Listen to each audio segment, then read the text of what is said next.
Welcome to Speed Sport Live from the Red Bull Crandon World Cup, part of the Polaris Crandon World Championships. We have a lot of great racing action coming your way. I'm Ken Stout. My partner Cameron Steele has joined me here at the desk. We are so excited to bring you 8 hours of live programming here. We'll be streaming all the action today, but the big stuff is the World Championships that'll be handed out here today, as you know, Cam. And then, of course, that big cup at the end of the day, Pro 2 versus Pro 4. Well, 8 hours sounds like a lot of content, but I'm going to tell you that when you wrap it up with the Red Bull Cup at the end of the day, it's going to be very exciting, pitting the Pro 2s and the Pro 4s against each other it's been about 30 years of that kind of action. It's really exciting to see because, you know, you never really know what's going to happen. Everybody says, oh, the 4s are going to win, but really the 2s have a great shot at it as well. But before we get to that, we're going to be racing the Pro 2s and the Pro 4s this morning here in Crandon, and we have wonderful track conditions. We have a little bit overcast, guys. A great day for horsepower and racing.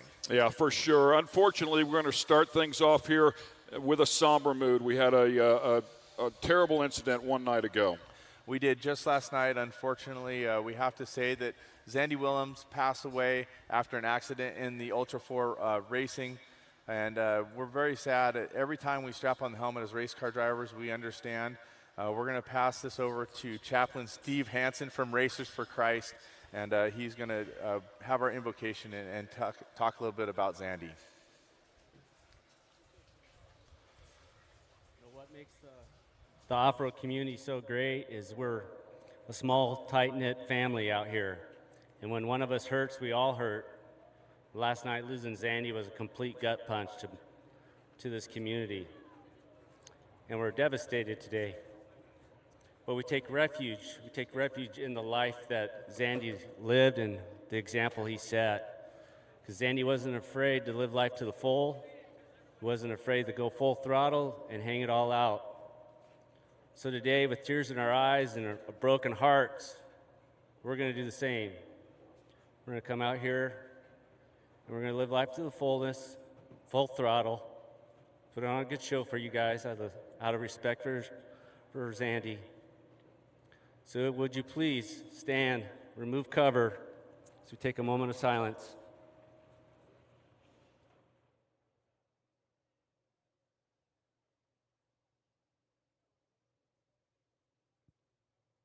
Father, we are so blessed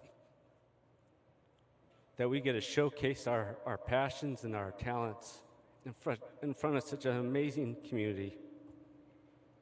We're so blessed to know people like Zandy, the life he led and what he represented for us, and just being a man that wasn't afraid to live this life to the full, which is way easier said than done.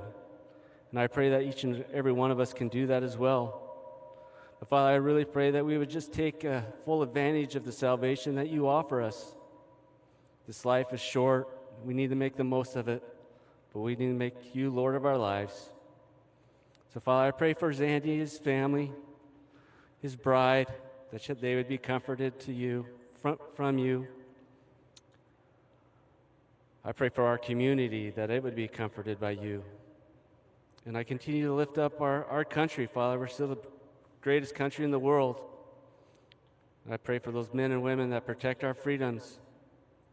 And even though we hurt today, we know we will rejoice tomorrow. In Jesus' name I pray, amen. Thank you, Chappie. Cam, we've been through this situation before. It's very tough to get through, but nobody better to get through it than this family. Absolutely, and prayers to Zandy's family, all his friends, and the entire racing community. For us as racers, as I talked about, it's a very difficult thing to go on the next day, but also as racers, we come here to race. And that's what Zandy was here for, and we're going to honor him and respect him by moving forward, throwing dirt, laughing, crying, telling stories, and smiling. Up next will be our Northwoods Honor Guard. They'll be presenting our colors here today. And for the singing of our national anthem will be Jake Kreisel and Adam Johnson.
Honor guard, hands, forward, arms,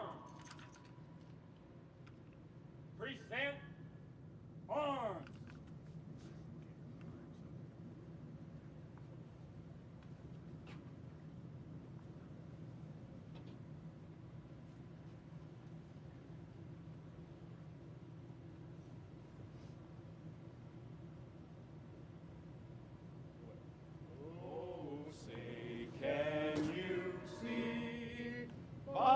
Dawn's early light was so proudly we hailed at the twilight's last gleaming, whose broad stripes and bright stars through the perilous fight o'er the ramparts we watched were so gallantly streaming, and the rocket's red glare, the bombs bursting in air, gave proof through the night that our flag was still there. Oh, say does that star-spangled banner yet wave for the land of the free and the home of the brave.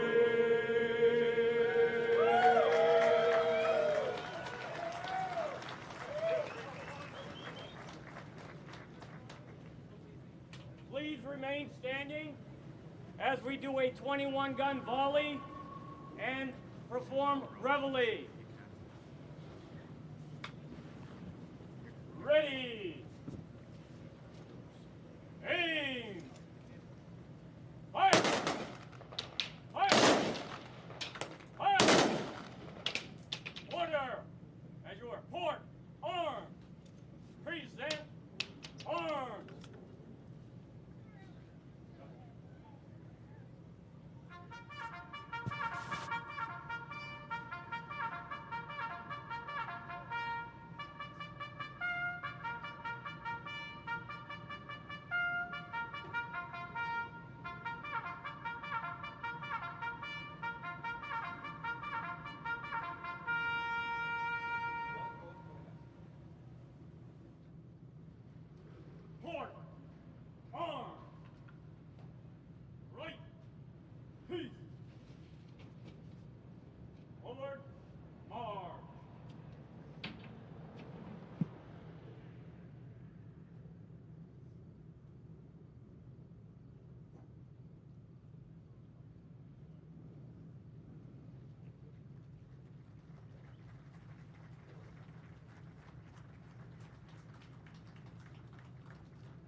And we thank our Northwoods Honor Guard, of course, for coming out here and representing the colors proudly as they always do on this holiday weekend. Our military as well. We can't thank them enough for everything that they do, putting everything on the line so we can come out here and have a little fun. Keeping us safe and giving us the freedoms to be out here racing today. Burning gas and going for it, shifting gears, and that's what we're talking about.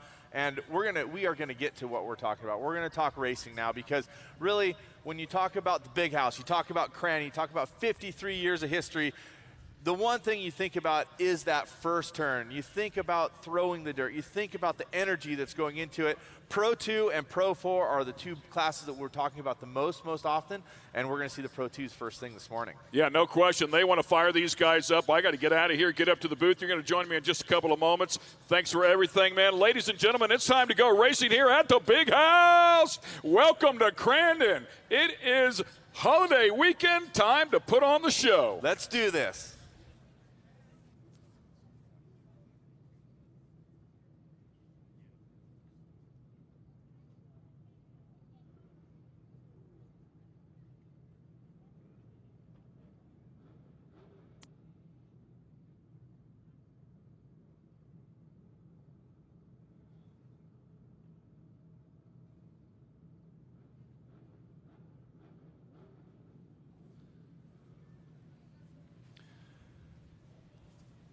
And as we were talking about, the first thing we're going to be seeing this morning here at the Red Bull World Cup and part of the World Championship is the World Championship race for the Pro 2s, followed by the Pro 4s. Later on this afternoon at 5 o'clock Central, we're going to be having that head-to-head. But first, Dave Arnold, part of our announce team, caught up with Cole Mamer, who's going to tell us the difference between the 2s and the 4s. Well, we're over here in the Mamer Motorsports with Cole Mamer right now. Cole, we're going to talk a little bit about the difference between a Pro 4 and a Pro 2. We're going to be seeing the big cup race coming up, the Crandon World Cup, where the Pro 2s and the Pro 4s battle for nothing but glory and money, and you're one of the guys in it. Why don't you explain a little bit? You'll be driving the Pro 4. Tell me about it. Man, it's angry. So it's like Pro 4 is like a pack of angry wolves just hunting down a bunch of dogs up there.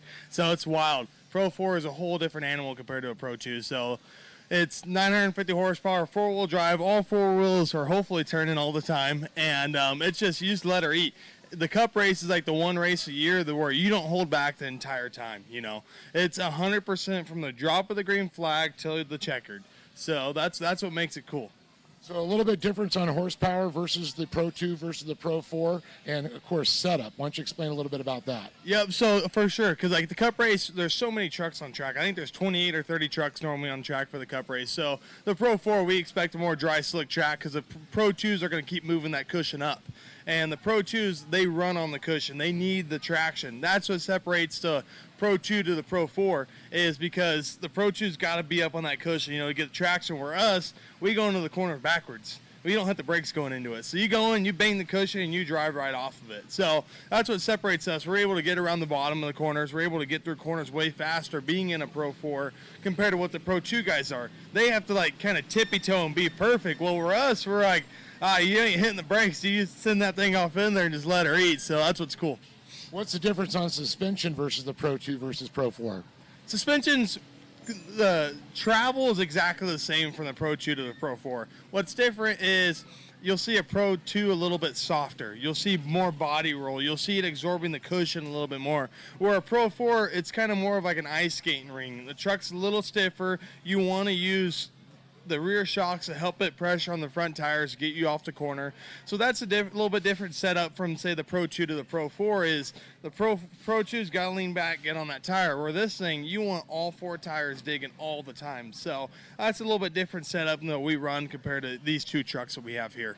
And what about when it comes to horsepower? Any difference there? Yeah, so big horsepower, this thing makes about 950 horsepower. The Pro 2s make about 750, 800. So we do out horsepower them a little bit, but that's what separates us. And they run the aluminum blocks in the Pro 4s, and what is it, cast iron in the Pro 2s? Yep, yeah. So most of the Pro 4s have a full aluminum block. All the Pro 2s are cast iron blocks. So that makes a difference in parts, difference in power. The Pro 4 is legitimate, top of the line, race motor, everything you got. That motor is the first down payment of the house I don't own. So, so that's my baby. So definitely an angry beast when it comes to the Pro 4. So lots of excitement will be coming. Pro 2, Pro 4. You just heard the difference on it.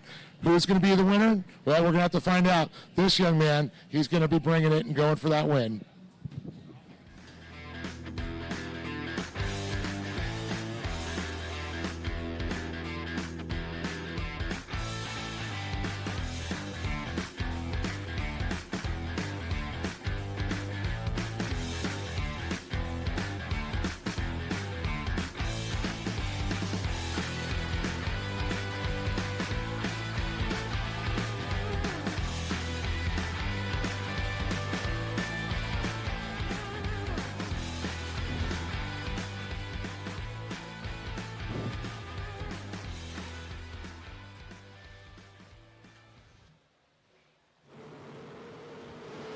Green flag, and we're racing here at the Big House in Crandon. One of the most amazing starts in all of racing, going down into turn 1.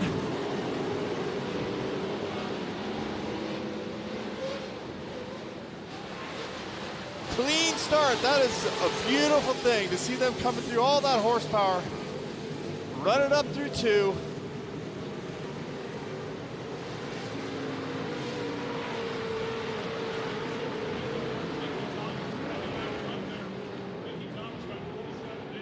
Well, was absolutely phenomenal here. A great day of racing yesterday for Mickey Thomas. He looked so clean, never put a tire in the wrong spot, nailed it. They waited for the restart to try to gather him back up. They had no chance for him, nothing for him. Yeah, and Mickey Thomas with more wins than anybody else in the category this year. He has been switched on, but it's been records or checkers for him, so missed out on that championship by just a few points. Yesterday, it looked like to me Ricky G had a lot of energy and a very fast race truck.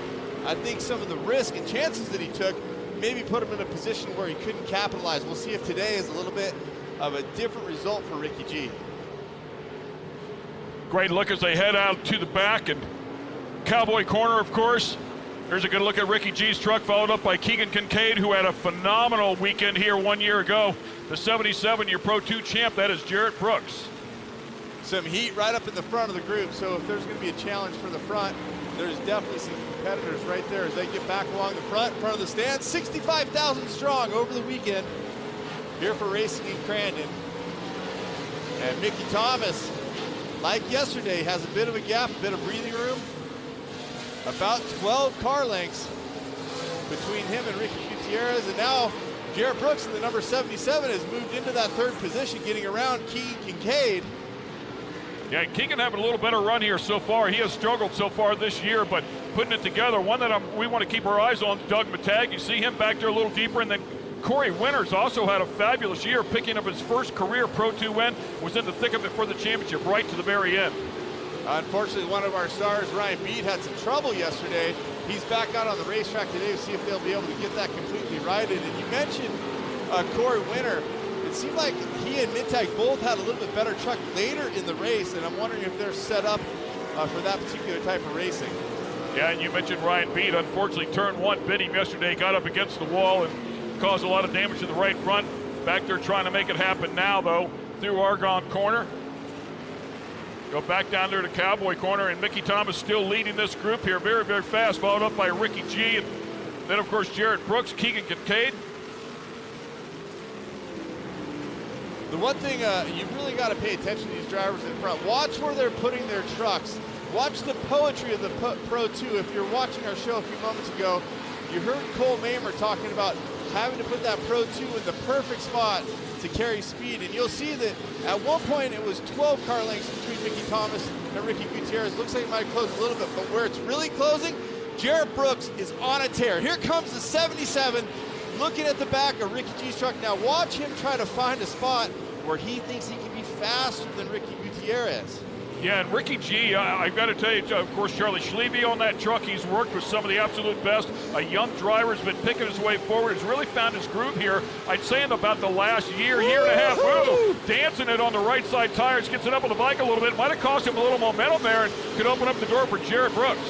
I agree 100%. Watch Jarrett, watch his lines. He's trying to pick away. Now, what I want to say is Ricky Gutierrez is a young driver. They're all young drivers, so to speak, but Ricky, a little bit newer. He's got to not be impetuous. He's got to understand Jared Brooks is looking for a way. See him putting it out there? He's taking a look. Now he's going to swap to the outside. He's going to rotate the truck, look for maybe a little bit different positioning, a little bit different run. He's trying to see where Ricky Gutierrez is at. He's also trying to show where he's going to go, but maybe not go. It's a little bit of a trickery positioning because the spotter is telling Ricky G where Jared Brooks is. Yeah, I got to tell you, Ricky G has pulled it back out there again. He's actually put a couple car links on him. I saw him dig hard, a bit of a mistake there, kind of over-jumped that, and it's so easy to do going into that barn turn. Well, sometimes you want to go as fast as you can off the jump. You want to jump as far as you can, but that's not always good for traction. It's also not good for the equipment. Look at this, Jared Brooks down the inside, the 77, taking a look. And that's that over-jump from the barn turn has cost him all the way to the gravel pit, and now it's going to cost him a spot. Now we'll see if Jared Brooks can make this control from the outside. He's going to go outside and try to carry the mow, and he looks like he's going to make that pass stick. Jared right Brooks around the outside. A little bit of contact right there. That's just a little bit of love saying, man. But I'm telling you, Ricky G's not out of this deal. He tugged him out of Argonne Corner. We'll see if he can get it again. Got a little bit high right there, and the truck got tight. I really like one thing I've seen so far from Ricky Gutierrez. He didn't get overly excited when he got past. He held his line. He stayed fast. He kept moving forward. He understands there's another fast driver on the track. He's still in a podium position. He needs to just keep racing forward because his track is going to change. Don't forget, Ken, there's going to be the mandatory caution. For those of you that don't race with us or follow all the time, we're going to re-rack them around midway through the race and have a restart single file. Mickey Thomas picking up this win here a couple of years ago as well. He's no stranger to winning a world championship here at Crandon, and it looks like he's on another tear. You mentioned it a day ago, how good he is, and now it looks like Ricky G having some more issues. Keegan Kincaid closing up. Well, one of the issues Ricky G might be having is when he gets into the right-hand turns, he's got that fiberglass up front of the hood, and that fender area might be obscuring some of his view. Here it's not going to be a problem setting up, but look, his setup just a little bit different than Keegan. Keegan opens it up a little bit, gets out to that outside fluff, trying to get traction, trying to get bite. He's not able to get a real run, but here he comes. He's got a run on this, going to look on the inside, goes Keegan Kincaid. Right down to the bottom. He knows how to get it done, and look at Gutierrez hit a hole and upset the truck a little bit. Again, the truck just looks really tight. Couldn't get it rotated through and loses a podium position here. Well, now he's lost that fiberglass. The obscured view is gone. Now Ricky can see where he's going in both directions, the turns and setting up for turns. This might make a difference for him. Right now, again, Mickey Thomas out in front, looking clean and smooth, but the gap is shrinking between he and Jared Brooks running in second place. Now, the legendary Keegan Kincaid sitting in that third position, looking for a way to come through, but Ricky Gutierrez is looking for a hunt here. Yeah, the Lucas Oil back machine for Kincaid, as I mentioned before, struggled. He's a reigning champ coming in here in 2022, was only on the podium one time all year long, looking for his second one here. Hard to believe, right? Amazing how things can change in the span of a year. By the way, keep your eyes on the 77 truck. He's closing the gap now, and Mickey Thomas way over jumps that one and opens up the door for Jared Brooks to do the same thing, close up on him. So inside the driver's head, the navigator, I call him, not proper. It's actually your spotter, can be telling you where that truck is, and that can make you want to push a little harder or be a little bit more careful, protect a bit. One thing I'll say about Jared Brooks, as long as we've been watching him race, no matter what he's raced, he has always been a thinking driver. He can put the truck where he wants it. He knows where he can make the pass. He's looking to the inside. Now that might be just a little foreshadowing. Maybe he likes that inside, but maybe he's going to go to the outside next time. That's the problem for Mickey Thomas. He's not exactly sure. Oh, yes. Mandatory caution. There it is. Full course caution. And look, Jared's going to be right there. Hi. I'm right here in case you're wondering. How's that to kick off the weekend? He's going to close it up, man. That is absolutely awesome. Of course, coming through turn number one, everybody just thundering down through there. And then let them battle it out for the front half of this race and find out who's going to win this World Championship. Now, not only the World Championship we're talking about right now for the Pro 2s, we're also going to see the Pro 4s. We're going to see side-by-side racing. We're also going to see the Pro Buggies.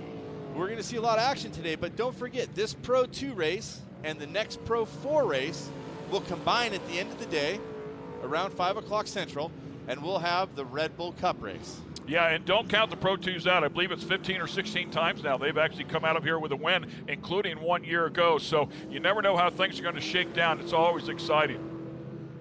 Exciting is an understatement. Anytime you come to Crandon, it's exciting. The fans here, are the best in the world. Today we're racing under, looks like partially overcast skies, a little bit cooler out than it was yesterday. Yesterday pinging just around the 70 mark. I'd say it's not quite that yet today, but I heard the sun is going to break for the afternoon, and still a beautiful day to stand in the booth with you, my friend. Absolutely. Couldn't be no place else I'd rather be right here than Crandon International Raceway. Fall Crandon is always where it's at. And, of course, this is the 53rd World Championships off-road races here at Crandon. We can't thank Red Bull enough and Polaris as well for all of their efforts. And the winner of the Pro 2 and the Pro 4 get a brand new Polaris. How about that, man? That's pretty cool. That is super cool. One thing I think that's really cool, yes, there's a little bit of fiberglass missing, but we have whole trucks racing in the front of this group. No one has a low tire. It doesn't look like anybody has a flat. It looks like everybody is ready to go racing. The crowd is getting up on their feet, and we're about to restart. As we'll have the pace truck pull off, Mickey Thomas will control going to the restart, to the green. The restart zone is right there. The cones over that first jump. Looks like he will pace them slowly. Everybody nose to tail here, waiting for Mickey to pick up the throttle, and here we go. And he decided to go a little bit later. Jared Brooks looking to the bottom. Right on the back bumper is Jared Brooks. Keegan Kincaid right there as well. Looks like a pass, another pass being taken place there, trying to get under Ricky G. That As is they the fan 42. out, Mickey Thomas way up high in the fluff. 42 of Kleinman trying to make that move, trying to get in a battle there. Right behind him would be Doug Mittag. And then Ryan Beat, who we talked about having problems yesterday. Look at him going to the inside. He's trying to go inside of Doug Mittag there, and he gets the spot on Mittag. I think he's going to make that one work. He fills the lane for him. Mittag doesn't like it. He's going to come back on the inside. Right in front of them is Kleinman. Little contact. That's going to hurt Mittag as he breaks traction. Yeah, keep in mind, Ryan Beat qualified on the pole here on Friday. Oh, a little action down underneath. Mittag feeds it right back, and Beat has to check up to keep from running into it. What I was saying when they came out of that finish line turn is that Beat filled the lane. He went inside, filled the lane. Mittag cuts way down on the bottom, fills the lane, forces Beat to check the brakes. And look at this, Beat's gonna look to pay back, goes to the inside. He wants to fill that space again. Good clean racing, no contact there. The problem is when you start getting in a beef with the driver next to you, cutting underneath and making them hit the brakes, and you're slowing yourself down and the pack's getting away from you. Right now, Mickey Thomas, Jared Brooks, Keegan Kincaid, and Gutierrez out front with Kleinman running in fifth. Yeah, Kyle Kleinman also a threat, of course, a very talented Pro 2 driver, but you're exactly right. They created a big gap. Mittag has already closed it up a bit, but during that racing, they lost a lot of real estate to that front pack. Top three guys are starting to separate themselves here a little bit again. Ricky G and Kleinman back there just about 6 or 7 car lengths behind Keegan Kincaid. And Keegan has latched onto that front group, so now we have a tighter race to the front. Remember now, Mickey, who's leading the group, has to pay attention to what's happening behind him, which is also possibly going to slow them down just a little bit if he's blocking or filling lanes, because then Keegan can come up behind and become a part of this race. And look at this. Looks like Jarek Brooks is getting quicker. He is looking for lanes. Watch him, folks. Whether you're here in Crandon or live on the web, Speed Sport TV has it all for you. And it looks like Jarek Brooks trying to find a spot where he can be quicker, where he can get more trackability. Comes in a little bit different here, follows directly behind Mickey Thomas here. And you know this as well as anybody. If you can stay that close to the truck in front of you, it's a pretty good bet that you're faster than that guy. It's not always going to mean you're going to make the pass, but it means you certainly have enough to hang. And it looks like Mickey Thomas very fast down that front straight. Here he is through one. High speed off the jump. We're going to set this up off the jump and watch the undulation in the truck, the way the trucks perform, losing weight, going weightless as they build traction again, then air off of this. We've seen trucks be broken off this jump. Kincaid airs it out huge. He's trying to get a run, and oh, Mickey Thomas with a big kicker. It's going to throw him way wide. And Jared Brooks almost followed him, was not able to take advantage of it. It almost looked like he was zeroed in on the back of his truck, and he couldn't change direction. But Mickey Thomas hit a huge bump, and I almost slipped and called him Mickey Thompson. It's everybody has done that at one time or another. He's regathered himself. He looks great. He's really hitting the lines, and that's a hole that someone had set up on that part of the track. Look at this, a great battle a little further back as well. Right now, Ricky Gutierrez trying to get by in the 78 there. G Brothers Racing trying to get by Kleinman. Trying to get 42. Back by Kleinman, right? Because Kleinman got around him once. True. So good move there by Kyle Kleiman as he's making some moves to pick his way forward as well. That's positions 4 and 5. Look at Gutierrez steps out. Is he going to try to rotate underneath? He does not. As a race car driver, you want to get out. You want to see that clean air. You want to see if there's a spot. You want to see if you get the other driver to flinch. That might be why Ricky jumped out in that position. And now it looks like about 8 truck lengths for your leader, Mickey Thomas. Yeah, really stretched it back out after Jared Brooks was right there on the back bumper. Keep in mind, Jared Brooks, after winning that championship 1 day ago, is a 6-time short course champ now. 3 in Pro 2, 3 in Pro Light. Extremely talented. That is maximum pressure. But Mickey Thomas has proven many times he can deal with it, no problem. They're carrying a lot of speed down in there, and it seems like there's a lot of drifting wide. I wonder if maybe someone's going to try to check it up, go way outside, maybe come to the inside to look for a little bit of speed, because right now, the 3 trucks in front look pretty evenly matched. I think Jarrett is catching from here at the finish line to coming out of Cowboy Corner, but then I think Mickey Thomas has a little bit of a run down the front straight on him. Lap 8 of 10, so this one winding down. I want to throw something at you. Mickey Thomas with 5 wins on the season. Nobody has more. Looking for a 6th here. Ironically, Jared Brooks right behind him wins the championship, has yet to stand on top of the box this year. Well, consistency pays off, right? But you know he's hungry. He's very hungry, for sure. And Jared Brooks is, like I said earlier, he knows where to put the truck at all times. If there's an opportunity to pass, he will find the opportunity. But right now, as we keep saying, Mickey Thomas is running a beautiful race. I mean, he's hitting all his marks. Yesterday, watching from track level, I was blown away at how spot on and perfect both of these drivers were actually. But Mickey Thomas, I like the way he's setting up there, getting to the outside, not landing in that hole. Now watch, he's coming up to the spot where he hit the hole, setting up for this turn. We'll see if he can keep it clean. Does he go way to the outside to miss the bump? Does he go inside more? He does miss it to the inside. All 3 drivers missed that setup hole. Boy, it really redirected Mickey Thomas's truck. The entire back of it, straightened it back up. I thought Keegan was closing in on Jared Brooks here just a little bit and showing his expertise around this track that he knows so well. And they're getting the white flag. 1 lap remains for the World Championship in Pro 2. Remember, we will see all these drivers a little bit later this afternoon when we get to the Red Bull Cup. Yeah, that's why they're running now, give them a chance to prep those trucks, get them ready for later today. And Mickey Thomas just needs to put together a perfect lap here. But boy, this thing is far from over. We've seen it happen all too many times. One mistake could cost you everything. Mickey Thomas looking great here. I agree. What a talented race car driver. What a great job of putting the truck exactly where he wants it at all times. And time is running out for Jarrett Brooks. But at the same time, Jarrett understands a podium is a great way to end the World Championship, not what you're looking for. But you want to have a complete truck when you go to the Red Bull Cup race a little bit later on today. As I said, to end our festivities, as it still maintains, looks like about an 8 to 10 truck length. Mickey Thomas to Jarrett Brooks. About 8 trucks back, Keegan Kincaid. Yeah, they really adjusted that jump back there in front of the Sweets a couple of years ago, man. They get some wicked air through the gravel pit one more time. Completely missed the hole that time. A nice little adjustment for Mickey Thomas to close this one out. He just has one more turn yet to go, and he'll pick up his 6th win on the season. It will be his 9th Pro 2 win through the final turn. Here comes Mickey Thomas, your Crandon world champ once again.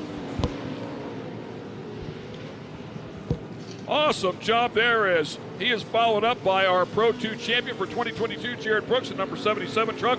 General Tire, of course, the Lucas Oil Machine, Keegan Kincaid with a great run here. His 2nd podium of the season, the number 4. Ricky G certainly showing that he's got a lot of fight in him. He'll be a driver to contend with going forward next year. Kyle Kleiman and the 42 truck, and how about Ryan Beat as well, making a good run from the back of the pack. A nice redemption race for him after tagging the wall on lap 1.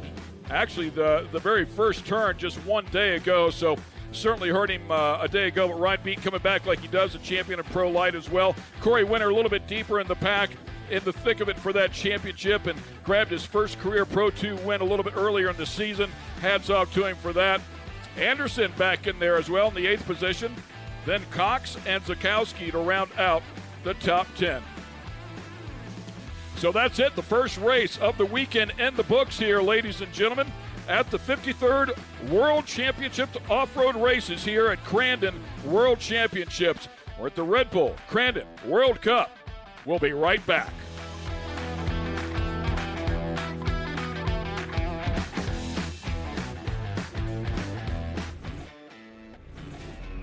Make way for the first ever Chevy Silverado CR2. With Multimatic shocks, rugged 33-inch tires, and front and rear electronic locking differentials. Dude, this is awesome, but we should get back to work.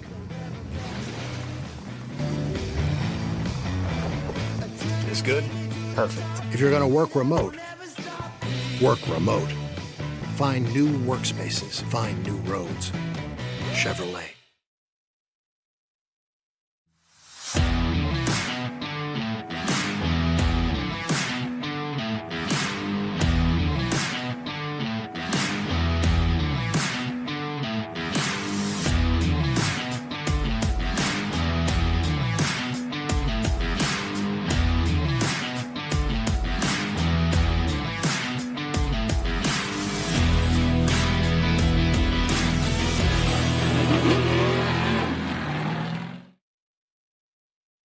Our journey at Continental has taken us down many roads. And when we first started, they weren't even paved. For more than 150 years, we've worked hard to earn your trust. From the trail to the racetrack and beyond. The Continental mark in all its forms stands for confidence. Confidence you trust. Continental Tire.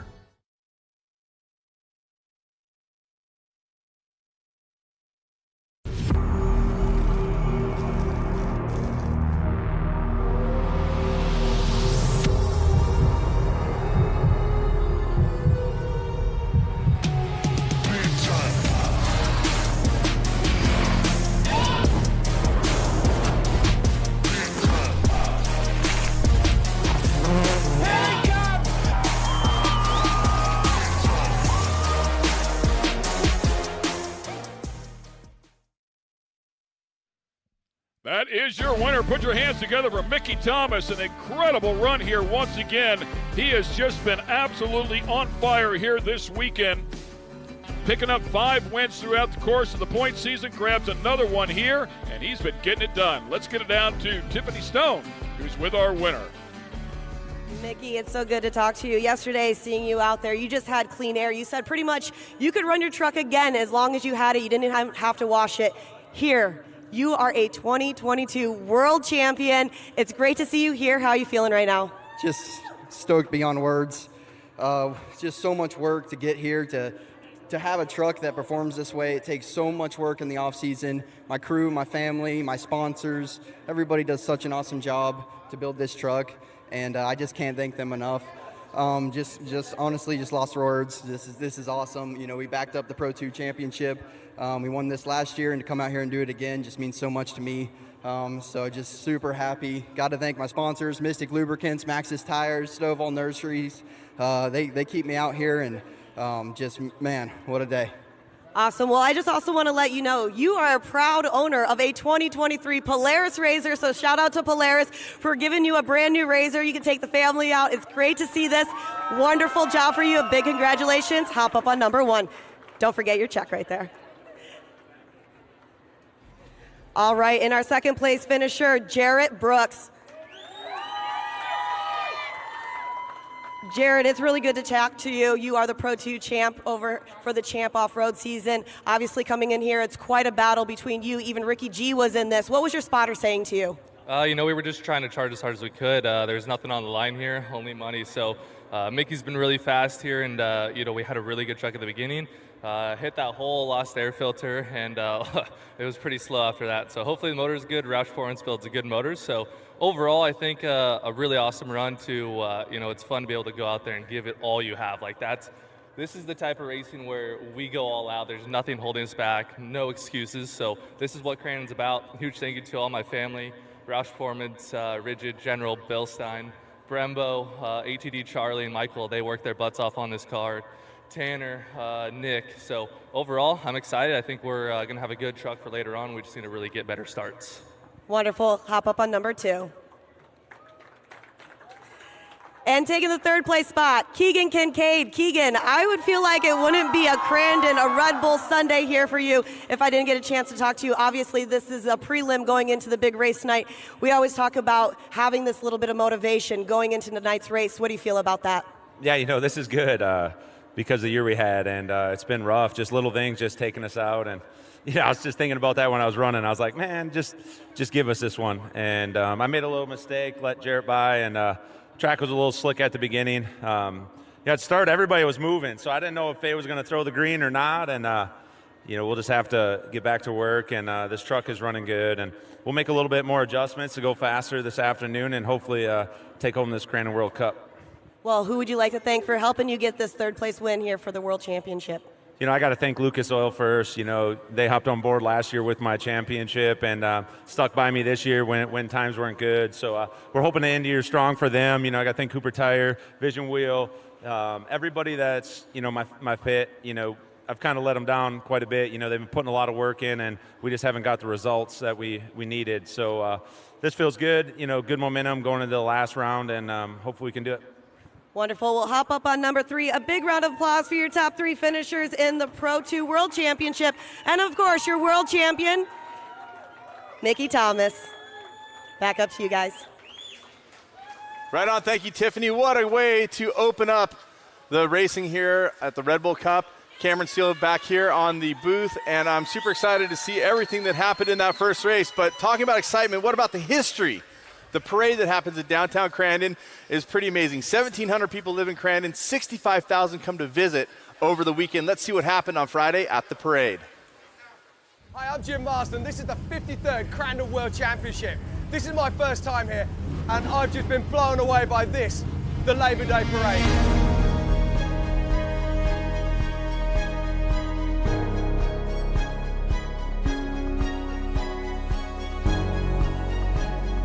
Over 400 teams walking their way through here. We've seen floats, we've seen action, we've seen cars, we've seen families, we've seen heroes.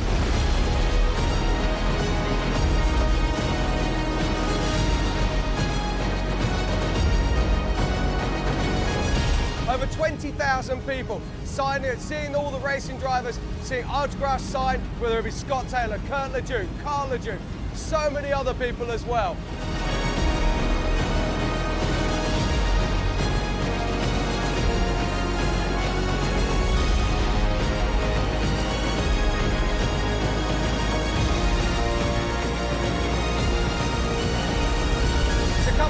Join us here at Crandon or watch live online as we get this party started.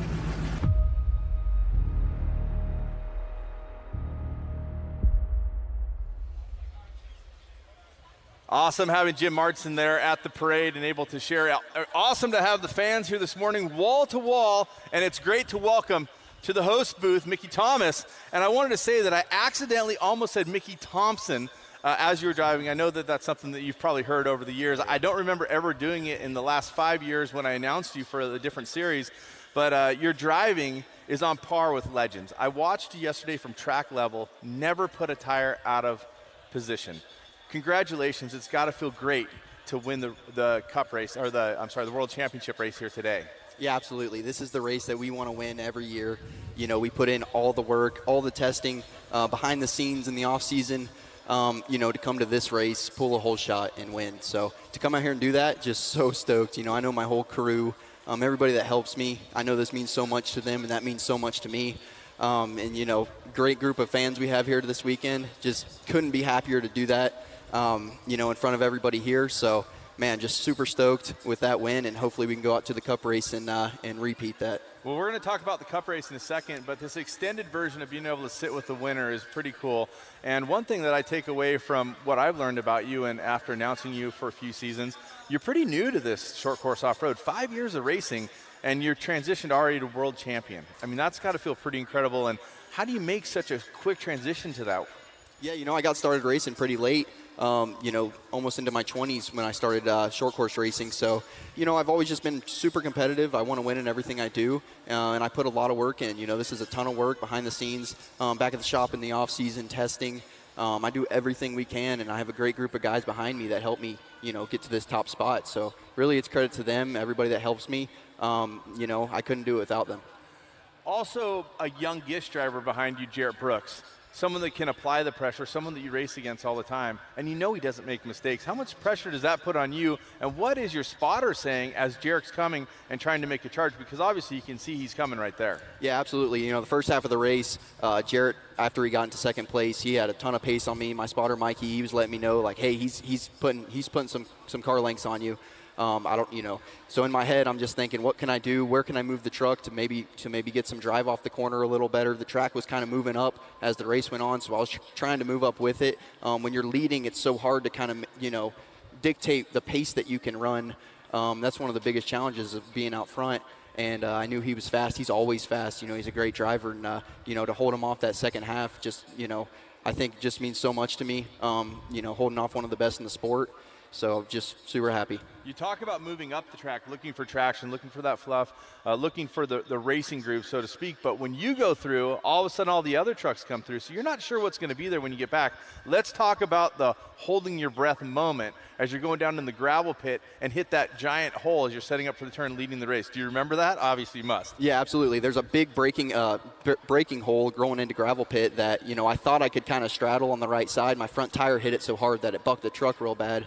You know, really lucky I didn't get a flat tire there, but Maxxis tires, they're so durable. You know, we beat them to death out here, and they always last. So, you know, thanks to them. But, yeah, that was a big hole that was developing. I thought I could kind of, you know, saddle it a little bit, but that didn't work, so I started running underneath it after that. So that's definitely something to look out for later on. Absolutely. Let's talk one more time about the track because we are going to be seeing you a little bit later on. Pro 2, Pro 4, there was quite a bit of rain just a day or so ago. It seems to me it looks like a heavier track, but then there was so much racing on the track.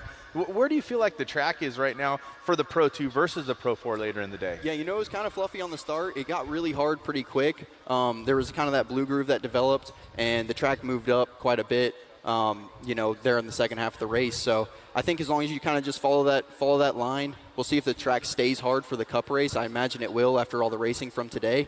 You know, and we'll see kind of how that plays out in the Cup race tonight.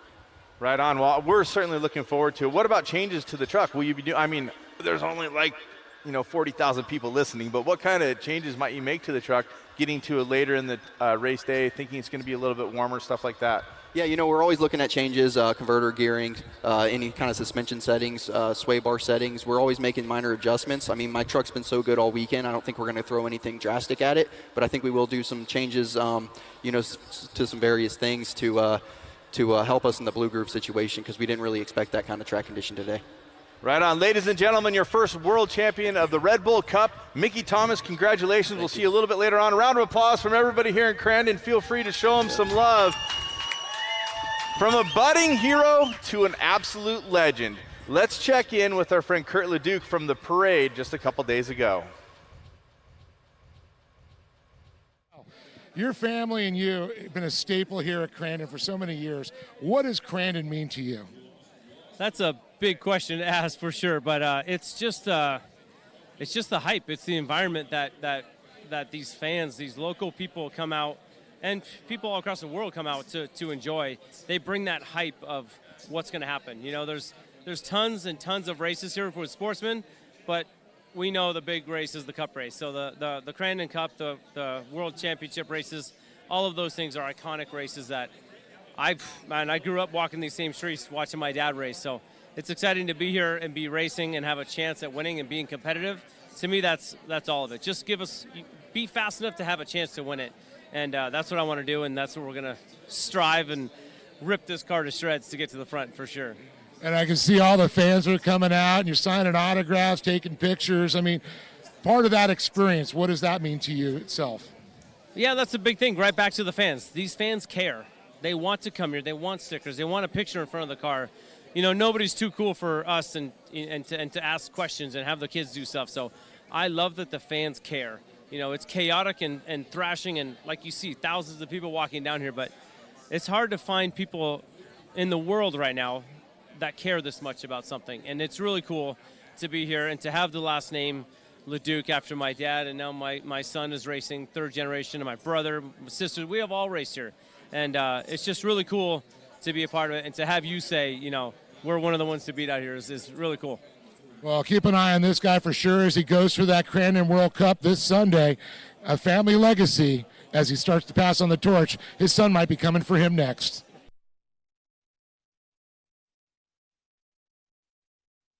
It seems like, and here at Crandon, it's definitely rich in history. And speaking of the history of the sport, I'm joined here on the main stage at the 53rd annual running with Scott Taylor. It almost brings tears to my eyes to see the emotion in having the legends here. Welcome, my friend. Not only a great champion of the racetrack, around 35 wins in all the different classes that you raced, but so much success in the big trucks. But I think more than that, you're just an absolute awesome human that people love to be around. And welcome to the main stage, and congratulations on all your success. Thank you very much. Getting nominated into the Hall of Fame is so overwhelming to me. I can't get to my emotions. I know, I'm with you, man. I'll hug you. All these great fans, and I really do miss this. I came up here for the announcement, for all the great stuff coming on, but you know, these guys are really hauling, and Mickey did a fantastic job. I looked at my wife, I said, I used to know a guy like that. I know sometimes you look in the mirror and the wrinkles are a little deeper, and we've changed a little bit, but you still that racer inside, and you watch those kids, I'll say. Yesterday I was down on the track, same like you, and I watched Mickey and Jarrett and Keegan and Ricky Gutierrez, all of them. Right, it's amazing how spot on they are with their setups and how they run the track. And they really are focused. You know, I talked to a few of them, and you know, I know they don't have a lot of time because I remember being in their shoes, but they are 100% focused, and that's what it takes. I mean, you know, to make this all come along, everybody's looking for that checkered flag, and but they all drove real clean today. I was really impressed with their driving. I mean, it was unbelievable. I agree with you. A lot of clean racing. I mean, I want to ask you a little bit about the Cup race we're going to see later today, the Red Bull Cup. We're going to pit the Pro 2s, Pro 4s. With the track that you're seeing developing here, do you see a favorite in the 2 or the 4? Do you see an opportunity for the 2 once again? Well, it's going to make a lot of difference on if it rains or how much they put down for water and this and that. I mean, we always watch for that to choose a tire groove that we wanted to use. And if Mickey gets out, he's going to be a hard guy to catch. I'm telling you, he's on a mission. He's doing a hell of a job, and he's going to be hard to catch. He's smooth. He's smart. He's not. He doesn't leave any openings, does he? No, he doesn't. And I seen him. He was talking about that hiccup he had back here where he caught a hole. And the first thing I thought of is I hope he didn't take a tire off. But he come through it and didn't get excited. He kept his lines. And like I said, I used to know a guy like that. Right. And let's talk about a guy like that. The Off-Road Motorsports Hall of Fame has teamed with Crandon International Raceway to give the short course drivers a home for the Off-Road Motorsports Hall of Fame, and also to be a pillar point for the sport. Marty Fiocca, who's a member, he's a big part of our media, the background of our family. He drives it with passion, and I think this is a great thing. But talk about that Off-Road Motorsports Hall of Fame. I experienced it in 2018. It's really overwhelming to think that the peer group, the sponsors, the fans, they want you to be in there. It's really an emotional moment. It is. When I got the call, it was actually a fan, and I got to meet him this weekend. And I got to meet him and shook his hand, and we talked a little bit, but it's never been no one's been nominated by a fan. It's always been a track owner or a team owner or a crew member or a family member. And so there's a lot of, when I got the call, I was like, yeah, right, you know. And then I called Frank D'Angelo, and Frank says, yeah, it is true. You are getting inducted into the Hall of Fame. And I'm like, holy mackerel, what did I do for that? You know, it's a great surprise, isn't it? Because they keep it very veiled. They don't let anybody know who's in. And I was surprised when I started to hear the information that just came out on the web. I was like, wow, that's incredible. I can't believe. And then you stop and you stand back and you're like, huh, it feels kind of weird. Yeah, it is. And, you know, I say it's like I've been away from racing 9 years now, and but I'm still touching it. And it's like an old girlfriend calling you up and saying you want to get back together. and my wife's good with all that. But, you know, I was paid to do what I did. I was paid to go as fast as I could go and be the first guy at the finish line. And that's what I did. But I touched a lot of people's lives along the way, and I helped anybody I could. It didn't matter what it was. If they needed gas, if they needed oil lines, if they needed anything I had, it was theirs. You did it as a true warrior and a true human and humanitarian. You helped everybody in the paddock. And I was helped coming up, so I held it back. Let me give you a high five. Much love, Scott Taylor. Thank you for spending time with us here today. All through the day, we're going to be visiting legends and current racers here on the host set, Ken Stout, myself, and many others on the announce team. We'll be bringing that information. Right now, what we're going to do is we're going to join Dave Arnold. He was with the eBay Motors Group, and Dave Mason Jr., who's racing in the Pro 2, to talk a little bit about what they have going on. I'm over here at the eBay Motors pit with Dave Mason Jr. Dave, you know, you're no stranger to Crandon, but what does it mean to come here to run at the Big House for the Crandon World Cup? It means a lot. It's the biggest track in the series. It's the biggest fan base, and you know, it's just a lot of good people out here watching some good racing. So it means a lot to come out here and support the local racing and do it in the Big House. So definitely hope to represent well for eBay Motors and Maxxis Tires and go get that cup. Well, we've seen you, of course, in the desert, but when it comes to this short course here, you're a legacy here with your dad's been a racer, you're following in his footsteps, but right now you're putting your own stamp on. You got eBay Motors on this machine, so I'm sure there's a little bit of pressure going into the big Crandon Cup. Yeah, I mean, you would think so. I definitely don't feel any pressure, though. I'm just going to get in and do what I do and put on the helmet and be focused on trying to get that win. Today's race, I'll be starting in the 3rd spot, so I feel pretty good about that. Get a good jump and hopefully run away. That's what everybody wants, but see what we can do. And, of course, when it comes to the Crandon World Cup, all bets are off. The series is over. It's not about points. It's about the prestige of winning that World Cup. Yeah, it is. It's a lot of prestige. There's some huge names before me that have won this thing, and you know, I'd love to get my name on that list. But it seems like a lot of people do a lot of aggressive driving to get to the front. Hopefully I could just you know, have a clean run and keep those Pro 4s behind us. Well, keep an eye on this guy right there, Dave Mason Jr., as he tries to put this eBay Motors machine on top of the box. Friends, we have a full day of action still coming at you. About 7 more hours of racing, ending with the Red Bull Cup. When we return, we're going to light the Pro 4s up and do some racing. It's going to be a heck of a great time. Hang around. There's someone right here in northern Wisconsin that's committed to making quality healthcare the standard of the community. For the past 15 years, they've invested in building state-of-the-art facilities that have helped keep families healthier by providing services like radiology, dentistry, optical, diabetes treatment, maternal health, and behavioral health services. So who cares so much about the health of the community? Potawatomi, keeper of the fire, builders of the future.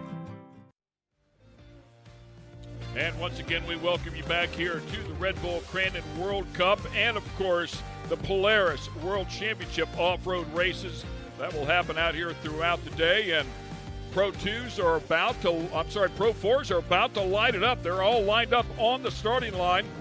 And, of course, they'll slide that box over, and there you go right there. I mean, I remember Cowboy running across there, giving everybody the finger, or not that finger, but pointing to all the drivers as he would run across in front of them. Of course, they've advanced into the four-wheelers now, but we miss Cowboy out here running across and making eye contact with all the drivers and let them know, hey, man, we're about to go green.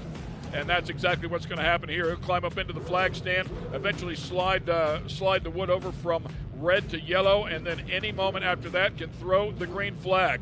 The kings of the sport are sitting out there on the starting line. 900 plus horsepower, all four corners digging, weighing in about 4,000 pounds. These things are absolute monsters. They'll come into turn number 1 in excess of 100 miles per hour. Side by side, some 5, 6, 7 wide, and chaos will ensue.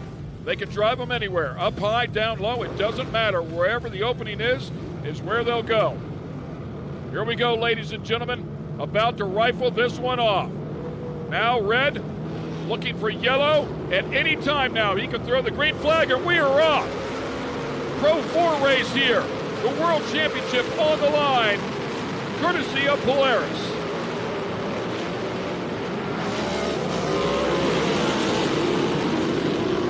Looks like it's going to be C.J. Greaves, Kyle LeDuc right behind him, Cole Mamer falling into third, Johnny Greaves right behind him. Johnny Greaves, of course, the senior veteran inside of this category, had an incredible year here last year, grabbing a couple of wins and just missed the cup race by one.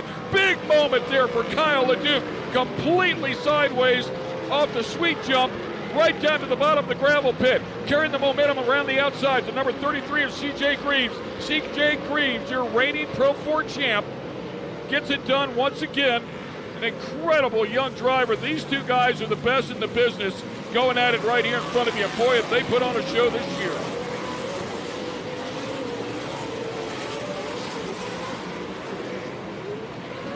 CJ Greaves absolutely ripping it here in his young career. He has been nothing short of exceptional. When it comes to championships, he's the first one to step up with 10 professional championships. Incredible, surpassing his father and some guy named Carl Renesetter. An incredible effort there out of CJ Greaves. I heard of him before. So many more to go.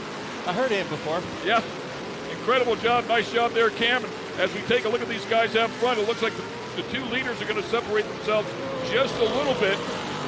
I would say they'll try to settle in here and put together a few laps, but I don't think that's how any of these guys are wired. Yesterday, CJ, you know, he came from not a great start position to move himself up towards that front pack. He looked so smooth on that transition, and then obviously the end of the race where he looked so great. But Kyle right now on a big charge, looking at different lines, a little wider there than CJ. Yeah, he went way up high, so he either seen something, feeling something, or maybe not seeing something. That's always an option as well. We constantly see, sometimes you see these guys do some weird stuff, and Cheney in the back having a moment there. And we're getting through that. Oh, Kyle tags the K-rail on the left side, redirects him, and throws him off the track. We'll see if the truck is still running, first of all. And you can see how wet it is down there on the bottom of that turn. I wonder if that was part of what bit him right there. He set up coming out of the finish line jump, set to go to the inside and just kiss that K-rail, and he's going to come back around safely and rejoin the track as the race up front continues. Kyle back on track. CJ Greaves with a big lead. It looks like some hood and front fender damage there for Cole Mamer in the 35. That might cost him a little bit, setting up returns. Here comes Johnny taking a look. And I think I saw a bit of a stutter on the setup with that fender up. And here comes Johnny up the bottom. How many Johnny Greaves fans do we have here? Johnny Greaves picking up another win here this year at ERX. As we talked about a year ago, grabbed a win here. His son out there leading. As we go back and talk about Kyle LeDuc and his big moment, he had one of those a little bit earlier in the year as well. Went to dead last, came back up and won the race. Of course, he'll get the help of that mandatory caution. Then he'll have a lot of work to do to get back to the front. All right, Archie Anderson here as well. And how about Archie Anderson, a two-time Cup winner? Oh, just looking out of the back there. And RJ with the great run. 44 truck and Jimmy Henderson almost getting into that truck that's in the back. Another, looks like RJ Anderson trying to make a pass here, dove right down underneath Johnny for a moment. Experience of a Wolverine and youthful exuberance behind him. Johnny Greaves, the 22. Monster Energy truck right behind him, RJ Anderson. Yeah, and how about Johnny Greaves, in excess of 120 career wins out here since 1998. You go before that, he has even more, over 100 wins inside of a Pro 4. It's so incredible, and right behind him, certainly, and how about that, a big move over that jump, but Johnny did not overjump it. He's going to try to come back down on the bottom. RJ Anderson making a massive move, and of course his father, Randy, just inducted into that short course off-road Hall of Fame. In the Off-Road Motorsports Hall of Fame all the way around, and that was a great move by RJ Anderson. What I liked about it is he got underneath, he made the jump up next to him, making it aggressive. He didn't really hit Johnny, but he got out into his space, which made it so Johnny couldn't carry full momentum to try to retaliate and take away that position. A great move by RJ. Here, he's a two-time Cup winner here. He knows how to get it done. Looks like that 37 truck is dialed in. South Point behind him, and Cole Mamer now next on his hit list. Interesting, Mamer there in that complex has a far drift to the left, far drift to the right. RJ gets a moment of straight in there. He gets straight forward traction there for a second, and we'll see if that's a difference maker when it comes to carrying that momentum or speed. And he's got a good look here on the inside of what Mamer's doing. Kind of tells me that Mamer is having a tough time getting that truck rotated unless he really pitches it. And of course the fiberglass, as you see there, up in his face as he's going to try to navigate turn 1 here at 100 miles an hour. Right here is where it's tricky. Now watch, he has to find where he wants to land and set up. RJ's looking to the inside once again, as he did with Greaves. I don't think he has the runaround this time, but he is setting up a possible future move by taking a look here. Mamer way to the outside. Mamer did a great job. And let me tell you something, man. Mamer not afraid to get his elbows out. When he drove in Pro Light, he was a tough player to get around. He would make you earn it. Archie Anderson slowly closing the gap there as he exits the gravel pit nicely. And that flap of fiberglass, you say, oh, maybe it's not that big a deal, but look at this. RJ run right up on the bumper. Now RJ's going to be looking for a spot. Now, Cole can't necessarily spot the exact line he wants. He may have to open a little bit more to see it. RJ down the bottom. Now, this is where I was saying. Cole Mamer throws it a little more, backs it a little harder. Look at, watch RJ. He's going to get some straight ahead traction. He has to hit the brakes. There's the straightaway. And so Mamer just really missed it right there. Well, I think what happened is he maybe didn't expect or see that RJ had done that the lap before, get that straightaway speed. Maybe the and he had to spotter was redirect. in his head big time. The spotters can play a part of it, and the fiberglass is starting to clear a little bit for Mamer. Now, as a driver, you always think, oh, I got to get this back, and sometimes that causes an issue. He wants to take a deep breath and start racing, and racing smart and smooth. That fiberglass is not helping, and guess what? It's right behind him isn't helping either. More pressure. Some guy in the number 22 Monster Energy back Toyota. Toyota in the house, by the way. TRD as well. Shaggy is here, keeping an eye on his good friend Johnny Greaves. So many championships they've won together. He is up here in the grandstands watching him get it done. Look at this. Johnny Greaves taking a look. G-Paw. That's G-Paw Greaves now. He's down at the bottom. Watch for it. See if he can get the traction, the momentum. A little bump. Little, hey, how you doing there, Just Cole? needed to get up to the cushion. Just there, want to say all. hello. Let me help you out here, buddy. Making a little bit of racing room. Johnny's so fabulous to watch. Just many, many years as the caution comes out here, that mandatory caution. So that huge lead that the number 33 Monster Energy back Toyota had will now dissipate. And who will be right on the back bumper? None other than R.J. Anderson, a Pro 4 champion in his own right. And then it'll be Johnny Greaves as well. And let's not forget a great run had yesterday by Andrew Carlson as well. The Red Bull truck, he is now sitting in that 4th place. I did not see him get by Mamer, but Mamer now in that 5th position. So that's your top 5 running order. Kyle LeDuc seems to be limping across that mandatory caution. The back of the truck, from my standpoint, it looks like the back of the truck is broken. Yep, I would agree with that. You can see it's really stiff back there. Tough go of it. Here in this one, hopefully they can get that thing fixed up for the Cup race. Let me ask you, if he's in it for the World Championship right now, you pull in. Why do you stay out? Why not go in and start working towards that Cup race, right? Is there a starting position on the line? There is a starting position on the line, but in the Pro 4, how many spots are you going to lose here based on where he's at right now? So I agree. I would go in and get the truck ready. And, championships are settled here. Ken Stout's great to be here with you, the stat man that I love so much. Giving the commentary. We're proud to be a part of this 53rd running here at Crandon, and it's great to see the experience at the track. Like, of course, Johnny Greaves, he's passed that down to his son, CJ, who's leading. It's great to see the youthful energy of CJ and RJ Anderson. Let's not forget RJ Anderson's dad, one of the most brilliant engineers of all time in off-road racing, able to feed some tidbits to RJ and his brother Ronnie. Oh, there's no question. And Ronnie, a great driver in his own right as well. RJ's younger brother, but you're exactly right. And you mentioned him already being in the Off-Road Motorsports Hall of Fame. And then they made a big announcement here that Crandon will join the Off-Road Motorsports Hall of Fame for a short course Hall of Fame. It'll be housed right here at the Big House. Absolutely no better place on the planet as the 99 truck now is pulling in. That's got to be a rough ride no matter what. So no point in him continuing on. But so Randy inducted into that one as well, as the Pro 4s make their way through here behind the Crandon International Raceway pace truck. Who do you like? They pull off out of the way. How do you go against CJ?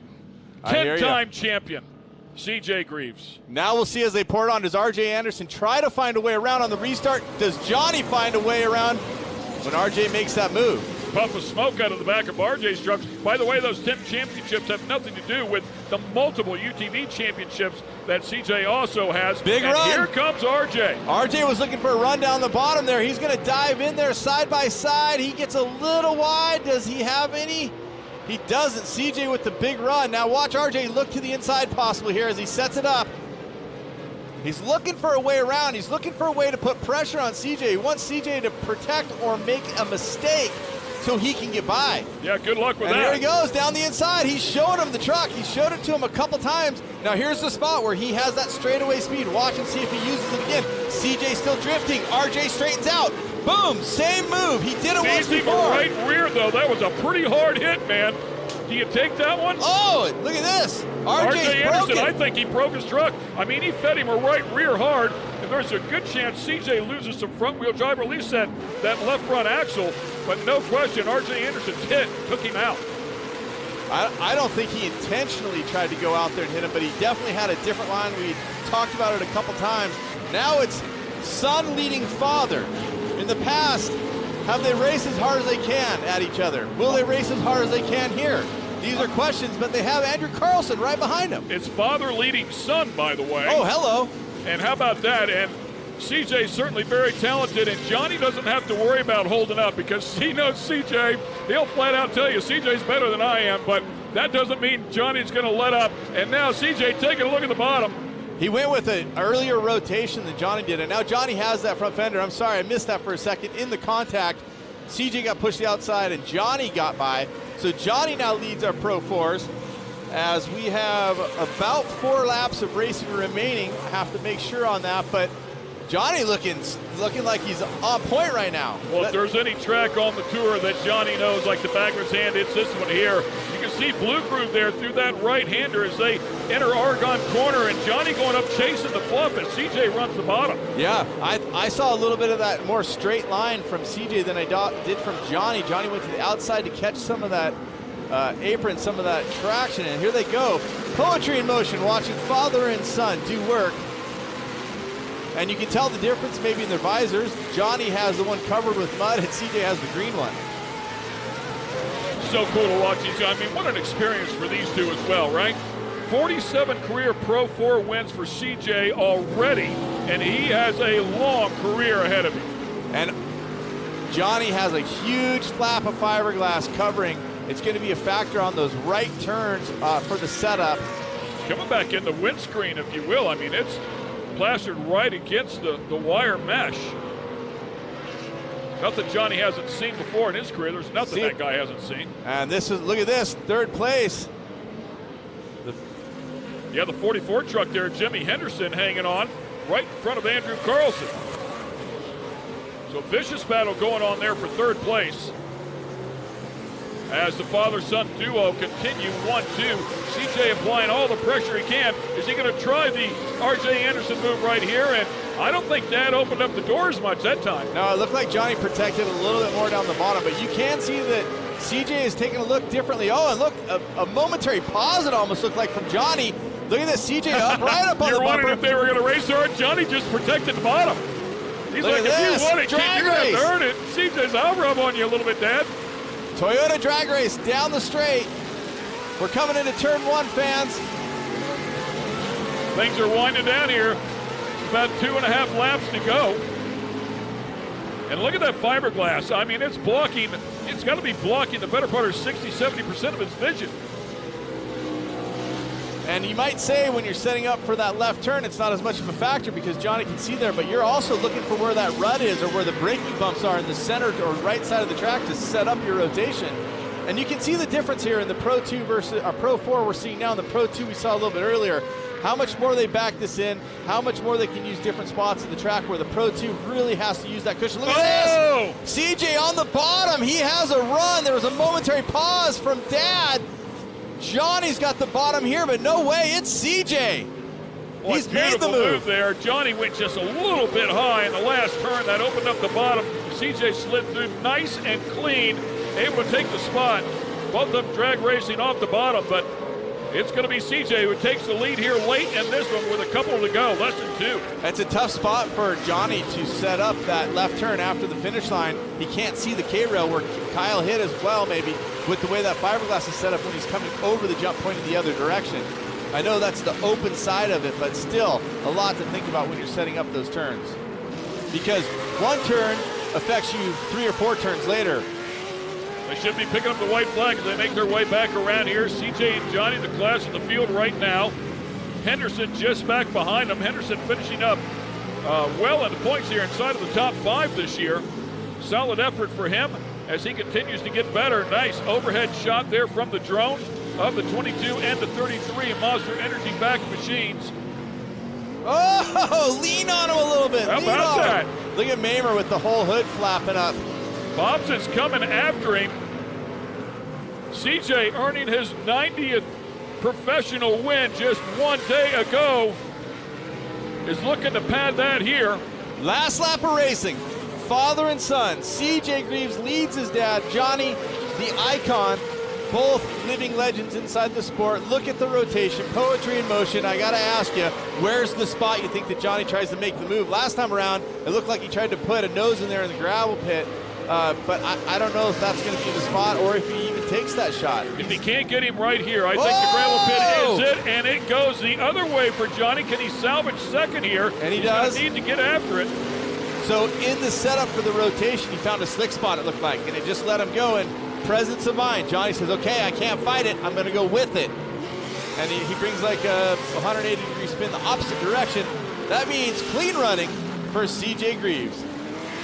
Yeah, that is exactly right. So CJ with no pressure, his spotter's going to tell him, hey man, nobody back behind you. Just run your line, do your thing, and then of course bring it home. That's exactly what CJ will look to do here.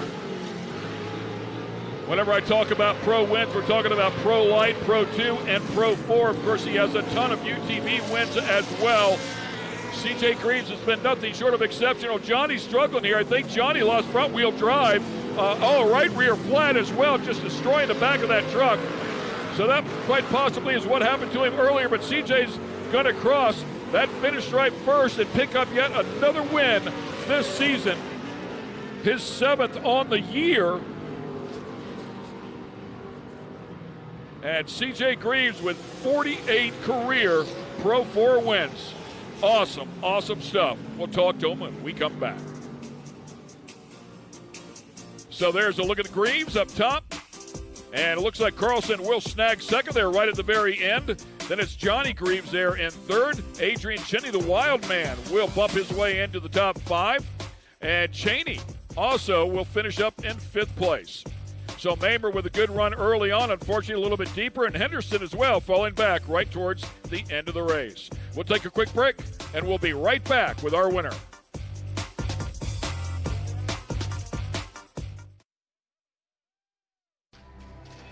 Steel It polyurethane coating has become the choice of leading off-road builders and race teams who recognize the coating's superior performance, protecting suspensions, chassis, and other metal parts that require a proven durable shield against corrosion. Steel It's weldability is a signature benefit that saves racing teams hours of repair time. Steel It provides remarkable performance, making it easier to get back out onto the race course.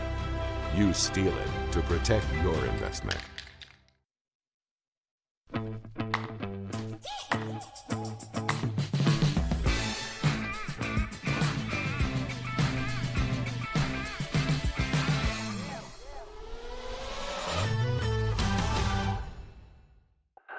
Do you feel like getting away?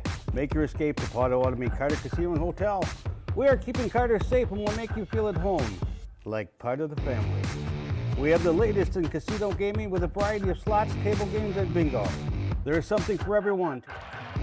Treat yourself to a stay in our hotel and enjoy delicious options at the Flames Restaurant. Relax, unwind, and escape to Potawatomi Carter Casino and Hotel on Highway 32 in Carter, Wisconsin.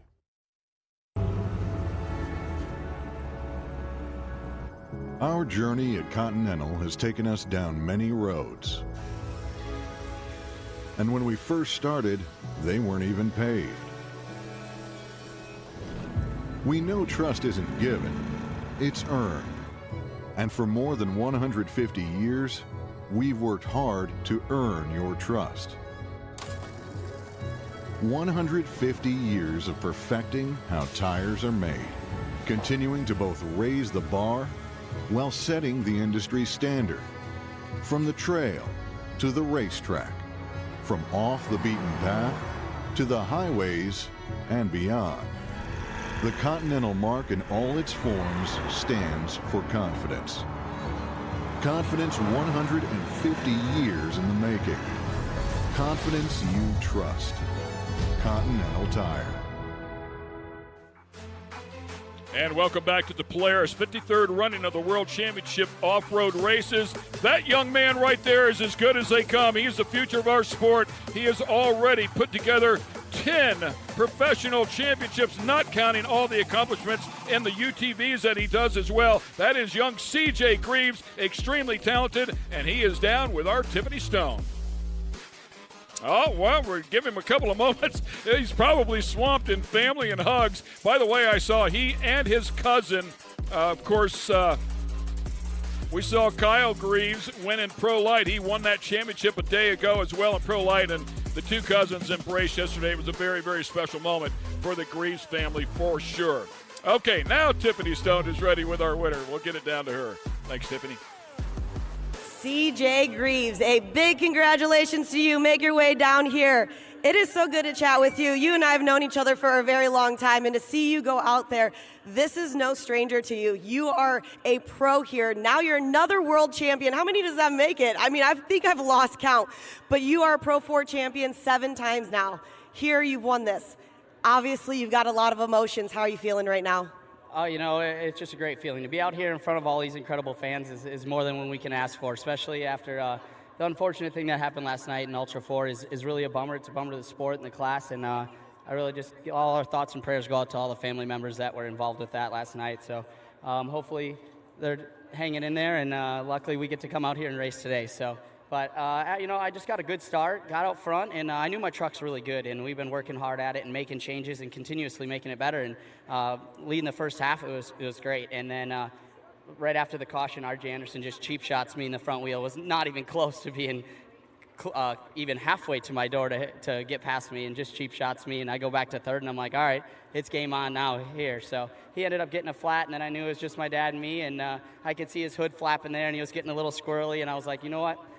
It's Sunday at Crandon. We might as well go for it, and whatever we got left for the cup, we got left for the cup. So hats off to all my crew, all the track crew here for working on the track, Polaris for putting this all on, Monster Energy, Vision Wheel, Maxxis Tires, Fox Shocks, VP Fuels, and lubricants, just everyone that helps us out. We really appreciate it, and we're ready for the cup, baby. Well, talking about that, you are another proud owner of a 2023 Polaris RZR, so thanks to our friends at Polaris. I know you have many of them now since you've won this so many times. Hop up on there. Big congratulations to you. And taking the second place spot, Andrew Carlson and Dallas. Hi, Dal. Andrew, so good to chat with you. Obviously, there was a lot of carnage for 1, 2, 3, and then you came in there. You kept your pace. What was your spotter saying to you?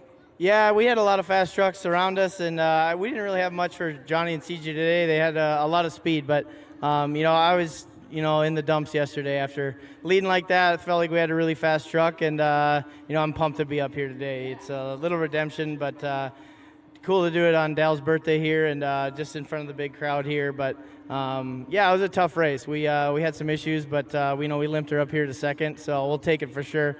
Big shout out to all the guys in the team. This Pro 4 has been a challenge this year, and just to get it up here, you know, this is a big race. If you're going to get on the box and won, this is a good one. So just hats off to everyone at Yokohama Tire for getting us all hooked up all weekend. Vision Wheel, Polaris RZR, all the guys from NTN just making tons of work on this thing, just getting it done. Stoney, Dan, Race, everyone, Sean, they're all busting their butt. Just thank you. And good Lord above keeping us safe. And just thoughts and prayers to all the families that got some banged up guys from last night. Scary deal. Well, we've talked about it before. You know, with Keegan, he got that little bit of redemption exactly like you got heading into that big race tonight. So nice job. Hop up on number 2. Happy birthday, Dallas. And taking our third place spot, Johnny Greaves. G-Paw Greaves. It's always a pleasure to talk to you every year. You know, we have this relationship. It's good to see you. But, sir, I got to ask you a question. With all of that fiberglass everywhere, how are you seeing and how imperative is a spotter to you during this last race? Man, I couldn't see nothing. It's like once one piece would break off, I would get all excited and I could go back after it and, you know, finally get in the lead. And then that's the very last piece goes up there in the window. And I'm like doing everything I can. And CJ's like, why were you so squirrely? I'm like, dude, put your hands over your eyes and tell me how you do. So I couldn't see a damn thing. I was just driving off the sidelines of the track. And then, you know, he got by me there, and a good clean pass. We had a great battle, and then, you know, the last lap I go in the tree turn and I threw it in there, and I blew the tire, kind of spun out and came down here, and then it finally exploded. And you know, nothing against those Maxxis tires, man. We put them through hell out there, and it got me a great start. I started in the second row, and I came around there in 4th place. So it was a great day. I got to thank the guys from Toyota. They're all here. Our engine builders are here. Don Miller, Shaggy, everybody from TRD, and man, they make those babies run and sing, and we just never have any issues. So Toyota, Monster Energy, Maxxis Tires, Vision Wheels, Fox Shocks, the VP Lubricants guys are all here. They're doing a great job. Everybody that supports us, thank you. And most of all, our team, our family, and these damn fans. Yeah! Well, nice job, Johnny Greaves. Hop up on number 3. A big round of applause for your top 3 finishers in this Pro 4 World Championship race. And, of course, to your world champion, CJ Greaves. We're going to take a quick break. We'll be right back. This is where you come alive, where adventure is the ultimate destination, and where Polaris General takes you. Explore beyond the beaten path with a sport-tuned suspension. Ride all day, surrounded by unrivaled comfort perfected for the off-road. And load up all your gear with class-leading cargo capacity. No matter how you share adventure, General takes you there. Polaris. Think outside.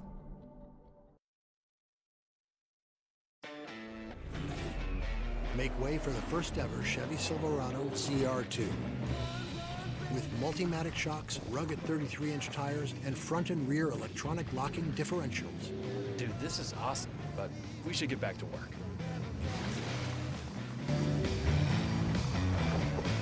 This good? Perfect. If you're going to work remote, work remote. Find new workspaces. Find new roads. Chevrolet.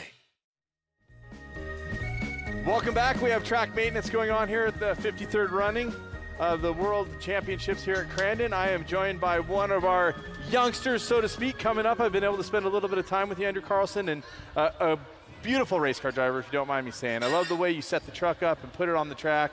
Always racing clean for the most part. You got little elbows up when you need them, but a great result in the end. I know not exactly what you're looking for. Yeah, it was a good race. We had a lot of heartbreak yesterday. We were out leading and ended up getting her tire blown on the last lap, white flag. So just to come out and get some redemption, you know, get up on the box here is good. Any momentum's good momentum here at Crandon. So, yeah, we're just getting our eyesight set on this Cup race. And, yeah, the track was a little different this morning. The Pro 2s really blew it off, and the Greaves boys had the right setup. They were cooking pretty good. But, yeah, I'm excited to get 2 more races for the day.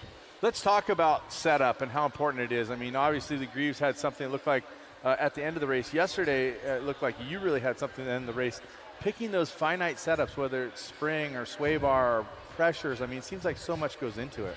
Yeah, it's a big deal. Converter, gearing, everything. I mean, shock, you name it, right? For sure. I think the biggest thing in that race was the jumps were getting a little holed out on the backside, and it's such a momentum track that you need to be hitting all those jumps flat out, and if you're bouncing when you land a little bit, it can really rob some speed, and you know, you just got to be able to absorb the big holes. There actually wasn't that many big holes. It just got slick, and then the cushion was real heavy. So, yeah, definitely a different track than last night. But, you know, we got to take some notes on it and go get prepped for the Cup race here for sure. You'd think with the heavy rain a couple days ago that you'd have a really heavy track. Is that how it feels to you? I mean, every time we're here it rains. So it's right, kind of, okay. it's just, I think it's just part of the deal. And you know, it makes the track crew work hard, right? Like it was dusty and it was raining in the morning and back to dusty. So it's kind of, you kind of got to watch the swing and which way it's kind of going to go. You know, in the UTV race, they mudded the heck out of it, and it got, you know, it looked like a mud race. And then we went out the Pro 4s and we barely went through any tear-offs. So you kind of got to, you know, have like a middle way setup, and then, you know, at the last minute you can make a tweak one way or the other. But so you say last minute that tweak, so will you wait until you see how the weather develops? It's supposed to clear up, supposed to get a little warmer, then you'll make that last minute adjustment? I mean, literally already strapped in the car, could you make a change? Yeah, not exactly strapped in the car, because once you go through tech you can't really touch much. But, you know, we were watching yesterday, you kind of get your baseline set up in there, and then last minute, we saw it kind of drying out last night, and we threw a little bit different tire cut on, and it paid off big. So, today we didn't nail it quite as good, but, we're getting ready, taking notes for this Cup race. A great talent in our sport. It's great to see you up here. Congratulations on a great finish. We're going to get Johnny Greaves up here next, if you can believe that. So you're right in line with living legends that are happening. But before we do that, we're going to go to Dave Arnold, who's with the folks at Yokohama, talking about prepping tires for the race. Andrew Carlson, a Yokohama driver. It seems like a perfect segue. With Paul Algarin, and Paul, we're going to talk a little bit about tires, and tires are so important when it comes to race cars, hooking up, and of course getting wins out of them. Well, things have changed over the last couple of years. We've gone from project tires to DOT tires. These are the tires that everybody can go out, put on their cars, their trucks, and work. But when it comes to the racetrack, there's a little work that goes involved to make them that much better. Yeah, absolutely. And we're proud to say that, hey, the tires that you can go off the shelf and grab, and the guys that are racing on here, go put them on your truck, because we have the confidence that if they're going to survive on a Pro 4 or a Pro 2 with 800, 900 horsepower, they're going to be just fine on your daily F-150. So, but like you said, we got to modify them a little bit for racing conditions, because the track conditions are going to change from day to day, from hour to hour. You could have a dry, blue groove track one day, and then in the afternoon, especially here at Crandon, the clouds roll in, you get a little rain, and now you better have another set up for your rains. So that's where our guys are over here working hard. They're grooving up. Each team has their own little secret sauce on how they like their tires grooved up. So they give us some instruction, and sometimes we listen to them, sometimes we don't. So we have our own recommendations as well. We know our guys have been doing this for so many years. They know what works and what doesn't work. So, but no, it's just great having the DOT rule in effect, because it allows, I think, more tire companies that were sitting on the sideline to come in and play now, and it kind of evens the playing field. So. Well, it really makes a difference, like you said, with the tire and the grooves from those hard conditions, which would probably be great without doing any grooving. But when it gets muddy, these grooves actually help move the mud out of the tires to actually get a little bit of hookup in the dirt. Yeah, you want to, and then also you've got the cushion. When the cushion starts pushing out on the side, you want to make sure that you can ride that cushion. So you want a tire that's going to work in the blue groove, but if you get pushed out too far in that cushion, you also need to be able to work your way through that as well. So, that cushion could be changing. You can have a tire that's set up really well for first half of the race when it's wet and you got conditions, and then second half you might fall off. And you have guys that they set up their tires for the second half of the race when that cushion gets pushed out wide, the blue groove starts coming in, and now they're coming in attacking hard that second half. So it's all on their preference and how they set up their trucks and their driving style, and there's so many factors that go into it. Well, I know one guy you got driving, and he's been pretty much driven from every condition out there, Tanner Faust. I know he's going to be running your treads and shoes out there for sure. Yeah, Tanner, he loves Crandon, and this is his second year coming back, and he's just the consummate professional driver. I mean, you put him in a rallycross car, you put him in a drift car, you put him in a Pro 2, he's going to go out there and he's going to give you the best performance that you're going to see out of any driver. So. That's a cool little piece talking about tires. I want to really quick, Johnny Greaves, ladies and gentlemen, are you kidding me? Right here. I love it, man. That was great to watch you and your boy racing. Unfortunately, at the end there, you weren't able to keep it going. Really quickly, talking about tires, because not everybody understands this. These are DOT tires that everybody's running on the Pro 4 and Pro 2s, which just changed a few years ago. So no special construction. This is the same tire you can buy off the shelf. Yeah, this is the tire that I run on my Tundra. I drive on the street every day, and they're bulletproof. I mean, they've came a long ways since years back, and they're ready to go racing. It's an amazing tire, but unfortunately, it probably put it through the ringer there a little bit, and going into Argonne in the last turn, I caught a rut, and I felt it soft going down towards the tree turn, and it just got squirrely on me rotating down there. Spun out, luckily I had enough gap on Andrew, and I had him come around turn one, and then, we don't run liners in them or anything anymore because, it really doesn't pay. Once they come apart, the liner doesn't do you much good. So the tire finally gave out, and I limped it across on the podium, so, one for the old guys, right? Yeah, you got to love that. You call me old? I'll take it. Hey, one thing that I can tell you about the experience in my life off-road racing was I did get to race the same races with my dad, who's now passed, unfortunately, but we never got to race door to door and really throw it down. How cool is that as a father to see not only someone that you trained, but your blood to be right? I mean, you guys are completely sideways backing it in. You're like, hey, that's my kid right there. I know you're not really thinking that, but. Well, actually, one lap when we were going through the gravel pit side by side, we actually both looked at each other out of the window because he was right there. And, you know, I mean, you can't see your face, but both of us are smiling from ear to ear because I know, you know, we can run door to door. You know, we even dragged off each other's fiberglass a little bit, but it's all good. I just love racing with him. And then, you know, honestly, he goes by me, and I just love seeing him set sail because the kid does everything right.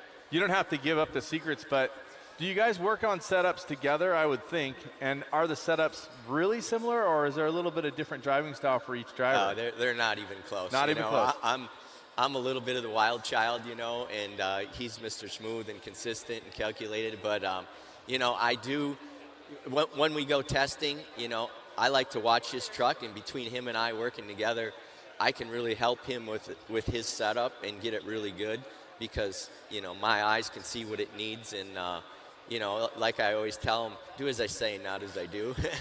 So the two of us got a great combination when it comes to figuring out what we need for each truck. But, yeah, when it comes to setup, you know, his has got to be a little different because he's just so smooth and consistent. He likes it a little freer, and, you know, I like mine clamped to the ground and flat, and I want to more true, just, feel it, right? Yeah, I want to huck it in and know nothing's going to happen. We're running a little short on time, but I want to ask you, the Pro 4, Pro 2, we're going to see the Red Bull Cup later on. Setup, track, drivers, what you've seen so far. I mean, you're going to say the 4s, but do the 2s have some game today? Well, they definitely do. I mean, Mother Nature, perfect condition, but, you know, it's all about the split. If we get a fair split, I think it's going to be a great race. I totally agree. I think what is exciting is the unknown, the unpredictable factor. Exactly. Ladies and gentlemen, living legend Johnny Greaves, thank you so much for spending some time with us. Congratulations Thanks, on the podium and a win for the team. Right now, we're going to check out something a little bit different. The 170s race. Wyatt Olson, 11 years old, your winner. Dave Arnold caught up with him. I'm standing here with our newest and youngest champion, 11-year-old Wyatt Olson, who just wrapped up the side-by-side 170 class. Wyatt, what's going on, buddy? Not much. Just got back from racing. Did you have a good season? Yes. So you just won the championship. How much did you win by? 39 points. So that was a big win there. Now, I know you're at Crandon. You're at the big house. It's the World Cup weekend. You got some heroes you're going to be watching tomorrow running for that Red Bull World Cup? Yeah. Who do you like? Andrew Carlson and LeDuc. Oh, some favorites, some heavy hitters for sure. Yeah. Is that who you want to follow in the footsteps of? Yeah. So what class do you want to drive out this? I know you just wrapped up the 170. What's up next with you? 570 class. 570, and then come on. After the 570, what do we got coming up after that? Pro Turbo. Pro Turbo. So you're going to make your way up to the UTVs. Are we going to see in a Pro 4 or Pro 2 one day? Yeah. Which one is your favorite? Pro 4. Pro 4. You like all that big horsepower? Yeah. Well, Wyatt, I'd like to definitely say congratulations to you. What a great job out there. And I know you probably got some family watching home. You want to say hi to them? Hi. There you go. Keep an eye on this young man right there, Wyatt Olson. This is the future of off-road. This is where they start. We've got a lot of drivers that have been in the Pro 2, Pro 4 class. This is where they started. Trophy carts, side-by-sides. Well, Wyatt could be the next Crandon World Cup champion. I love to see the development of the young drivers, but not only the driver himself and what he puts on the track, but the personality and the ability to speak to the camera, and also our Dave Arnold out there finding those stories is fun to find out what's going on with the youngsters out there. Our next racing will be side-by-sides, and we're going to be in the stock class. Remember, we're building up to the Red Bull Cup where the Pro 2s and the Pro 4s, which you've already seen this morning, will go head-to-head on this very same track. It will be incredible. I promise you, when we come back, more fun from Crandon.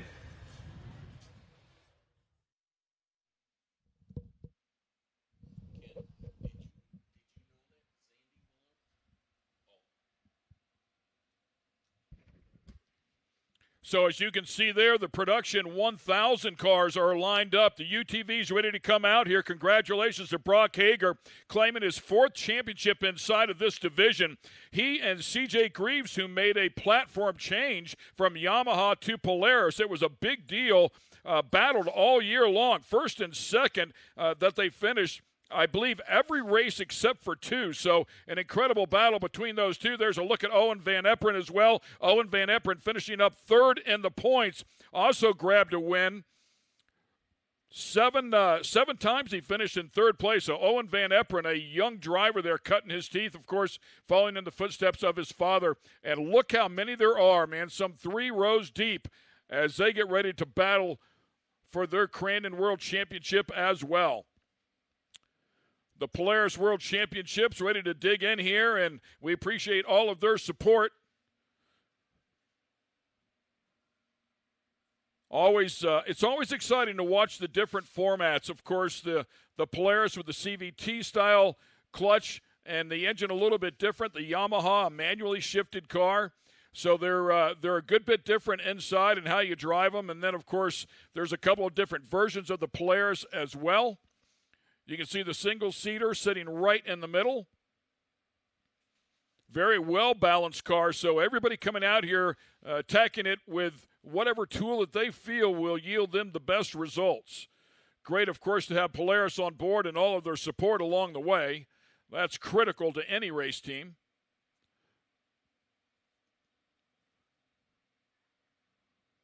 Speaking of Polaris, there goes the Crandon Polaris Razor, and our starter once again letting everybody know, hey, man, it's showtime. Let me get up here into the booth, and we'll drop the green flag on this one, turn them loose, and find out who's going to stand atop. It has been very impressive to watch Brock Hager and C.J. Greaves go at it, but don't count out Owen Van Eperen. Dallas Nord, who really got into this just a couple of years ago, has done a fabulous job, finished up 4th in the points, also grabbed a podium along the way. Dylan Marquardt as well, finishing up inside of the top 5 this year in the points in this extremely large class. Yellow flag up, looking for the green flag. Here we go, we're racing. Keep your eyes on turn number 1.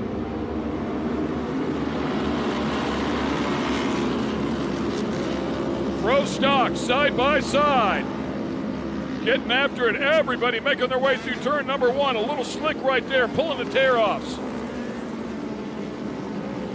Underneath the Red Bull arch. Out in front of the suites, that kicker is much larger than it used to be. Everybody doing a good job so far as they head down into the gravel pit. The Polaris gravel pit right there. And looks like Brock Hager is going to come out of there with the lead. I believe that's C.J. Greaves right behind him.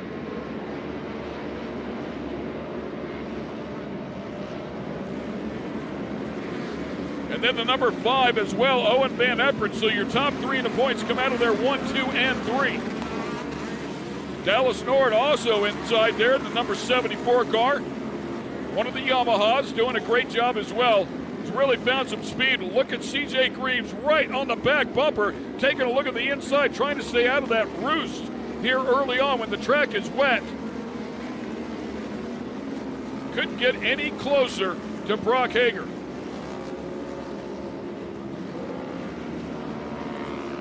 Hager with 6 wins on the season, finished up in 2nd place 4 times. Then it goes just the other way with CJ, who had 4 wins, finished up in 2nd place 6 times. So put that together. I mean, these 2 guys have been the class of the field, no question about it. Hager backing that one in, and it looks like CJ's just going to run right into the back of the right rear, and a flat tire, I believe, for Brock Hager. Right rear now flat.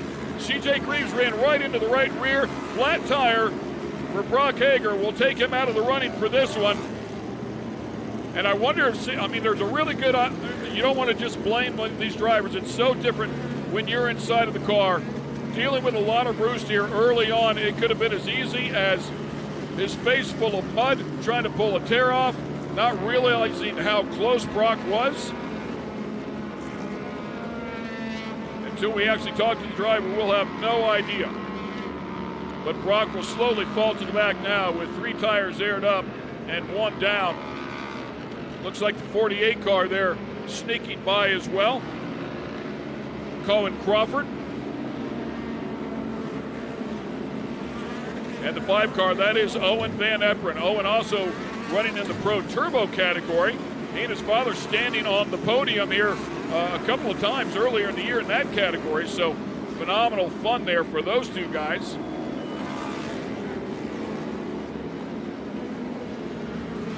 Dallas Nord there in the orange and yellow car. And the 21 car now under attack. That's Josh Bayer. 22 car right there all over him. Dylan Marquardt finished up 5th in the points. Dylan grabbing a podium, going back to this race in the spring. Round number 2 here at Crandon. Dylan Marquardt able to put it up on the box in the 3rd position. So finding a little bit of speed here again. Look at the 5 car. That is Owen Van Eperen, young driver. And now trying to hold off the 48 car, which is closing the gap here as quickly as possible. Cohen Crawford having a spectacular run here.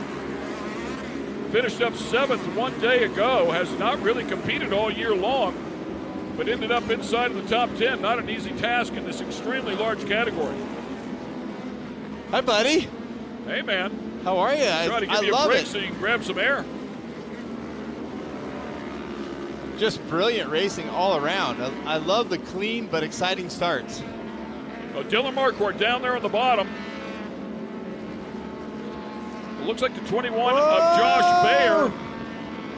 Take 21 car and Dylan Marquardt all over the back of Bayer.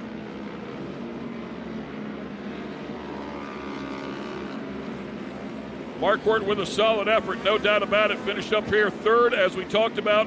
Round number 2, Spring Crandon. And the 22 car keeping pace right now, trying to get a little bit of a gap. See if he can get underneath the bottom of that thing, all over the back bumper.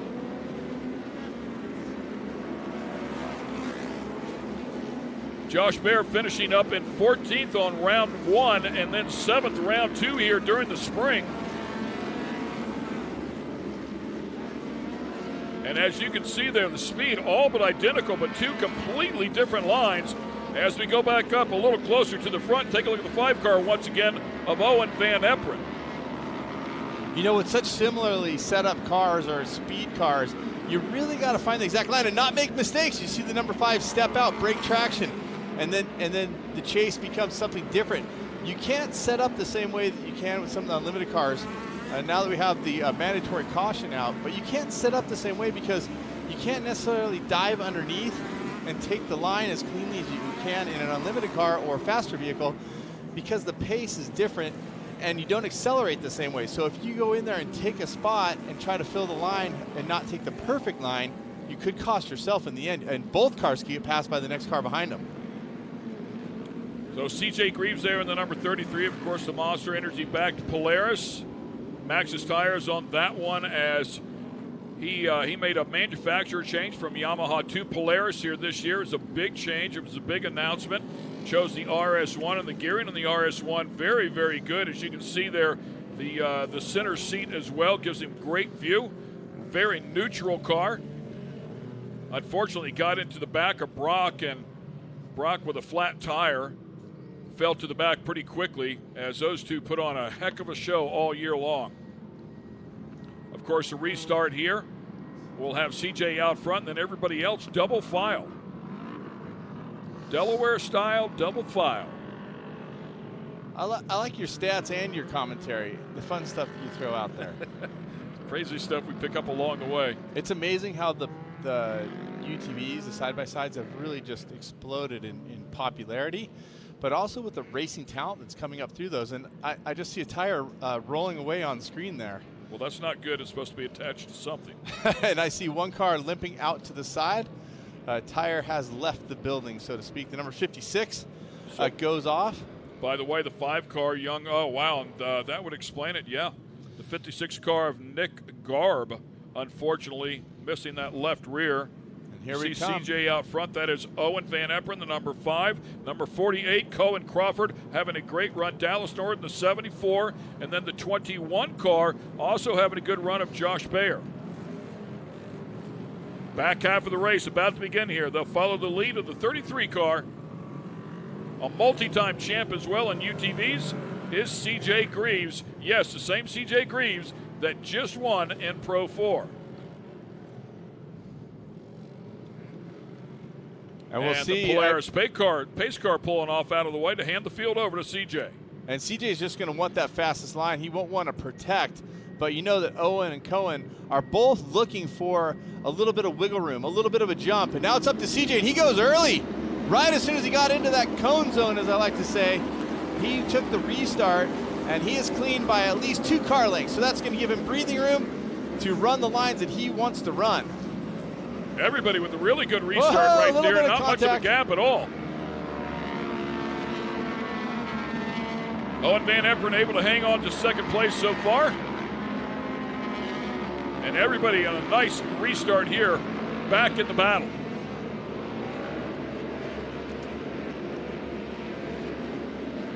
Coming back into that finish line area, CJ looking clean. Now, what's interesting for the fan at home is you may use a similar line because there is a fast line around the racetrack, but it's quite a bit of a different drive in your side-by-side versus what it is in your Pro 4. Boy, CJ's car looks really, really good coming through that final turn and left-hander. I mean, just the set of the car is beautiful. Right out there on the edge of the fluff where the grip is. Well, what a lot of people don't think about when they're setting up their cars, especially newer drivers, they set it up for how it feels off that jump or how it sets up. What you're pointing out about CJ's car is, I think, the trackability and how he sets that car. Because one thing that really upsets a stock class car is when you get into a line and you reverberate off of it. You come back on it and reset, meaning the car sets, comes back, and then you reset it. And one thing I really see about CJ's car is he's not doing a lot of that. He has a setup that I think lends to setting that tire. Watch him here. Watch him set, and it stays set. The car behind him took 3 different resets there in the fluff. It kind of did a little step, little step, little step, where CJ took 1 clean line. Part of that is driver. Part of that is setup. Yeah, and the suspension on the 2 cars, the Polaris versus the Yamaha, a good bit different as well. As you take a look at the trailing arms and then the A-arms that are incorporated on the back of the Yamaha. The damper technology is huge here. These are pro stock. We call them stock. They're allowed to adjust or make some changes to the airbox and to the exhaust. And then, of course, they're able to dial in the dampers, which you know is absolutely everything out here. Absolutely. I mean, being able to have a car that's the drivability is so key, and getting your car to sit down. See those undulations he's taking there? You see him lifting off the throttle, so he's not full throttle, like wham back, wham back. He's trying to modulate and keep a certain pace, a smooth, consistent feel. Really stretching it out here. Some nice breathing room. Dallas Nord back there in 3rd place now, I believe it is. Again, taking a look at the number 22. Looked like the right rear for the 22 car of Dylan Marquardt might have been tucked under just a little bit. See him lifting up that inside tire, by the way, of the 21 and the 22. Still duking it out here. Josh Beyer and Dylan Marquardt. 5th and 8th in the points. Speed relatively close there.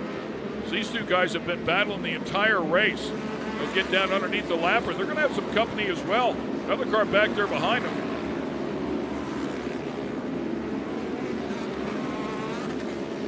And Marquardt leaning on him a little bit, putting a little bumper action on the back of the 21.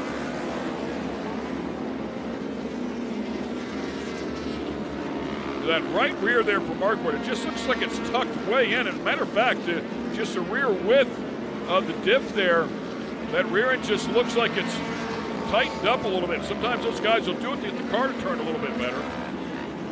My experience is wider the better. Wider and as low as you can go without breaking the rules. White flag out. Cam getting his exercise in today. He'll lose about 10 pounds.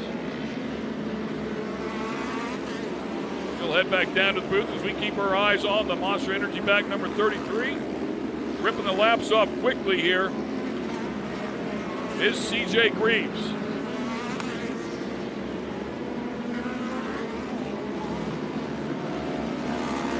Making his way back around to the gravel pit here one more time. 4 wins on the season, looking to make that 5. Owen Van Eperen doing a great job here as well. 8 podiums for Owen Van Eperen, looking to make it 9. Finished up in 3rd place 7 times. This will be the first time he finished up in 2nd all season long. Dallas Nord will come across for his 2nd time on the podium. A beautiful job there out of these guys, and very difficult class. Got to get your cars fast, keep it within the boundaries of the rules. So that will wrap up here the Polaris Crandon World Championship for the Pro Stock category. And CJ Greaves is going to be up top here one more time. Get yet another ring. Owen Van Eperen there in 2nd. We talked about Dallas Nord in 3rd. Bear and Marquardt, after that vicious battle the entire race, end up in 4th and 5th. Luketic at 6th. Ecclestone, great to have him out here and join in the fun. In 7th, Waz, Bond, and Dressel will round out your top 10. So we'll take a quick break here. We'll be back with a lot more racing action. We are far from done, ladies and gentlemen. Welcome once again to the Polaris World Championships here at Crandon. This is where you come alive, where adventure is the ultimate destination, and where Polaris General takes you. Explore beyond the beaten path with a sport-tuned suspension. Ride all day, surrounded by unrivaled comfort perfected for the off-road. And load up all your gear with class-leading cargo capacity. No matter how you share adventure, General takes you there. Polaris. Think outside. Make way for the first ever Chevy Silverado CR2. With Multimatic shocks, rugged 33-inch tires, and front and rear electronic locking differentials. Dude, this is awesome, but we should get back to work.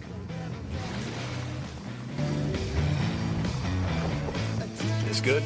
Perfect. If you're going to work remote, work remote. Find new workspaces. Find new roads. Chevrolet.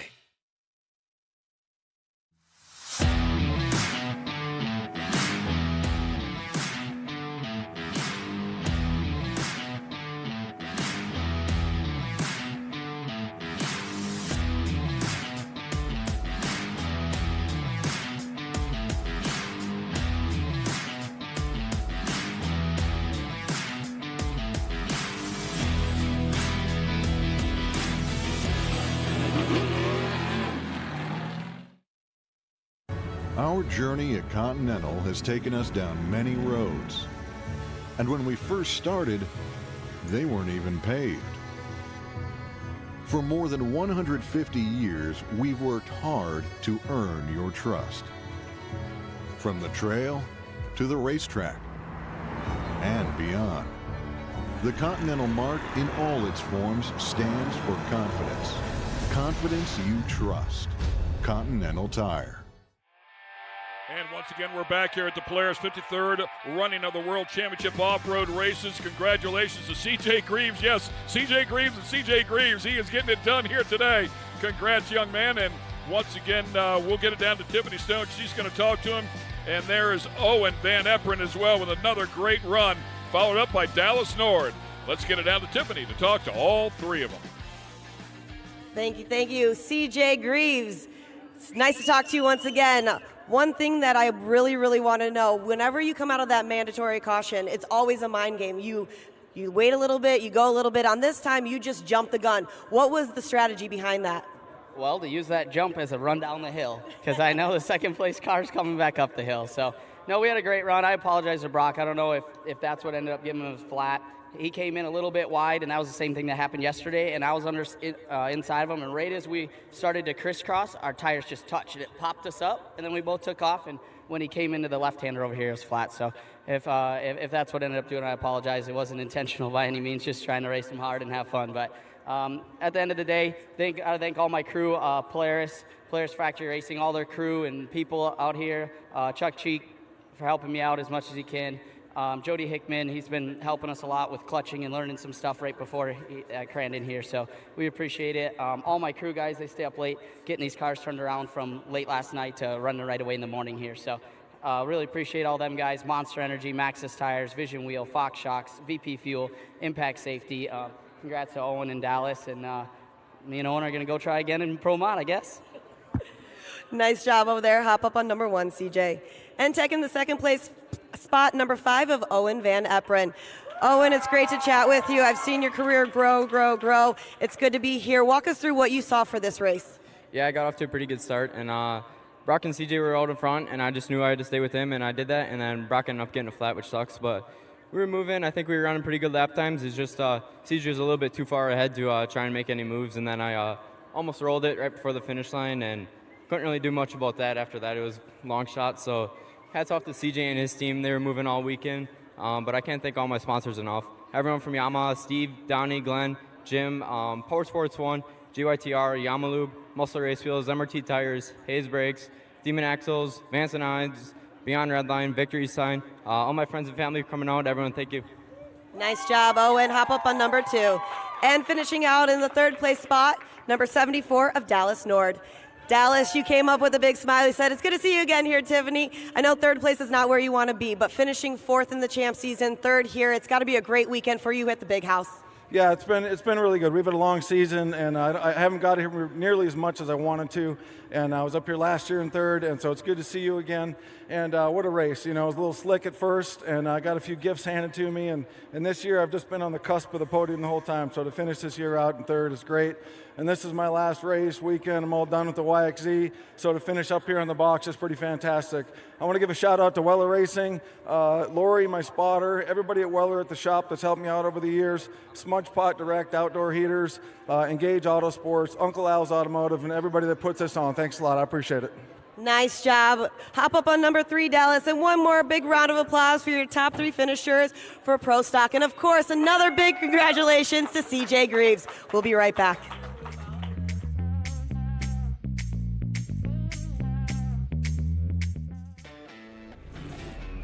Make way for the first ever Chevy Silverado CR2. With Multimatic shocks, rugged 33-inch tires, and front and rear electronic locking differentials. Dude, this is awesome, but we should get back to work.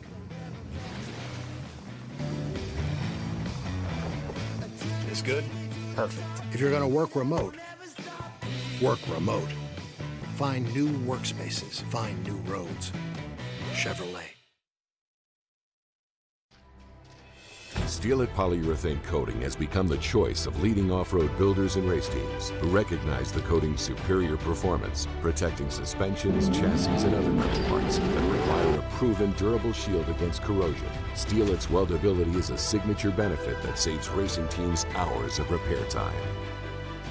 Steel-It provides remarkable performance, making it easier to get back out onto the race course. Use Steel-It to protect your investment.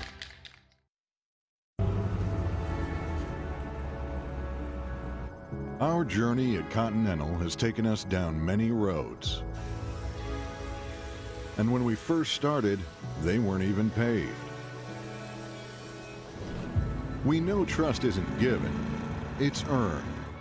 And for more than 150 years, we've worked hard to earn your trust. 150 years of perfecting how tires are made, continuing to both raise the bar while setting the industry standard. From the trail to the racetrack, from off the beaten path to the highways and beyond. The Continental mark in all its forms stands for confidence. Confidence 150 years in the making. Confidence you trust. Continental Tire.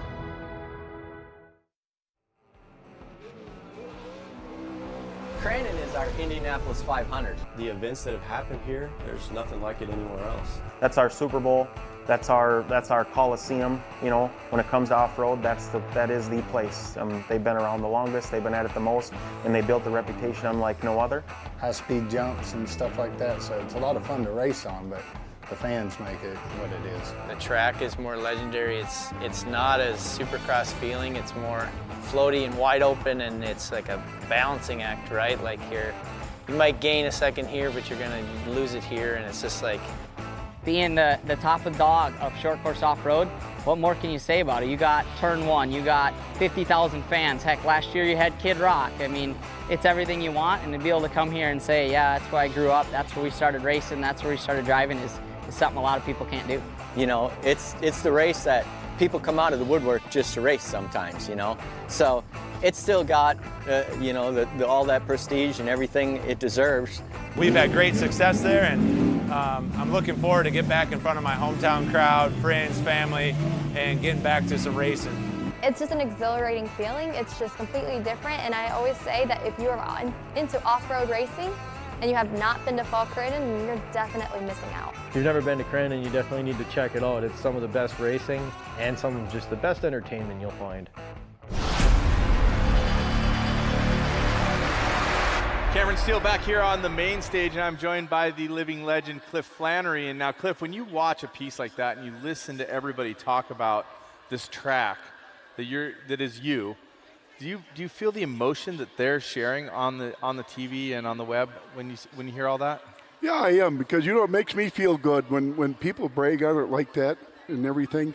It makes you know you're doing your job. I'm doing my job on my end, and the fans and the drivers are doing it on theirs, and I'm giving them everything I can give them to prove. We got the best drivers in the world here. When you win here, you can win any place else. That's for sure. And I just try to have the best facilities, try to have a lot of entertainment for the fans, and then have something for our sponsors to be able to come to and look at and say, you know what, this is what I can see why they're talking about Crandon. And we just try to treat everybody the same. $5 or $1 million, it don't make any difference. You're all the same here to Crandon. Well, I think it's a great testament to what the track and your style is all about, because you walk through the doors. And now I know that the town, for those of you who don't know, Crandon is about 1,700 population. About half of that works as volunteers here to make this race happen. But every person you meet is smiling. Every person that helps you is waving. And that's not just the people that are volunteering and helping, it's also the fans. It's everybody around it. I think it's a trickle-down effect, right? Or from the roots up. How you portray it is how everybody picks up on it, and it is a smiling, happy place. Yes, it is. We get that. We hear that quite a bit from our sponsors, come to town, and different people it does. But that's the way this community is. It's just a small community. Everybody pretty much knows everybody. When something happens, everybody bleeds with everybody, and it don't cost no more to be happy, and it does be sad. And that's the way I've always looked at it, and I just try to make the best out of what I can do. And my family is, behind me, and with the people around Crandon in different organizations that's out here. There's 13 or 14 different organizations out here, and one of our biggest ones are the vets. I mean, they do the camp gate from Wednesday on and do a heck of a job, and it's unreal. And I said to have you pitch in, and then your Lions clubs and your Pee Wee football and it takes everybody, fire departments, and it's just fun when you get everybody involved and the ski clubs and everything, that we know we're helping them too. And that's what makes me feel good, that we're able to reach out, donate, and give back to the people that help make us what we are for 53 years. I've been in it for 53 years, and when you don't think stuff can get better, the drivers can't get faster, everything, the entertainment, it changes. Like I said, I'm going on 73 years old, and I don't know what the next 100 years are going to be like. But I can tell you one thing, I've had a good run at life, so it's been fun, and I want everybody around me to have fun, and it's all been great. I think that you've achieved that for sure. Everybody here in the stands, I mean, if you look right behind you, Cliff, and look at what you've created, I mean, there's tens of thousands of people here, all respectfully sitting in their chairs, all watching, all excited about the racing. And let's talk a little bit about the racing. What is your favorite part when you start dissecting it? What do you have to get up to go watch a race? I know you want to watch them all, but is it the cup race? Is it something in particular? Do you like the little kids when they go out and race, or is it just the whole thing?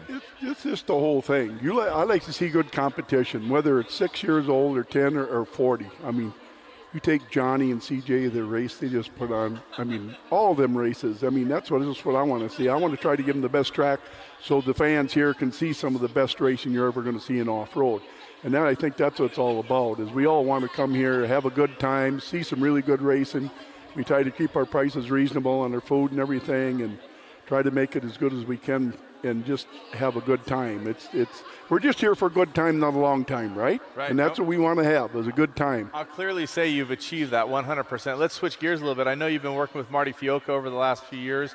He's brought some energy to different facets of it. But one thing that I think is really cool that you, Cliff, and Marty, and the Off-Road Motorsports Hall of Fame have got together and brought a segment of the Off-Road Motorsports Hall of Fame here with Short Course Off-Road and given it a home, somewhere for it to live. I think that's a very cool step for you. Well, it is. You know, I'm an Off-Road Hall of Fame, but really we're short course racing, and the Hall of Fame only takes in 9 people a year. There's 50-some people a year, and only 9 a year can go in. But the trouble is, our short course people, it's been around, it's done a tremendous job, and everything it's hard to get recognized. And with Marty and working with the people out West Coast and Barbara and McMillan and I mean Mark and them guys that's on the board out there, they come here.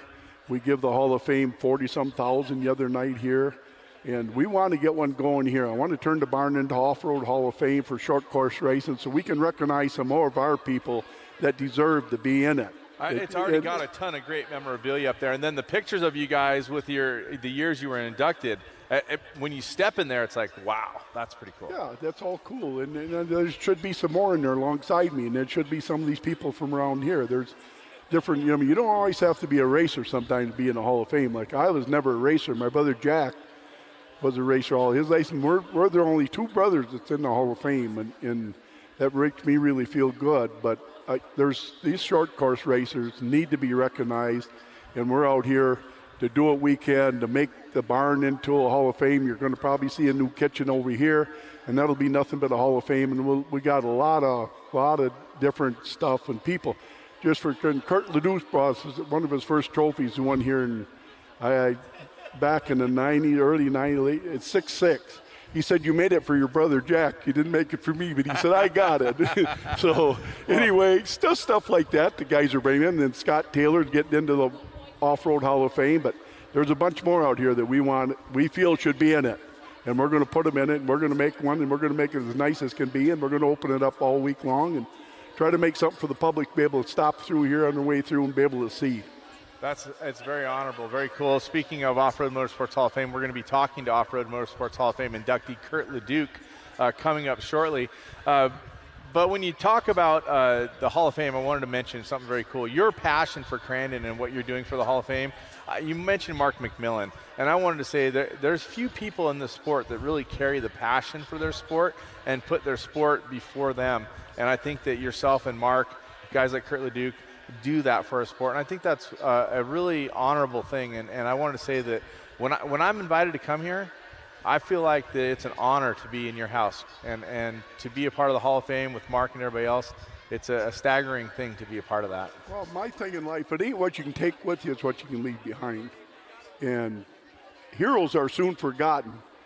But guys like me and Kurt and Mark Luke, we're legends. We've been around so long, they're ain't even that old. So, and we've done our best. We've earned our dues, paid our dues, and we just want to leave something behind. And I know Kurt and Scott Taylor and all that. Mark McMillan's got a lot of people here don't know much about Mark McMillan, but how many times he's won the Baja 1000 and all that. 5 times.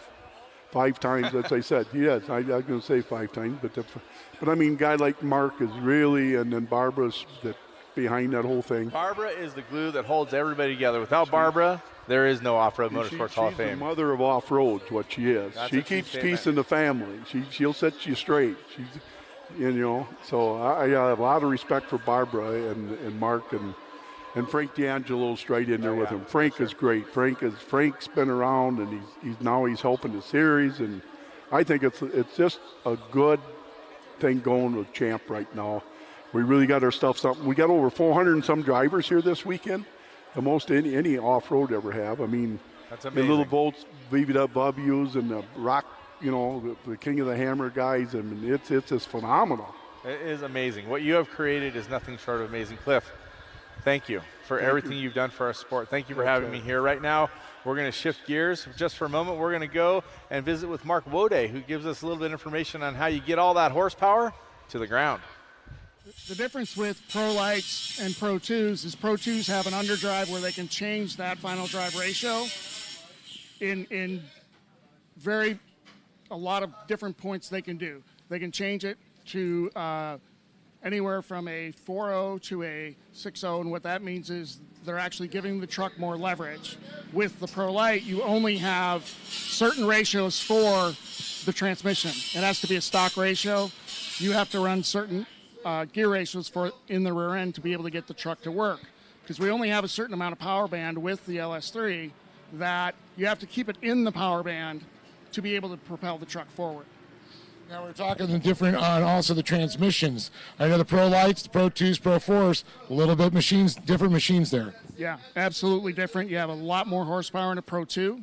You also have ratios that you can change inside the transmission to allow you to get that ratio you need to live in that power band where you need it. So are they for an automatic transmission? Are they banging gears? What's going on? Actually, they're banging gears. It is an automatic transmission that's made into a manual. If they cannot get the correct RPM there, they will be shifting back and forth between those two gears to get the wheel spin they're looking for. What's the difference on how many gears from a Pro Light to a Pro 2 to Pro 4? What are we looking at? Pro Lights are 3 gears, typically only use 2. Same thing for Pro 2s.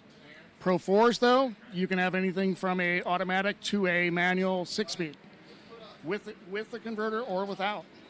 So different machines, different applications, different animals, but definitely they bring the excitement. So a little bit more, you got to stick around and watch all these all unfold out here today during this race. Right on, Dave Arnold with the goods once again. I love Mark Wode. I love his information, and he's got so much behind-the-scenes credibility. It's great to have him on camera there. And speaking of on camera, the legend. I just call him Kurt Leduc for some reason, but I'm going to tell the story. When I was a little kid, or younger kid, I should say, I was at Riverside Raceway. And Walker Evans, of course, is everybody's hero. And Walker's racing the heavy metal race and down Thompson's Ridge. And this guy is racing with him in this totally different looking race vehicle. And it says right on the side of his truck, Kurt Leduc. I'm like, who is this Leduc guy? And I've said it a bunch of times, but ladies and gentlemen, the living legend, part of the Off-Road Motorsports Hall of Fame, winner of just about everything possible, including the Cup race, Kurt Leduc, welcome to the stage here in Crandon. Well, thank you, Cameron. Thanks for having me. I know we get to hang out a lot out in Baja, and to be back here on Labor Day weekend in Crandon, you know, I see the interviews and the drivers get emotional. This track does that to you. It brings those emotions out. The fans have been coming for generations, and, you know, Kyle hasn't had the best weekend, but, you know, it's the rivalries that built this track. It's the rivalries that, you know, me against Jack or against Taylor, you know, it was just McCachran. It was those rivalries that built the fan base and bring people back. So it continues to this day. Well, you mentioned Baja, Kurt, and we do spend a lot of time down there. Thankfully, we get to share with new friends and old friends. But one thing I do see in Crandon that reminds me of Baja is that generational feel of the fan and the racer. So when you're in Baja, you have the grandfather and the grandkid with the father in between. They're interacting, they're talking. The kid grows up to become an off-road racer. And the same is true here at Crandon. The kids are growing up to be racers. The fans are bringing their kids and growing up to be fans. And that's one of the things that's the greatest thing about motorsports is the generational piece and the ability to share that with your kids. Yeah, and, you know, I'm so encouraged by the UTVs, the side-by-sides. You know, those guys are going to climb the ladder. They're going to find a way to find the money and the team members to help them. And, you know, they want to win the Amsoil Cup someday or the Borg Warner Cup in the past or whatever, the next cup's going to be. So, you know, the UTVs are encouraging. It's a good future, and they're going to bring their fans with them as well. Let's talk a little bit about the racing here at Crandon. Let's talk about how it's changed, because obviously you were a winner in the past here. Now your kid is a winner here. Let's talk about some of it. Do you feel like, in my opinion, it's gotten a little bit more finite? They've really drilled down on it, where maybe there was a little bit more elbows up in the days. Still elbows up, but it seems like there's a little bit more technology involved here. I watched the Pro 2 race, and, you know, the gaps stay about the same. It means the cars are very competitive. The rules have narrowed the package down. That's everybody. In the past, somebody would show up with a big Roush motor and go out there and dominate.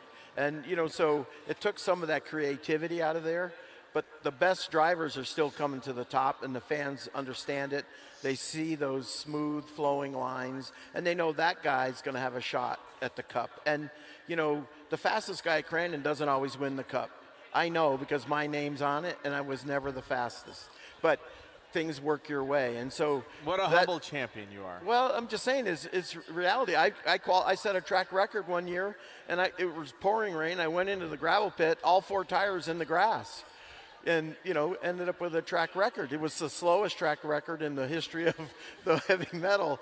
But anyways, it was just, you know, you just have your moments, and so we've seen it in the past. We've seen 2-wheel drives win. We've seen the 4-wheel drives. So the fans are here. They want to see who's going to take home the big Cup. I got to ask you about your kid. He's got a love-hate here, doesn't he? He shines so well. He gets to the front. He does win, but he does have some drama, of course. It's hard on the vehicles. Not everybody can win every time, but I know there's so many Kyle LeDuc fans, and I know it's got to be hard for you guys not to be able to come out and hit that number 1 spot every single time. Well, yesterday was a shifter.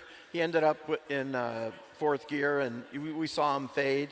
And, you know, today was something different, and, you know, hopefully we got one more shot at it. So never count any one more shot at it. One more shot. Don't count anybody out. You know, it's the Greaves are having a great weekend, and they've worked hard and have had a great season. They deserve it, and the fans appreciate it. So, but they all want to come see. You know, you can be standing in the pits and not see any race, and when something happens on the track, this crowd lets you know something happened. You better go look, and that's what I love about it. So I'm looking forward to the Cup this afternoon, like the fans are, and yeah, it's great. Do you feel like the 4s or the 2s have an advantage today? Do you think the 2s are more competitive? What do you think? It looks like a heavy track when you walk on it. Yeah, you know, I haven't seen lap times, and that's really what it comes down to. Sometimes you think they give them too big of a jump. Sometimes you don't think it's enough. Depends on the watering. You know, and it's all new people this year, so it may change it, but it doesn't matter. You know, the fastest guy, the luckiest guy, the guy that's put in the hard work. You know, Jack Roush told me one time, and you know, the harder I work, the luckier I got. And that's true with all these teams, and you as a racer know that. Well, my mom used to say that luck is when opportunity meets preparedness. So you better be ready to win. You better be ready to win, and you better have a speech ready when you get up on the stage. For sure, 100%. Kurt, never at a loss for words. So much fun to have you here, and I got to say, looking forward to 5 o'clock Central Time when we do get the Red Bull Cup off and going. We do have 4 more races before that, but they are bangers in themselves. So don't go too far away. And we also got to thank some of the people that are a part of making this 53rd Crandon event happen. And, of course, we're talking about people like Cometic. Cometic gaskets, sealed under extreme pressure.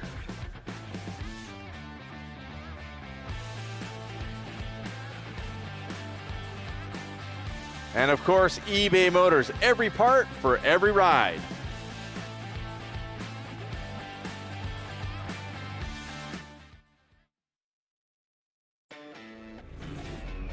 Make way for the first ever Chevy Silverado CR2. With Multimatic shocks, rugged 33-inch tires, and front and rear electronic locking differentials. Dude, this is awesome, but we should get back to work.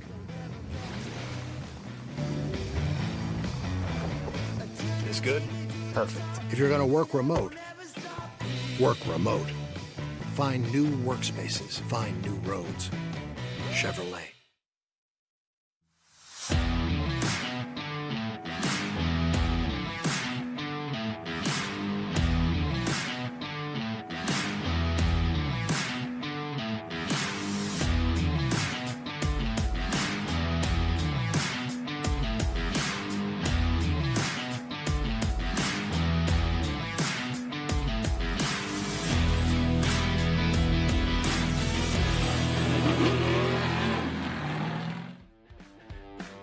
It is Red Bull Crandon World Cup Day here at the Polaris 53rd running of the World Championship Off-Road races, and we're about ready to start our Pro Turbo side-by-sides. As you can see, I'm lined up on the starting line over there.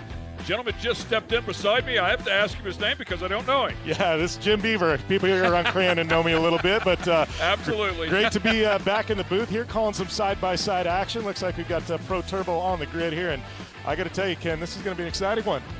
Yeah, no doubt. I was really surprised at Hamish Kelsey, who just showed consistency can win you a championship. Up on the podium 4 times, just 1 win, but he never got out of it. And all the other players, take a look at it like Kyle Chaney, went on a 3 consecutive win streak, put together 4 altogether, was up in second place 3 more times, but had some of those runs where he finished outside the top 20. Here they come, ladies and gentlemen, headed to turn 1. The Pro Turbo side-by-side battle is on.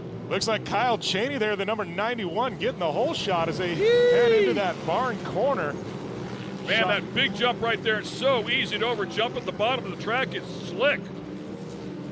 Gonna head down into this Polaris gravel pit corner, and it's one of the most technical corners on the track. You know, there's a lot of lines going in there. And he missed it right there a ton. We talked about the bottom being slick. Of course, all that that blue group down there, they put a little bit of water on that, and man, it becomes ice. So the Can-Am's doing a great job out here. Can-Am's, Yamahas, Polarises, CJ Greaves in here in a Polaris as well. So it's great to see the diversity in manufacturers. Go at it. Kyle Chaney first across the stripe. Jason Weller right behind him. So there's a couple of Can-Am's in. CJ Greaves with a great start inside of the top 3. Ronnie Anderson in a Polaris as well. Yeah, you know, Jason Weller coming out of Arizona all the way back here, and he's had a strong run this weekend. You know, Jason, definitely not newcomer to the UTV division. You know, him and his wife Corey have been staples there, both on the West Coast and here in the Midwest for years, but good to see great runs out of him this weekend. Yeah, it's Jason qualifying on the pole here a couple of days ago, and of course Corey with a ton of championships in this style of racing. Right now, Kyle Chaney, and when he puts it together, man, Chaney's as good or better than anybody out here. He's driving away from the field as it stands right now. You know, Chaney, he's been one of those guys really diverse. We've seen him in the full-size trucks. We've seen him in the UTVs. You know, he's gone to King of the Hammers, had a whole lot of success at King of the Hammers. He's become just an all-around wheelman, and, you know, we're seeing him lay down some great laps here at Crandon. Yeah, really put together a great relationship with Can-Am, a big part of this program, as you talked about, in the Pro 4s as well. And he's been doing this for a long time, man. Very, very talented driver. Good look at him right there as he is at work in the office. And these turbo cars producing upwards of 200 horsepower. These things are rocket ships. Yeah, these turbos, you know, and especially, you know, this Pro Turbo class, they really unleash these things. You know, they're able to put a nice tune in there and get the most, you know, the most horsepower out of these.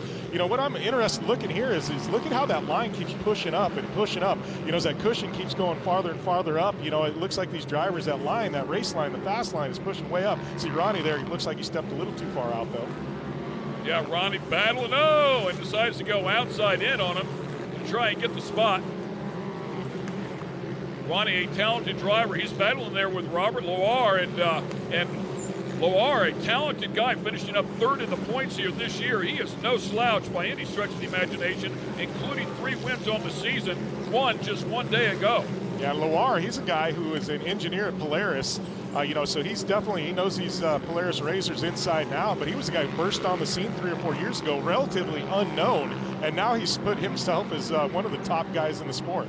And my apologies, I said he won a day ago. He actually finished second. It was Chaney that won 1 day ago. But yeah, right there with him as we keep an eye on that. That's a great battle. It looks like Ronnie Anderson getting a little pressure from one of the Can-Ams there now. Yeah, the 48 car, that is Corey Weller. We were just talking about her a moment ago.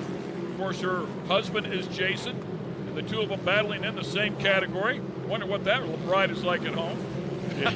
and back to Arizona can get sporty. Yeah, I can tell you, knowing the Wellers both, there is no love loss on the track. They race each other hard, and it is all about bragging rights of the Weller household. She is vicious, I promise you. There are days when Jason goes without a sandwich. There's a look at CJ Greaves, that number 33 car once again. Boy, he's had a great day here today already, picking up 2 wins and looking for a 3rd. 48 car once again, that is Corey Weller. So Scotty Lawrence here in the 77, starting to put a little pressure on Corey Weller. And Scotty Lawrence way deep in the points, but did not run the full season. Very talented. You talked about diversified drivers, another guy that competes in the Pro 4 category. Yeah, you know, and I think Scotty Lawrence, obviously, he's no stranger to side-by-side racing. That's how he got his start here in short course. But, you know, I think this year, you know, taking a little time off from the side-by-sides to dedicate himself some more to the Pro 4, you know, try and get those results up. But everybody knows when Scotty Lawrence shows up at a side-by-side, he's here to play. So the track ever changing now. They started off obviously with a lot of moisture down there on the bottom. The bottom will start to dry up here a little bit, give them a little more racing room, potentially a slide job. Chop off the entry of the turn if you can, or maybe rotate it hard and come off the bottom. Yeah, what a battle between Lawrence and Corey Weller there as we get a shot here of Loire, putting a little pressure there on the 10 of Jason Weller. And it looks like the mandatory caution has come out here, so that will group everybody back up. Good chance to catch your breath.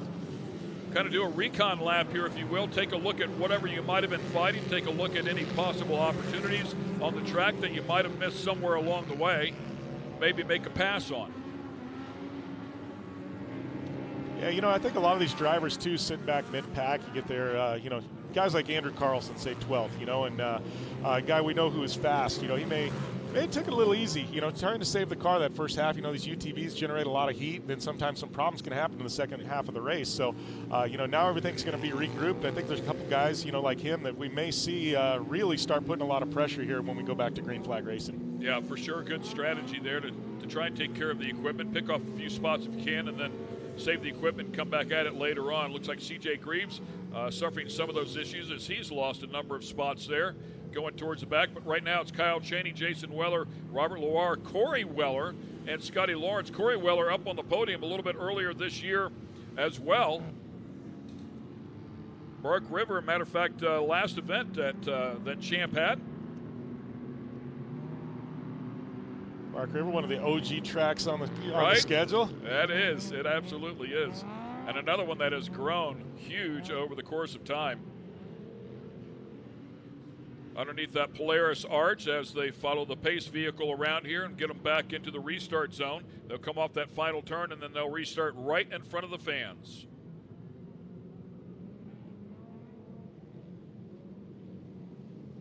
So you take this time, gather your thoughts up, maybe make a plan, take a look at who you're racing around. If you know how they race, think about where you're going to make that next attack. Try to pick a spot and make it happen early on. Yeah, and these drivers now have had a lap to really drive slow around this track. So they're looking at lines when we go back to green flag. Hey, how do we want to set it up into this corner? What line do we want to be when we go through the corner? And, I mean, we're looking at some beautiful caked dirt here. This is just shaping up to be a beautiful track today. Once again, Kyle Cheney will lead them back to the stripe, out front all by himself, and then double file everybody back. Right there in the restart zone, the cone zone. And here we go, back half of this race. Battling here in the turbo, Pro Turbo, side by side for the Crandon World Championship.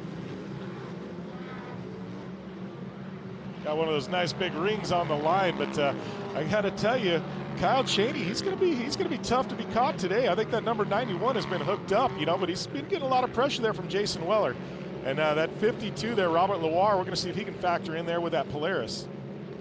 Yeah, some great people around Kyle Cheney to make sure that car performs flawlessly. They make a ton of power. Up on the bike a little bit there, Jason Weller in the 10. This track ever changing, as we talked about. Really start to dry out here. There'll be some good grip, and like you said, that lateral grip will change dramatically. And his wife, Corey, not far behind. I saw somebody on their lid. Yeah, it looked like somebody put it up on the side there. It's going to bring out the yellow flag. Be a very cool moment if husband and wife could get out there onto the podium and trying to find a number here for the car that is flipped over.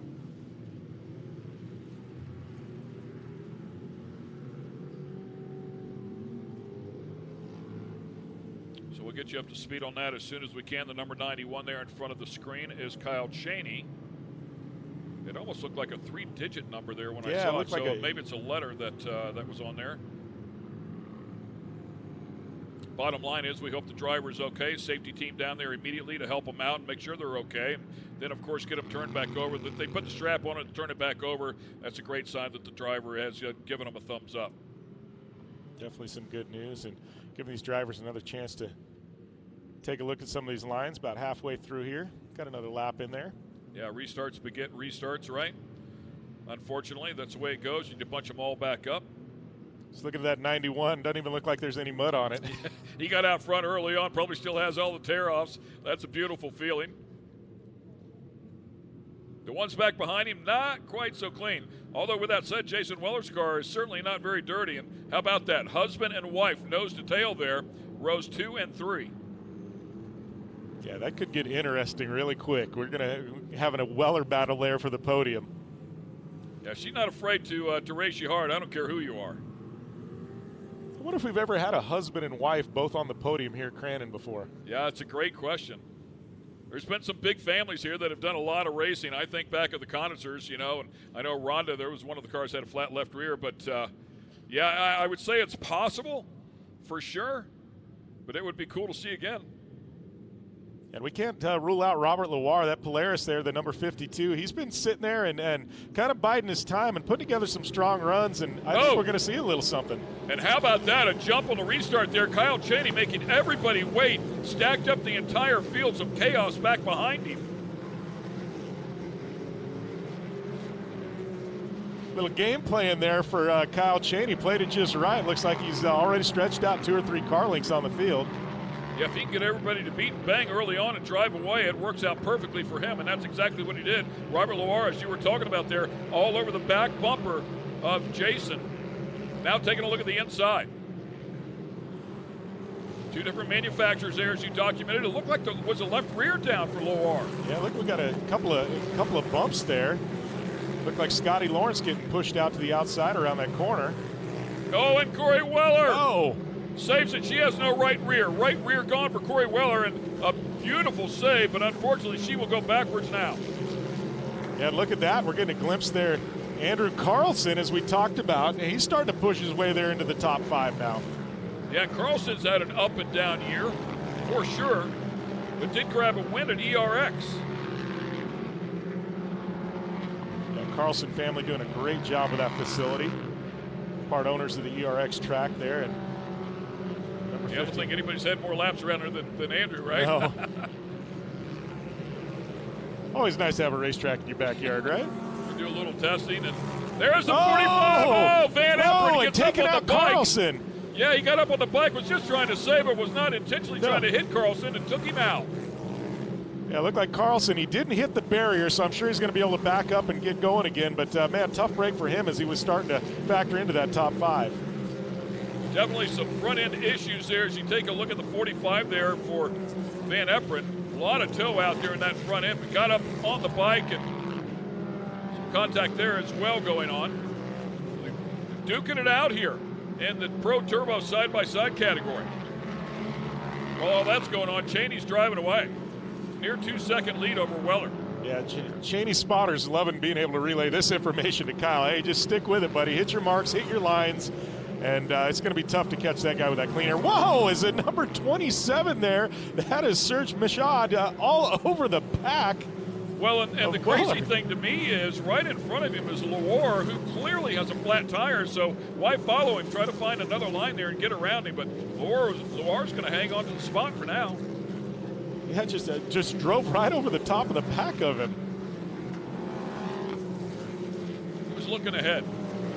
Looking through the driver ahead of him.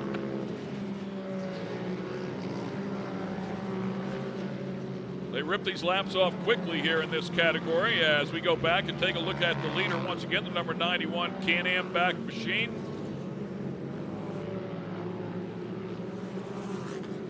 Cheney just looking spotless here. Couple laps to go. Hooked up. Yeah, and he's so good with it, right? I mean, he spends a lot of time in this thing. Runs in Texas. He'll as you talked about before, King of the Hammers, runs out there, follows the full tour here as well. So a lot of seat time for Cheney. Yeah, I think he's done a little Nitro Rallycross, sprinkled that in as well. So definitely a wheelman. Kyle Cheney loves to get behind the wheel of these side-by-sides. Man, just floated that through there beautifully. Great setup in the car. Yeah, you know, looks like he's going to start getting into some lap traffic, though. We're going to see how well he can pick his way through some of these lappers. And that's where the spotter will come into play, of course. Coming up, I believe, will be on the, picks up the white flag here, so last lap. And, of course, the spotter telling him how far behind the first car is, so can navigate that and be smart about this. Look at that lead. I mean, we don't even have anybody else in the screen anymore. It's a 7-second lead over Cody Miller. Just a clinic Kyle Cheney's putting onto that number 91 Can-Am. This goes all the way to the bottom. Looked like there was somebody up on their side on the outside of the gravel pit. Not sure what happened to Jason Weller, who was in second place for so long, but now has fallen down to 13th. So unfortunately for Jason and Corey, both of them are going to end up with a tough go of it. But through the final turns here comes Kyle Cheney looking for that checkered flag, and he's going to grab it. How about that? His 5th win on the season. He is a machine when he gets that thing sorted out. He had 2 rough rounds. Started off in round number 1 in Antigo, finished 22nd. Dirt City finished 25th. Aside from that, I'm telling you, it's a game changer if he just finishes in the top 10. So we'll take a look at all the results here. And what jumps out at you? Well, obviously we had, Kyle Cheney with a great effort. Miller, who we hadn't talked about much, sneaking in there into the podium in the second spot. Robert Loire, as you had mentioned, having a few issues there at the end with possible flat tires, still finding the box in that Polaris Razor. So great run by him. Yeah, and once again, as you take a look at this field, wow, look at C.J. Greaves, unfortunately, tough go of it here as well. Corey Weller back there in 18th, but another deep field here with the turbos. Always a lot of competition. That's what it's all about. Come out here and race the absolute best. So, once again, we will take a quick break here and come back. We'll talk to our winners in just a moment from the Polaris 53rd running of the World Championship Off-Road Races.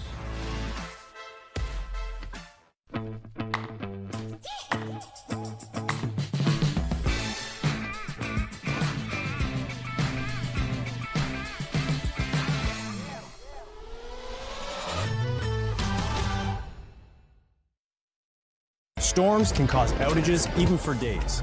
Food can spoil, some pumps, furnaces, and air conditioners stop working. Be prepared with a portable generator like this one from Champion. This dual-fuel generator runs on gasoline or propane, a great option when gas stations aren't available.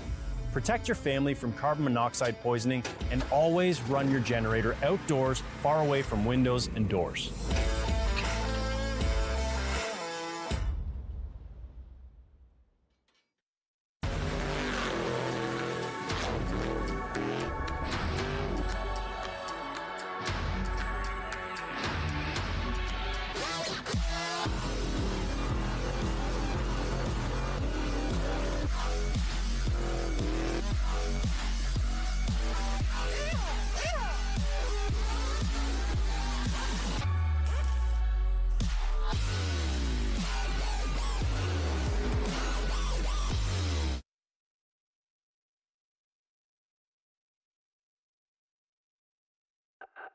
Do you feel like getting away? Make your escape to Potawatomi Carter Casino and Hotel. We are keeping Carter safe and will make you feel at home, like part of the family. We have the latest in casino gaming with a variety of slots, table games, and bingo. There is something for everyone. Treat yourself to a stay in our hotel and enjoy delicious options at the Flames Restaurant. Relax, unwind, and escape to Potawatomi Carter Casino and Hotel on Highway 32 in Carter, Wisconsin.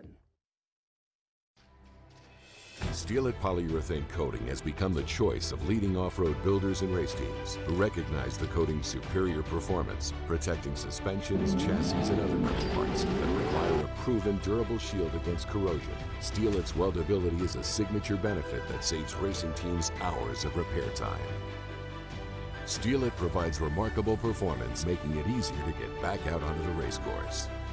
Use Steel-It to protect your investment.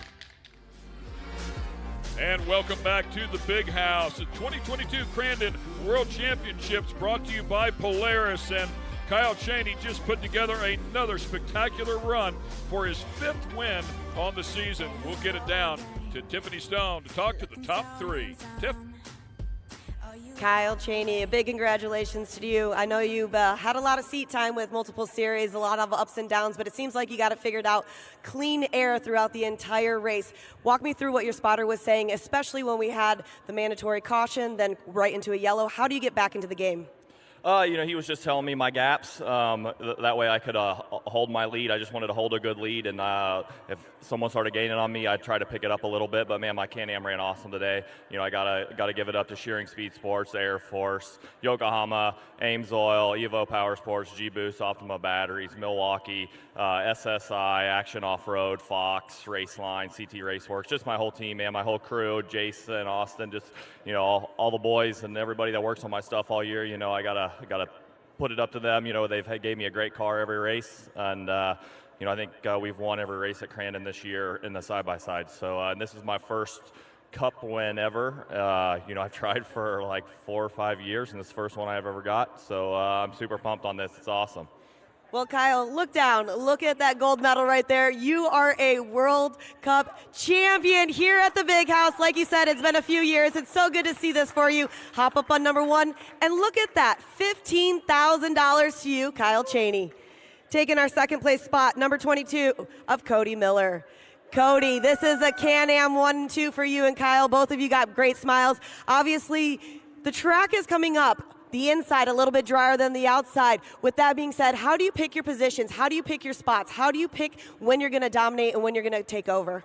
Well, I'll tell you what, I had some rough luck yesterday. I broke a small part, so I was starting dead last today. And so I came around that first corner and just held to the inside, and luckily was able to pick off 10 or so of them before we got to the second corner. And then after that, I was basically just going inside, outside, any way I could go that there wasn't a car right in front of me. And I was bonsaiing stuff. I about wadded it one time on this big flyaway jump over here, and once I landed that, my car stayed together. I was like, all right, if I can finish through that, I'm gonna give it everything I got to try and get to the front. And sure enough, my Can-Am held together strong today. I couldn't thank my team enough. They work really hard. George Wyatt W Racing suspension, got my Oka shocks tuned in. The Maxxis tires were dialed. I had absolutely great traction and great power all day. My program was spot on. I really wish that yesterday could have gone better, but to come out here and get second place behind Kyle today, I couldn't be more thrilled.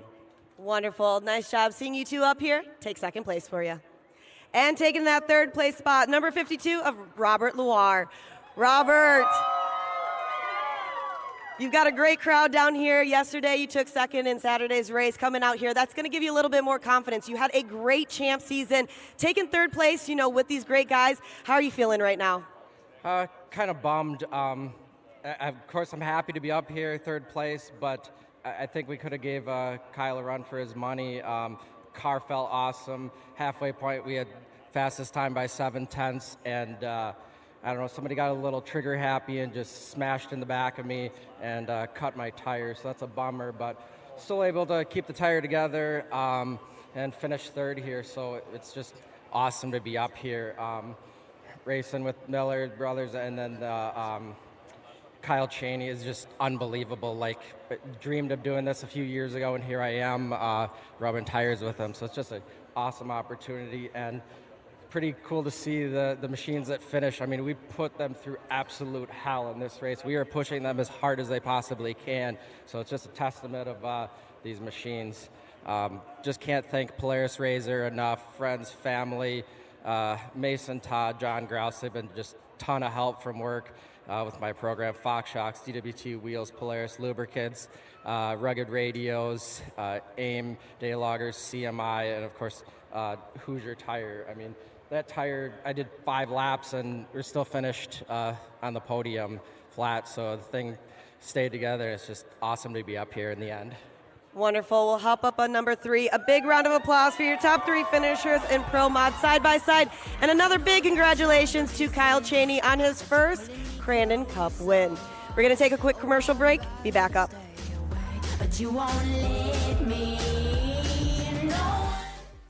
This is where you come alive, where adventure is the ultimate destination, and where Polaris General takes you. Explore beyond the beaten path with a sport-tuned suspension. Ride all day, surrounded by unrivaled comfort perfected for the off-road. And load up all your gear with class-leading cargo capacity. No matter how you share adventure, General takes you there. Polaris. Think outside. Make way for the first ever Chevy Silverado CR2. With Multimatic shocks, rugged 33-inch tires, and front and rear electronic locking differentials. Dude, this is awesome, but we should get back to work.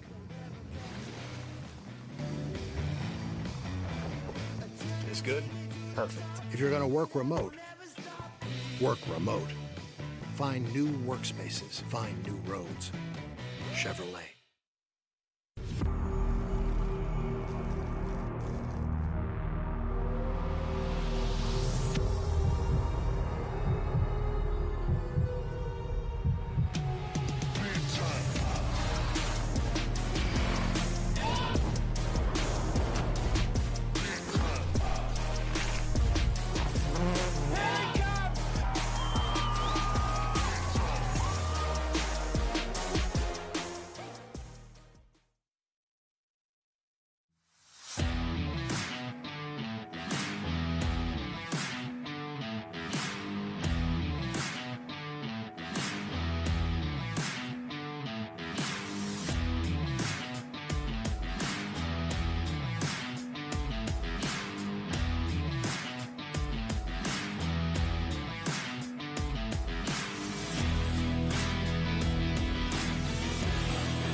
Our journey at Continental has taken us down many roads.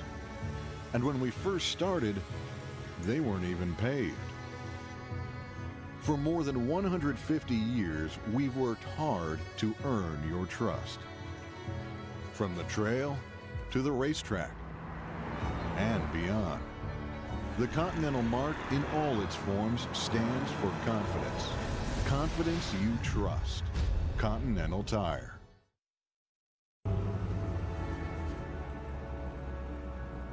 Our journey at Continental has taken us down many roads. And when we first started, they weren't even paved. We know trust isn't given, it's earned. And for more than 150 years, we've worked hard to earn your trust. 150 years of perfecting how tires are made, continuing to both raise the bar while setting the industry standard. From the trail to the racetrack, from off the beaten path to the highways and beyond.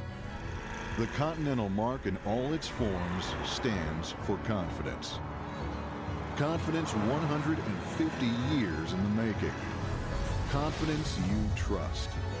Continental Tire.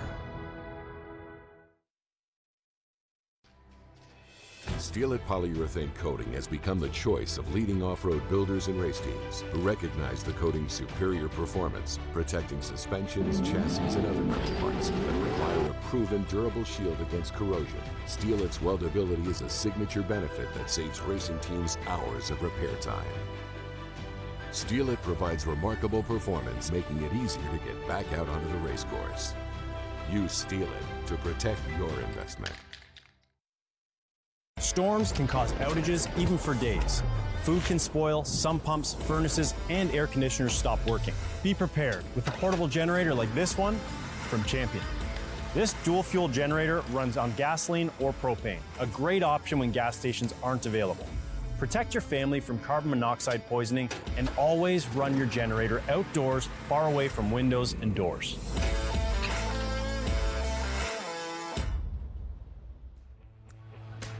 Well, I've had a little bit of privilege to hang out with Kyle Chaney as we look at some of the highlights from your race. Kyle, welcome to the stage and to the set here at Crandon, and welcome to a World Championship. That's got to feel pretty cool. Man, thanks for having me. Yeah, this is my first one. I've been trying for this for a long time. We've broke a belt last year on the last lap, and lost it then, and then there was a year before where we were really close, and we've been really close. This is the first time we've grabbed it. Well, you've had great success in the sport all the way around.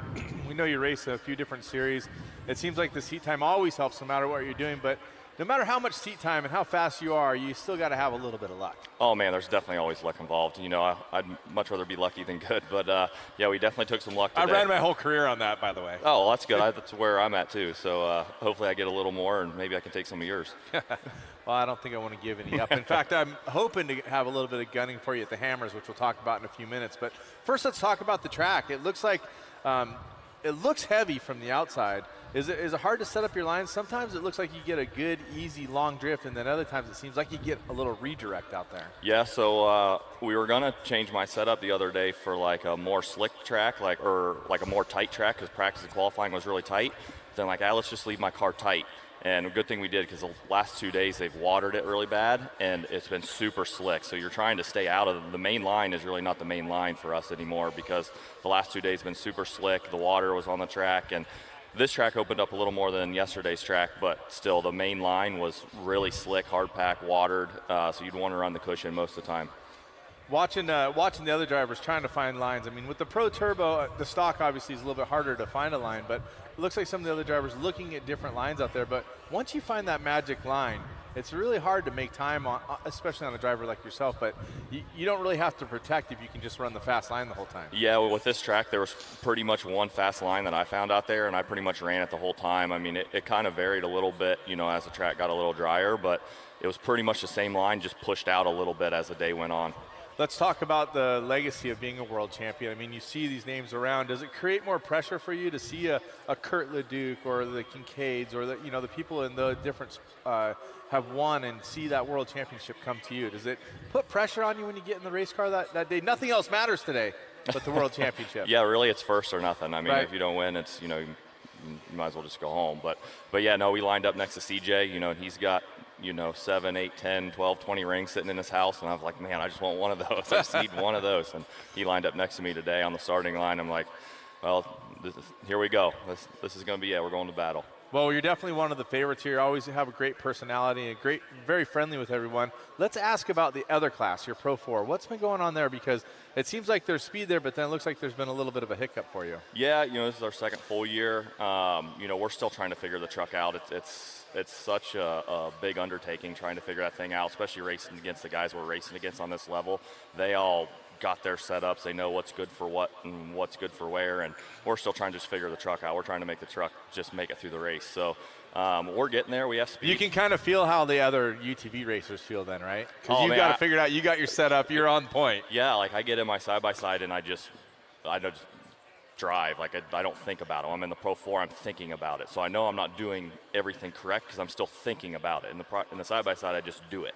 So I know eventually it will come, and it's coming, but it's just taking some time, and there's a lot that goes into the trucks. Well, there's no doubt you have the talent. You know how to set up a vehicle. Let's talk about the changes that you're going to make. Do you think you're going to be able to make the changes you need to get in there and be competitive in the Cup race? I hope so. I haven't been back to the pit yet. That's the other funny part about racing the classes, right? Yeah, we just raced this morning. I got right out of the truck and into the side-by-side, and I haven't been back to the pit yet. So we had some issues this morning with the truck. We still finished, but we need a couple more cylinders to win the Cup race. So having all 8 would be helpful. Yeah, having 8 cylinders would be really nice, especially to win the Cup race with everybody out there. But we're going to give it a shot for sure.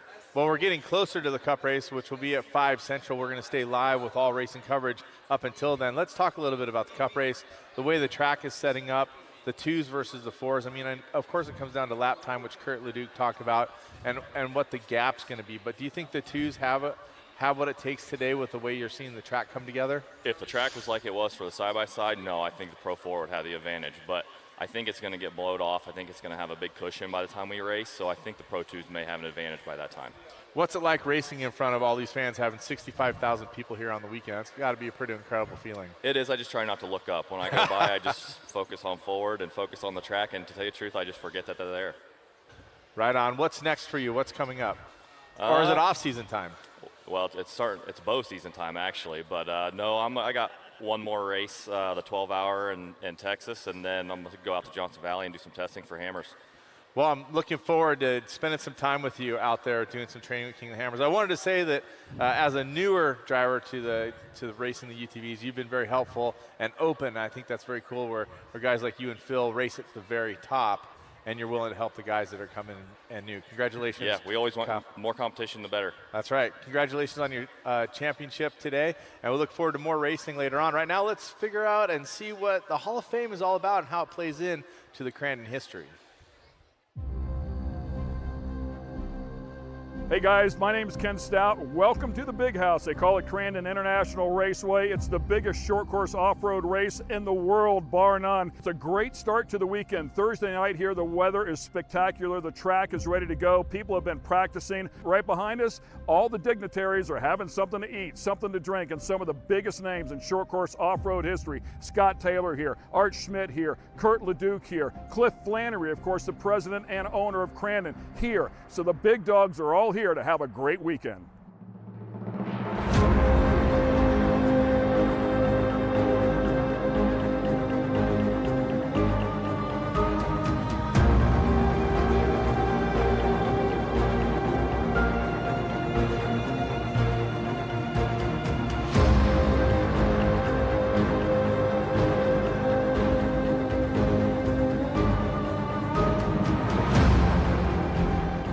Big announcements being made here this weekend as well, including a conjunction with the Off-Road Motorsports Hall of Fame and Crandon. They're going to create, finally, a short course Hall of Fame, and it's going to be right here at the Big House. Couldn't be any better. So we've had a number of players here that have made some sizable donations. For starters, how about a $5,500 donation, and then that doubled up by Crandon as well. Then we saw a $30,000 donation to kick things off here for the Annex. I know Lucas Oil also jumped in with the poker run for $5,500. So right off the bat, we've raised a lot of money to put this short course off-road Hall of Fame in place.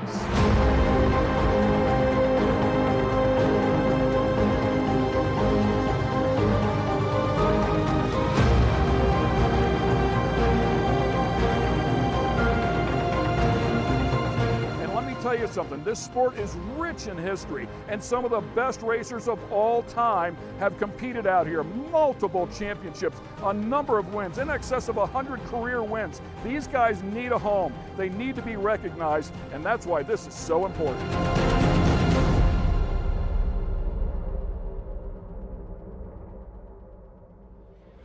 Welcome back to the main stage here at the Red Bull Cup. Cameron Steele continuing with the host duties here, joined by Charlie Schleve, who I welcome here. One of, I would call the most glorious race engineers out there. Someone that's really switched on, knows how to put the traction to the ground, knows how to work with the driver. I'm proud to say that for a moment, I was on Charlie Schleve's team. I remember that, as part of the Menzies team. Right now you're with the Gutierrez Racing team. That's correct, Ricky G is your driver. And first, before anything else, how cool is it to be able to take these young drivers and help them develop into becoming a racer and share your engineering with them? Not only race engineering in the race, but what it takes to engineer a race car. You know, truthfully, I think when I do these young kids, I've worked with Jimmy Johnson. Bryce Menzies was really young when I met him, and I think it's more experiencing life first, becoming a good man and then becoming a great racer. And the history that I have with these guys has really been pretty special. I still talk to all of them, still have a good relationship with all of them. So forefront, I think it's just about being a good person, good man. So I think that the racing part, they've all been successful. I've tickled into success a little bit, and I'm super happy that, everything seems to revolve around winning. So we've been really lucky that way. Yeah, well, I was able to talk to Ricky at a function out from the track where we have mutual friends, and just seeing his positive look and smile and everything. He was so stoked about racing. But being able to grow those young men into race car drivers is pretty incredible. And obviously Bryce Menzies' trajectory is legendary, as is Jimmy Johnson's. Yeah, pretty legendary, I'd say. Yeah. But it's more than just what happens on the track, it's what happens at the shop. And you have your shop right down the street here. Yep, correct. I'm not sure if it's in Crandon proper, but it's very close. Let's talk about the engineering of building race cars and what, some people think you just get in the car and drive it, but there's so much more to it. Oh, absolutely. Nowadays, the technology has come so far that we went to a standardized engine in the Pro 2s now, and they go just as fast as the cars did with 950 horsepower. It's exciting to see this track today, because I think the Cup race is really going to be exciting, because the track's going to be the same, I think, for the Pro 2 and Pro 4. If you watched earlier, everybody's chasing the cushion highs. So when the track becomes as long for a four-wheel drive as a two-wheel drive, I think we all have a good chance. I agree with that, and I've been asking everybody, you know, to me it seemed like when I walked on the track, it seemed like a heavy track, but then other drivers are saying it doesn't feel like a heavy track. Yeah, you can tell the first 3-4 laps, you're going to make your positions there, and then it seems everybody kind of melts single file after that, and then it becomes kind of a game of attrition. And you saw it all day long. Everybody kind of runs real hard the first half, and then the track goes away. Everybody kind of falls in place then, you know. So it's tough to pass the second half, so you better be on your toes the first half. As a race car driver, one of the hardest things that I have to be able to tell my engineer is where I want my converter. And it seems like getting that power to the ground and having that stall in the exact right spot is one of the tougher things, but it seems like it's one of the most important things when it comes to racing here at Crandon. It's funny you say that, because when they called me over here, we were doing a converter change. Oh. Yeah, and I got transmission oil on my hands. Reason being just what you're saying, and nowadays we work with Roush Engineering on our engine program. So the data nowadays is just incredible. You can go back. The driver is a big part of the scheme, but a small part of the answers. You know, we can go and look at data, verify that, and it's exactly what you're saying. We could see on the racetrack that the car was struggling second gear to third gear. So we came back, looked at it, track changed because the sun came out. This morning it was overcast, so it's exactly what you're saying. We're going to change converters, get some more RPM put into it, and we're going to come back, even if he's walking back with the steering wheel in his hand, we're going to take a shot at this thing, you know? Right on. Let's talk about the history of the sport. You know, being here, you're up here, and I know the fans are so enthralled in it. What's your favorite part of it? Oh, man, just honestly, being a Wisconsin guy, you know, I've got a home here in Crandon. I live in Anago, and when I look on this hill, I really take it personal. To be honest with you, Cam, when I first came here, I got 4 older brothers, and they were all jumping in a car and said, man, we should take them along. And my mom said, nope, can't go. I had a loose tooth. I had to pull a tooth out before I could go. I grabbed the pliers out of the box, pulled a tooth, jumped in the car, didn't even have a change of clothes, and showed up here. And this place will always be special. Cliff Lannery's my first cousin. Love all those guys, and I'm real proud of what they've done with this place, too. What's incredible is, I've talked about it a number of times, is how small it kind of reminds me of the Running of the Bulls, which I hosted a couple times for Network, where it's a town that grows from, you know, a couple 100,000 to 2 million people. It's kind of the equivalent here, where you go from 1,700 people to 65,000 people coming in for the weekend of racing. For sure. And one thing about Crandon and really Wisconsin in general, I've never met very many people that have put up walls instead of driveways. Everybody's willing to help you. Everybody's always going out of their way. You can walk through here and people stop you, and people you haven't seen in years really care about how you're doing. You know, it's a special place. It definitely is, and I wish you all the best. Thank you Cameron, for coming up and so sharing good to see you. some of your magic with us. All right. I love Ricky G. I think he's a great driver. Yep. And I look forward to big things from him. It's been, I learned one thing, that there's a big gap between 58 and 18 when I met him. We're starting to bridge that a little bit, so yeah, he's definitely got some speed, and we're going to take a shot at it. Right on. I'm somewhere in the middle of that, too. Yeah. We're going to move on, but thank you again, Charlie. Appreciate it. Good to see you. Thank you, What guys. we ought to do right now is take a look at what I think is one of the coolest classes that are going to be racing here, Class 11 Stock VW Bugs.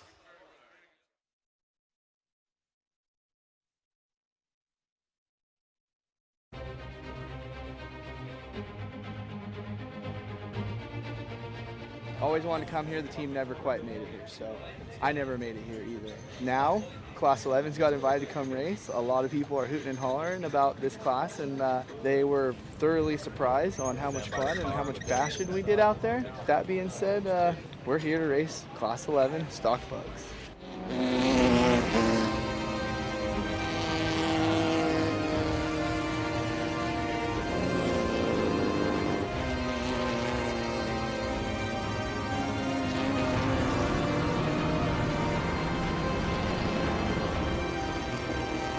It's no holds bar. Like, don't let these cars fool you. Like, they are cutthroat, and it's rad. I mean, they're not afraid to bang bars. Yeah, it's wild. These things are wrecked, you know, at the end of the weekend.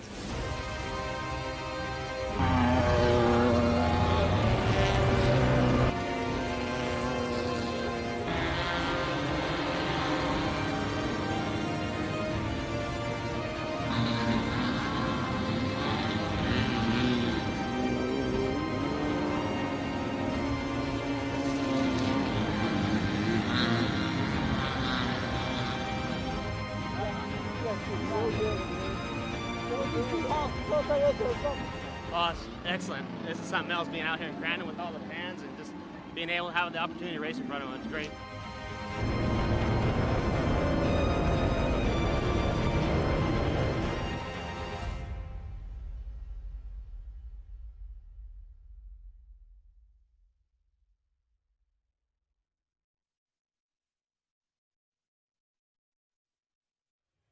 It's great to see Cisco Bio and all of the Class 11 racers out here. I love the stock Volkswagen, of course, comes from the stock 1600cc motor, which is where I started my off-road racing career. We're going to step away for just a second, but when we come back, the stock bugs are going to be on the track here at Crandon, banging doors, literally.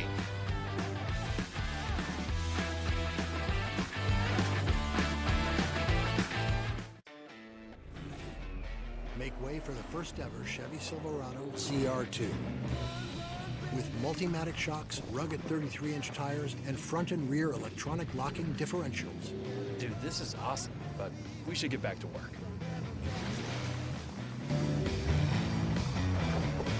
This good? Perfect. If you're going to work remote, work remote. Find new workspaces. Find new roads. Chevrolet.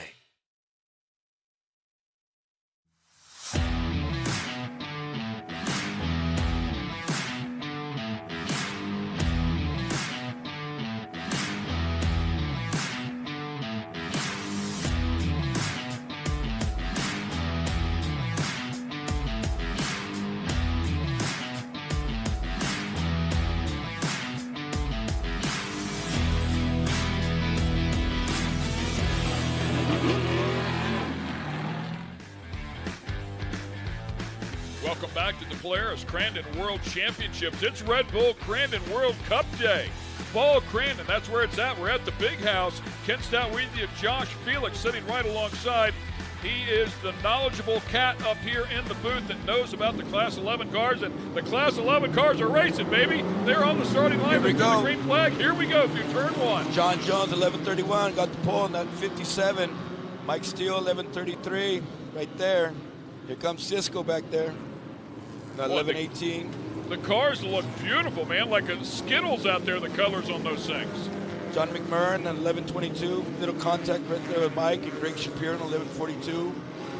Yeah, how about that? A number of them, some 4 or 5 wide there, a little bit sideways, making a little bit of room, but a much cleaner start than we saw here on Friday night. Yeah, that was pretty rough. Ryan took a tumble. Ryan's actually in the 11:92 with Brooke Cody right now. He put his motor in her car. They're out there running. So they were able to get stuff back together, huh? Yeah, they got it. They pulled his motor, put it in her car. She had some problems, and they're out there going at it right now. Yeah, great stuff, and we talk about that, all the camaraderie between these racers to share parts and pieces, make sure they get the competition back out there, and look at that, man. Door handle to door handle, now 3 wide, 4 wide to the final turn. Rick Boyer gave Eric Reinhardt an 11:76, a little bump right there, by the way. Yeah, the 11:18 Cisco Bio, and we just heard Cam talking about him, man. Out front, doing a great job, got a really good start. Look at John Jones in that 57, second place, man. No swing axle. Yeah, so these guys will have to make a good, solid run to catch up to the players in front of them. It's not about horsepower. It's about perfect laps and a little contact right there. Dustin Gabrowski, trophy truck guy, 11 car right there. How about that, man? Trophy truck out here to Class 11. That'll show you the passion. So 11:42, Greg Shapiro, he's a trophy truck guy as well. Yeah, we talked about it before. You can see the Impact sponsorship on the side of that one. Fox on the side of one of these cars. We got John McMurrin, Veterans Racing Alliance, 11:22. That he actually has a Crandon veteran in his car who has never raced before. Oh, you just brought up a great point. There's 2 people in every one of these cars, correct? Yes, sir. Yeah, very cool. So the only class you'll see that happen all day long. They had a Pro-Am out here on Friday night where a number of the Pro 2, Pro 4 guys got in and raced with them as well. Yeah, I got to talk to RJ. He was probably the most stoked out of everybody. You know? The guy he's great and just wouldn't go away. Yeah, and I don't want to forget about Brock Hager. He runs in Pro Life, and Brock Hager brought home the win in Class 11. Yeah, he gave it to him, man. So looks like 11:57. Wilkie's up there trying to make a pass on John McMurrin, 11:22. Trying. John's looking good. Yeah, some great racing, but it's all for second or more. Oh, man, one way up there at the top of the gravel pit, but Bio just checking out right now. Cisco's the man. 11-18. Cisco, that guy's won everything, man. He does his homework. He's a great driver. He drives a Baja for a number of teams, you know, for different vehicles, classes. The guy's the real deal. Good look there at the 1142 up close and personal. Greg Shapiro, you were talking about him before. Yeah, Greg and I believe it was Brock Hager took first Friday night. Yeah, so Greg knows that car's got it in there. And yeah, last lap pass on Tanner Faust. Yeah, that was great. You know, and Jimenez Racing Engines, they got to be stoked. They had 1-2 Friday night. You know, George Jimenez and Timmy Sled Engineering were in the pits helping the guys with their motors today. I mean, we all help each other. You know, that's what it's about. That is what it's all about. And everybody loves them. I mean, this is absolutely a fan favorite class as you watch the 1107 trying to close the gap right there. Donnie Donovan coming in on John McMurrin, 1122. Got Noah Johnson back there coming through in the blue bug, the slow garage ride. I love the luggage rack up on the top. It's a CV antenna, right? Yeah, that's Donnie's style, man. Donnie's a wild man. You can see these guys run that wider line, sometimes can maintain momentum versus a shorter line down at the bottom. You just got to keep that, you know, you don't got the power to pull out. Like, right. You know, so it's all about keeping the inertia moving. Keep those little motors wound up, right? Exactly, man. 6,000 RPMs, don't let off. Wow. And we need to let the fans know, the first time you've seen these things, they race these in the desert. They'll run the Baja 1000 of these things. Baja 1000, Mint 400. I mean, it's the real deal. You know, 40, I think 42 hours last year to do 1,200 miles of Baja. You got to be you got to be an Iron Man, or woman to take that deal on. And as you talked about before, kind of getting hard to find parts, despite these guys selling over 2 million of these kinds of cars over the course of time. Yeah, so you got like Mobile Wagon, which, you know, stepping up, making a stock profile aluminum wheel, which is huge, right? They're getting hard to find, you know, and they sponsored the event, I believe, and you got, you know, Gravel Kings came on board, and rugged radios, very cool, you know, everybody's chipping in, and here we are. You know. Yeah, it's extremely important in a situation like this to have the aftermarket come in and start helping out a little bit. Yeah, and you got MP making aftermarket arms now and other parts, and you know, we'll see. Beams, you know, beams seem to break a lot. It's one of them gigs. You know. Well, I mean, I don't think they were designed to do all this stuff out here. Yeah.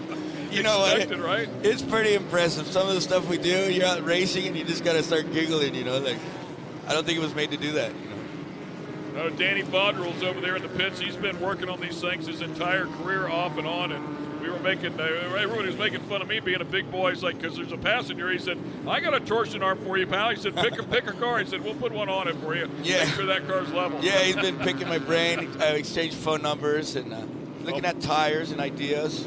Yeah, he's a good cat, man. And uber talented, especially all the parts and pieces that they fabricate for the boys out in the desert. Right. 1107 again right there as we keep an eye on Donnie Donovan staying right here in the game. Shapiro a little bit deeper in the 14th position as it stands right now, but our leader still Bio. Wilkie right there in second. You talked about Wilkie the other night, massive following on social media, and obviously very, very fast as well. Yeah, Wilkie's had a lot of success in the class. You know, he's done really well.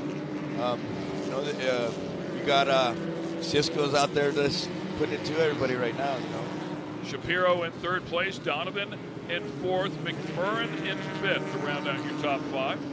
Noah Johnson in sixth. Rick Boyer. Rick's tough as nails, man. That guy's been racing for like 35 years. You know, he's 67 years old. He's no joke. So I don't see a mandatory caution coming out here in this race. Do you guys have a mandatory caution? It looks like they're just going to run straight through. Looks like they're going to run it straight 10 laps. Through.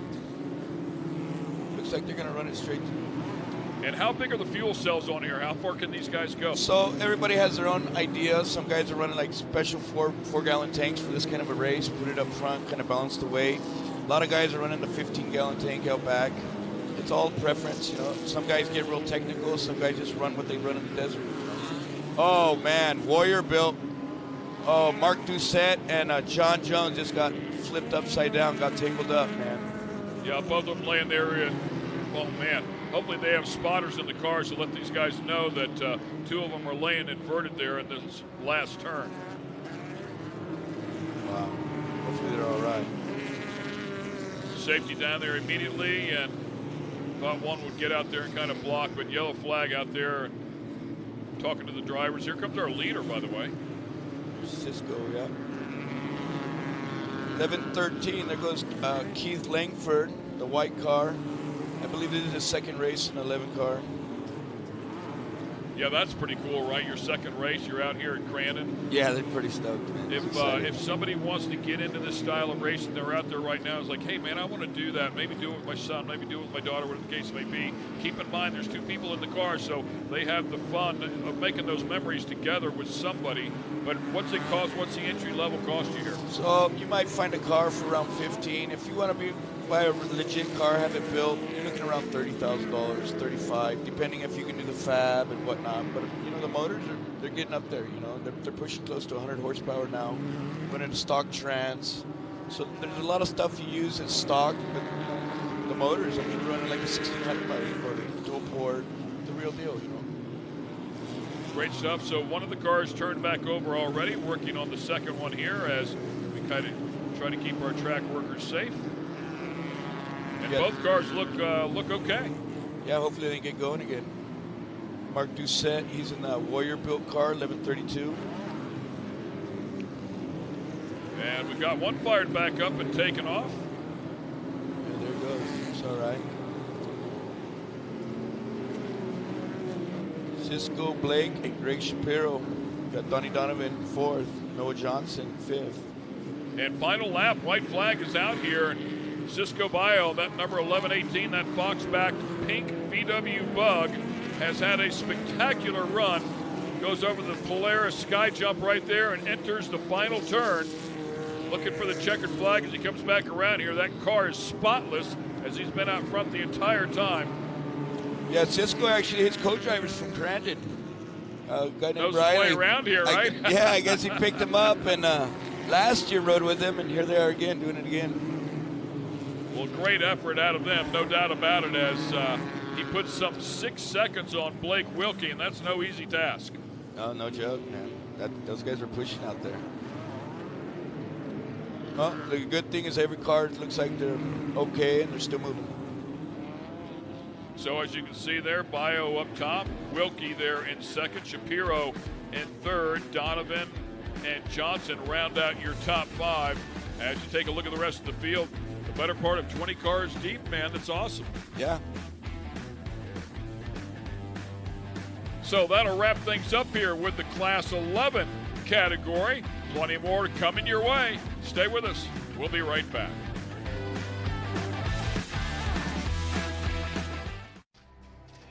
Steel-It polyurethane coating has become the choice of leading off-road builders and race teams who recognize the coating's superior performance, protecting suspensions, chassis, and other metal parts that require a proven durable shield against corrosion. Steel-It's weldability is a signature benefit that saves racing teams hours of repair time.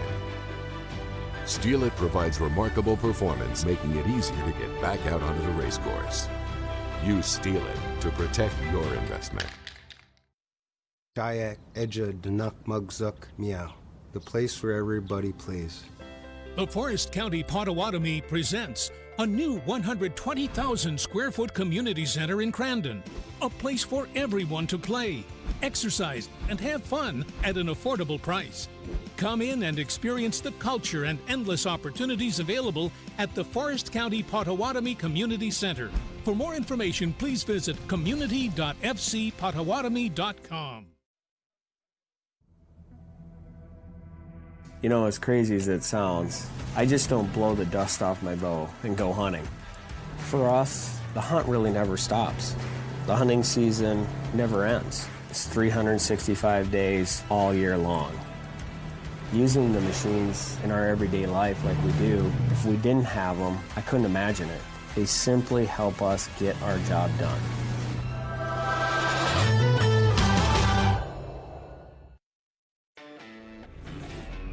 Make way for the first ever Chevy Silverado CR2. With Multimatic shocks, rugged 33-inch tires, and front and rear electronic locking differentials. Dude, this is awesome, but we should get back to work.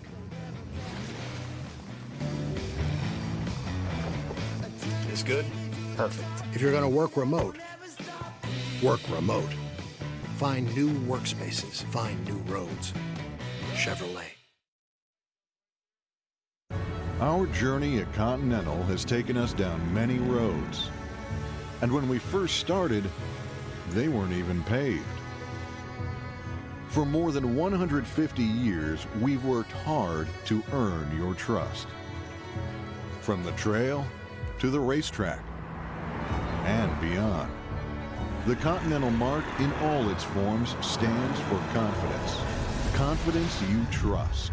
Continental Tire.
Welcome back to the Polaris Crandon World Championships, and there's a look at our winner, Cisco Bio, doing an incredible job here in the Class 11 category. And Tiffany's down there, of course, to talk to the top three. Once again, these guys are awesome. Keep in mind, 2 in every car. Tiffany? Cisco, a big congratulations. You've got that power stance going on right now. That means you are Polaris Crandon World Champ. You've also done a Class 11 winner right here for your 2022 Continental Tire Cup. You've won many things, including a set of Raceline wheels, and then we've also got a special guest that wants to present you with more. But to get to there, you had to do a lot of driving, and you did that today. Walk us through how you're feeling. Yeah, I think we were kind of confused off the start because I think we're north to being up front, qualifying up in front, going in front, and I guess they played a trick on us and inverted us, so that made it much more difficult to get through the field, but we made it, and we're back-to-back Crandon Class 11 champs. And talking about that, there's a bunch of people you got to thank that helped you get there. Obviously, you got a great co-driver. You got a great group of friends that you race against. I know you've got a good feeling. Yeah, I want to thank Riley. He's nearby from here, local, and he rode with me both years. I want to thank Marty for putting this all together. And then as far as our sponsors go, I want to say Fox, Rugged Radios, Llantera Guerrero, Oxo, Race Prep, Jimenez Racing Engines got Friday night, got 1-2, and now he's got a 1-3. And Palapa Boy Racing, Yokohama, thank Tanner Frous for driving with me on a Friday night. And again, just really everyone that put this together. Wonderful. Well, I do want to introduce you to the CEO of Boxo, Chris Stoller. Chris just has a few words and a special gift for you. Cisco, we're so proud of you and the entire Class 11 group. Present you with a 35-inch flip-top 5-drawer toolbox for your very own. Congratulations to the entire Class 11, and especially you, brother. Thank you. Well done. Awesome. Well, thank you so much, Cisco. Make sure, I don't know if both of you are going to be able to jump on there, but you definitely try it. You also got a $5,000 check. Like I said, you've got that 2022 Continental Tire Cup as well. Congratulations. Taking the second place is Blake Wilkie. Blake, it's so good to see you out here. You've done so much for the sport. It's really good to see you come back, especially after racing, like Baja, the Mint, and then this is going to be on that list. It shows the caliber of the race that you're having here and especially what the Big House means to you. Walk me through exactly how you're feeling right now. It's a great feeling. I mean, I've got goosebumps, and I'm wearing a jacket right now. Yeah, I mean, that start inversion made it definitely interesting. I think a lot of cars banged up some of those fenders and got some body damage. I knew the 4 fast cars were all next to each other, so figuring out who got through that, the field in front of us first was probably going to be able to get a little gap and run with it. And Cisco got through that stuff flawlessly. I think every fender on my car right now has a little damage because I wasn't lifting. Well, it's good to see you up here. You are a Rigid teammate. I know that they're a part of your program, and I know you've got a bunch of other people you'd like to thank. Yeah, my title sponsor, XComp, they really help keep my whole program going. Boxo, who's provided the tools in the shop, Pedal Commander, Heatwave, my apparel company, Shreddy, Justice, she's never been in a race car, so this was her first time in a race car. Wait a minute. I gotta pull this. I'm sorry, Blake. This is your first time in a race car, and you've got to do this at the big house. You've got this experience in front of all of these great fans. They all know that I like to ask this question to you in one word. How are you feeling right now? I'm speechless. Like, when he asked me to co-drive for him, because I've always looked up to Blake Wilkie, like, all my life. Awesome. Well, it's good to see that. Sorry, Blake. I mean, you just got to give her that time to be able to be in front of this great group of fans right here. Let me give you a little bit more time to finish up. Yeah, so she's my friend's daughter. You know, weight is a big thing when you're dealing with 82 horsepower, so I'm like, go get your USAC license. You're riding with me. And it worked out. Second place is a good feeling, and me and these guys are always up here, so maybe next year.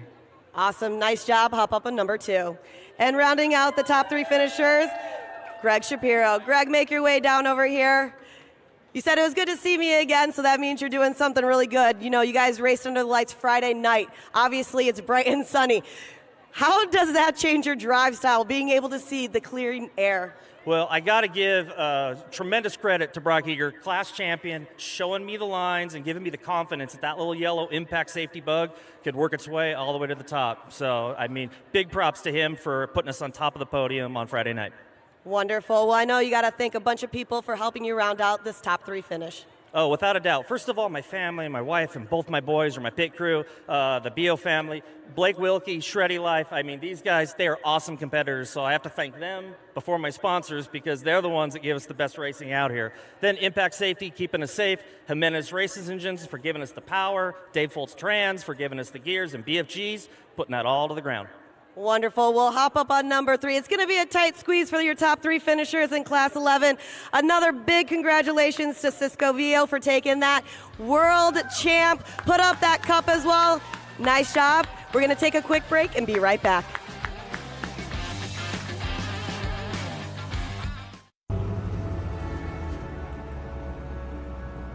Our journey at Continental has taken us down many roads. And when we first started, they weren't even paved. We know trust isn't given, it's earned. And for more than 150 years, we've worked hard to earn your trust. 150 years of perfecting how tires are made, continuing to both raise the bar while setting the industry standard. From the trail to the racetrack, from off the beaten path to the highways and beyond. The Continental mark in all its forms stands for confidence. Confidence 150 years in the making. Confidence you trust. Continental Tire. Welcome back to the World Championships here at Crandon. Cameron Steele on the host stage once again. Lots of fun bringing you one of my favorite Baja personalities, Cisco Bio. Cisco, congratulations on the World Champion moniker for Class 11. Back to back. Oh, sorry. Well, don't let me get in your way at all. Hey, but really, how cool is that to see the Class 11s out there racing? And I don't just love the fact that it's the colorways of the cars. It's Skittles. Yeah, Skittles. And the personalities, but I love to see that 1600cc engine out there working. Are they all still 1600cc's or have they changed? 1600, Jimenez powered, Yeah. 1-3 today. Yeah, you know, George Jimenez, a great friend of the racing organization. Stoked for him to see him get that win. And he got as to come out. Never been to Crandon first No time. way. Is Came George out. here? Yeah, there he is right there. He's part of the 65,000 fans and crew that are here today. How much fun is that? I mean, Oh, it's great. Like a great experience for him. Last year I rode with Rob McCackern down in Baja, and he says, you got to go to Crandon and eat the cheese curds and just all the people. It's amazing. And you hear like Friday night when we were doing the swap and Tanner drove with me, and you just hear everyone cheering you on, and it's a great feeling. The whole place is just magic, to say the very least. Let's talk a little bit about that history in your racing.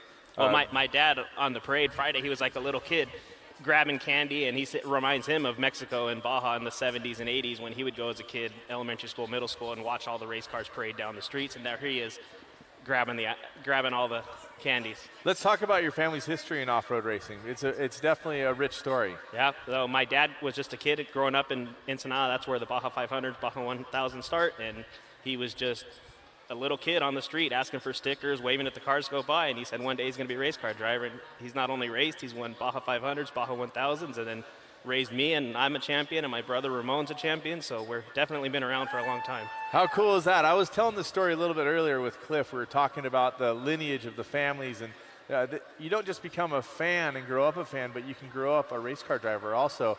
And it's cool how it touches everybody just a little bit differently. He kept me in line. Good grades means I get to race. Yeah, if you don't have the grades, you can't drive the race car. That was the same thing at my house, so I understand completely. Let's draw the comparison you already did with the parade. Being in Baja and having the huge fanfare of contingency and the people out there, you look out here and you see these tens of thousands of people. Oh, it's got to amazing. feel similar. Yep, and it's all in one spot, right? And you can look up and see them. You feel it. You definitely feel the energy.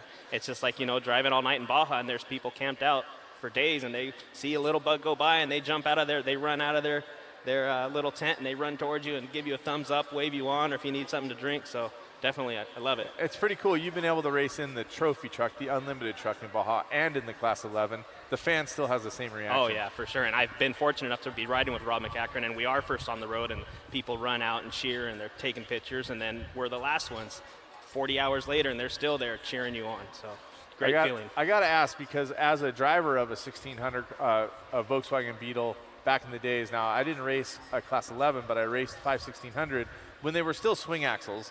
So I go back quite a way in the sport. Don't laugh at me. But they're pretty fragile. You know, when you really start talking about it, whether it's the drum or the axle, the transmission itself, I mean, you kind of got to take care of it. And I'm watching you right here. You're like 3 or 4 feet off the ground, jumping like 25 feet in that thing. Don't tell me that, because then I'm going to start checking up. Are you thinking about that every time? No, I got a good friend of mine is Adrian Guerrero, also race prep, and he gives me a good car. And I trust in it. I would always be worried about side loading on the drums, just me. That's why you fly straight, right? Fly straight, always fly straight. When we talk about coming to Crandon, it's a big haul for you to come from Baja, but worth every moment of it? Oh, yeah. So I've been fortunate enough to fly both years, but last year, Dana Daig, he collects a lot of older off-road buggies, helped us come out this way. This year, the Shapiro family allowed us to bring our car on board, and I got to fly in a few days later. So maybe next year I can take a few weeks off of work and then do the journey. Well, you know what's cool, Cisco, is having you here, having your entire family here, the personality that comes along with it, the personality of the Class 11s, but also your great racing lineage. Thank you, and congratulations on you and your family's World Championship. Thank you, Before we go too far, let's step into some more lineage and talk about Keegan Kincaid. One of our commentators, Dave Arnold, who's been doing a great job finding stories for us, caught up with Keegan and found out what makes him tick when it comes to Crandon. I'm here in the Lucas Oil Pits with last year's defending champion of the Crandon World Cup, and here's Keegan Kincaid. Keegan, how you doing today? We're good.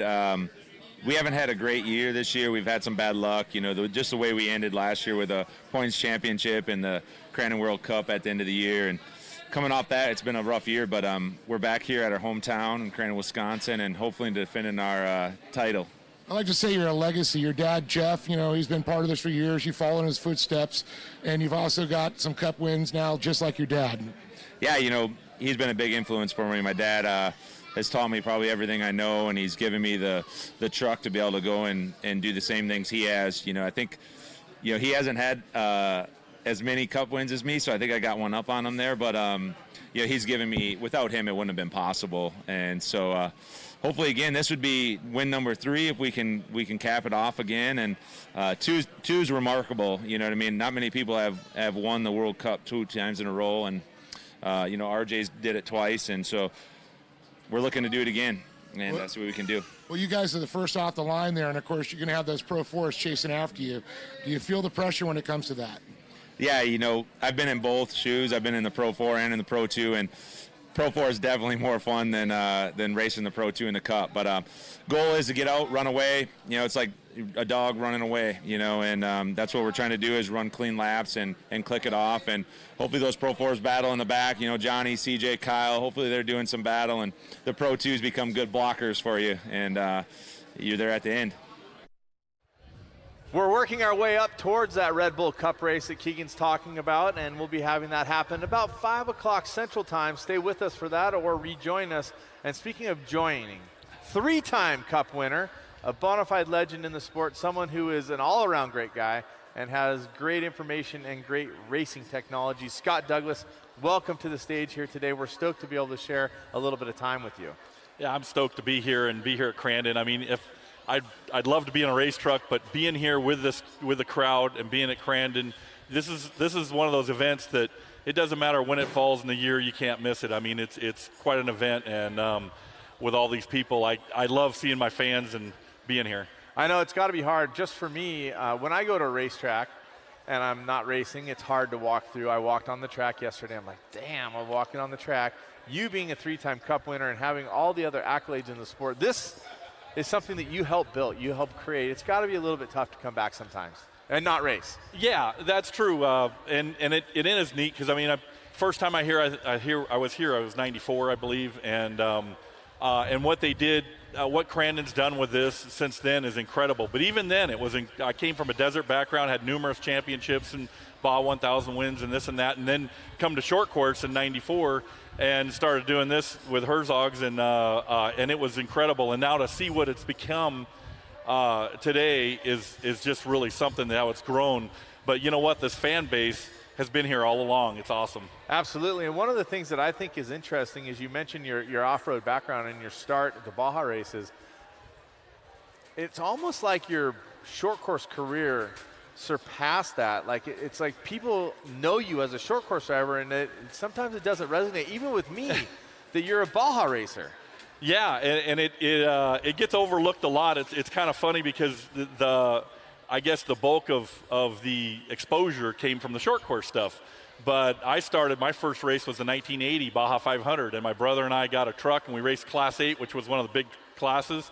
We ended up finishing the thing, just a lot of attrition. I think there was 20 or 22 in the class or something like that. We ended up finishing 5th just because we overcome a lot of obstacles and finished, and we were just hooked from there on out. Started building another truck, downsized to 7S, and then was, multi-time 7S champion and was racing against Rob McCachran and a lot of big stars because the manufacturers were in the mini truck class at that point, and it was an awesome way to start your career. It's very cool to hear the trajectory of how everybody did it and how they made it work for them. And for you, it became a career. How many years professionally racing? I did 35 years professionally. My first year was professionally when I took a leave of absence from my work for 2 years. Walker Evans called me in right around Christmas of '89, right before New Year's of '90, and said, I want to put you in a truck. And it was crazy because I was a shy kid then. Nobody would ever believe it. I didn't talk You're like, much. wait a minute, Walker Evans? What? Yeah, I was like, whoa. And my mom took the call. I was still living at home at the time because we were putting all our money into racing. And she took the call, and she was a big Walker Evans fan. And she's like, oh, who? And then she gave me the phone.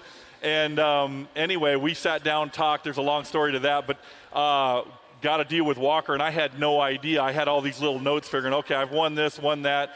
I want to see what I can do. And then they just said, oh, this is going to be a full-time gig. This is what you're going to do for a living. Took a 2-year leave of absence, and I never had to go back to a real job. Did it professionally, worked for a lot of great teams, but they were the ones who got me my start. And actually, Randy Anderson has always been a big believer in me, and he's a Hall of Fame inductee, so I want to congratulate him as well. How cool is that Randy was acknowledged and became a part of the Off-Road Motorsports Hall of Fame? It is way cool because a lot of those guys, we're the drivers, we're the faces, but it's the background of it that really make us go. And Randy's the one who made that team go. And if you look at how many people he's touched in their career, it's incredible.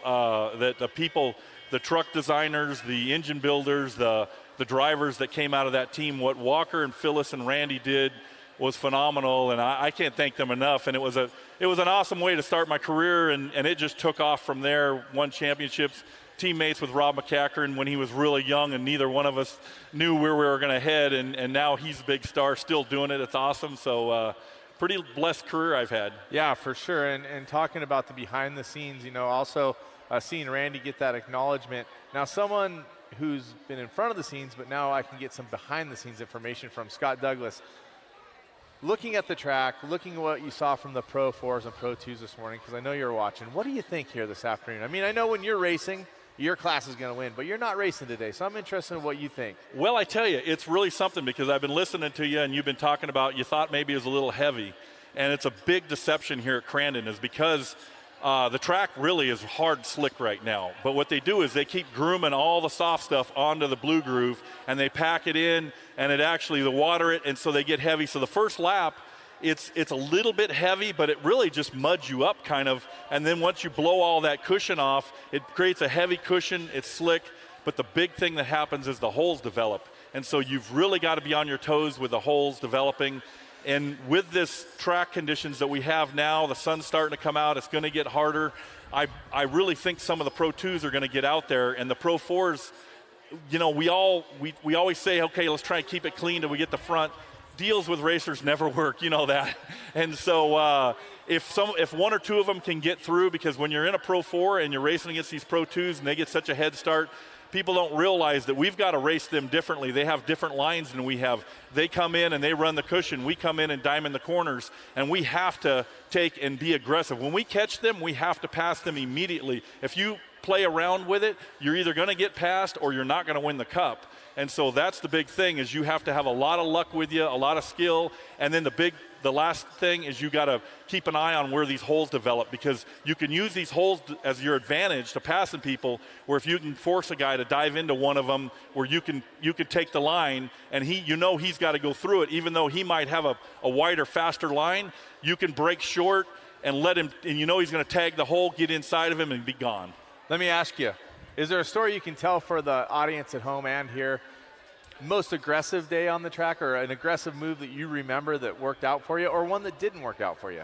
Well, there's been quite a few. I bet there has. Yeah, I guess, the start is one, and I guess this is one that didn't work out for me. But this start is pretty incredible, and we haven't had it happen lately, but I've been over that wall, completely over the wall, onto the other side of the track twice. And there's been a couple of times where I had to start on the outside. I got a really good head of steam. And the tricky part about that is if you're on the outside and you've got these 10 guys on the inside and they start dicing, they don't see you, so it's not necessarily their fault. You come out of nowhere around the outside, and then you're there, so you have to almost clear them because they're going to swing wide into you. And didn't quite clear them one time. I got tagged, and over the wall I went, and it was one of the craziest rides I ever had. Well, you're one of the best of all times. I really appreciate the time, Scott Douglas, coming up here and sharing with us. We're looking forward to a great Red Bull Cup later today here at Crandon. Right now, though, let's take a look at what happened with the Lucas Oil Poker Run. People got together and went for a trail ride here on the property. Well, we're at Crandon right now, and how can you do any better than this? You're out in the wild. You're out with these great folks showing you a way through the dusty forest, but well, we're going to have a little get-together here, another get-together at Crandon at the racetrack tonight, then a great weekend of racing coming up.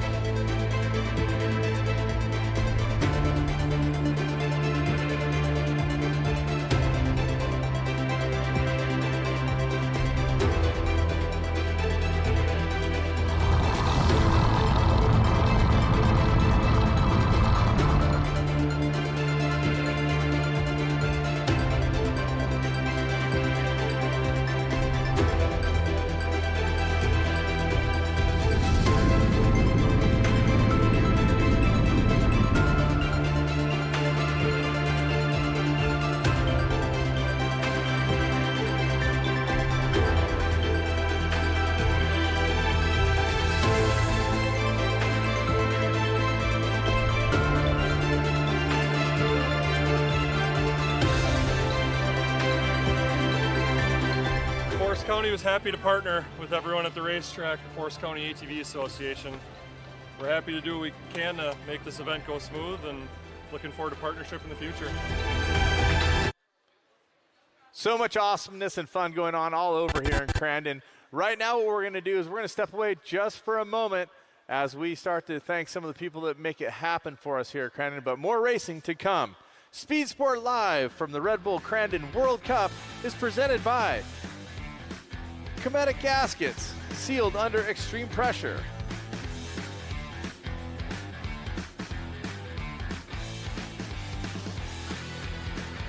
And by eBay Motors, every part for every ride.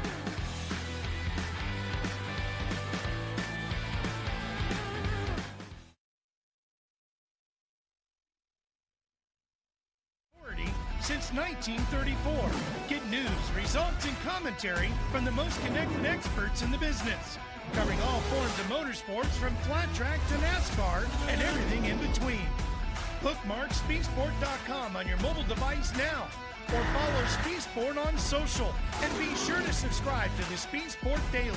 Speedsport is your one-stop shop for all things racing on 2 wheels and 4.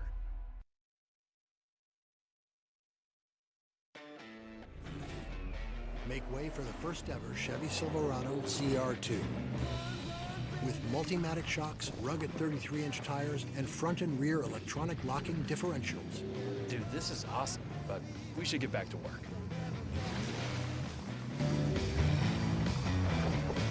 This good? Perfect. If you're going to work remote, work remote. Find new workspaces. Find new roads. Chevrolet.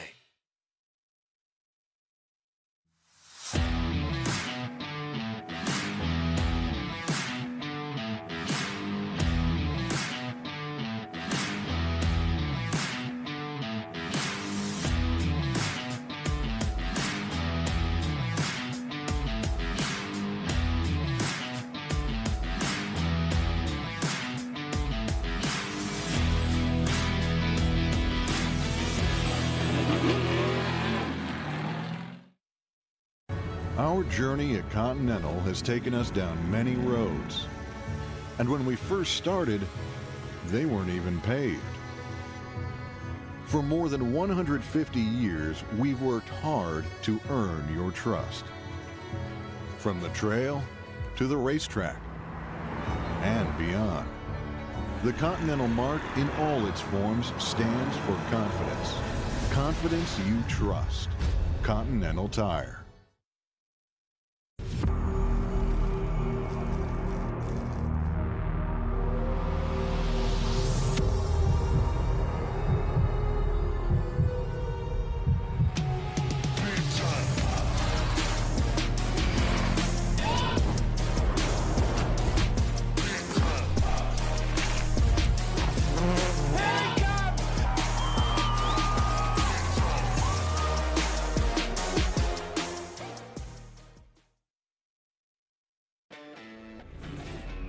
Make way for the first ever Chevy Silverado CR2. With Multimatic shocks, rugged 33-inch tires, and front and rear electronic locking differentials. Dude, this is awesome, but we should get back to work.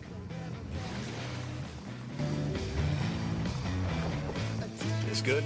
Perfect. If you're going to work remote, work remote. Find new workspaces. Find new roads. Chevrolet.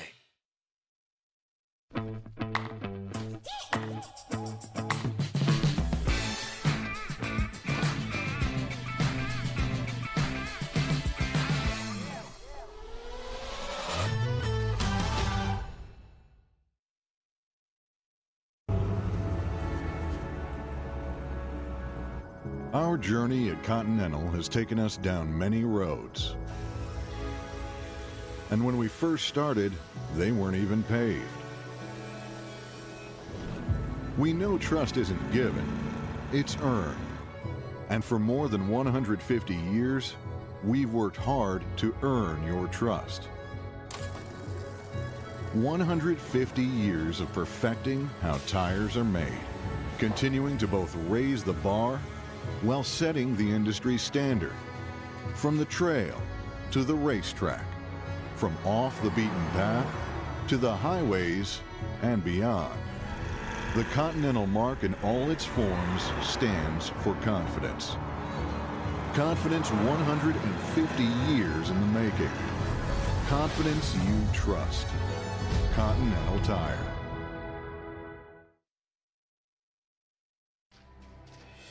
Steel It polyurethane coating has become the choice of leading off-road builders and race teams who recognize the coating's superior performance, protecting suspensions, chassis, and other metal parts that require a proven durable shield against corrosion. Steel It's weldability is a signature benefit that saves racing teams hours of repair time. Steel It provides remarkable performance, making it easier to get back out onto the race course. Use Steel It to protect your investment. Speedsport has been America's motorsports authority since 1934. Get news, results, and commentary from the most connected experts in the business, covering all forms of motorsports from flat track to NASCAR and everything in between. Bookmark speedsport.com on your mobile device now, or follow Speedsport on social, and be sure to subscribe to the Speedsport Daily. Speedsport is your one-stop shop for all things racing on 2 wheels and 4. A bit.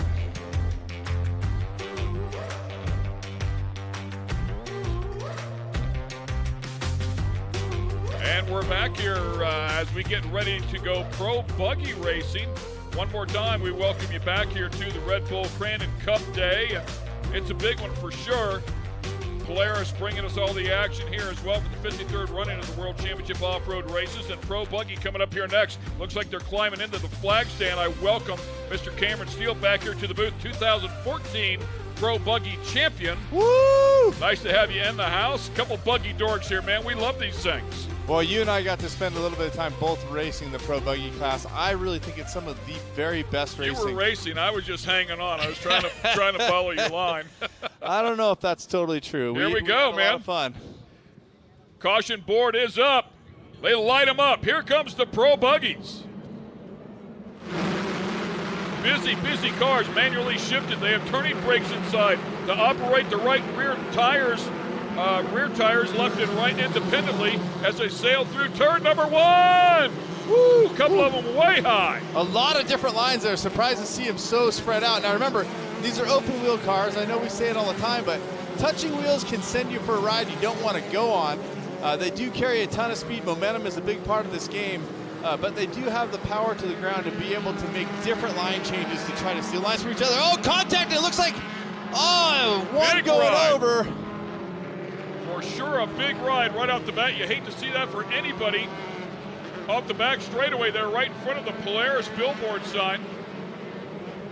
So we'll get safety over there immediately. You can see them already headed that way. Just want to make sure the driver's okay first and foremost. The cars are pretty safe, for sure. I mean, all the technology that's inside of them to keep the drivers safe. Then, ooh, that redirect in that water. You're looking there earlier in the day. Kyle the Duke made contact with that wall. Got to be careful there. Well, it freaked me out because I thought they were running the short course. I was like, oh man, he just blew the turn big time. But they're running the long course here, as you can see, and they'll make their way through Argonne Corner. And Matthew Brister right there on camera, one of the favorites, of course, but someone who's really been putting down some fast laps. Looked great yesterday in the race. Michael Meister sitting out front in a commanding position with a bit of a gap and no roost in his face. Well, Meister with an incredible year. He is the reigning champ. Settled that up just a day ago.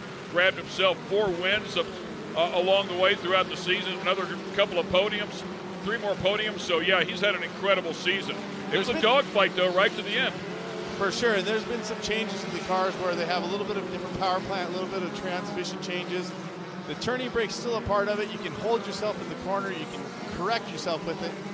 But you got to be careful under certain conditions because some of them have a lock diff, if not all. As we get down into the drifting, Brister going big and wide. Yeah, you just mentioned something there that the fans might not think of. On the slick track in the beginning, if you start to over-rotate, you can use that turning brake to save you and go the opposite direction.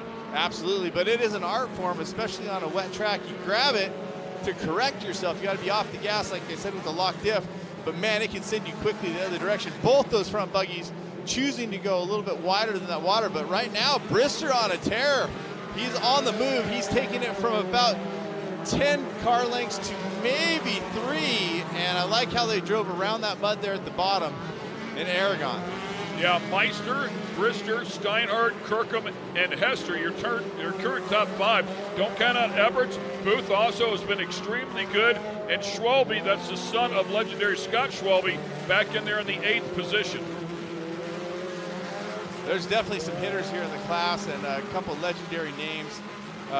Larry Joe being one of them, far back in the pack. And I love to watch the buggies try to choose their line, but what you're going to notice here is they're going to become a preferred line.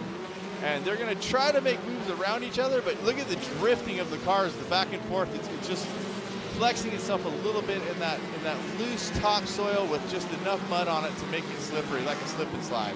Yeah, these first couple of laps are a handful for sure. I remember them all too well. And you guys are magical with these things. They're light, they're nimble. It's easy to redirect the front end. You talked about the rear end being locked up, a spool, if you will, with all that rear weight with the engine sitting back there. These things inherently do not want to turn, so you have to learn how to rotate these cars. Dale Everett's there with a good look at the number 7, a Baja 1000 winner in his own right. Great race car driver. Yeah, and Everett's having a great season, finished up 4th in the points, grabbed a win right here at Crandon in Spring Crandon, so he knows what it's like to stand on top of the box here. Well, you can just see how, so the front of the car is very lightweight. You got to be really careful how you direct it. You're driving off the back quite a bit, but you can see that some drivers are a little bit more tenuous on how they drive it through some of the sections where it's wet or slippery, because again, you can get a lot of push and you can redirect that front end very easily. Good look there at Mark Steinhardt, the number 31 car, another legendary name out here at Crandon. Whoa! Hanging on to it is Steinhardt right there, huh? Steinhardt had to using really, all the talent he has. He came in hot. He wanted to set it up a certain way, but it started breaking away from him, I think, a little bit. He had to stay with it in a different direction.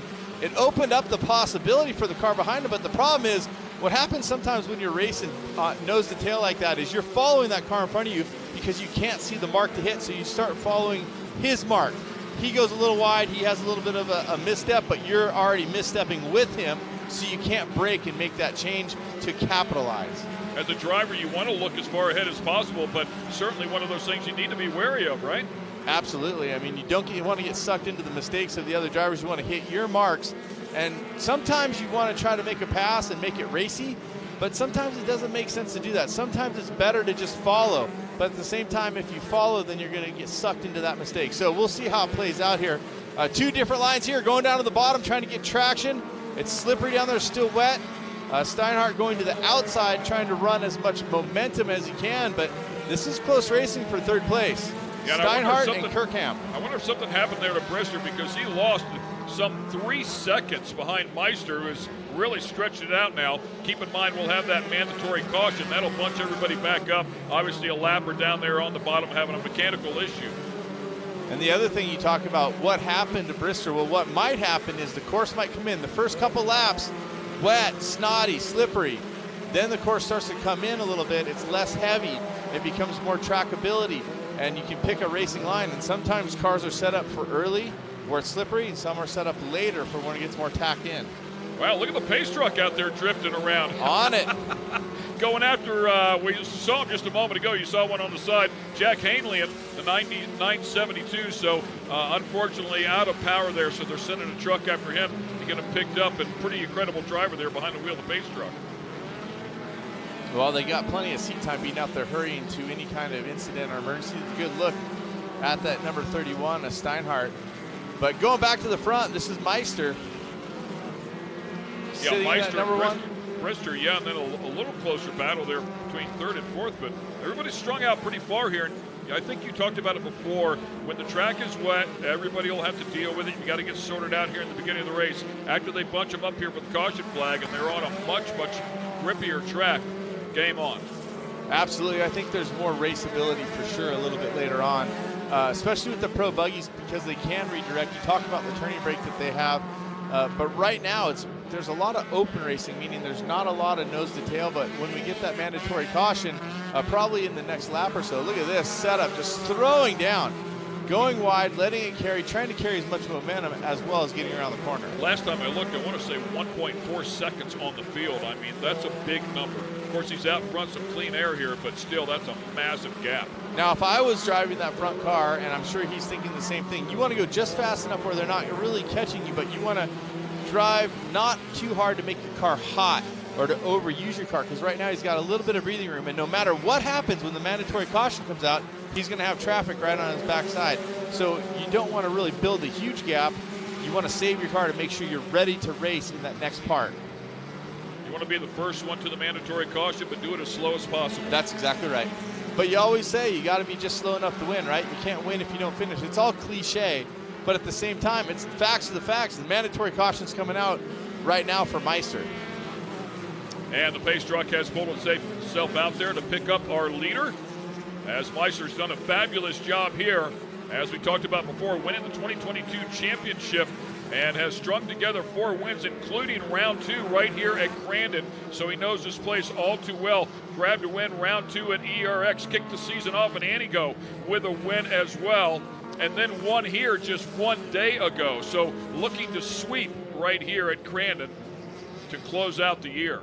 Well, not only is he driving great and his car setup looks great, he's not making any mistakes. And we talk about, I know we talk about it too much. We said it with CJ Greaves. We said it on the first race of the day in the Pro 2s. If you're nailing your lines, it's going to be so hard for anybody to get around you. If you get a 1 or 2 car break, you can just hit your lines. If you don't make a mistake, it's going to be nearly impossible for anyone to pass you or even catch you. So right now, the big question here for Meister is, can he get out on the restart and take the line he wants, or does someone have the jump on him? Now, nowadays, where the first car leads where you start, it's not just from a green flag, so you can't sort of jump it. Not that I would ever do that. No, and nor have you. I would never do that. I never got black flag for that. But I'm just saying that now that the lead driver gets inside that cone zone, he dictates when you go, and the green flag, if I'm not mistaken, still comes out after that first car decides when to go. It makes it much harder for someone to jump him. They got to be really predictive and know when he's going to go. And sometimes you'll see the car in front wait till the end of that cone zone, and really not to the very end, but making sure that someone maybe thought he was going to jump. They give a little rev. He tries to catch him when they're in between. If he can stack the field up and get the chaos going with the rest of the field while he drives away, even if it's a couple of car lengths, let him get back in the groove, then it's going to buy him a little bit of time. Conversely, if Brister or Steinhardt can get that good run and put some pressure on him, maybe they can force one of those mistakes. For sure. Absolutely, all true statements. And with 2 rows behind you, when you're leading to the front, you're always kind of wondering, who do you think has the better car or the better line? You want to just try to get that 1 car length jump and have your best line, and hopefully no one can come up on you. Where it's really going to be a question mark is who has the run going down into the gravel pit, and if they can use it to their advantage. And take a look at the mud on the front of those cars as well. They've been battling here at the front half of this race. We'll close it out now. 5 to go. It's a 5-lap shootout. Meister's going to lead them all back to the stripe here in the restart zone. Second and third gave them a little bit of a gap, thinking they might get a run on them, but they're going to battle. They're going to touch tires second and third. That's going to eliminate a chance for either one of them to run forward. But with that, Steinhardt moves to that second place. Yeah, how about that? A nice move there out of Steinhardt, able to get around Brister. Brister falls back to third. We'll see if Steinhardt has anything for Meister now. Meister more to the outside, Steinhardt down to the bottom. It's going to give Meister a better run coming up towards the finish line area, and now the big gap has developed. This is a problem for the other cars. You know, if Steinhardt has that, if Meister has that clean gap of 2 or 3 cars, which now he has 3 to 4 cars, he can just pick his lines and go. Now, the track has changed. It's drier. You see dust. You see trackability. You see ruts. Now he has to drive a really perfect race. And right there, for instance, we saw it earlier from Archie Anderson there, where Meister is swinging it left to right with never getting straight in there. Steinhardt got straight and got a little bit of traction moving forward there. Anytime you're moving forward, traction is faster than when you're sliding side to side. Yeah, Steinhardt, one of those guys that really cut his teeth in single buggy, knows how to keep the momentum up. You give him a little bit of power, right? Can come in and take advantage of that, and it's those straightened up moments that make a big difference. He finished second in the points, had a tough round at Dirt City when he finished in 11th. Otherwise, it's a different story, but Meister and Steinhardt have been the class of the field here this year, and they're going at it once again. All great drivers in the front of the pack. The bottom line is the cars are very close. And it really comes down to driver technique and if they can keep that forward momentum going. And this jump right here, I mean, you're carrying quite a bit of speed. You see that Brister goes off to the side a little bit more to the right. He likes that drive down into the gravel pit as you're getting a great shot here. Everett's trying to go a little bit lower than Brister, but can he make it work? Does he scrub too much speed being down there on the bottom? And Everts has really cut his teeth on this. I mean, he'd only had a little bit of experience as a few years ago. You talked about him coming out of the desert and has really applied himself, become quite the short course racer. For sure, and you know his kid did a lot of racing as well in this car, so they're a great team up, and Dale has great engineering and he understands the racing game. So if there's someone that could make a move, you might think about Everett's doing that. And you see that rotation going to the bottom. He actually has a lot of pressure from directly behind, which is something he's going to have to worry about. You want to drive forward at all times, but you also got to be wary of the fact that someone can come in and chop your line or steal your real estate coming from behind. And he's close on Brister here. And I'm sure Dale every now and again chatting with his brother as well, who's extremely talented. Sprint car racer, is tuned and engineered on some of the biggest names out here in short course off-road as well, Pro 2 category. So, yeah, there's a lot of knowledge in there underneath that cage as we watch them pick their way through turn number 1 once again at speed. This is the race now. Second, third, taking a look. First is quite a ways out, maybe 12 car lengths over second. Second is about maybe 8 or 10 car lengths over Brister in third. So it's third, fourth, and fifth where we're seeing a bunch up, where we're seeing a race develop.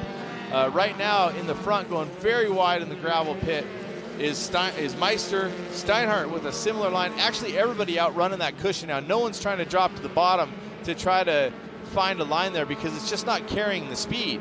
Really hoped we'd be talking about our buddy Larry Jobe. Unfortunately, in the back of the pack, he had a great season, picked up a win earlier in the season as well, but dead last out here today. Clearly an issue there in the opening part of the race. Look at the run on Brister. Battle right here, huh? Brister getting it back. Brister is on it. Here he comes. He's trying to make a move. Watch him rotate, go to the bottom. He's looking. He's not trying to press. What he's trying not to do is scrub off the speed by sliding too much. He's going to try to find a place where he can run on Steinhardt. Now, we're taking a look at Steinhardt's car. It looks like it's all good and all together, but maybe Brister has his car set up for a drier condition later in the race. Quick little lockup. You could gather that out of the left rear for Steinhardt as he's set up for that tight 180. That's exactly what they do. Pull back on that turn and brake, lock up that inside rear tire, rotate the car, get off that brake, and stay on the throttle, right? 100%. Gives you the option to have that setup capability. And watching Brister, he's trying to, what I see from Brister is he's looking at some dry spots. See him jump to the dry there? Yeah. He jumped to the dry. He's trying to get that traction. He's trying to keep the wheels from spinning. When you're spinning, you're not tracking forward. I know it sounds simple to do, but as a race car driver, I think Brister's been opening this up more, and now Steinhardt's on that outside a bit. And we'll see. Here is the key. When you're coming off that corner, did you scrub more than the other guy? And right now, it looks very evenly matched. And by the way, Everett's also closing the gap a little bit on Brister, so this looking pretty good here with just a couple of laps to go. This is where I think that Brister is faster. He made his line on the inside there. Now watch his run. What he's got to do is not get caught up with Steinhardt dropping the rear end out more, see him having to fix it. This right here, Brister has been quicker. He sets up earlier, gets to the bottom, tries to go straight. He gets straight for a little bit, and he tries to make that run. He's looking for somewhere in there where he can put a nose underneath, but you see coming out of that section. I think Steinhardt adjusted his line a little bit that time from the previous line, so maybe Spotter's saying something to him because he got a bit of a run on him. It's tricky running really closely matched cars, and you can also see that Brister's running hot. Ah, yes he is. He's running hot, so that means he's been pushing hard. And what that also means is you got to watch those temps, because not only do you not want to kill it, but it starts to run weaker and weaker as it starts to drop off. If it gets really hot, it makes it so the car's not going to have the power, and eventually the hamster's going to jump off the treadmill. Yeah, I mean, a lap and a half to go here, a little less than that actually coming up on that last lap. And so far, Steinhardt able to hang on here. Brister trying to get it done, still some steam coming out of it. That's actually a good sign. When the steam comes out, that means there's no more water. And yeah, that's about when the hamster comes off. With one lap or one lap and a turn, I would say that Brister's going to hold it on here. He's going to go for that podium last race of the year. If he has to violate giving up that motor, I think he's willing to do that to come home with a podium here at the World Championship. Yeah, and you just never know, right? You got to fight for it. White flag is out. Our leader is checked out right now. I mean, doing a great job. No pressure there, but a great battle here for second. This has been the spot. Look, Bonsai down to the bottom a little bit, carries a little bit of mo, but goes out to that fluff. Couple different lines being used there, but not enough for Brister to get close enough. I thought he would straighten it out and just go down and try to pull off the slide job, but he did not do so. I would have done that. But I'm a mean racer. You would have fed him a right rear to that left front. I would have just tried to get underneath him and steal the line from him. The question is, can you stop enough to get collected before the outside of the turn and not send yourself off the end of it. But a great race nonetheless for everybody, especially Michael Meister. He really threw down. I mean, he looked great at all times. He really carried the momentum. And you see the recorrection there from Brister. He's trying to carry that speed. He's trying to keep it straight and smooth as much as he can. He's trying to land in the dry. He's trying to do everything he can to get a little mo, and he's got it. He carried enough momentum there, but the question is, where can you pay off with it? Now he's going to take a look. It's too many car lengths to try to make something happen here at the gravel pit. If you're closer, you can run up the inside and try to slide underneath him and try to break and stop that. But what would eventually happen there, in my opinion, is if he did get underneath, he would stop both their momentum and Everts would get to it. Here we come to the checkered flag. Congratulations to Michael Meister. Puts some 7 seconds on the rest of the field there. Incredible effort, no doubt about that. Mark Steinhardt able to hang on despite the pressure from Brister. Solid effort there as well. So good race here in the Pro Buggy category, and great to see a resurgence here in terms of number of cars. Over 20 cars in this battle here one day ago. Meister up top there as we take a look at the results for our Pro World Championships and Red Bull World Cup Super Buggy results. Mark Steinhardt right there in second place. Matthew Brister. Then we have Everts and Schwalbe. That is Ryan Schwalbe to round out the top 5. Great battling here once again, and of course we will talk to the top 3 when we come back. Stay with us here at Crandon.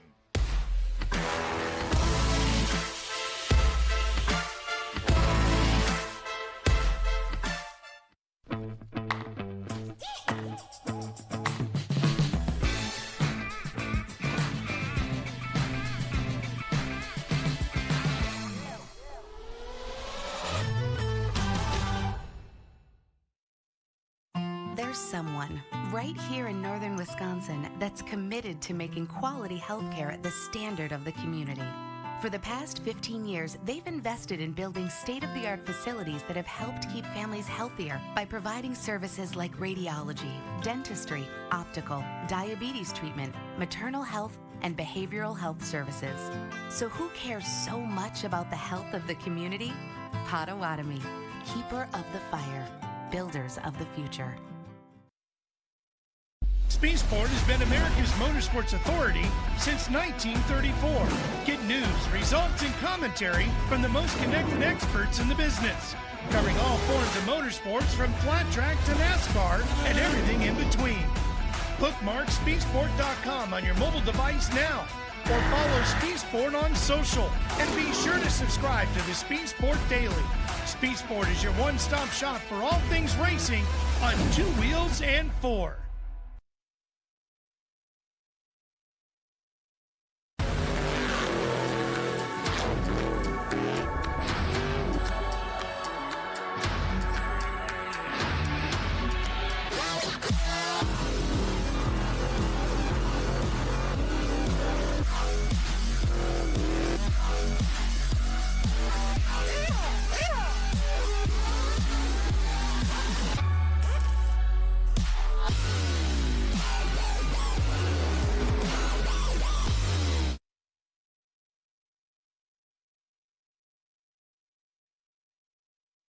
Storms can cause outages even for days.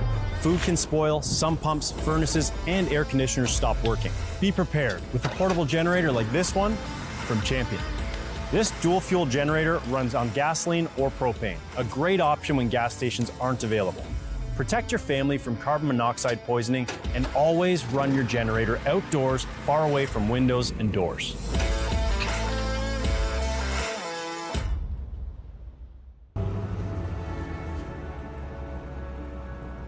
Our journey at Continental has taken us down many roads. And when we first started, they weren't even paved. We know trust isn't given, it's earned. And for more than 150 years, we've worked hard to earn your trust. 150 years of perfecting how tires are made, continuing to both raise the bar while setting the industry standard. From the trail to the racetrack, from off the beaten path to the highways and beyond. The Continental mark in all its forms stands for confidence. Confidence 150 years in the making. Confidence you trust. Continental Tire.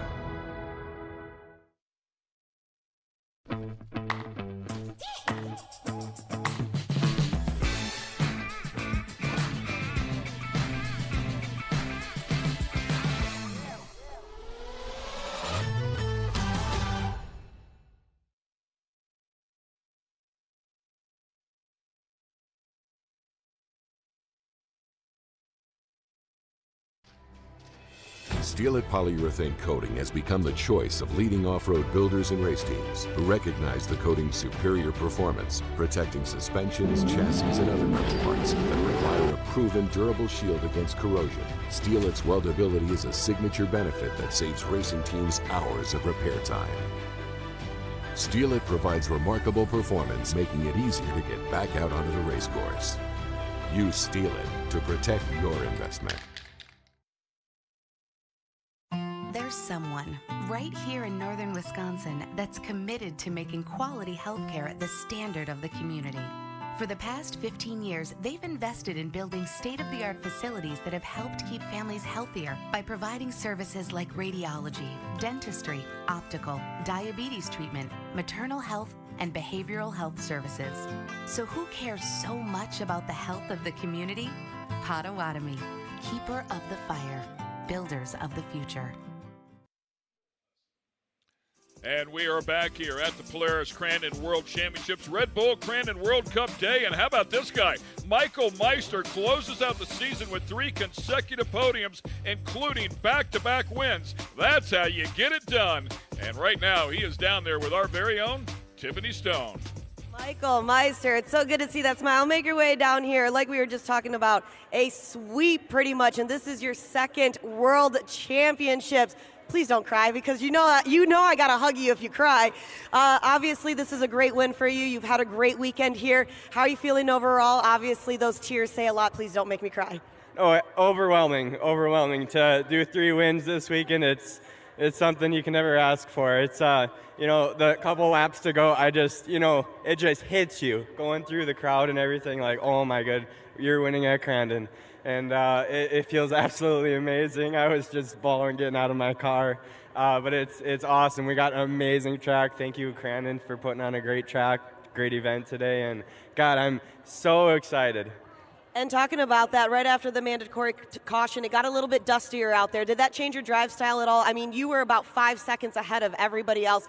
So pretty much when you're out there doing that, you just got to keep calm, collective, and it seems like that's what you did. Yeah, for sure. It was just, trying to stay in the groove, not get sucked up into the big cushion, and that really can slow these pro buggies down.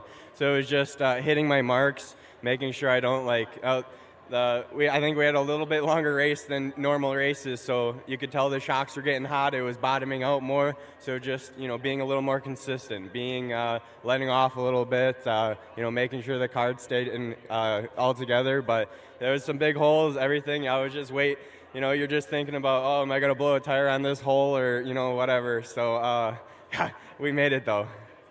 But I want to thank my fiance, Caitlin. Everything she does, it just is amazing. Brad keeping me safe out there. Our radios actually worked today, so that's awesome, too. Thank you to Harold and Lance over at Rugged Radios. They really helped me out.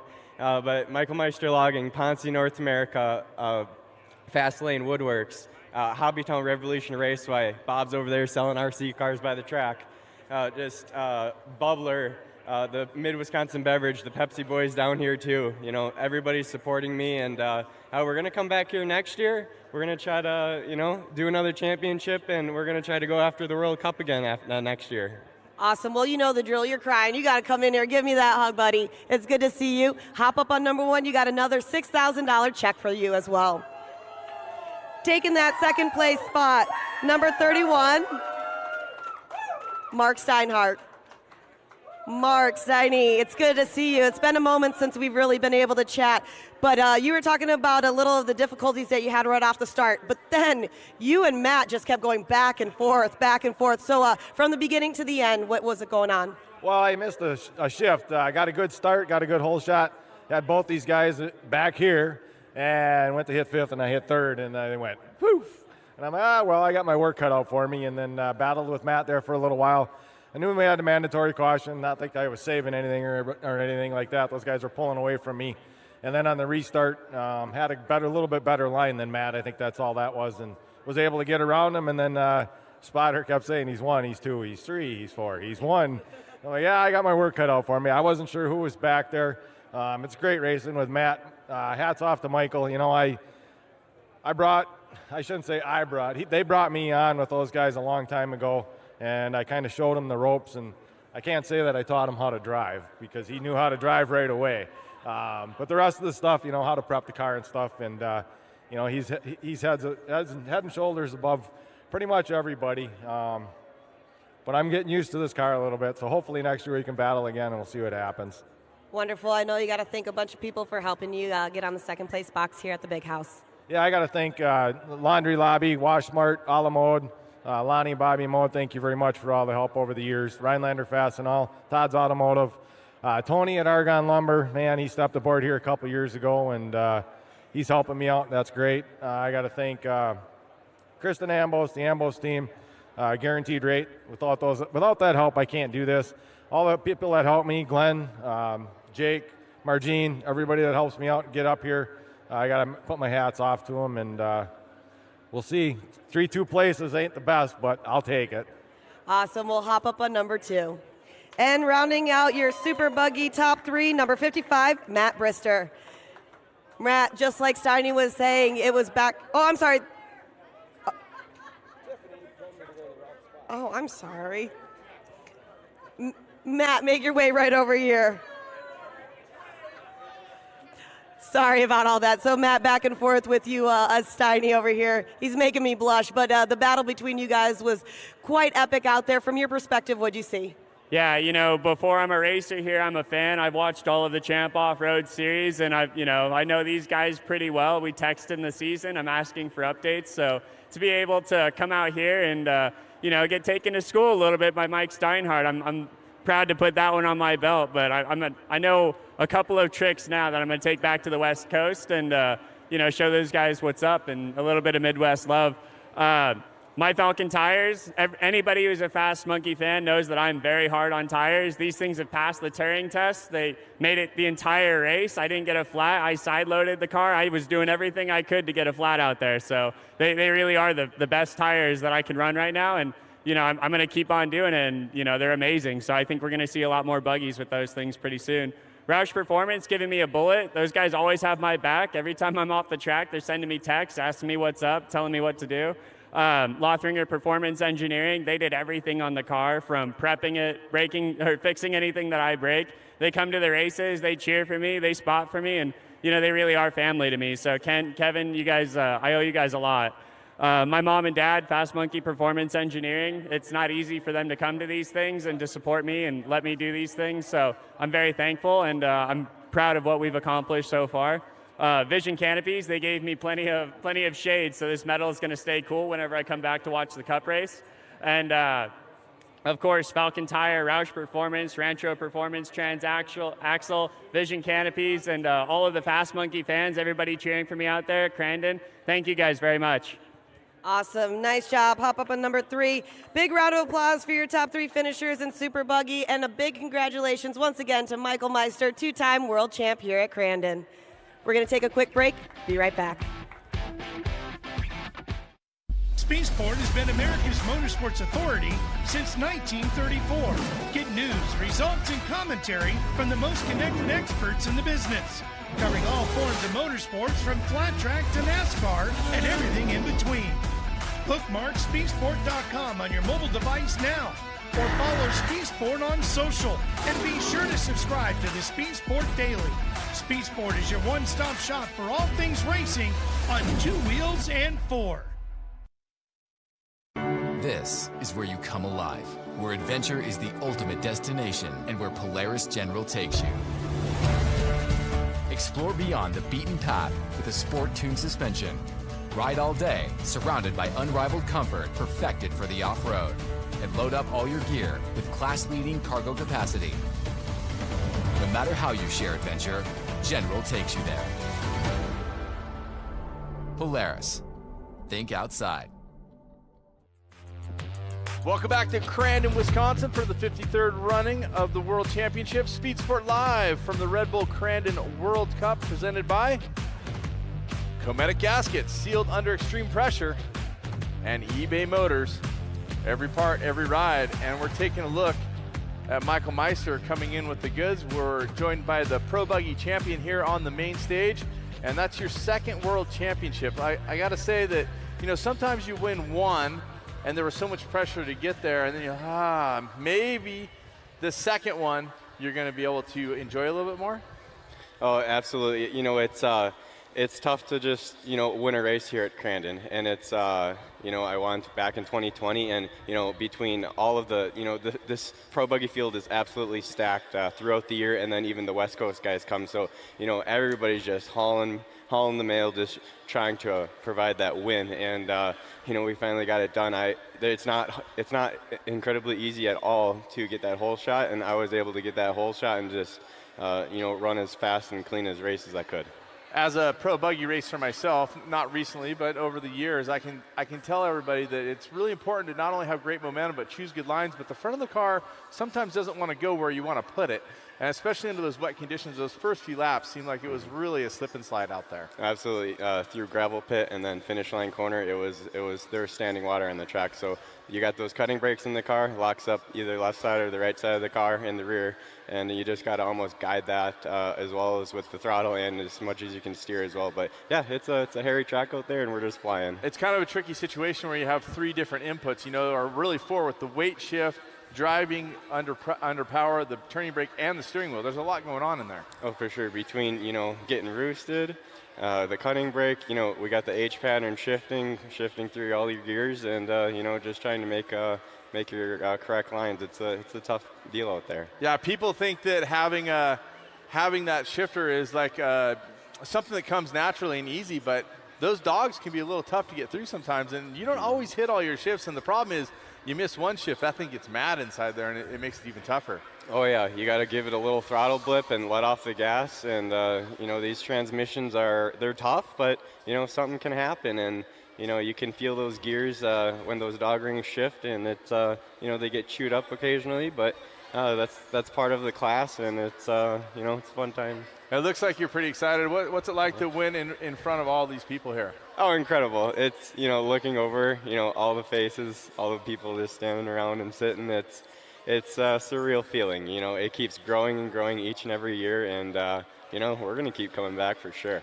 Right on. Well, congratulations. It's an honor to get to spend some time with you. And, you know, Pro Buggies for me, I think, are one of the best and busiest drives out there. So to be able to hang on to that and have such a clean race, I'm impressed by what I see from you, and having a banger weekend like that. I mean, really took everybody to school. That's got to give you some great feeling going into next year.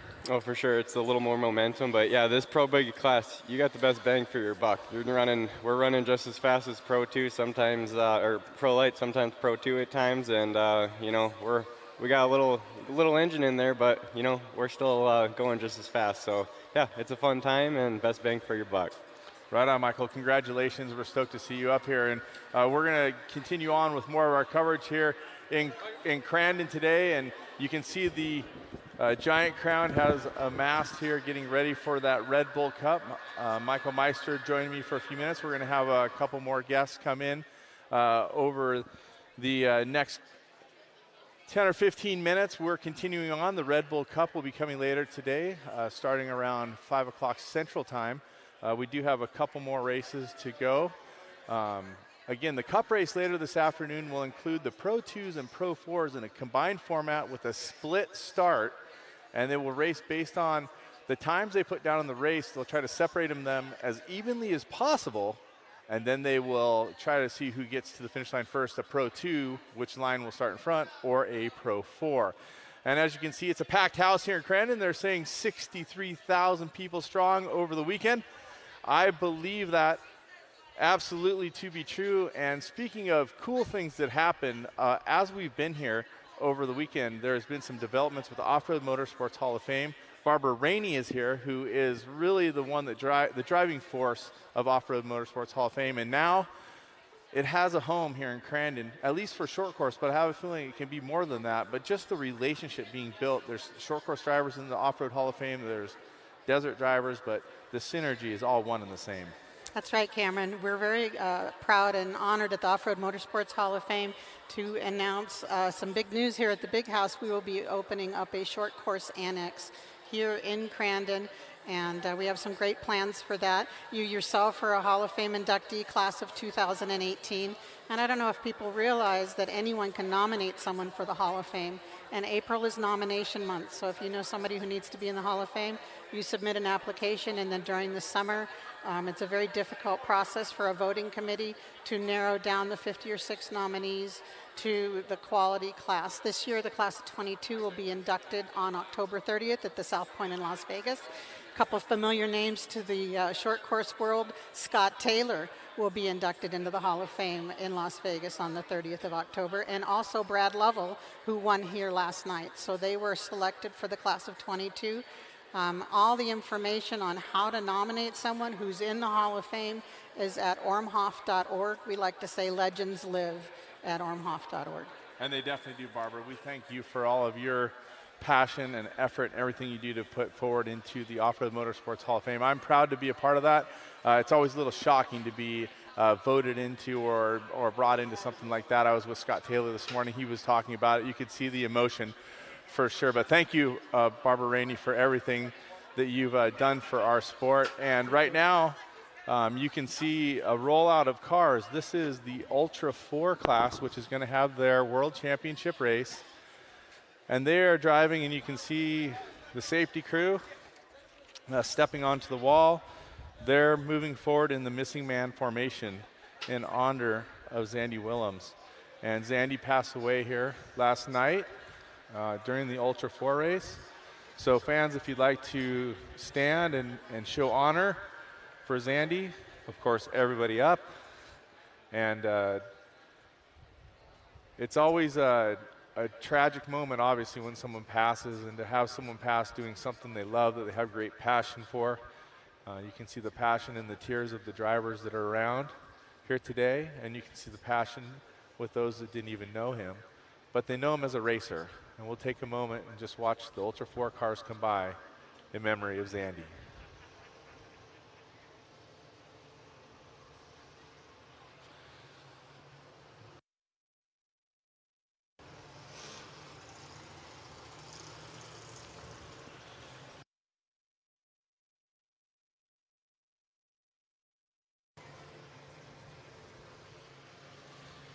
With great honor for Zandy, we present the Ultra 4 class when we return here to Crandon.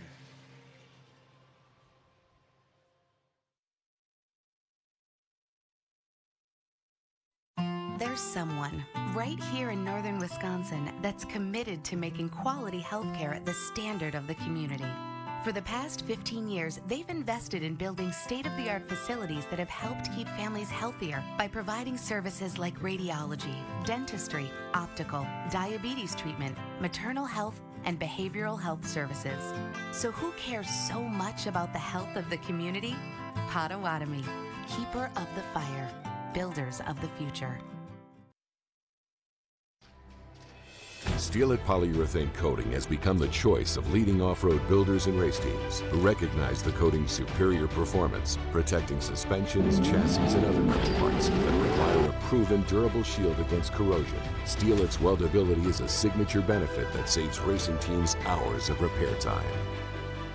Steel It provides remarkable performance, making it easier to get back out onto the race course. Use Steel It to protect your investment. You know, as crazy as it sounds, I just don't blow the dust off my bow and go hunting. For us, the hunt really never stops. The hunting season never ends. It's 365 days all year long. Using the machines in our everyday life like we do, if we didn't have them, I couldn't imagine it. They simply help us get our job done.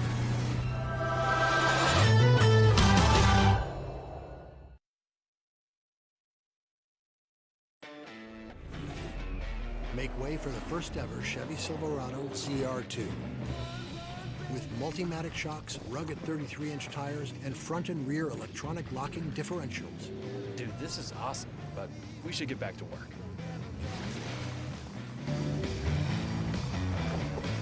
This good? Perfect. If you're going to work remote, work remote. Find new workspaces. Find new roads. Chevrolet.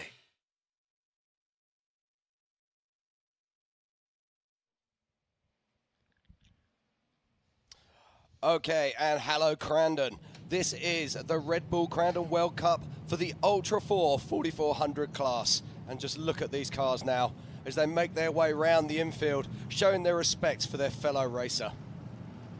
I'm Jim Marsden, and in the booth next to me is Miles Hasselquist. Miles, how you doing? I'm doing as good as I can, buddy. Now, 4400 class racing, if nobody knows what this is out there, we race races around the world, starting with the Mecca that is King of the Hammers. That's where it all started back in 2007, and since then, we've reached out into the furthest corners, and our race family has become incredibly extended. But all motorsport has a risk. All motorsport can be dangerous. And last night, we saw one of our family leave us. But, and I say but, because Zandy was a wonderful person, and Zandy wants us to race. And that's what we're going to do this afternoon, ladies and gentlemen. The 4400 class in Ultra 4 are going to put on a fantastic display of racing here this afternoon. So let us celebrate the racing. Let us celebrate Zandy, and let us have a fantastic time here at the Red Bull Crandon World Cup. Give it up for Zandy Willems, part of the Ultra 4 family. And we are dedicating this race from Ultra 4 and King of the Hammers to Mr. Zandy Willems and his entire family. Now, Miles, we love this. We love racing, and we love 4400. These are the big guns. These are the cars that we all want to see. We've got cars out here with up to 1,150 horsepower. We've got cars out here with over 20 inches of suspension travel, and most of these vehicles are using 40-inch tires. Unlimited racing at its finest. I mean, we race at King of the Hammers up and over the mountains. We come to Crandon at the big house to race short course. We race the trees. We race the mud. These cars can do it all and do it all well. These are the Swiss Army knife vehicles of off-road racing. They are indeed, and very shortly they're going to be lining up for a land rush start, and we are going to see some full-on race action here at the Crandon Red Bull World Cup. And sitting on the pole position is Mr. Paul Wolf. Now, what can we say about Paul Wolf? This man is absolutely incredible. He's been our Rookie of the Year so far, and he's been dominating. But he's had some reliability issues recently. Can he put those behind him? And he's in that single-seat UFO Joe Thompson-built machine. It's going to be absolutely amazing. And lined up next to him in second position, it's Wayland Campbell. Now, Wayland, he's, of course, son of the legend that is Shannon Campbell, a three-time king, absolutely. Absolutely. Now, we saw Wayland earlier this week really laying down the pace. He could really be the guy to beat here today. But speaking about guys to beat, sitting in third position, who won this race last year, two-time king, Lauren Healy. Yeah, now, Lauren, this is a man who just has pace. When it doesn't seem possible, he seems to find that extra gear. It's going to be great to see him out on track. And then, of course, it's his teammate, Vaughn Gittins Jr., a multiple drift world champion, taking those skills and bringing them here to Crandon. And who would bet against him? Drifting, Crandon, it's got to work. And sitting in that fifth position is Mr. Brett Harrell. Now, Brett Harrell, we saw Brent, his son, the other night, doing incredibly well. So it'll be interesting to see what Brett can bring. Then we've got Ryan Rockhold. Now, Ryan, of course, is part of the Rufus racing team that Zandy was part of. So it's going to be great to see Ryan out here on track. And in that seventh position, Mr. Casey Gilbert. Casey Gilbert, he's our highest placed solid axle car. And now, let's speak about that. So what's solid axle versus Absolutely. IFS? So when we're talking about, this is unlimited racing. So if you can design it and you can think it, you can race it. So solid axle cars, exactly what they say. It is a solid axle configuration. IFS cars, independent front suspension, not dissimilar to the buggies that we saw earlier, but in four-wheel drive. Then, of course, it's the man himself, Shannon Campbell, 3 times king. This man doesn't need any introduction. He's been there, he's seen it, he's done it. And we just saw from Barbara Rainey, he is in the Off-Road Motorsports Hall of Fame. He is indeed, and he's been playing with his vehicle, trying to tune it, making some changes, changing out torque converters, and all different things to make his car as fast as possible around this legendary Crandon track. In that 9th position, Josh Blyler with a fill-in driver of Jared Erdman. Yeah, now that's a car that I'm really looking forward to seeing out on the track. Again, a solid Axel Miller car. Expect great things. And then in 10th position goes actually Christopher Branton was supposed to race, but I think he has a blown-up engine, so we'll see what happens there. And then in 11th position is Paul Herschel. With 1,150 horsepower. It's going to be insane. It's going to be insane. Watch Paul. You cannot miss him. He's in the orange car with obstacle written down the side, and just watch him as he takes on the Bronco Rocks. There's sure to be fireworks with him. In 12th position is Tom Prendergast. He took a pretty good tumble in Sturgis just about a month ago. He's been working on that car to get it going, and he is ready to go racing. He is indeed. And we've got our starter. He's looking to get this race underway. And look at that lineup of cars, Miles. It looks absolutely fantastic. And we'll run through the rest of the crowd right now before we take off. We have John Grounds, Bill Kuntz, Frank Vonderheide, Chad Hunt, Eric Blaze, Aaron Smith, Kevin Taylor, Brent Moffitt, Roger King, Tad Dowker, Jeremy Jones, and Patrick Peterson. Now, let's not forget that Jeremy Jones was also running in our 4,800 class the other day. So we have multiple classes in Ultra 4 racing. You saw them all race yesterday out back in the rigid Rage on the Rocks, but today we are staying on the short course, but we will be running across the Bronco boulders right here front and center and in front of a sold-out crowd here at the Big House. For the Red Bull Crandon World Cup, Ultra 4 is about to take off. It is indeed. There is our starter making his way towards the tower now. This is a points race for Ultra 4 Racing. Red Bull Crandon World Cup. They'll give a championship ring out. There's $7,500 on the line. This is going to be a show you do not want to miss. I believe this is a 10-lap race. No caution in the middle. It's going to be wide open racing, and it's going to be amazing as they're getting ready to take off to the Forest County Potawatomi turn number 1.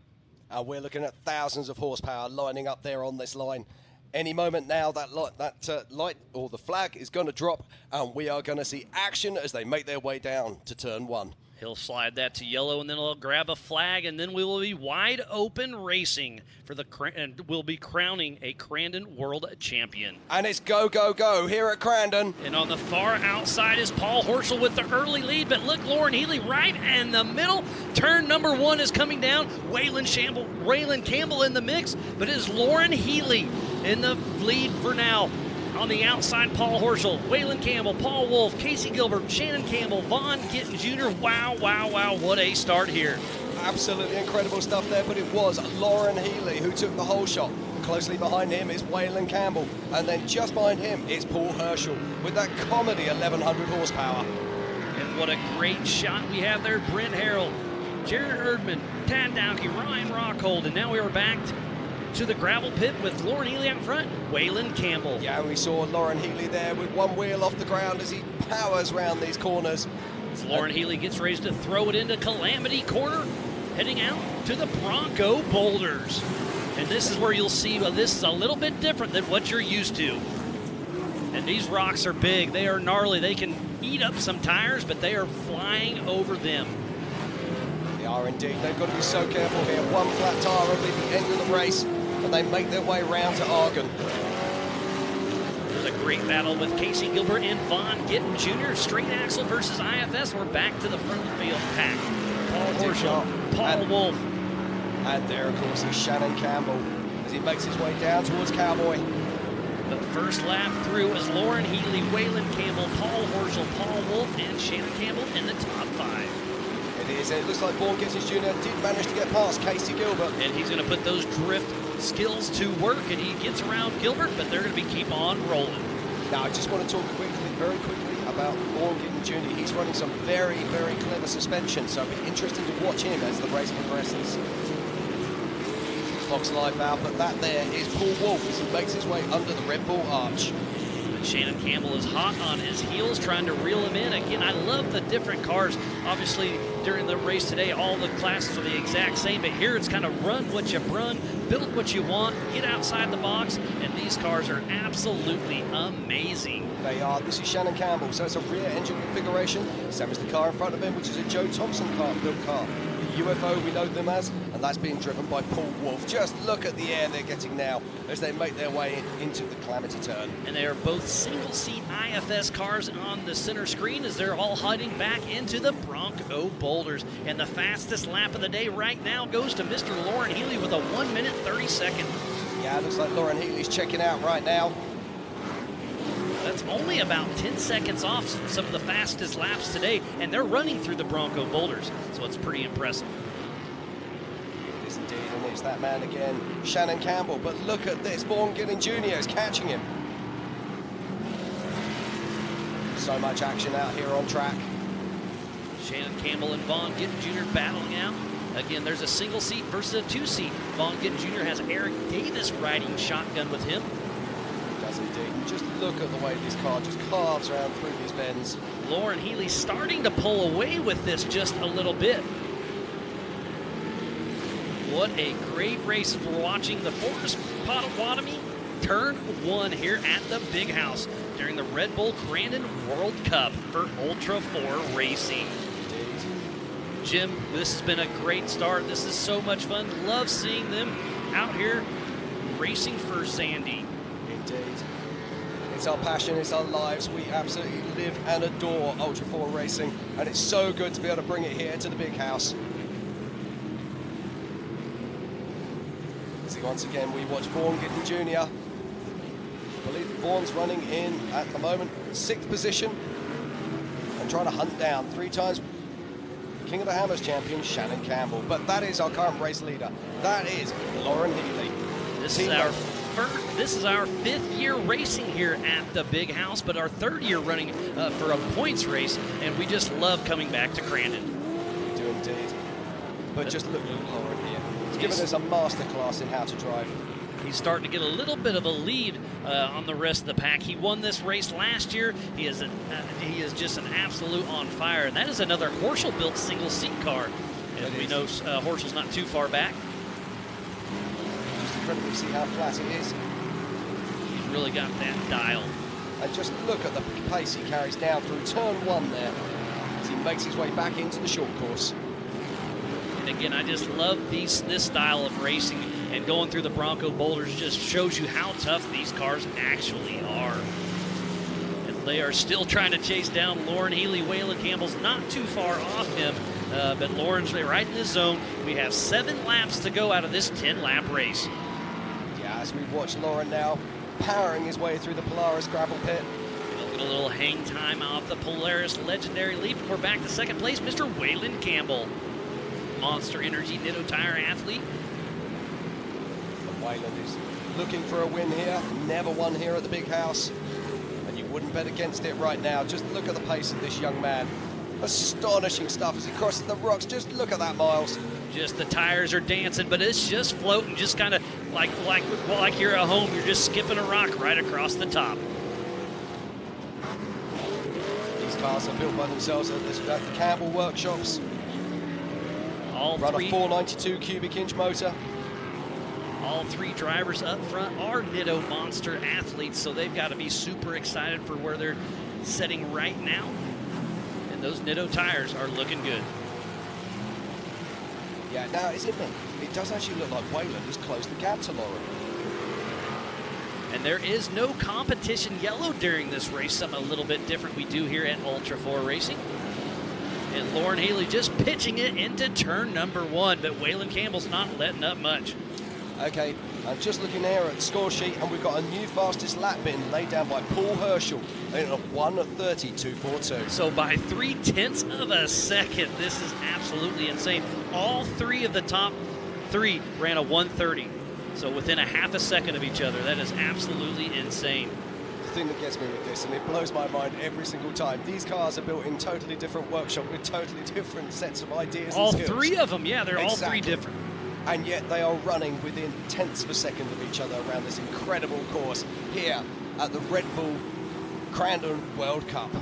As they head back into the Bronco Boulders, Lauren Healy up front, Waylon Campbell right behind him, and look at him getting a little slideways there as they pop out of the Bronco Boulders.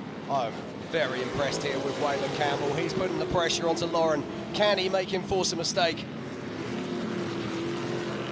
These are two extremely fast drivers in our sport. They are at the top of the game, and it is great to see them having such a great day here at the Big House for the Red Bull Crandon World Cup. Who's going to be the Crandon World Champion? Right now, it's looking like Lauren Healy has the advantage. It does indeed, but never count out that man in the background. Waylon Campbell. Now, there was a puff of smoke from Waylon's car there, so we're just going to have to keep an eye on that. But it's all about this man right here, Lauren Healy, as he powers his way through the Potawatomi Turn 1. Waylon had to miss the Sturgis race because he was waiting on engine parts, so not sure what's going on with him. Hopefully it stays together, but yeah, Waylon's starting to smoke a little bit. Yeah, that looks like Waylon's gonna be... And look at Lauren launching over there by the skybox. Yeah, it looks like Waylon's blowing his motor. Tough break there for the young man. He was running so strong. Hate to see that for Waylon Campbell. He was giving Lauren Healy such a run, and there's something on the left rear on Shannon's car. So yeah, he's got some suspension issues. The rear shocks are absolutely gone on that. Yeah, rear shocks. It looks like the left-hand rear shocks have broken away from the trailing arm, so maybe he's hit the wall at some point.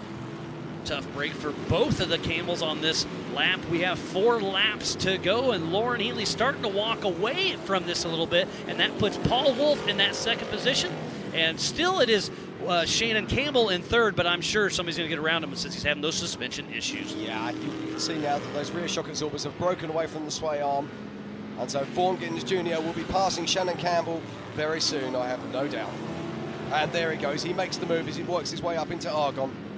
Going a little inside. Look, the rear axle is going to come out from the back of Shannon, but he is not going to give up yet. He's going to wait until that car doesn't move anymore. He is still racing with a broken rear end. Vaughn gets him on the inside, but Shannon's still giving him a little turn. Oh! A little contact. Open wheel racing, everything is fine. So it is Lauren Healy 1, Paul Wolf 2, and now in third position, Vaughn Gittins Jr. Still all 3 Nitto athletes out front, but Lauren Healy's starting to walk away just a little bit. And you know their spotters are in the stands saying, hey, Lauren, you're doing good, keep the pace, but don't overdrive. I was just watching Shannon's car coming through there. It looked like there was some fluid coming out the back, so we'll just have to keep an eye on that as well. But it's all about this man right now. It's all about Lauren Healy. And he's going to start running into a little bit of lap traffic as he's coming into Calamity Corner, getting ready to hit the Bronco boulders, finishing up lap number 7. And into the rocks, barely checks. Now his spotter will be up in the stands and saying to him, okay, Lauren, you've got a line now. And just in behind him, we're now seeing that is Paul Wolf. These two have been doing battle all year. He gets around Bill Kuntz, a lap traffic driver, but yes, Lauren Healy and Paul Wolf have battled out all season long. It has came down to the final lap multiple times. Sometimes we run on adjusted time. Obviously, short course, it is a physical finish, but on adjusted time, it's came down to seconds, and we don't know until the next competitor closes. Indeed. Now Paul Wolf blew his motor at the last race. So this is a brand new motor. And I was having a little chat with him. I try to do my homework on these guys and gals. And I said, hey, what are you going to put back in there? He sends me back, it's a junkyard engine. You know, all in good fun. I know that's a lie, but he wouldn't give me his little tricks and trades. That's a very expensive junkyard, that's all I can say. But Lauren Healy there, and just in the background, that is Rusty Byler's vehicle. There's Ryan Rock holding the center with Brett Harrell out front of him. This is a great battle mid-pack by Brett Harrell and Ryan Rockhold, part of Rufus Racing. They go into Argonne Corner, doing a little inside-outside. Does he have the power to get around Brett Harrell? It's a full-on drag race. It's a Horschel car versus a Jimmy's 4x4 car. I think I'm right in saying that the Horschel car there, being driven by Brett Harrell, does have a Danzio motor in there? Yes, it does. A Danzio big block at that. And look at this. 2 IFS cars being hunted down by a solid axle car of Rusty Byler. That is Jared Ehrman driving for Josh Blyler. 2 laps to go, and it's still Lauren Healy out front. Paul Wolf, Vaughn Gittins Jr., Shannon Campbell, Casey Gilbert, Brett Harrell, Josh Byler, Chad Hunt, John Grounds, Bill Kuntz, Tom Pendergast, Waylon Campbell, Paul Horschel, Pat Dowker, Jeremy Jones. Yeah, we saw Paul Herschel. He actually pulled to the side of the track earlier on, so really tough luck there for Paul. But that's one of the vehicles he built. That is Brett Harrell there in the obstacle Herschel car, and he's still ahead of Ryan Rockholder. Still running a strong race here at the Big House during the Red Bull Crandon World Cup. We are here at the Big House with Ultra 4 Racing. And look at the huge wheel stand by Ryan Rockhold. Sent it a little bit too hard in the Bronco boulders, and there is an issue with Ryan Rockhold. Hate to see that, but he is driving the wheels off that machine. We flip back to Brett Harrell and Brett Jared Harrell. Ehrman. Charging away there from the car of Josh Byler. But just look at the pace of this Miller solid axle car. And you just recently finished one of these cars, Jim, and you know how amazing these cars are. I'll let you know, I'm racing it in Poland next week. But right now, it's all about this man. It is Lauren Healy. And just look at the pace. He's not consolidating his lead. He wants to build his lead. And Paul Wolf is right on the rear end. This is the physical battle for first and second as they come up against lap traffic. And the white flag is out, so next time around they will be getting the checkered flag. Oh, Paul Wolf is looking to make a move here on Lauren Healy as they head down towards Cowboy. The last lap of the day, and it is a drag race. Lauren Healy on the inside, Paul Wolf on the outside. A little inside-outside action. I knew they were setting up for that. A little, they touch tires a little bit. Paul Wolf gets into Lauren Healy just a little bit. It's going to be an absolute drag race as they're still heading down towards the Forest County Potawatomi turn number 1. And it's Paul Wolf who has the lead from Lauren Healy, who's been leading the entire race. So what has Lauren got now? Can he find a way to get back past Paul Wolf? Lauren's a little bit loose. He is driving super hard right now, trying to catch back up to Paul Wolf, and it's going to be interesting as they head into the Polaris gravel pit as they hit the skybox jump, and he is coming in hard on the inside. Excuse me, Mr. Wolf, that's my line, and I'm having it, says Lauren. One more corner to go. So what has Paul Wolf got? Can he do anything on Calamity Turn? Last corner to go. Calamity corner. Who's it going to be? It's going to be Lauren Healy or Paul Wolf, and it is Lauren Healy grabbing the checkered flag with Paul Wolf right behind him. It is indeed. What a fantastic race. That's why we love Ultra 4 Racing, Miles. That's why we come to the Big House here at Crandon. And what an incredible Red Bull Crandon World Cup. Absolutely amazing. In third place goes the teammate of Lauren, Vaughn Gittin Jr. So Fun Haver Off-Road Team first and third.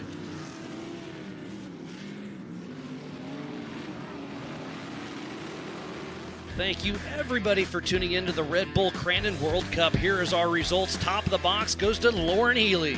In second position, we just saw an incredible battle as Paul Wolf pulls off the second place. In third position, wrapping it up, is Vaughn Gittin Jr. And in fourth place, we saw him literally driving the shock absorbers off his car. It's Shannon Campbell. In fifth position goes to Casey Gilbert. Our highest placed solid axle car. And then in sixth position, it was Brett Harrell. Well, Miles, it's been an incredible racing here today.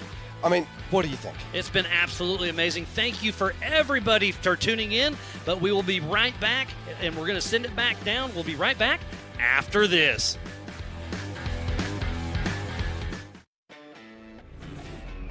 Make way for the first ever Chevy Silverado CR2. With Multimatic shocks, rugged 33-inch tires, and front and rear electronic locking differentials. Dude, this is awesome, but we should get back to work.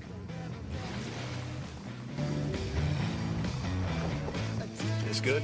Perfect. If you're going to work remote, work remote.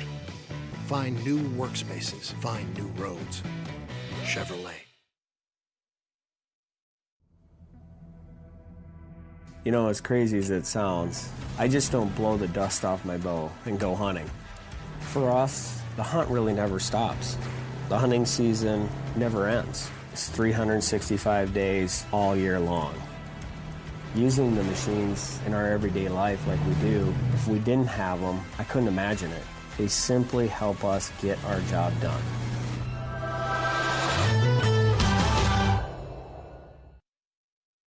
There's someone right here in northern Wisconsin that's committed to making quality healthcare the standard of the community. For the past 15 years, they've invested in building state-of-the-art facilities that have helped keep families healthier by providing services like radiology, dentistry, optical, diabetes treatment, maternal health, and behavioral health services. So who cares so much about the health of the community? Potawatomi, keeper of the fire, builders of the future. Storms can cause outages even for days. Food can spoil, some pumps, furnaces, and air conditioners stop working. Be prepared with a portable generator like this one from Champion. This dual fuel generator runs on gasoline or propane, a great option when gas stations aren't available. Protect your family from carbon monoxide poisoning and always run your generator outdoors, far away from windows and doors.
Do you feel like getting away?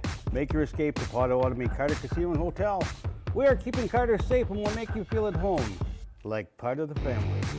We have the latest in casino gaming with a variety of slots, table games, and bingo. There is something for everyone.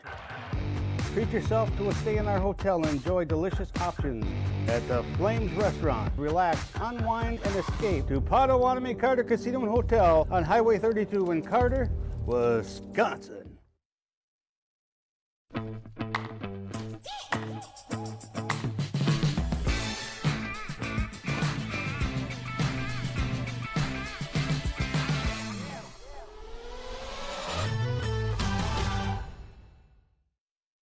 This is Mountain Dew.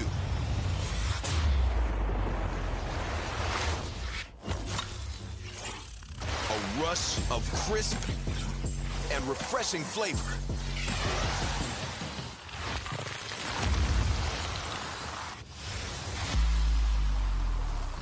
Delivering a bold citrus kick. Take your thirst and thrill it. Do the Dew.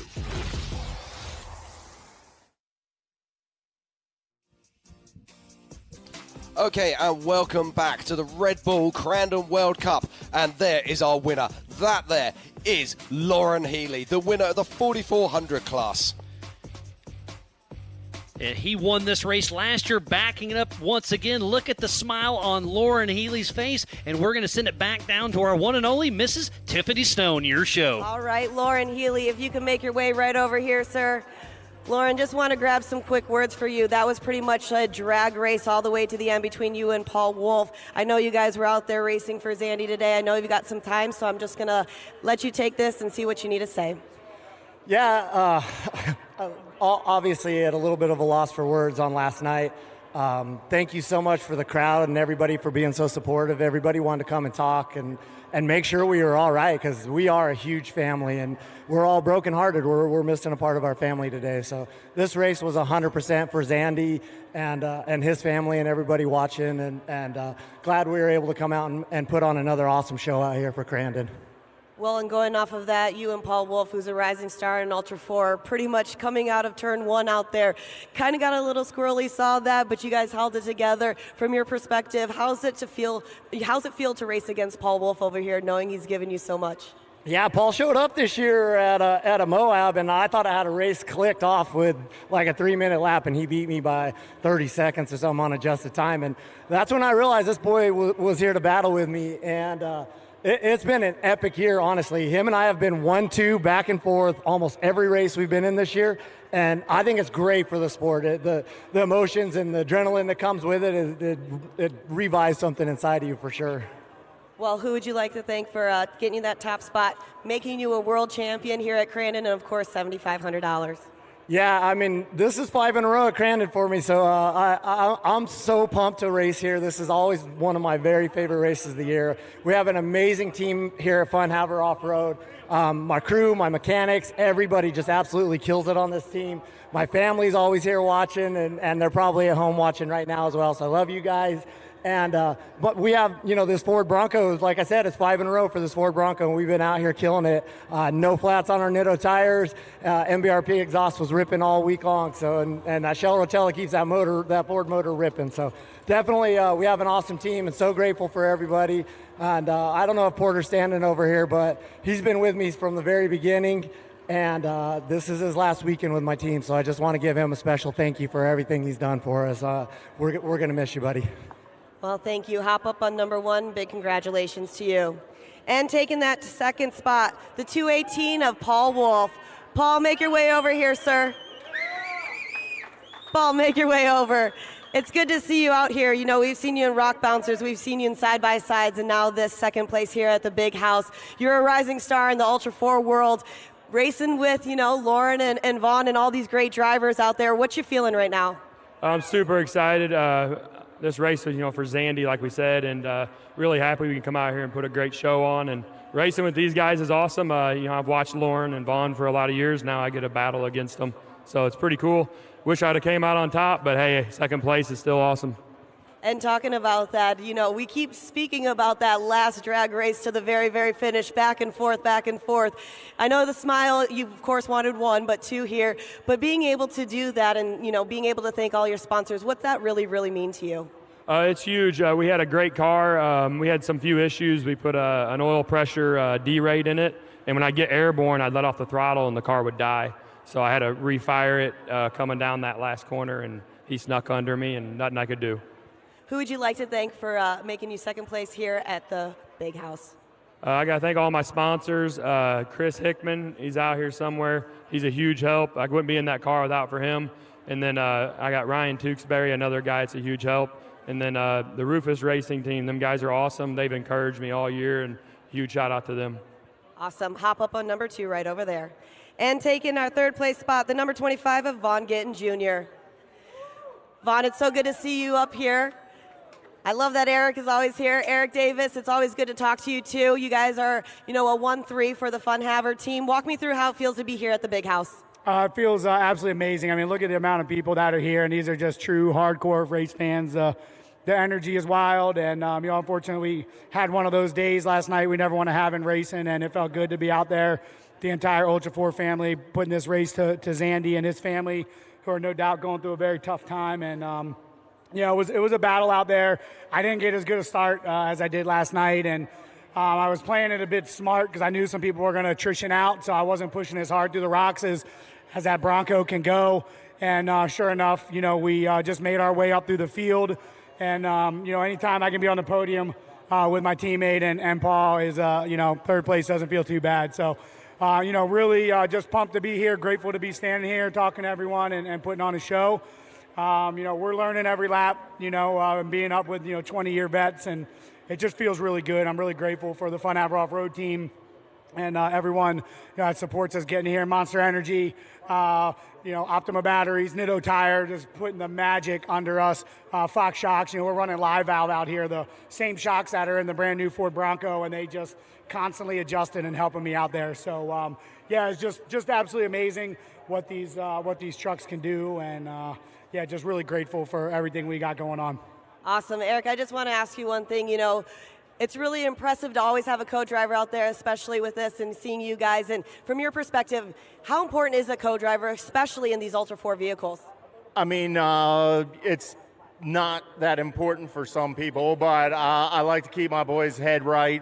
We're a great team, and I wouldn't want to be out of the car, I'll tell you that. It's a good time. He's my secret weapon. Awesome. Well, you and your secret repping, try to hop up on number 3 over here. A big round of applause for your top 3 finishers in the Ultra 4 4400 class. Of course, another one for Lauren Healy up here. Big congratulations. We're going to take a quick break and be right back. Sport has been America's motorsports authority since 1934. Get news, results, and commentary from the most connected experts in the business, covering all forms of motorsports from flat track to NASCAR and everything in between. Bookmark speedsport.com on your mobile device now, or follow Speedsport on social, and be sure to subscribe to the Speedsport Daily. Speedsport is your one-stop shop for all things racing on 2 wheels and 4. Make way for the first ever Chevy Silverado CR2. With Multimatic shocks, rugged 33-inch tires, and front and rear electronic locking differentials. Dude, this is awesome, but we should get back to work.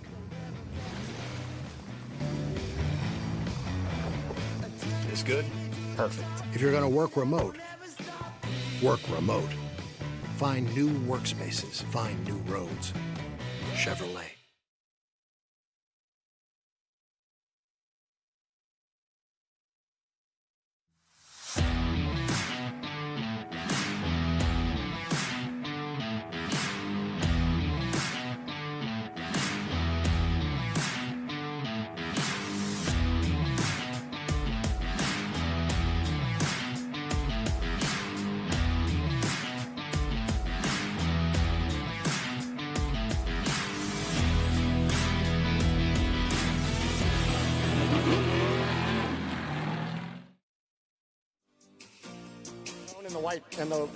This is one of the cool moments here in Crandon where MAV TV gets some of the fans out in one of the pieces of equipment, and that is a wonderful drone shot. Now, our drone pilot might be the most talented driver or pilot on the racetrack today. If you watch that drone working, it is a thing of beauty, and these guys are just rehashing it a little bit. Welcome back to the Crandon main stage. Cameron Steele here with you. We're getting set for pro light racing in just a little bit, but right now I have Lauren Healy and Paul Wolf here with me first and second in the Ultra 4 class. And Lauren, a great spokesman for our series, for our racing. I also race in Ultra 4 against Lauren and Paul. A hard day to go racing, but very eloquent with your words on the podium. I know we're all thinking about Zandy, whether we knew him closely or not. I have a little story where he actually towed us after we ran out of gas in our UTV. I jogged it back to town to try to get fuel, and Wayne waved him down and he towed us into town. I mean, he's a fixture and a part of the community, and your well-spoken words are very appreciated. Yeah, I mean, absolutely. Like you're saying, that's the spirit of the Ultra 4 family, and it's the off-road community in general. You know it in trophy trucks or UTVs or whatever. We're a big family. We go out there and we put our helmets on and we get it on, but when we're done, we're all hanging out in each other's pits and sharing parts and helping each other. And so we lost a part of our family last night, and we're all very heartbroken right now. And you know, for his wife to go out and say, because at 2 in the morning we were all talking about not racing today, and in respect for what had happened last night, and his wife said, no, you know, Zandy would say, go get it on, boys. Like, that would be the spirit of Zandy, and so that's what we all did. We all put our helmets on, and we were a little cautious out there for turn one a little bit, and making sure we all got through there. But yeah, a lot of emotions and hearts on our sleeves today. Well, I agree with you, Lauren, that going out and racing is what a racer would want us to do. I think it's respectful to be out there, and I know, Paul, I see the emotion going on for you. Yeah. It's tough to get out there and go to war and battle, but you guys did a great job. I mean, you put a great show on. I think it's very honorable for you guys to be out there and able to bring that together. Definitely. It was a great race, and like you said, it's a family, man. Zandy and Lauren both have come up to me since I'm new this season and gave me pointers and helped me even from walking up here on the stage, you know, making sure, you know, I take my Hans off to make sure I got my logo showing. They help me all the time be professional, and so we're definitely a huge family. Obviously, we'll go run each other extremely hard on the track and practically, you know, shove each other off the track. What we got to do to win a little bit, a little rubbing. So it's definitely good to have a family like that is race you that hard and then turn around and you know, take care of you in the pits. For sure, and let's talk a little bit about the racing. I know the emotion is there, but I did want to say that one of the wildest moves I've seen so far in today's racing, or yesterday included, was, Paul, you get to the front. I know there's a break or something happens in Lauren's car. You guys come around turn one, which of course is one of the most wild things in all of motorsports. Lauren, you're so wide, right? You're trying to make a run on Paul, who's now in the lead on the last lap. Do you know how close you came to that tire barrier on the outside? Because as you come off of one and you shift off that jump, that weight shift, had you caught that tire, it would have been disastrous. Well, and I don't know if you saw about 5 years ago when Shannon hit that tire, and he went for one of the most amazing rides Crandon's ever seen down through there, and that flashed through my eyes real quick. But on down there in the tree turn in Cowboy Corner, I had a broken front end, and my passenger front wasn't giving me the bite, and I couldn't get through that corner, and the car was pushing, and Paul came in, and we touched tires, and we both drag raced as hard as we could down that. And I knew if I had any chance, I had to get to him in the gravel pit. That's my best corner, and his car turned off in the air at the same time. It just adds to this epic battle that we've been having. But I ran him so hard through turn one, right as his rear kicked out, he blacked out my visor. And so I pulled my tear off and was looking at that tire and had just enough second to just get it inside of it and get off that jump. And it flashed back of Shannon wrecking through there, no doubt. Well, definitely you were pull the tear off and you pull it off, so you're having fun, the fun haver, right? Paul, I know you've had a couple successes with wins this year, new to the sport. It's got to feel pretty great to be able to lead the race, but also to have such a great battle with someone who's been so proven in our sport. Yeah, it is, and it's always fun. Me and him have swapped back and forth in a couple different tracks, and this just adds to our story. Down there in the back turn, I got up under him, rubbed him a little bit, got by him. I knew coming into turn one, I've been having issues with my car the last probably 3 laps. It was shutting off in the air. The oil pressure would drop, and it would kill the motor, and when it landed, it would refire. And so when I come into turn one, I sent it off pretty hard, trying to put a gap between us, hoping that I could get a little room. My spotter told me, hey, he's right on you. And so I was trying everything I could, and I was able to keep it running over these first 2 little rollers coming out of the sweeper into the gravel pit. I don't like revving the car in the air because of the drivetrain, and I let off a little too much, and it shut the car off, and I landed, and by the time I got it refired, he was already next to me.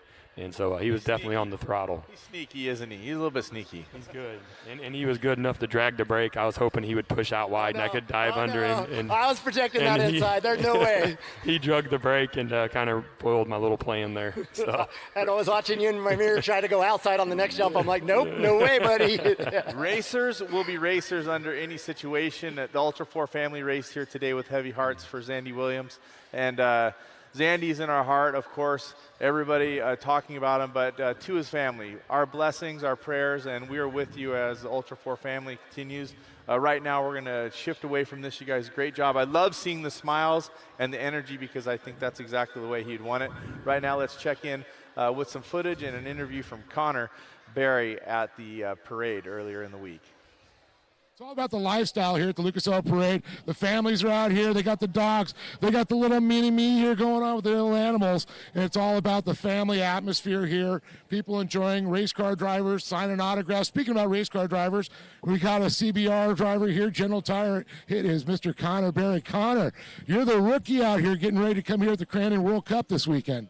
Yeah, it's going to be fun. It's going to be tough for sure being new, but I'm going to just go out there and try my best.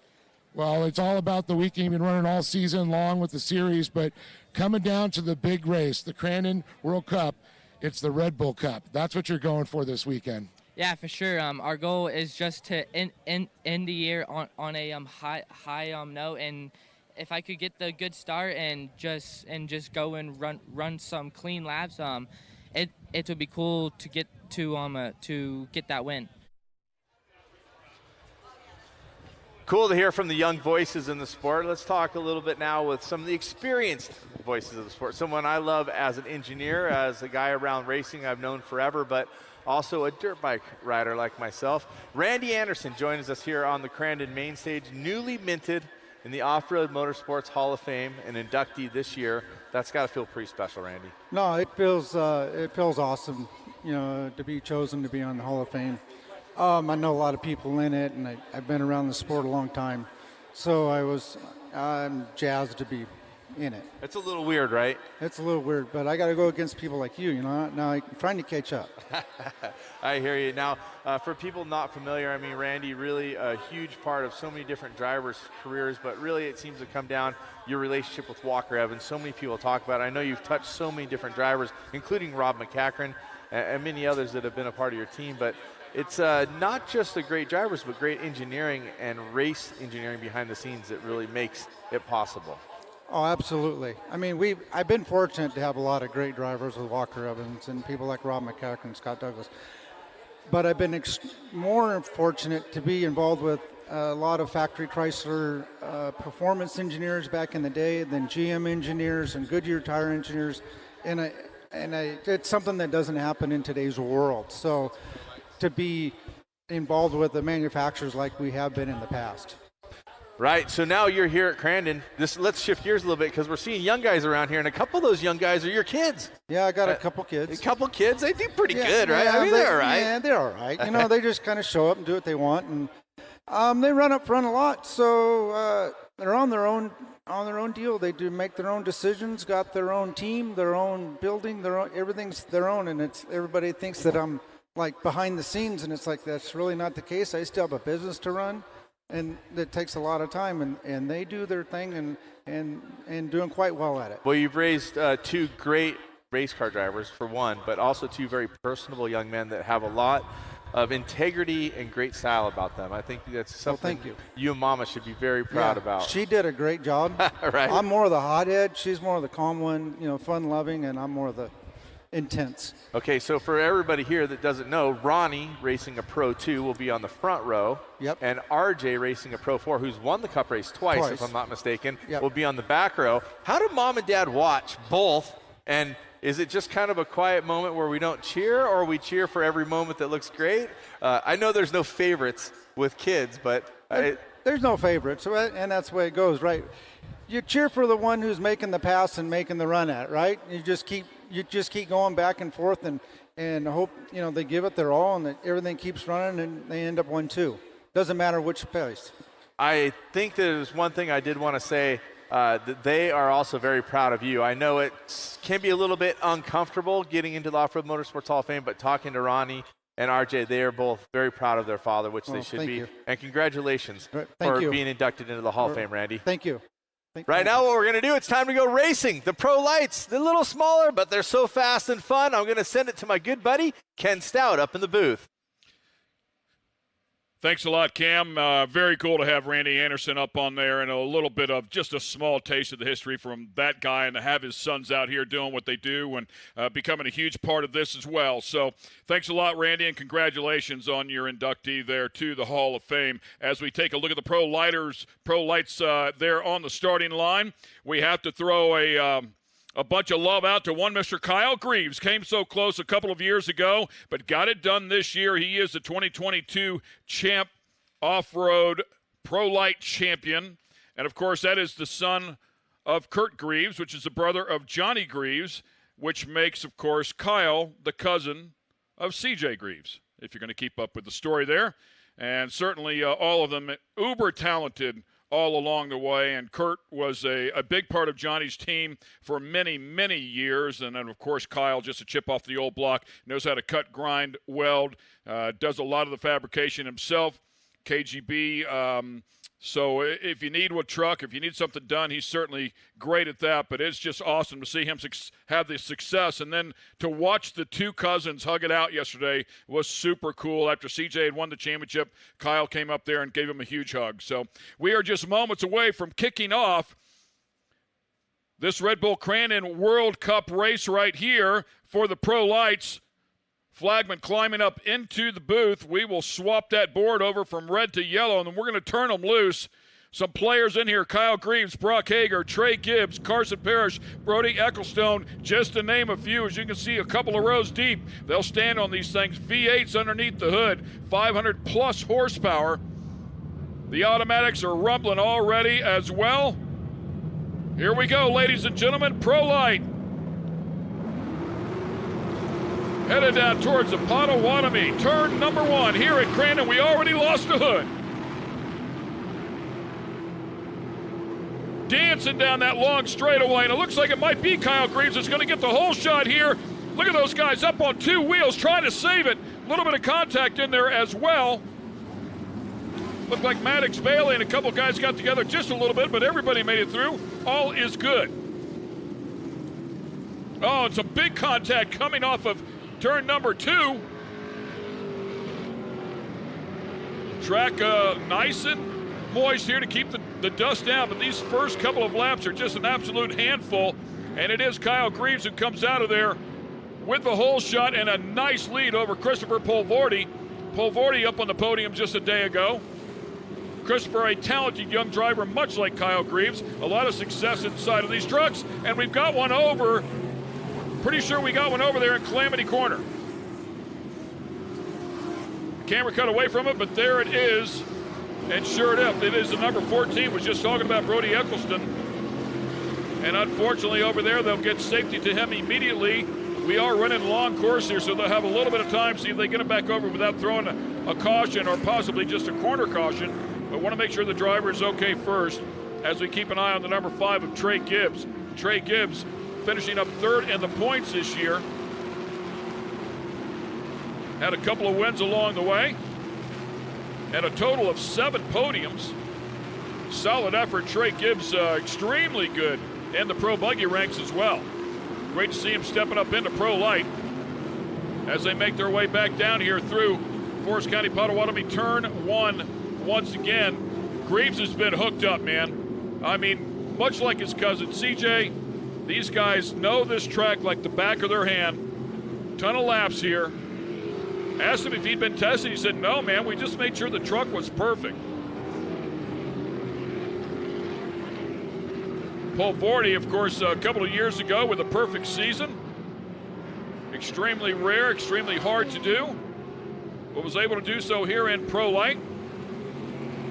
See the 31 of Jacob Rosales back in there and got a little contact with Maddox Bailey. Those two duking it out, and battling right now is the 44 and the 50. The 44 of Johnny Holcher and the 50 of Mason Prater.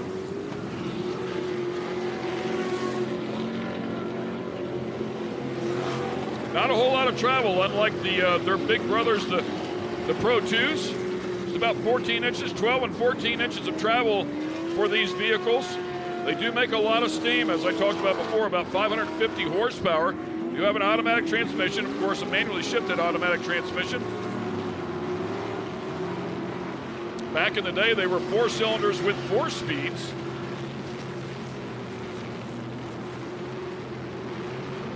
Made that rule change a number of years ago. Initially in an effort to save money, but much like everything else in racing, that didn't work out. But they are fast as it goes now.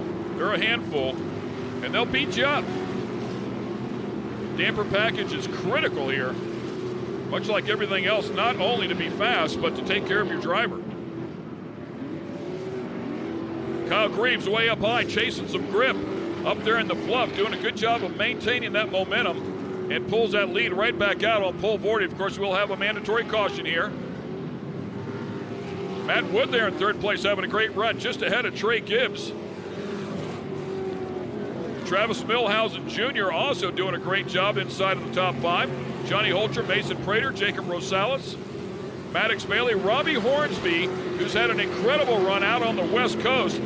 Glad to see him make the trip over here. Was in UTVs a couple of years ago and finally made the step, had an opportunity to get into a Pro Light. And I want to say picked up the better part of 5 wins, if I'm not mistaken, here this year inside of Pro Light. Pretty spectacular effort.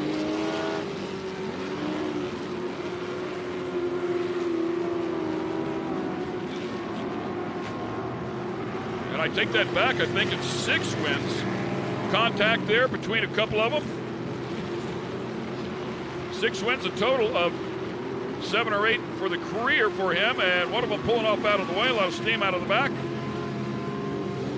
It's tough to see a number. Back around the front, we talked about one of the hoods missing. We try to pick up a number. A good look there at the Optima Batteries, number 94, Christopher Polvorty. Christopher has worked with Corey Kruisman for a long time. Corey Cruzman, of course, a standout short track racer, winner of the Chili Bowl, run the Indianapolis 500.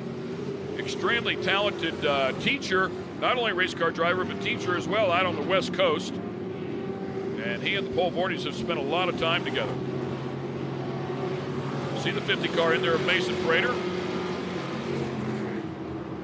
So Pole Vorty, as you can see, some damage there to the number 94. Got into something, went backwards, and another one rolled over there. And you see the radiator fluid pouring out of that one. Very scary situation right there. If it gets on a tube or something where it can run down and drip onto the driver, is pretty sketchy for sure. Something they try to be aware of whenever they're building these trucks.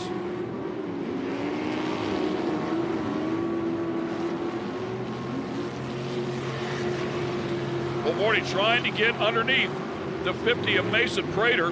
That is Travis Milhausen Jr. just ahead of him in the number 10 truck. Maintaining pace here.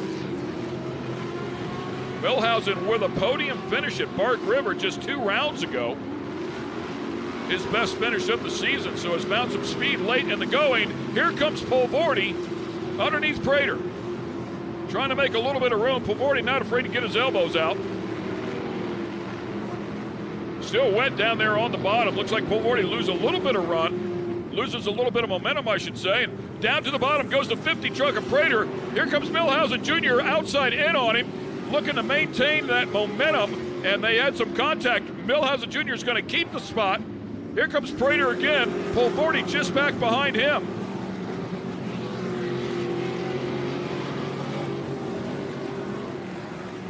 Lap 4 of 10, we should be seeing that mandatory caution here next time around. These guys aren't going to have a truck left for the back half. The 44 of Johnny Holcher right there behind those guys, waiting for something to happen and capitalize on 2 or 3 spots possibly. And another pass as Prater goes in front of Milhausen Jr. Here comes Pole Vorty now with a big run down the back. Right around Milhausen Jr. Does it cleanly. That one not so clean. Out of the 44 truck of Johnny Holcher. Feeds him a right rear on the way by.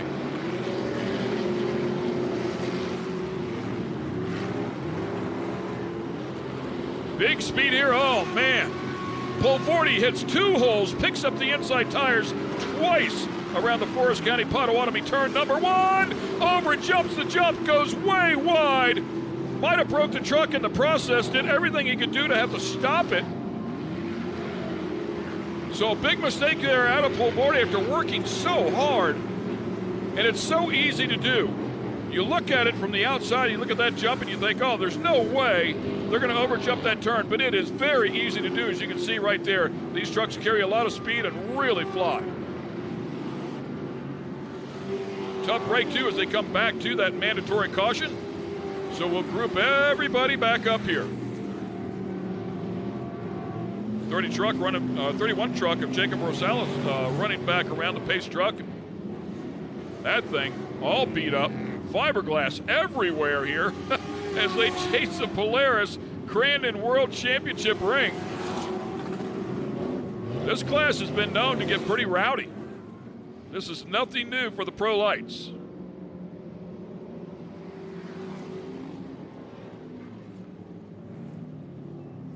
So a bit of a cool-down lap. There's the 31 that I was talking about. Yeah, that thing's a mess. Oh, hot mess. Looks like me getting up in the morning. Number 5 truck right there, Trey Gibbs. Now, we talked about Trey Gibbs having a great season. 7 podiums, 2 wins, 2 seconds, and 3 thirds. Tough round 11 one day ago, but got his last win at Bark River 2 rounds ago.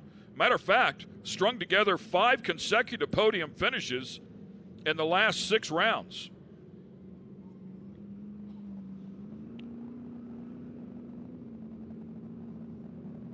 Kyle Greaves out front, 4 consecutive podium finishes, including 2 wins between Antigo and ERX. Put together another win at Bark River. And then, of course, a win just one day ago to seal the deal.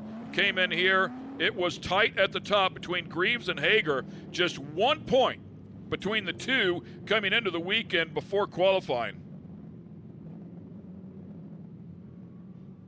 Does not get any closer than that. Exciting stuff. Of course, Brock Hager just uber talented, no matter what it is that he gets behind the wheel of. Matter of fact, we saw him come out here and grab the win in Class 11. They had the Pro-Am on Friday night, so hopped out of the passenger seat and into the driver's seat, passed a couple of cars and grabbed his Class 11 win. Also does a great job out in the desert. I want to say, if memory serves, a champion in the 6100 class. Okay, Kyle Greaves bringing him back to the cone zone, as Cameron Steele calls it, the restart zone. Delaware double file style restart. Here we go.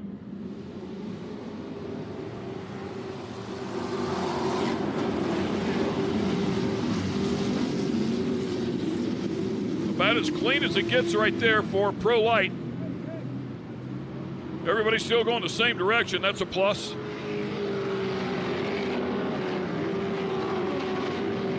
Kyle Greaves way up high. Again, hanging those left side tires just a little bit. A couple of routes down through there if you want to take that bottom line, but you're going to lose some momentum as they head over that Polaris ski jump.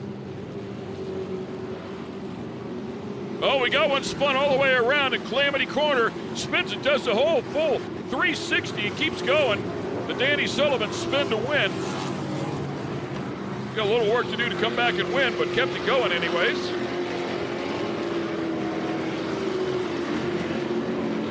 I believe that was a 9 truck, kind of difficult to see from my advantage at the time, of Inglace.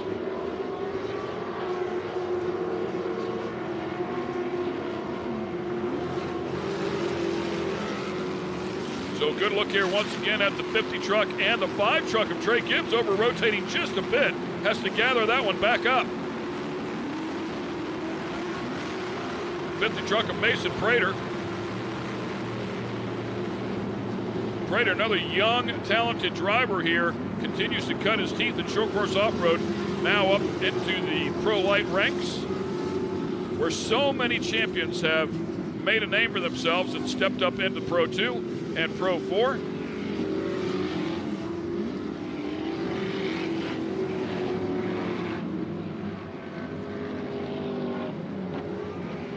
So 5 of 10 complete. It may be about 6 here as soon as Kyle rotates himself through Calamity Corner, the final turn here on this track. 10 turns strong. Oh man, big bicycle moment there for Trey Gibbs. Going to cost him a spot to the 44 truck of Johnny Holcher. Some quick hands from Trey Gibbs to get that one set back down. Holcher's going to use that bottom line going through Argonne Corner and fills the gap, takes the momentum away from Trey Gibbs. Exactly what he wanted to do. Cost him a little bit of distance to the truck in front of him, but hangs on to the spot for now.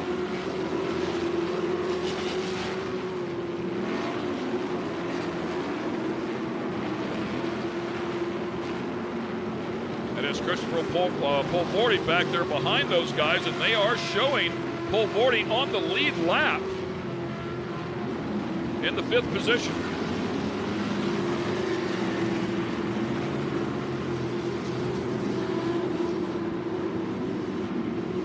Late in the race, of course, searching around for some grip, dealing with the roost from the trucks in front of you. Try to stay out of the wet slick stuff. Polvorty's going to take a look down on the inside. He's learned from one of the best about how to complete a slide job. Didn't have the opportunity there, but didn't lose an inch.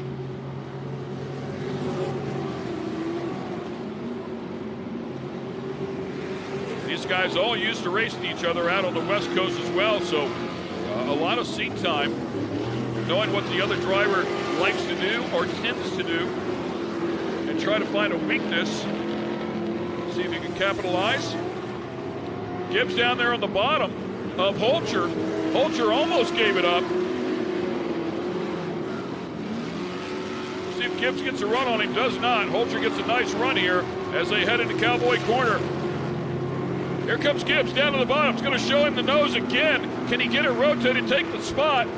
Good, hard racing, tried to pull it off, but Holcher kept his composure, drove right back around him. Awesome stuff. Don't see Polaris in the picture anymore. Not sure what happened to Christopher right there.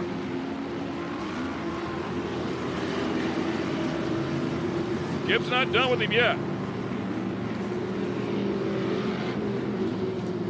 Kyle Greaves checking out here. A 4.5 second lead.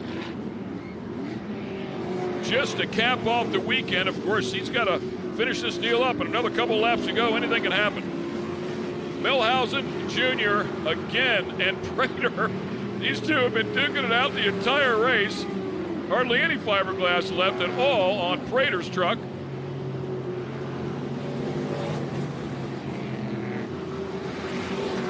Boys in the back been duking it out as well. Maddox Bailey back there in the MAV TV sponsored truck, and can't even tell who he's racing with. Fiberglass flying off of that one.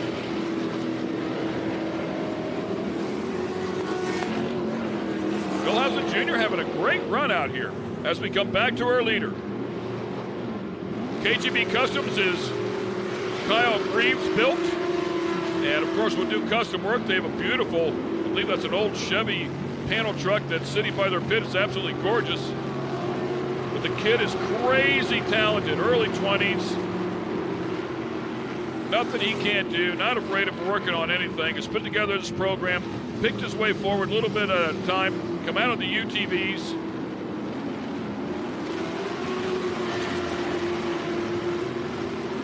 That is Holcher there.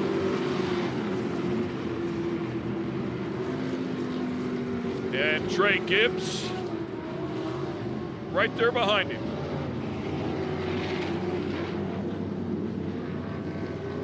The four trucks here nose to tail as we're winding this one down. Greaves is going to make his way back around here and take the white flag. Here we go, last lap, ladies and gentlemen. This track, oh man, a big save by Gibbs here once again.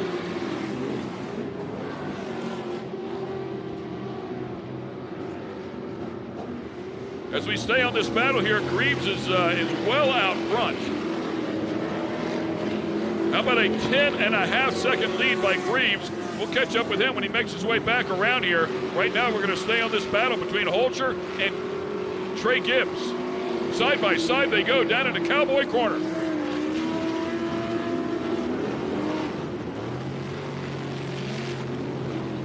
Gibbs gets the position. Holcher goes outside in on him. We'll try to hang on here again as they head down into the Forest County Potawatomi turn number 1 for the final time. Greaves out there running test laps. But at the end of these test laps, he's going to get a super cool ring.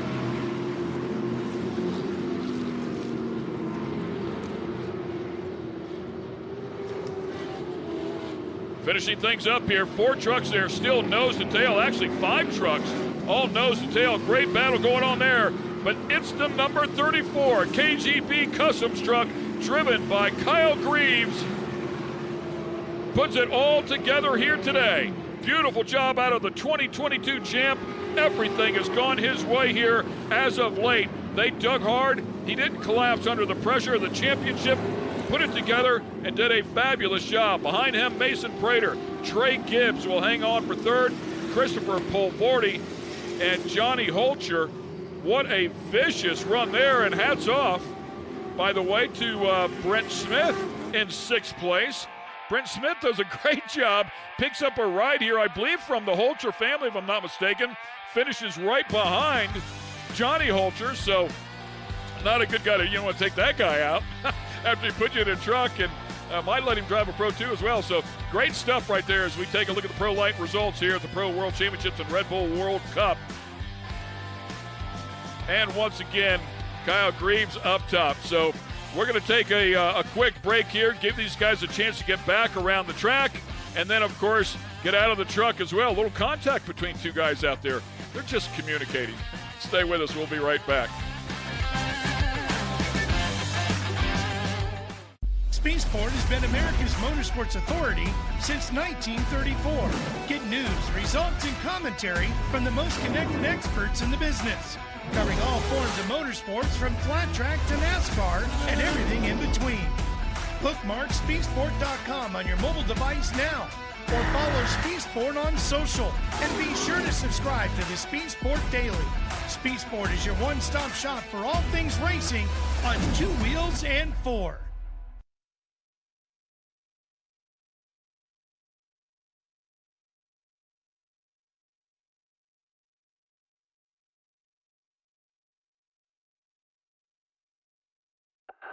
Do you feel like getting away?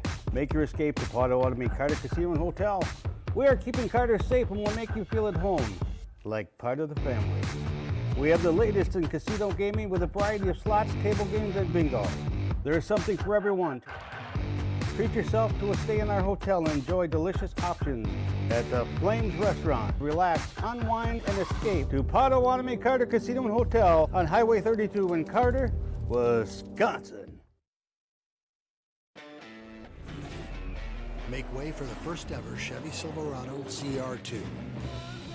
With Multimatic shocks, rugged 33-inch tires, and front and rear electronic locking differentials. Dude, this is awesome, but we should get back to work.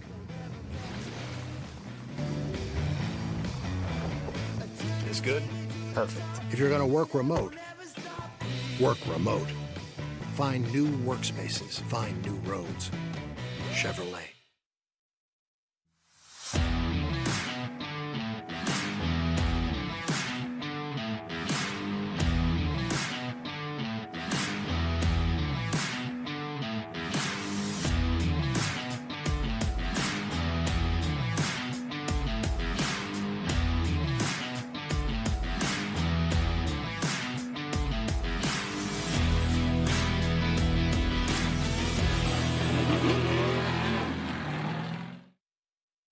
Our journey at Continental has taken us down many roads.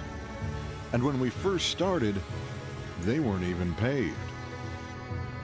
For more than 150 years, we've worked hard to earn your trust. From the trail to the racetrack and beyond. The Continental mark in all its forms stands for confidence. Confidence you trust. Continental Tire.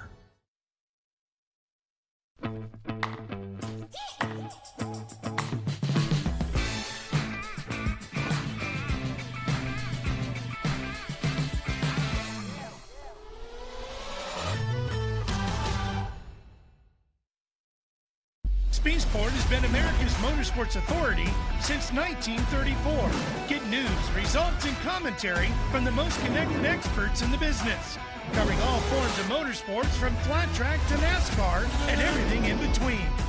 Bookmark SpeedSport.com on your mobile device now, or follow SpeedSport on social, and be sure to subscribe to the SpeedSport Daily. SpeedSport is your one-stop shop for all things racing on 2 wheels and 4. There's someone right here in northern Wisconsin that's committed to making quality healthcare the standard of the community. For the past 15 years, they've invested in building state-of-the-art facilities that have helped keep families healthier by providing services like radiology, dentistry, optical, diabetes treatment, maternal health, and behavioral health services. So who cares so much about the health of the community? Potawatomi, keeper of the fire, builders of the future. Our journey at Continental has taken us down many roads. And when we first started, they weren't even paved. For more than 150 years, we've worked hard to earn your trust. From the trail to the racetrack and beyond. The Continental mark in all its forms stands for confidence. Confidence you trust. Continental Tire.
Storms can cause outages even for days.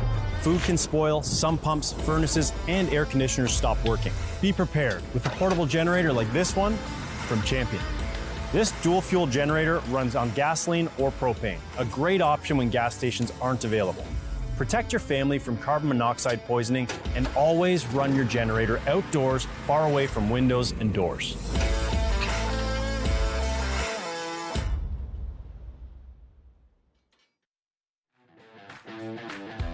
The Lee Greenwood thing. Just touch and base here. Of course, as you can see there, Kyle Greaves up on top of the truck and once again gets it done. Kyle, an outstanding young man, super driver here. Great to see him enjoy the success out here at his home track. His father, Kurt, the same exact way, has worked so hard. Congrats, young man. Great stuff for sure. Followed up by Mason Prater and Trey Gibbs. And we'll get it out to the lovely Tiffany Stone. Thank you, guys. Kyle Greaves, make your way over here. You've got a lot to celebrate this weekend at the Big House. Not only are you the 2022 Champ Off-Road Pro Light Champion, now you are taking home your first Crandon World Cup Championship. You are a world champion here at the Big House. I always like to ask everybody this, you know what's coming. How are you feeling right now? I mean, Crandon's been getting the best of me for 5 years now, and we finally finished the race.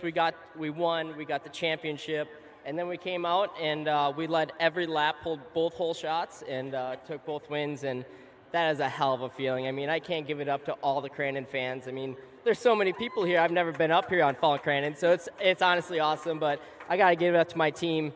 They've been working their butts off all year long, and they do anything I want to do. If I want to change the setup, all right, we'll go at it. So I got to give it up to my mom, dad, my brother, Amber, Kyra, Isaac, Y. John. I know he's out there. Matt, man, he's this team is one to beat this year, and we definitely proved it this weekend. So I can't give it up to everybody. Them Kenda Mud Trains got the whole shot, and I got to thank KGB Customs, Kenda Tire, Ultra Wheel, Aaron Precision, VP Racing Fuels, ATD Charlie. He's been helping me out all year and the last 3 years, and man, just everybody. It's a great way to end a year and a weekend. Awesome. We'll hop up on number one. You've got a $6,000 check right there for you. Soak it all in, Kyle Greaves. At least you're a better driver than hopping up on those boxes over there. Taking the second place spot, number 50, Mason Prater. Mason, when you walked up here, I was just talking to you and Trey, and between you, Trey, Johnny, that was just a battle out there. From your perspective, what did we see? A whole lot of dirt in my face and just praying that I can make it through. It was a tough race. There's so many fast guys out there, and we got a decent start, got up to about sixth, and then at halfway, I kind of had to put my head down and keep on moving forward, and the truck was great. I mean, it was just such a tough race trying to stay alive, and those last few laps trying to battle with the lapper and trying to keep Trey from catching me was just insane. And talking about that, it's a beautiful track out there. Track conditions are wonderful. I know you got to thank a lot of people for helping you get second place in this Pro Light race. Yeah, of course I can't thank my parents enough. They funded this for the past 12 years, so I can't thank them enough. So them, my sister for always putting her time and coming out here, my girlfriend for coming out here with me, General Tire, Bill Stein, Lucas Oil, Rugged Radios, Sparco, AIM, and Ryan B Motorsports, the whole entire crew. Like JP works his butt off, and we had a really rough season with a few unfortunate breaks with the mechanicals and a few mistakes on my part, and I'm really happy to do this for my team, and I really can't thank them enough. Like, this is what I want to do for the rest of my life, and like seeing all the fans out here just makes it want to happen more. Wonderful. We'll hop on number 2 over there. Congratulations to you. And rounding out this field of great Pro Light drivers, we've got Trey Gibbs. Trey, I haven't seen you since the Mint, and I just see this mustache up here, and we were talking about that. It's your good luck charm out here in the Midwest. How are you feeling right now, buddy? Oh, I'm feeling absolutely pumped right now. I couldn't have asked for a better day. You know, when you look out and see this many fans stacked here to come out and watch us duke down like we just did, it's really what we come out here to do. And, you know, I hope I put on a good show for you guys. I had some crazy battles going with Prater and Holcher. You know, I was able to squeak by Holcher and almost got Prater towards the last couple laps. But, you know, just to put my super pumped to put my number 5 Falcon back Pro Light up here. And, you know, all around us end the season off good. Well, talking about that, you were able to capitalize on some mistakes out there. With that being said, overall, your weekend, in one word, how does that make you feel? Beyond pumped, beyond pumped. So, it's wouldn't ever wanted to end it in any other way. Got my whole family out here, so glad I was able to get up on the box. Yesterday kind of struggled, and today we threw a crazy setup at it. Needed to find some speed, so next year we got some things in our book, and we'll be back. Awesome. We'll take your spot on number 3 right over here. A big round of applause for your top 3 finishers in this amazing pro light race. A big congratulations to Kyle Greaves up there on his first pro championship win for that World Cup 2. We'll be right back after this commercial break. Speed Sport has been America's motorsports authority since 1934. Get news, results, and commentary from the most connected experts in the business, covering all forms of motorsports from flat track to NASCAR and everything in between. Bookmark speedsport.com on your mobile device now, or follow Speed Sport on social, and be sure to subscribe to the Speed Sport Daily. Speed Sport is your one-stop shop for all things racing on 2 wheels and 4. Make way for the first ever Chevy Silverado CR2. With Multimatic shocks, rugged 33-inch tires, and front and rear electronic locking differentials. Dude, this is awesome, but we should get back to work.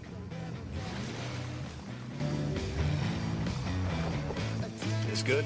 Perfect. If you're going to work remote, work remote. Find new workspaces. Find new roads. Chevrolet.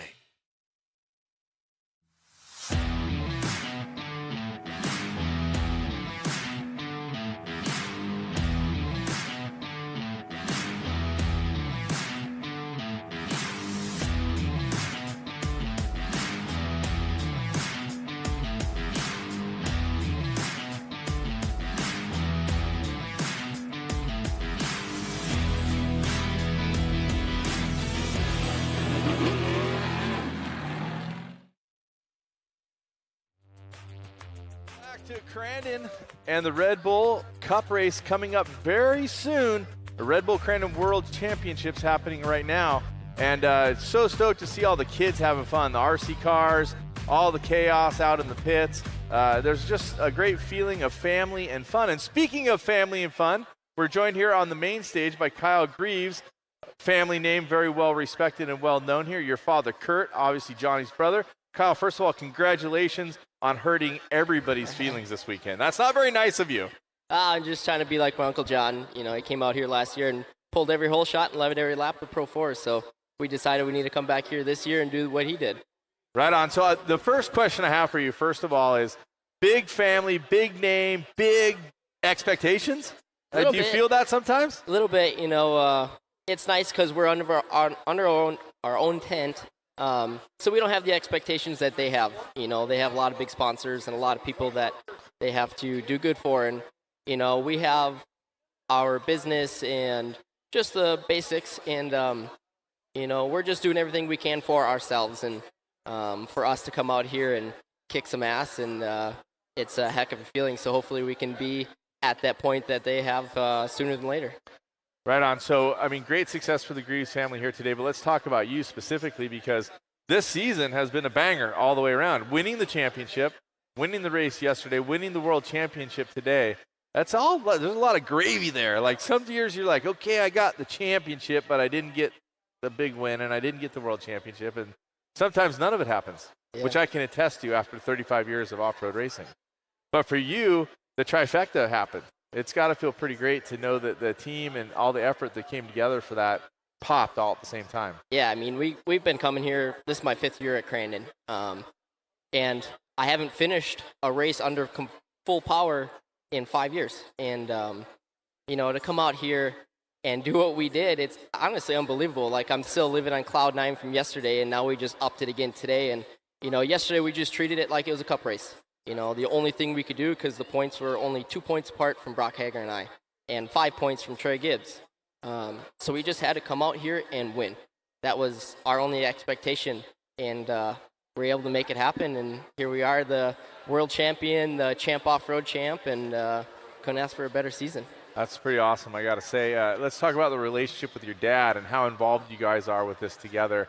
I mean, we talk about racing in all motorsports, a family affair, but your dad, Kurt, definitely is very passionate about this. Yeah, he definitely pushes us to the limit because he knows, he worked for John for 15 years, so he knows where you have to be every single weekend to get that championship. And if it wasn't for him, we definitely wouldn't be here. So I definitely got to give it up to him. He's got so much knowledge that I'm still learning, and I feel like I know a bunch, and then he comes back with more, and here we are. We're just making more traction out of the truck, and hopefully we can keep doing it. A lot of people don't talk about that. We talk about setup and the engineering and traction, the forward bite, and keeping the truck moving forward. We're about to see the Red Bull Cup race here shortly. And one of the things we talk about is you can steal someone's line, but you got to have enough momentum to keep it going. This track is a fast track, so to speak. So it's hard to chop lines. It's hard to do some of that, but you also need to find that beautiful traction. Yeah. And sometimes it's a little tricky to do all of that at the same time. Yeah, I mean, Crandon's been doing a heck of a job all weekend just prepping the track and watering it just right, where it's not too slick, but it's not too dusty. And I've been running mud trains. A lot of people run all trains, so we have to run that fine line on the edge of the cushion just for the traction for our tires. But we also have John Hoffman out here, and he's been killing it with our suspension. He's always adjusting, and we have Chad Matag. He's been helping us with converters and gearing, and it's a group effort to be where we are. It's a magic potion. Yeah. It's not just get in there and smash the pedal, right? No. All right. You have ultimate knowledge. What do you think is going to happen in the Cup race?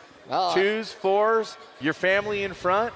It can be a little dicey both ways. Yeah, I mean, Mickey Thomas has been fast all weekend long. For sure. CJ's been really fast as well. So, it's gonna be close. I think they're gonna finally have it this year where they're gonna come down to the last lap where it's 2 against 4, last lap brawl for it all. And for me, I'm hoping it's my family.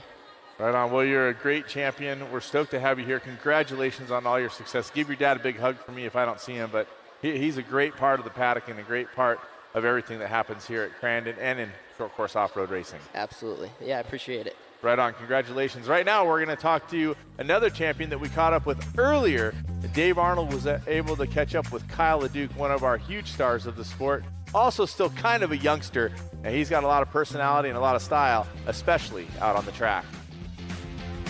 Around caught up with Kyle LeDuc. Kyle, your family and you have been a staple here at Crandon for so many years. What does Crandon mean to you? That's a big question to ask for sure, but it's just the hype. It's the environment that these fans, these local people come out, and people all across the world come out to enjoy. They bring that hype of what's going to happen. There's tons and tons of races here for sportsmen, but we know the big race is the Cup race. So the Crandon Cup, the World Championship races, all of those things are iconic races that I grew up walking these same streets watching my dad race. So it's exciting to be here and be racing and have a chance at winning and being competitive. To me, that's all of it. Just be fast enough to have a chance to win it. And that's what I want to do, and that's what we're going to strive and rip this car to shreds to get to the front for sure. And I can see all the fans are coming out, and you're signing autographs, taking pictures. I mean, part of that experience, what does that mean to you itself? Yeah, that's a big thing. Right back to the fans. These fans care. They want to come here. They want stickers. They want a picture in front of the car.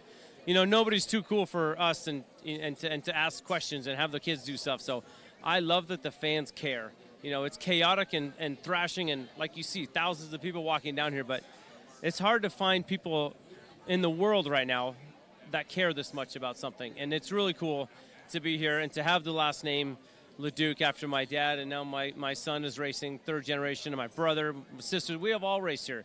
And it's just really cool to be a part of it, and to have you say, we're one of the ones to beat out here is really cool. Well, keep an eye on this guy for sure as he goes for that Crandon World Cup this Sunday. A family legacy as he starts to pass on the torch. His son might be coming for him next. Kyle LeDuc's words, the one thing I heard there was, I'll rip this thing apart to get it to the win. It's pretty interesting to hear. Jason Flannery joined me here on the main stage. And Jason, when you hear something like that from Kyle LeDuc's mouth and how important this racing is from a family standpoint, which you're so familiar with, being Cliff's son and a big part of what's happening here at Crandon, to the LeDukes, to whoever, the Kincaids, whoever it might be. It's got to be pretty heartwarming and a lot of feeling with that. It is, because we all know what family is. Family's everything. And those guys generationally, his father, one of the greats, Jeff Kincaid, you mentioned those guys. Our family, our racing history, my dad's history here at building this track with the people in the community. This community we have here, we are one big family. We got 350 volunteers here today. Over the weekend, they're all sweating it out here. We're just about out of 2 tons of potatoes today. You know what I mean? We're really pumping it out. You look across here and you see all these fans, and they've come from all over the United States, Canada. Some guys from Europe are here. It's just amazing that those families, those people, have helped make this what it is today. And it's a magical thing what it is. I know we keep saying the same thing over and over, but when you get here and the vibe, like to come to Crandon makes you want to come back every single time, because it's a beautiful thing. Years ago, when my Uncle Jack was racing and he went to California to race, my dad said, Jack, you just go to California, race, get those guys to come back. Once you get them back here, I'll keep them. So all you got to do is get them here. And Jack did that. He went out there and performed well, and he brought Walker Evans back, and Rod Hall and different guys came back. And it's just like you said, when they get here and they get around these people and they see these people really wanted their interest in what you're doing, and they want to be part of it, and it's great. The families and the kids that are able to go up in the pits and visit with their driver and get that piece of memorabilia, a fender or a door. And you watch some of these drivers, when they come off here, they're giving these kids their hats, some of them give them their medals. They know what it means. And once you come, you're coming back, but you're not coming back alone, because you're going to bring somebody with you. Hooked. You're hooked once you get here. All right, let's switch gears. Let's talk about the racing, because we have the Red Bull Cup coming up. What do you think? What do you see from the track here today? Does it look like a track that 2s can take this thing? Do you think it's something the 4s are going to have an advantage? Where's your heart at this time around? It's going to come down to who wants to keep their foot in the throttle the longest and who wants to let it all hang out there. You know, those Pro 2s have performed well in years before, but the Pro 4s are right there. You know what I mean? My dad and his crew, my dad's got a staff of about 14 gentlemen down there, water trucks, graders. We've got in every piece of equipment we could find to prepare the best racetrack for the best fans and the best drivers in the world. And I think we've done that. And God bless us with all this good weather this weekend. It's been amazing. You know, years ago it was we needed 2 days of good weather. Then it went to 3. And now we're looking at almost 4 to 5 days of great weather, and we've had it. You know, second to none fans, racetrack drivers, we've got it. What a blessing to be a part of it. Jason, thank you for having me and all of us here. We love what you guys do, and it's a true pleasure to be a part of something that's so heartfelt and well done. As you said, that track is ready to go racing. And I do want to say something that you guys don't get enough recognition for what you're doing. All your camera crews, all your people working your tails off. Marty's got you switching stages. We're down in the basement. We're out here. But you guys roll with it, and you make it happen, and this is beautiful. This is the best backdrop I've ever seen, right here. Stunning. Yeah, I mean, tens all these of thousands of people. Yep. All Perfect here for track. That's it. Thank you very much, you Thank guys. you. I appreciate the kind words, Jason. You have a great day. Well, guess what? We've had all day to race our brains out, have as much fun as possible, to kick up as much dirt and as much dust as can be done. There's only one thing left to do, and that's to decide the Red Bull Cup here at Crandon. I'm telling you, when we come back, the action is going to be hot and heavy. Pro 2s, Pro 4s on the same track at the same time. Let's take a look at what we're going to see just a little bit later on.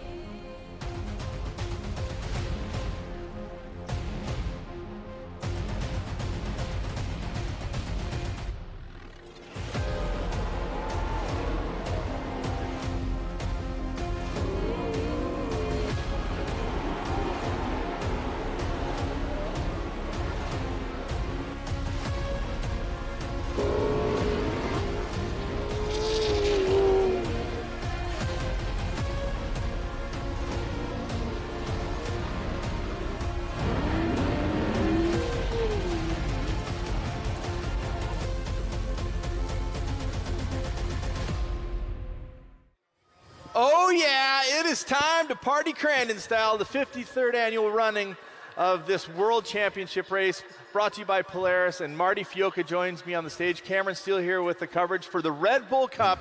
And Marty, this is something that you have been working day and night on for months, for years. You had a commitment to make this come to life on the Sundays, bringing East Coast, West Coast, different set of rules, no points, big sponsors, big paydays. Red Bull agreed, and here we are getting ready to launch it. Here we are since 2015, and we just are signed up for another couple of years here with Red Bull. They've been instrumental in bringing the sport together. You know, when I got here, I was more doing public relations, but I really kind of had the urge to do some more promotion, sponsorship, those kind of things. But at the time, the sport needed to have all the athletes in one place in one day. Short course racing historically has been about winning series championships, not winning one single race, even though Crandon always had its world championships. But we brought East Coast, West Coast. We came up with our own rules, and we basically took Sunday for ourselves, and that's what actually worked out really well. And the result you see after all these years is this wonderful fan base that are here, you know, bringing Ultra 4, bringing Class 11s, getting creative with the schedule, just switching things around, trying to make it more of an off-road lifestyle festival as opposed to just racing. Obviously, we have the world's best racing, but needed a little music, a little concert with Kid Rock in 2019, just mix it up, you know, and the result is what we have here. And, you know, having Cameron Steele here and all the crew here has been great, but really it's about the fans and the hard work of the Crandon volunteers that make this place happen, and the hard work of the staff and Tina Kuloff and everyone who's worked so hard all summer. Yeah, I spent the summer away from my wife. Looking forward to getting home, you know, in a couple weeks and seeing her, but the results are really worth it. You know, the results here speak for themselves, I think. I know it's a huge passion for you, Marty, and we talk about all the racers that have come, everybody that you've brought together. Now it comes down to the moment. Do you feel like it's time to kick back, put your feet up, and watch? Because you have it. You have the 65,000 fans on the weekend. You have the unlimited amount of fans on Speed Sport and all other networks live online. You have us all here. It's time to go. It's time to go, and you know what a great thing to be able to throw down with a Pro 2, Pro 4 showdown.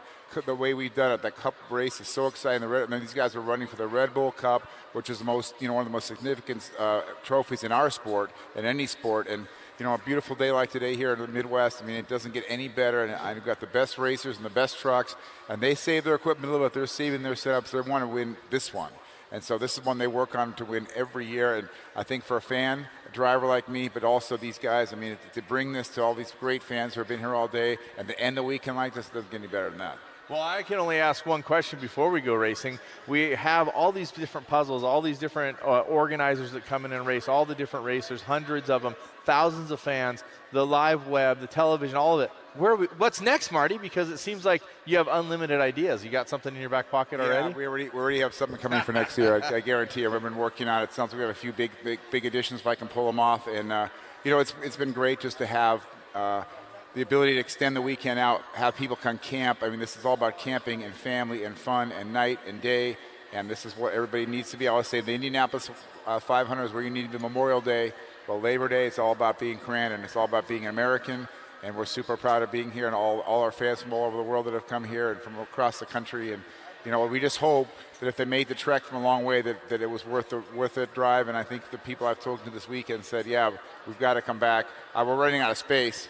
You know, but that's okay. We'll fix that. We'll cut down some more trees, Cliff Flannery style, and get to work over the winter here and then to get ready for next year and next June when we come back. And you know, we're just super proud of everybody. And yeah, I think we built the Super Bowl of short course. The Super Bowl of off-road racing is here, and it's definitely World Championship time, and it's great. Putting your feet in the fire. You said it's time for the Red Bull Cup. What do you got? 2s, 4s? You got a favorite? You got someone you're going to pick? Because you got to be the ultimate expert having spent all this time here. Yeah, you think so, but no, I think when you watch it from a race perspective, I think in Pro 4 it gets down to reliability, and CJ Greaves has had that all year. I think Pro 2, the smoothest guy out there right now, without a doubt, probably Jarrett Brooks, but Mickey Thomas looks really good. I'm just going to throw it out there. So. You've definitely thrown a couple stellar names in the mix, but the good news is the whole list of drivers is still. There's so many different people that can bring the equipment, the team, and the driving, as well as the engineering here to win at Crandon for this Red Bull World Cup. One thing you definitely have to have is your tire setup on point. What we're going to do right now is we're going to go to Dave Arnold, who had earlier the chance to talk about tires with the people at Yokohama. I'm over here at Yokohama with Paul Algarin, and Paul, we're going to talk a little bit about tires, and tires are so important when it comes to race cars, hooking up, and of course getting wins out of them. Well, things have changed over the last couple of years. We've gone from project tires to DOT tires. These are the tires that everybody can go out, put in their cars, their trucks, and work. But when it comes to the racetrack, there's a little work that goes involved to make them that much better. Yeah, absolutely. And you know, we're proud to say that, hey, the tires that you can go off the shelf and grab, and the guys that are racing on here, go put them on your truck, because we have the confidence that if they're going to survive on a Pro 4 or a Pro 2 with 800, 900 horsepower, they're going to be just fine on your daily F-150. So, but like you said, we got to modify them a little bit for racing conditions, because the track conditions are going to change from day to day, from hour to hour. You could have a dry, blue groove track one day, and then in the afternoon, especially here at Crandon, the clouds roll in, you get a little rain, and now you better have another set up for your rains. So that's where our guys over here working hard. They're grooving up. Each team has their own little secret sauce on how they like their tires grooved up. So they give us some instruction, and sometimes we listen to them, sometimes we don't. So we have our own recommendations as well. We know our guys have been doing this for so many years. They know what works and what doesn't work. So, but no, it's just great having the DOT rule in effect, because it allows, I think, more tire companies that were sitting on the sideline to come in and play now, and it kind of evens the playing field. So. Well, it really makes a difference, like you said, with the tire and the grooves from those hard conditions, which would probably be great without doing any grooving. But when it gets muddy, these grooves actually help move the mud out of the tires to actually get a little bit of hookup in the dirt. Yeah, you want to, and then also you've got the cushion. When the cushion starts pushing out on the side, you want to make sure that you can ride that cushion. So you want a tire that's going to work in the blue groove. But if you get pushed out too far in that cushion, you also need to be able to work your way through that as well. So, you know, that cushion could be changing. You know, you can have a tire that's set up really well for first half of the race when it's wet and you got conditions, and then second half you might fall off. And you have guys that they set up their tires for the second half of the race when that cushion gets pushed out wide, the blue groove starts coming in, and now they're coming in attacking hard that second half. So it's all on their preference and how they set up their trucks and their driving style, and there's so many factors that go into it.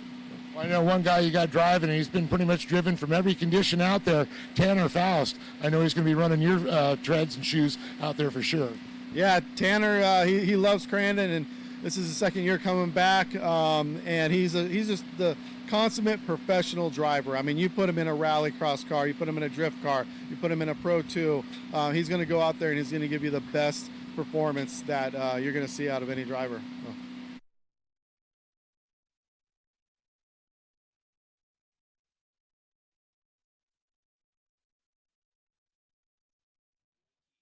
Nike.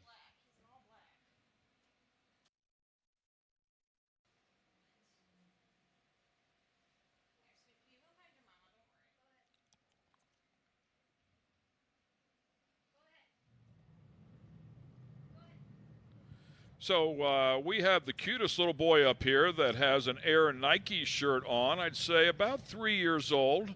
We're not real sure what the name is. It sounds like he's saying maybe Riker or something in that neighborhood.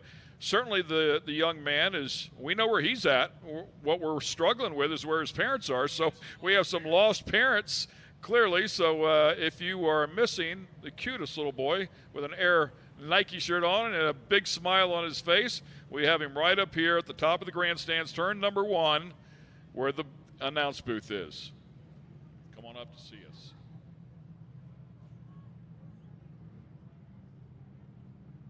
Well, it looks like the crowd is locked and loaded, ready for the Red Bull Cup. Cameron's still here on the main stage here for the Polaris Crandon World Championship. Of course, today's been the Red Bull Crandon World Cup, and we are about to go racing with the Red Bull Cup. Simply put, we're going to put the Pro 2s and the Pro 4s out on the track at the same time.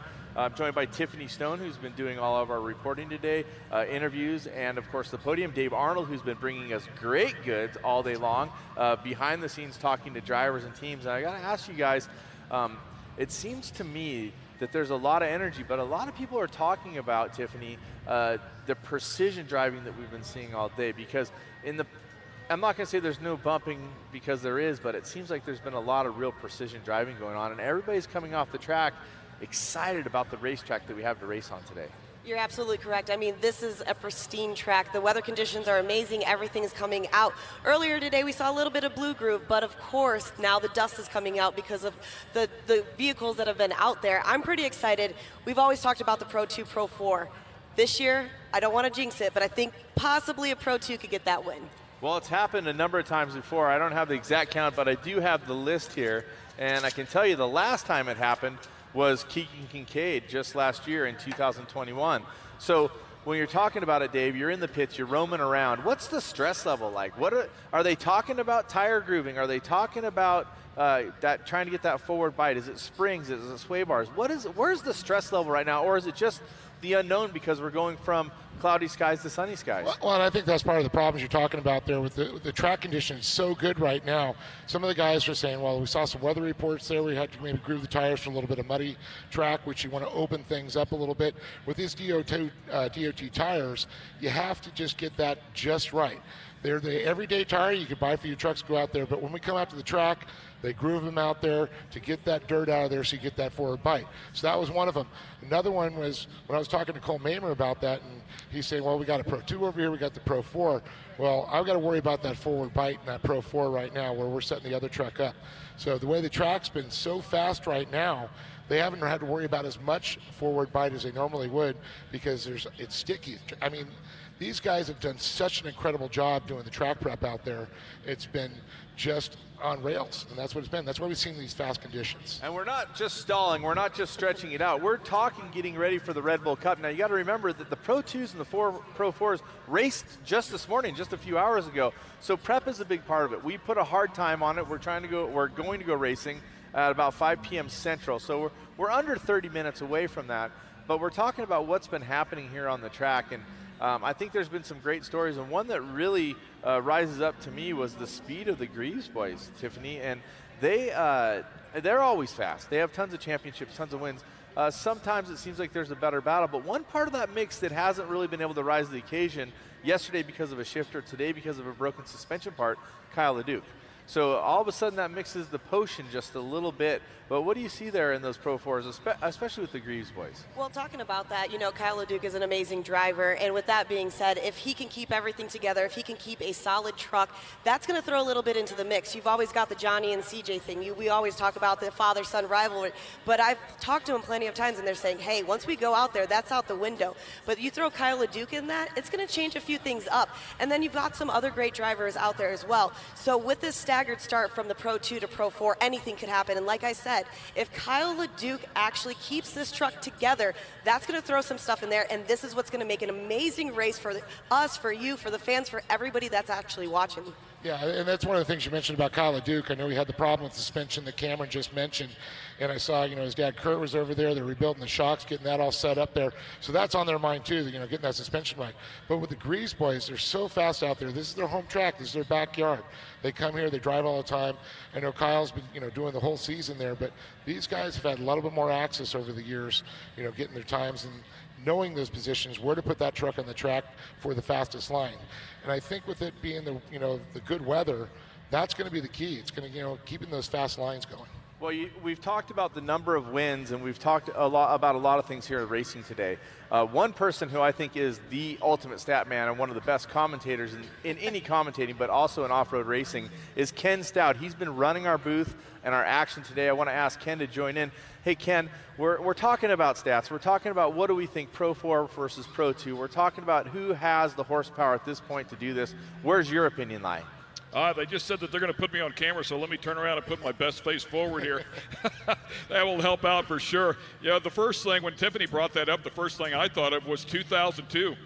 The first person to do it was a guy that was inducted into the Hall of Fame here this weekend, Scott Taylor. Congratulations to him. It was 2002, and he did it both spring and he did it in the fall. Now, I'd have to go back and really take a look at it, but if my gorilla math is correct, I want to say the better part of 16 times the Pro 2s have won this thing since 2002, so absolutely do not count them out. And as we heard a little bit earlier, it's going to be all about the stagger start. Whatever that split time is will play a huge role, but I can't tell you how many times we've seen this race come down to the very last lap, the last couple of turns, to decide who's going to win it, and that's what they strive for every year.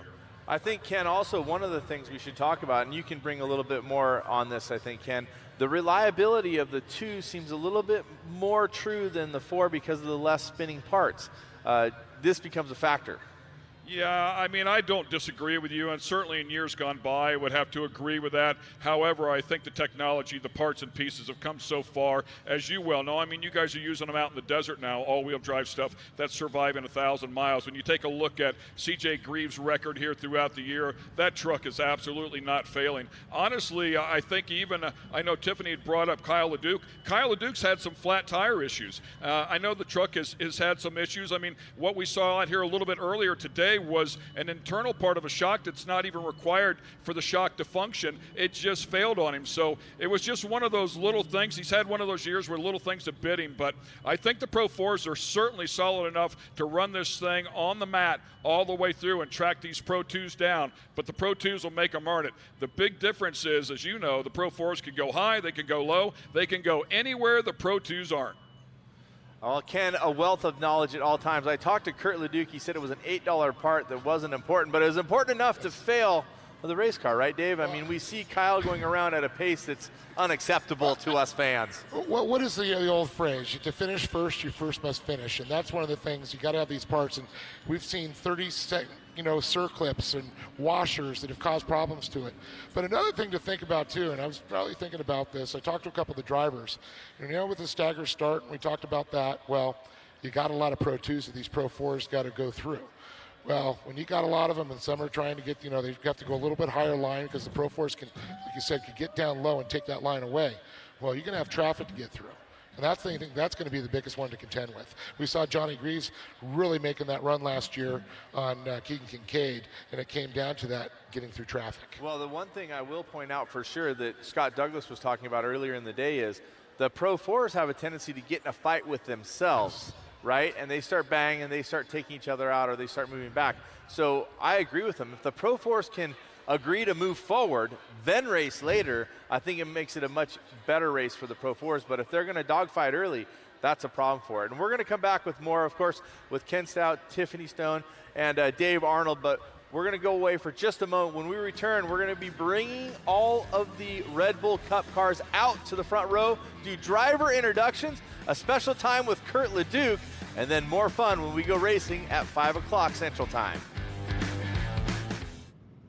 Speed Sport has been America's motorsports authority since 1934. Get news, results, and commentary from the most connected experts in the business, covering all forms of motorsports from flat track to NASCAR and everything in between. Bookmark speedsport.com on your mobile device now, or follow Speed Sport on social, and be sure to subscribe to the Speed Sport Daily. Speed Sport is your one-stop shop for all things racing on 2 wheels and 4.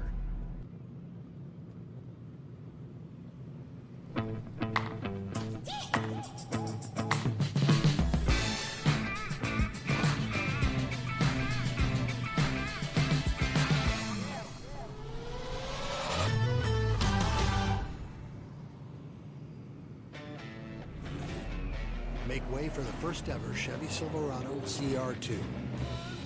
With Multimatic shocks, rugged 33-inch tires, and front and rear electronic locking differentials. Dude, this is awesome, but we should get back to work.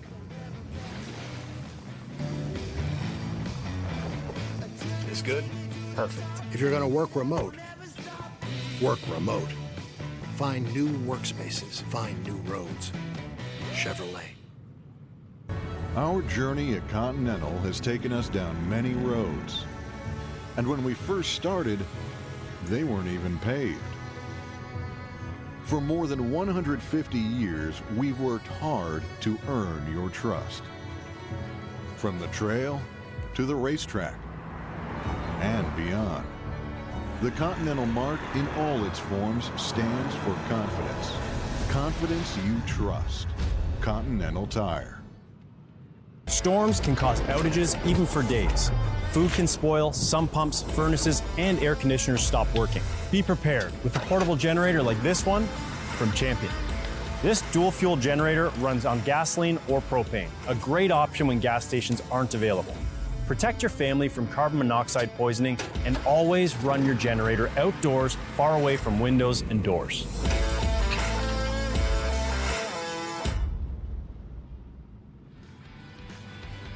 Speed Sport Live from the Red Bull Crandon World Cup is presented by Cometic gasket, sealed under extreme pressure. By eBay Motors, every part for every ride.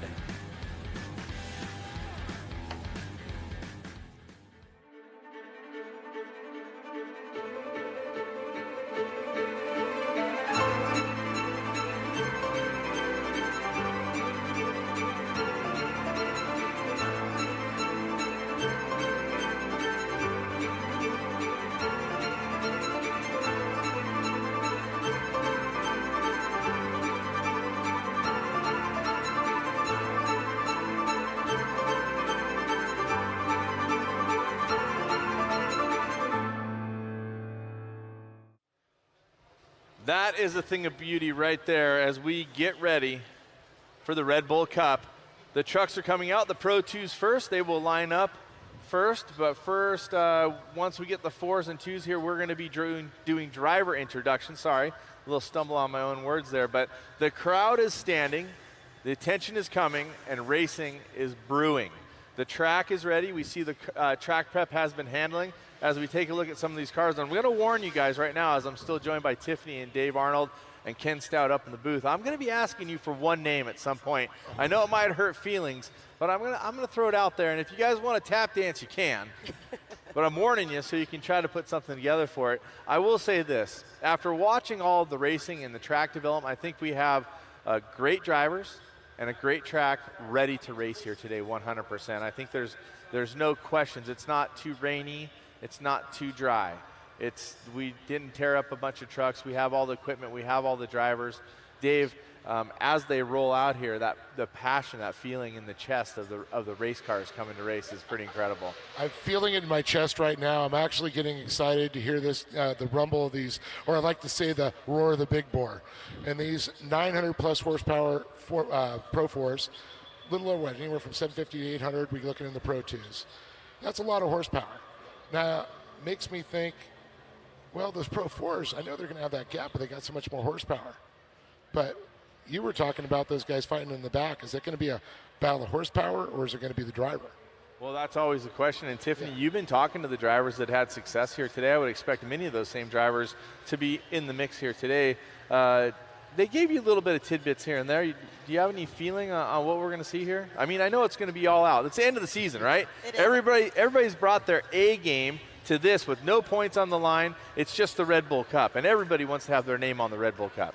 Well, like we had heard from a lot of drivers, it's pretty much come out. This is what we're going to do. Like you said, no points. And what I've seen in the past with this Pro 2, Pro 4 race, it really goes into the last few laps. It really does. You see those Pro 2s out there with that staggered start. The Pro 4s have a lot of time. They're going to come up, and it's got to be very methodical of what they're going to actually do. You got to set it up. You got to figure out where you're going to pass. You got to figure out who you're going to pass. And when that happens, those last two laps are amazing. I've never been a driver. I've always had the pleasure of being able to talk to him with all that emotion, but I couldn't imagine. So, Cameron, to you as a driver, knowing that you got maybe 1, maybe 2 laps left to really make that pass, to make that setup for you and your spotter, what are you thinking about? Well, I think the one thing you're always thinking about is how you're trying to make the race car go faster without making a mistake. And you're really always kind of hoping that the guy in front of you or the driver in front of you makes a little bit of a mistake. So I'm going to say that what you should be thinking about is being clean, but sometimes what you're thinking about is being aggressive. And sometimes those two things don't go together very well. So that's a good question, Tiffany, because when you put the killer whale suit on, which is what I call the driver's suit, I heard that from Jesse Jones the first time, sometimes the decision-making gets a little crazy. So what we're going to do right now is we're going to send it up to Ken Stout in the booth. We're going to do driver introductions. And Ken, I know there's no one with more passion for racing in general. That must have been a very heartwarming feeling to see those trucks coming down through turn 1. No question about that. And ladies and gentlemen, it is a massive field, 29 trucks strong, 17 of them in Pro 2, 12 of them in Pro 4, and just a quick tally between those group of drivers, some 45 championships have been won. When I tell you you're looking at the absolute best of the best, that's what's out here today, and they're going to be competing for that Red Bull Crandon World Cup. Such a prestigious prize. They'll kick them all off with the number 44 Ford, driven by Mickey Thomas. Mickey Thomas, of course, coming out here is having a spectacular weekend. We'll see if he can put his name on this list for the first time and win this big cup. Right alongside will be the reigning champ from 2022. That is the number 77 of Jarrett Brooks. Last year's winner, the number 4 of Keegan Kincaid, looking to double up here with the Lucas Oil-backed machine. Then it's the young gun, the number 78. They call him Ricky G. He's fast, he's passionate, he could break everybody's heart. The number 42, how about Kyle Kleiman, a champion inside of that category with the Ponzi sponsorship, certainly good enough to get it done. The guy that qualified on the pole here this weekend in the Pro 2 category, number 51, he's a champion as well in the Pro Light category. That's Ryan Beat. And the number 67 got his first wins this year in the Pro 2 category, just missed the championship by 1 point a year ago, finishes up second year this year as well. That's Corey Winter. Then it's Ronnie Anderson in the number 52 truck. Ronnie Anderson, a standout. He and his brother, we talked about his father before, being inducted into the Hall of Fame. One of the young guns that has so much talent. Keep your eyes on him. He's a lot of fun to watch. And the number 96 truck from Simi Valley, California, it's Troy Cox. We go back to the number 90. That is a Ram truck out of Appleton, Wisconsin for you locals here, Zach Zakowski. And the number 5 Ford. Put your hands together for Johnny Henches. Then we go to the Chevrolet, number 13 out of Crandon, Wisconsin, Jay Schaefer. Coming all the way from Encinitas, California, he's in the number 65 Ford. Another champion in the category, Dave Mason Jr. And one of the biggest names in all of motorsports, multiple disciplines, championships all along the way, the number 34 Toyota, a guest driver here. Put your hands together for Tanner Faust. A man that has done both Pro 2s and Pro 4s, very fast in everything, including Pro Lights, out of Temecula, California, driving the number 81 Ford. That is Doug Matag. Then we go to the Franksville, Wisconsin driver, number 43 Ford. That is Bob Brand. And the final Pro 2 in action here out of Abrams, Wisconsin, the number 44 Ford of Johnny Holcher.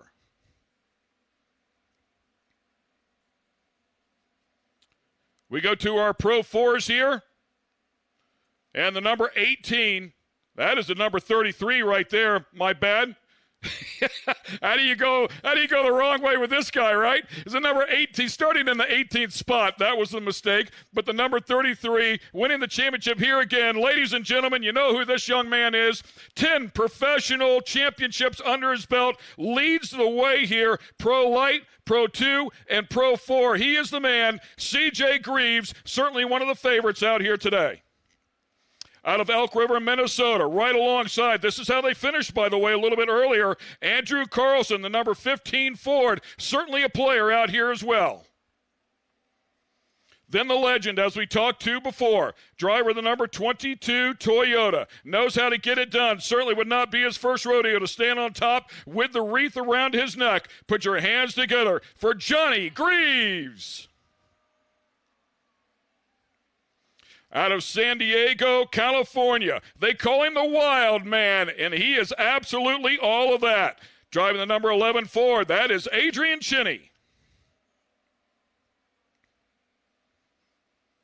Next truck over, the number 91 Toyota out of Millersport, Ohio. Did a great job in the UTVs as well. Great to have him in the Pro 4 category. This is Kyle Cheney. Coming from Holtville, California, stepping up through the ranks, coming through the Pro Lights. Put your hands together for number 35, driver of the Ford, Cole Mamer.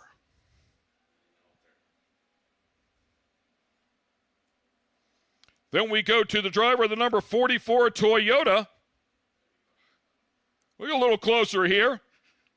Love the sponsorship as well. The United Rentals flying the colors proudly. Put your hands together for Jimmy Henderson. How about a former Cup winner, two-time winner, in fact, Pro 4 champion as well.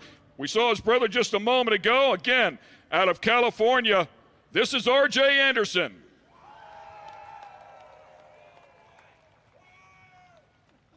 An 8-time champ, 7 of those in a Pro 4. They don't come any tougher than this guy right here. Needs luck to go his way. He will be a threat, no doubt.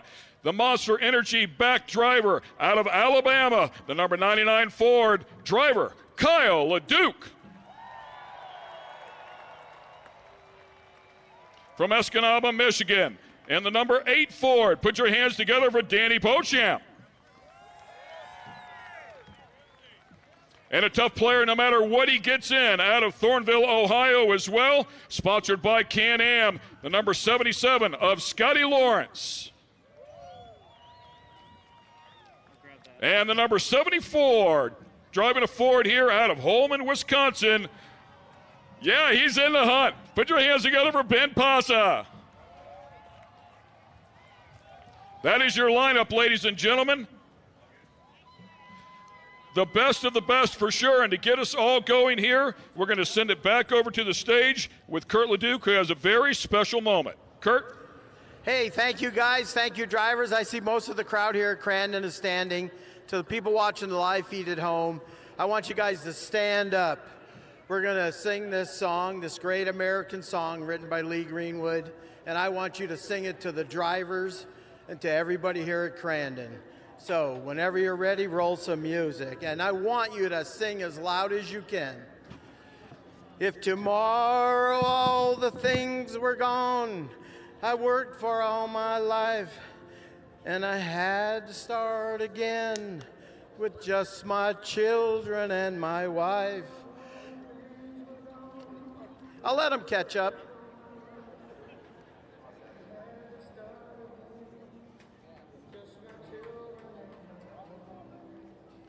I thank my lucky stars to be living here today, 'cause the flag still stands for freedom, and they take that away.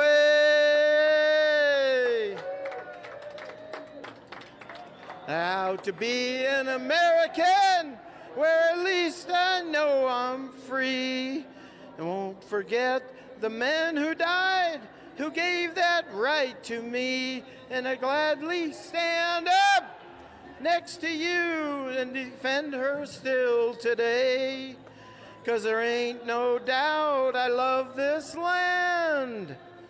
God bless the USA.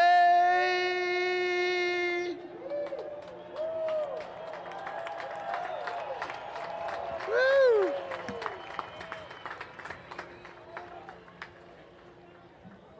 Lakes of Minnesota to the hills of Tennessee, across the plains of Texas, from the Atlantic Sea, from deep down to Houston and New York to LA. There's pride in American heart. The time for saying, say, hey. And I'm proud to be an American, where at least I know I'm free. Don't forget the men who died, who gave that right to me, and I gladly stand up next to you, defend her till today. There ain't no doubt I love this land. God bless the USA. Woo. Proud to be an American, where at least I know I'm free. And I won't forget the man who died, who gave that right to me. I gladly stand up next to you to end her still today. 'Cause there ain't no doubt I love this land. God bless the U.S. Hey! Woo! A toast to the drivers and America. Let's get this thing rolling, boys. We thank Kurt LeDuc for all that, and of course all of our fans as well for joining in. What a wonderful song, what a beautiful day, what a great way to kick off this race. as we are just moments away. We'll get all the trucks, of course, back over there and lined up. We'll get all the drivers in board and ready to rock and roll. All the support, the track support workers out there making final preparations here to turn these guys loose and let them have at it. I'm sure looking forward to it, Ken. The Red Bull Cup definitely will not disappoint. The field looks relaxed as you watch them on camera. You see them going through there, they're smiling, they're laughing. That's a good time to go racing, to have everybody in that good mood as we load them up and start heading to the start line. Let's talk about the stagger that we're going to have between the two groups and how that's going to work.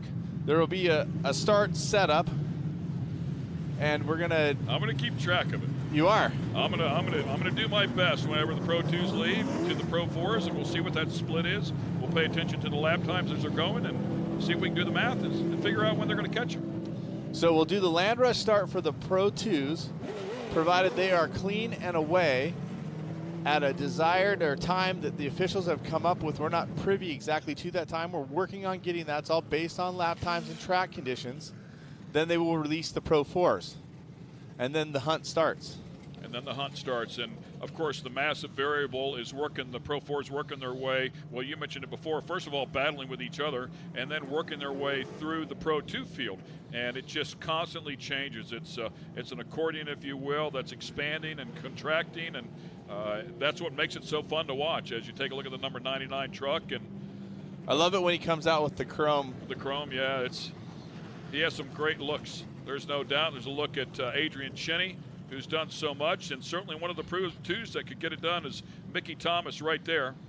Jarrett Brooks actually has looked spot on as well. He hasn't put the victory If you're going to win one race out of the year, this is the one. This is the one. I mean, he's got the championship, didn't have to do it, but if you want the cup, you've got to do it.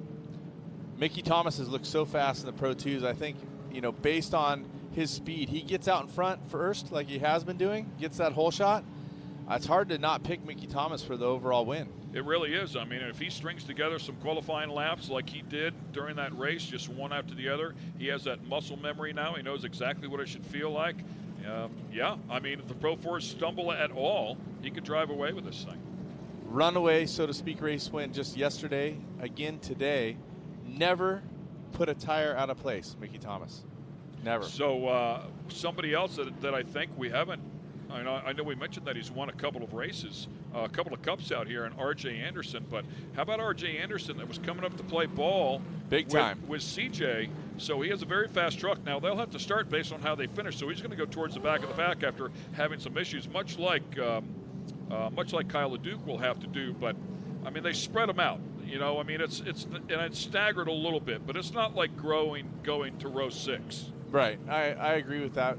Going to the outside is tough coming around. I talked to Scott Douglas earlier today. Coming around from the outside, you got to really be careful for that pinch. Everybody coming from the inside out.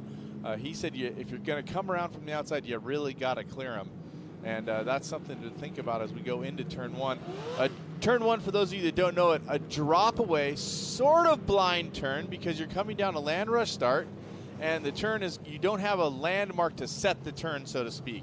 It starts dropping away, turning to the right. That puts you on the front straight here at Crandon, where you can start to have visibility once again. But it is for sure, as a spectator, as a commentator, the most hair-raising thing I have ever commentated. I think it's better than it was, but I'm not sure I would call it good. But there used to be a pond where the boulders are.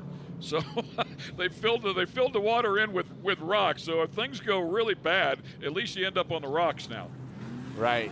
Well, I think after watching the track crews, watching the water that they put down, and right now all the drivers, they're getting a sighting lap right now. Everybody's taking a look around, seeing how it looks, seeing where the dry spots are, where the wet spots are, how to set up for certain areas. We actually saw a couple drivers get caught out a little bit, I think, by the water. Kyle LeDuc being one of them, maybe when he came into that K-rail on the inside after the finish line jump. So everybody's taking a quick look at it. We're going to rack them up and go. Ken, can we put each other on the spot, or should we just stay away from that? It's so hard to do. I mean, how do you bet against CJ Greaves? I mean, if you're going to put your money on somebody, how do you bet against CJ Greaves? If you have a passion for somebody, I mean, a lot of people would love to see Johnny Greaves step up and and win another one just because of his status here. Just because he's Johnny Greaves. Just because he's Johnny Greaves, and he's getting older, and they want to see him do it again, see he can still get it done, even though he won a couple of races here at this event last year. But then there's people like Kyle LeDuc, as we talked about, is going to start deep, and Archie Anderson. And then there's the Pro 2 lovers. You know, as you talked about, Jared Brooks still hungry for that first win. Mickey Thomas would love to get up on there. Corey Winter, talk about a sentimental guy. I mean, just missing the championship by 1 point in 2021. I'm sure he'd love to get up on there and won his first couple of races this year. So, yeah, I mean, how do you pick one of those, man? I really don't know, and I really don't want to. So let's just stay away from that. Let's watch some epic racing come together. What's the key? The key to me is finding the speed without making a mistake. We've been talking about that all year. We're looking right now at Ricky Gutierrez, Ricky G. We talked to his race engineer, Charlie Schleve, and we all agree that Ricky G has an incredible amount of speed. Could this be the breakthrough moment, or do you think it's too much pressure, a big race like this, for a youngster like that? If I'm going to be honest, I'm not sure he's there just yet. Copy. I mean, I think he's really close. I mean, there's no question he's going to have a breakthrough year. Could come as quickly as next year. But, man, this is a heater right here. You've got to be spot on perfect. All the pressure in the world when it comes to off-road racing, of course. This is the biggest stage. We're live here watching everybody get a sight lap, and then we will line them up. As you can see, some of the Pro 2s already have taken position. Everybody will get their safety gear checked, and we'll get ready to go racing. We've been talking about it all day. This morning in the Pro 2 race, Mickey Thomas looked incredibly fast. Jared Brooks did have great speed. He held them honest, got closer, wasn't able to make a move. Keegan Kincaid a little further back, but still great racing in those Pro 2s. Yeah, I would fully expect Jared Brooks to come out here with just a little bit more. Some adjustments to that truck and get up after, get those lap times right there with Mickey Thomas. Mickey Thomas is going to be digging. I guarantee you those guys weren't just sitting around, you know, eating lunch in the meantime. They are also making adjustments to their truck to get it out here and get it ready. And by the way, while I might not put my money on Ricky G just because of his youth, and I think this is really an experienced race, it's not to say that he can't win this thing. For sure. He certainly has the speed. There's no question about it. So he could prove us all wrong. I mean, any one of these guys, there's just so much talent. The trucks are so close. If you take a look at how they've done throughout the course of the year and how many different trucks have been on the podium throughout the course of the season, I mean, it just goes to show you the depth of the field. Absolutely, and you can see they're lining up now. Their crews are out there to make sure that they're all set. They will be putting on their safety gear, talking about final prep as the drivers get belted into the cars, get their helmets on, their Isn't that an amazing neck number? restraints. 45 championships. 45 championships combined from all of these drivers that are out there. I mean, it's a massive number. It really is, and when you think about the cream of the cream coming to the top here and racing for this Red Bull Cup, the pressure situation is on, but these guys deal with it. They win the championships. They win the Cup races. It's what they live for. This is their whole thing. It's what they thrive on. These are the guys you want standing next to you in the foxhole. You know, I mean, they're not going anywhere. They're ready for the fight.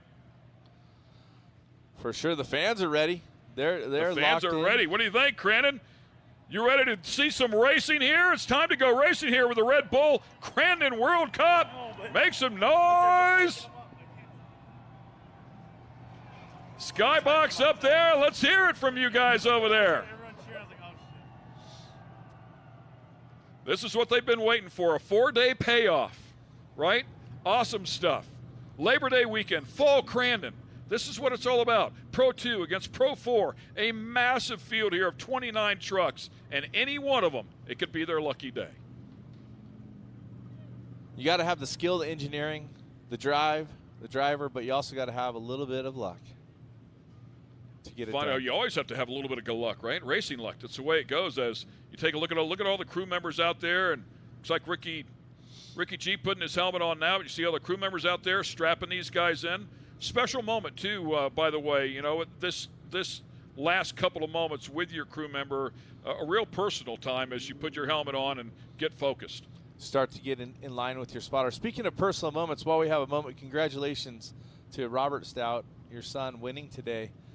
Very cool. Not racing here, but in his own right, putting something great together. Thanks a lot. Yeah, man, they were down there with the Stadium Super Trucks and Robbie Gordon. They were competing at Bristol on the track, on the typical Bristol short track, and had a great run. So he grabbed the win in the overall this weekend. So congratulations to him, and a very tough and tricky truck for sure to drive. But thank you very much. But man, love to have him in one of these out here battling this race. It shows the importance of this race, not only to the drivers and the teams and the fans, but to the commentators. You're missing one of your son's biggest races, the final race of the year.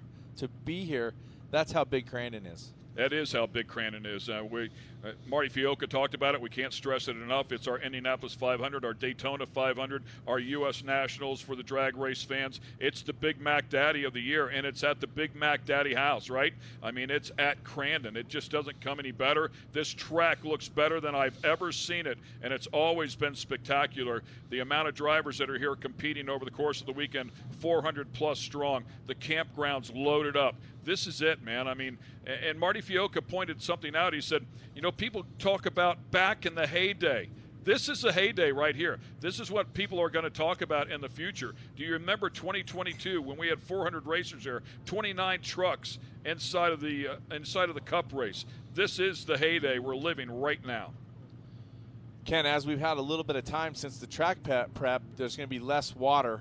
It's going to be a little bit drier. Do you think that favors one of the classes or the other? I would think it'd favor the Pro 2s. They can get some grip right away, right? I mean, they'll have to give up those first couple of laps going sideways trying to find some grip.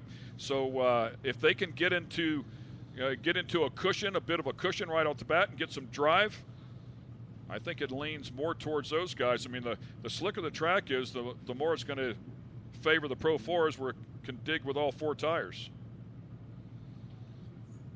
I think that's a really great point. And looking at the big house, as we call it, everybody is standing. I'm looking at the exit of Forest County Potawatomi turn number 1 because it looks like it might get interesting. My hope is always for interesting but clean. Safe. Safe is number 1 for me. And I know that there's a lot of adrenaline on the line right now. The crew members are still out there. We won't be going racing until they clear the crews, obviously. Then you'll see a traditional move across from an official to make sure that everybody's ready. Speaking of which, that's why Cowboy Corner is named Cowboy Corner. Yeah, I remember that. What a special moment. I had the pleasure of being out there with a Pro Light one year, sitting right beside Kyle LeDuc when he won his championship, in fact, and I had Cowboy run in front of me and point his finger at me, hey, man, are you ready? And that's what he used to do. He'd run across in front of everybody, every row, by the way. He would do every row and just nod and make sure that you're ready to go, basically telling you, like, hey, man, it's showtime. Get yourself ready. It's time to launch these things. And Cowboy was a special part of this program. We certainly miss him for sure, and I'm glad they dedicated that corner to him. A tough corner to go racing also. There's so much adrenaline where it tightens up back there in the trees, the full rotation.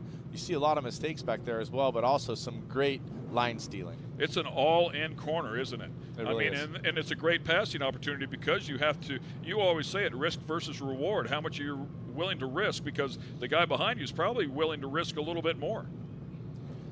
It all comes down to needing a clean race. If they start running into each other, it makes it virtually impossible. Look at Kyle Greaves down there getting some love from the crowd. They know who he is.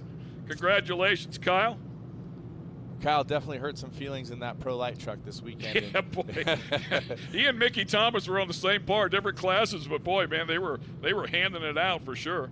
Mickey Thomas would be an interesting, after just a few years in the off-road racing in the big trucks, to be able to win this thing, put himself in position to be in that conversation is very impressive. He's shown a lot of talent in the UTVs. He immediately became very quick, had some wins there, jumped up into Pro Light, was immediately banging doors with Brock Hager and the boys, picking up some wins there, jumped up into Pro 2, and he has just followed suit. And we're starting to clear the field, it looks like. Crew members running off. You can see the Steelix starting line in the background there. They're telling them, get the truck started. And you can hear the horsepower coming to life.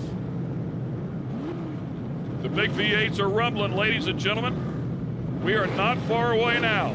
The difference in the trucks, the front row is two-wheel drive. They have a cast iron motor, a little bit less horsepower possibly, but they're running the great times they used to run with the bigger horsepower. The Pro 4s coming off that second row, all-wheel drive, digging. I love the fact that they have the Pro 2s all the way back using the full starting line now. They used to start them just at the entry of turn number 1. But now they have to navigate that entire straightaway. Flagman about to enter the booth. Everybody's fired up, cleaning the throats of those big bore engines and ready to turn them loose. As Dave Arnold mentioned, 750 to 800 horsepower for the Pro 2s, 900 plus for the all-wheel drive monsters. We'll get a split here, try to keep everybody up to date on when we think they might be able to catch the Pro 2s, if in fact they can catch them at all. The box will go from red to yellow, and the green flag will come up, and we'll be racing land rush start, Red Bull Cup. Crandon, are you ready for some racing? Here we go. The Red Bull Crandon World Cup. Caution is out. Green, we're racing.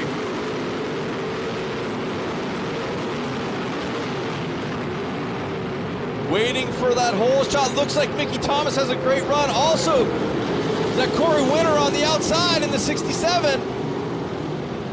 And Mickey Thomas with the hole shot. And to the front as he's done. How about Keegan Kincaid is going to jump up into second place. Last year's winner had a great run just a little bit earlier today. And now a great start. Keeping our eyes on the Pro 4s as well when they launch them.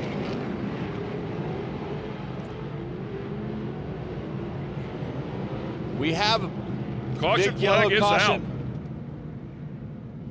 Full course caution. Yeah, massive wreck right here just in front of the Red Bull arch.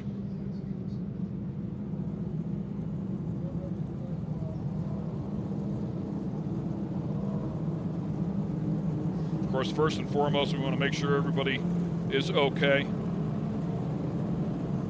Safety crews on it right away. We see Jay Schaefer's, we just introduced these guys a moment ago with the number 13 truck and Jay Schaefer involved, and then another truck that's inverted there as well. Difficult to see the number from this advantage.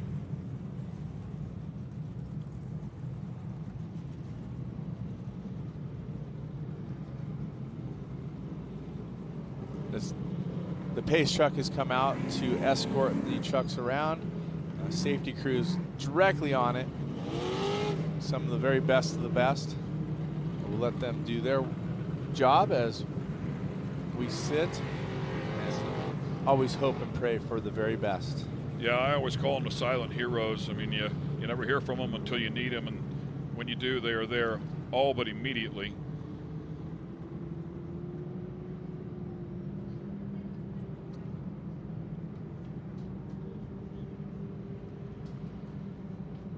As soon as we hear what we will do to get things restarted, we will let you know as they turn that one back over as well. We are being told that they will have a complete restart here.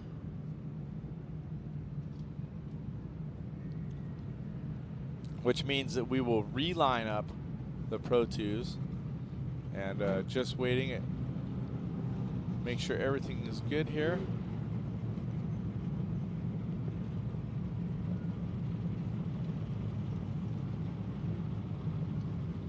I believe that is Zach Sikowski there, number 90. And of course, as we talked about before, the number 13 of Jay Schaefer.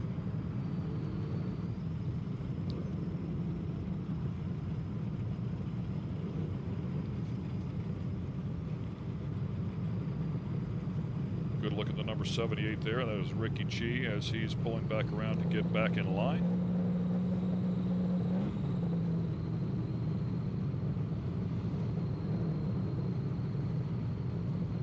Of course, as we call the race action, we typically are following monitors up here for the folks at home for the live stream, so to look out of the window and see that is typically not protocol for us. But the fans out there keeping an eye on it, of course, happened right in front of them there. The safety aspects of these trucks is nothing short of exceptional. The cages that are mandated, of course, and as you know, all these trucks have to go through a stringent tech process to make sure that these things are up to the safety standards required for both the truck itself, the chassis, the cage, and of course the drivers and all their safety equipment. For sure, and one of the greatest things that we've all benefited from is all the improved and safety equipment that has come to light over the last decade or so. Incredible equipment. So we're going to get everybody lined up. While we're doing that, we will take a quick break. We want to make sure our drivers are okay. We'll take care of that business as well. So stay with us. We'll be back here to the Red Bull Crandon World Cup in just a moment. Speedsport has been America's motorsports authority since 1934. Get news, results, and commentary from the most connected experts in the business, covering all forms of motorsports from flat track to NASCAR and everything in between. Bookmark speedsport.com on your mobile device now, or follow Speedsport on social, and be sure to subscribe to the Speedsport Daily. Speedsport is your one-stop shop for all things racing on 2 wheels and 4.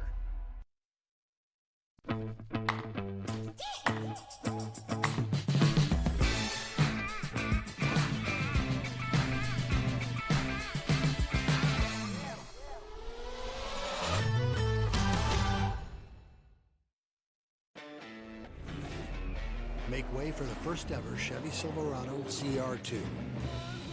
With Multimatic shocks, rugged 33-inch tires, and front and rear electronic locking differentials. Dude, this is awesome, but we should get back to work.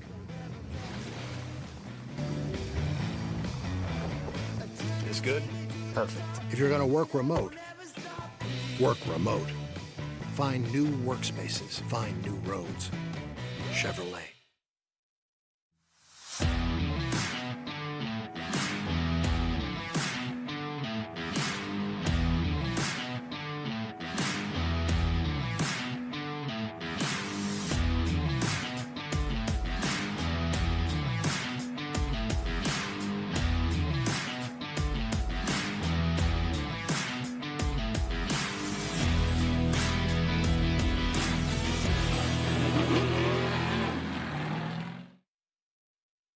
Our journey at Continental has taken us down many roads.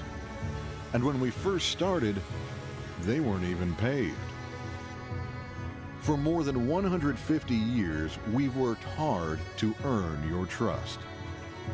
From the trail to the racetrack and beyond. The Continental mark in all its forms stands for confidence. Confidence you trust. Continental Tire.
Our journey at Continental has taken us down many roads.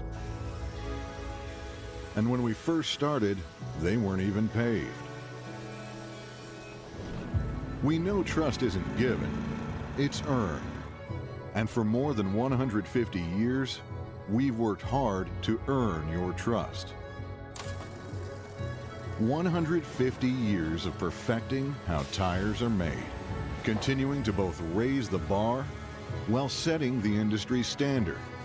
From the trail to the racetrack, from off the beaten path to the highways and beyond. The Continental mark in all its forms stands for confidence. Confidence 150 years in the making. Confidence you trust. Continental Tire.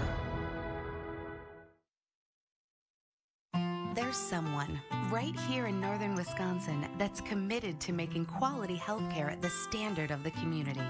For the past 15 years, they've invested in building state-of-the-art facilities that have helped keep families healthier by providing services like radiology, dentistry, optical, diabetes treatment, maternal health, and behavioral health services.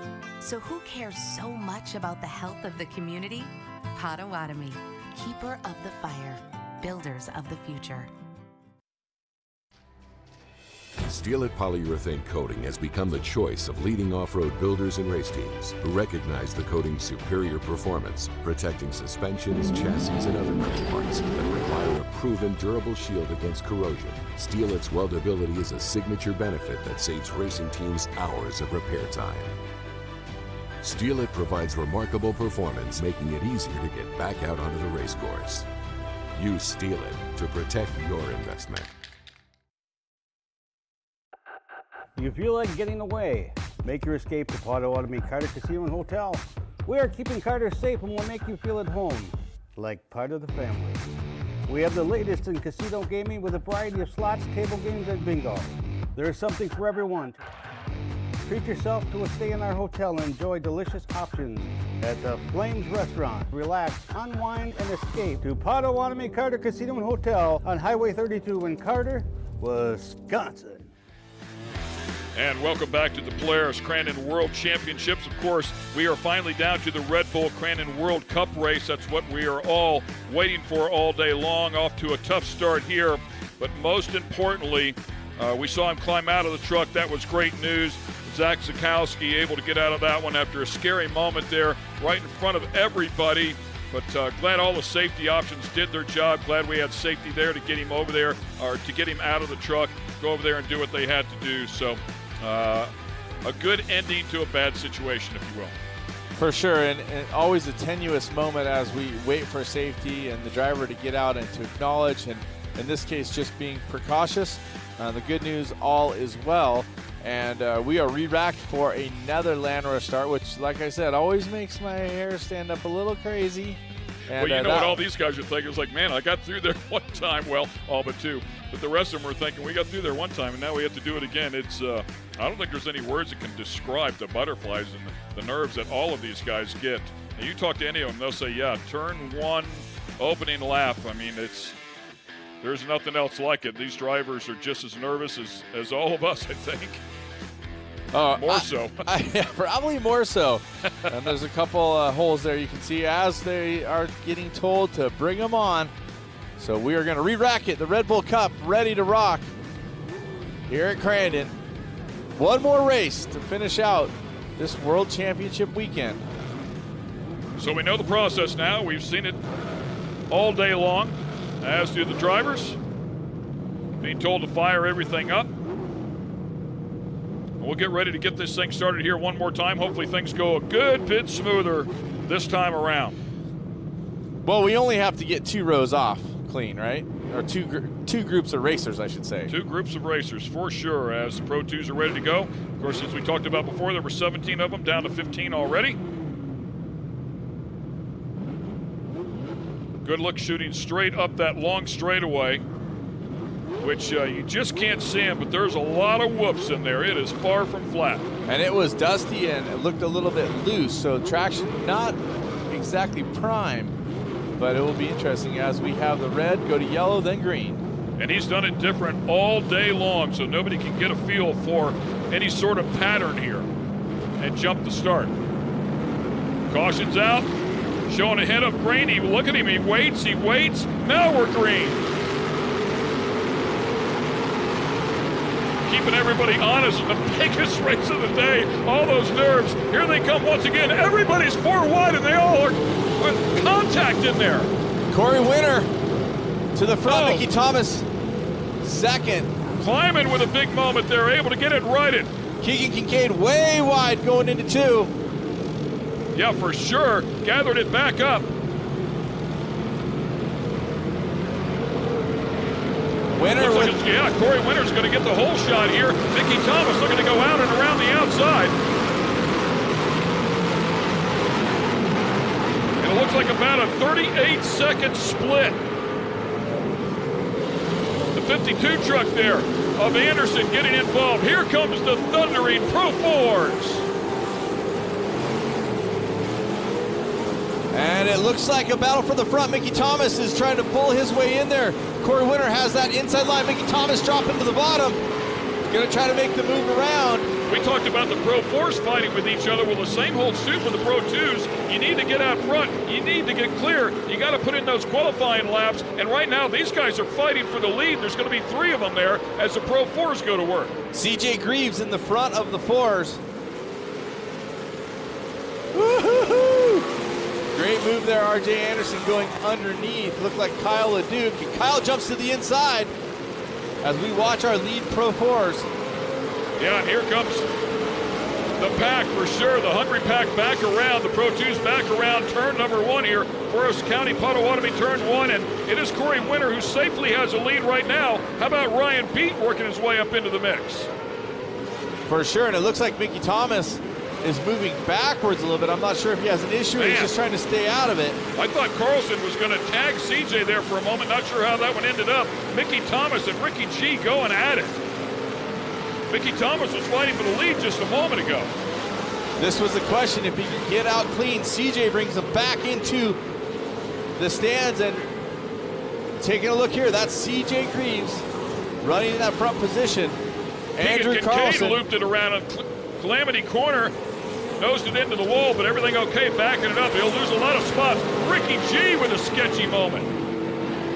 Corey Winter with a clean run so far. He had to fight for it a little bit, but he's out front with clean track. He's going to be able to choose his lines as we go on top. That's the 99 of Kyle LeDuc.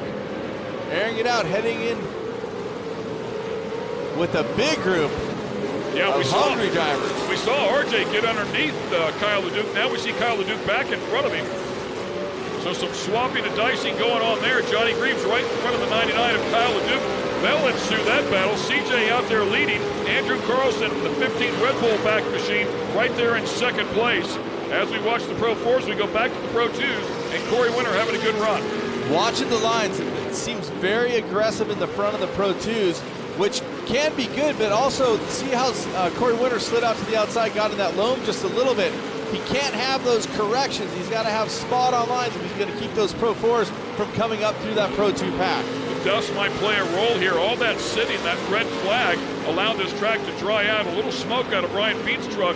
I know you don't really know what it is, but would you call it tire smoke?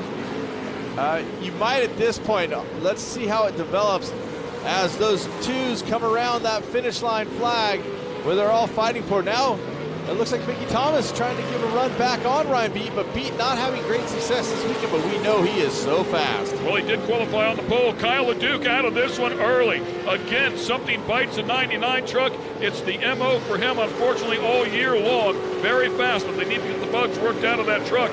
Andrew Carlson still in second. Now Johnny Greaves bumps up, and right there on the back corner, back bumper as we look at Corey Winter once again. Corey Winter over. Big moment. And it's going to catch Mickey Thomas because he was right there on that inside. So now Mickey Thomas is going to go back a few car lengths.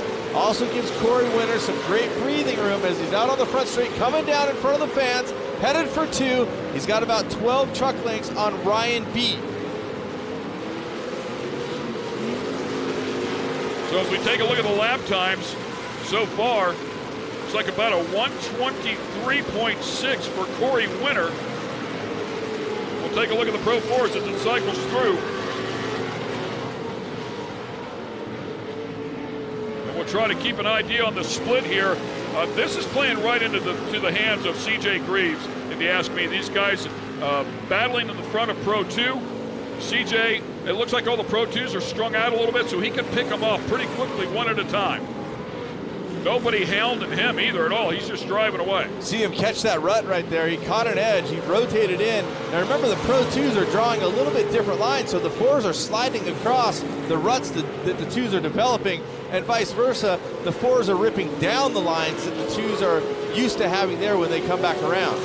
Yeah, and of course the Pro 4s will run the preferred line now as CJ just making Well, I actually had to check up right there just a little bit. Watch him go on the inside now. Oh, the 96 truck hangs right in there and actually fills the line just a little bit. Troy Cox. CJ's through clean. He has some space behind him in his class, but does he have enough to get to that front Pro 2? Still Corey Winter.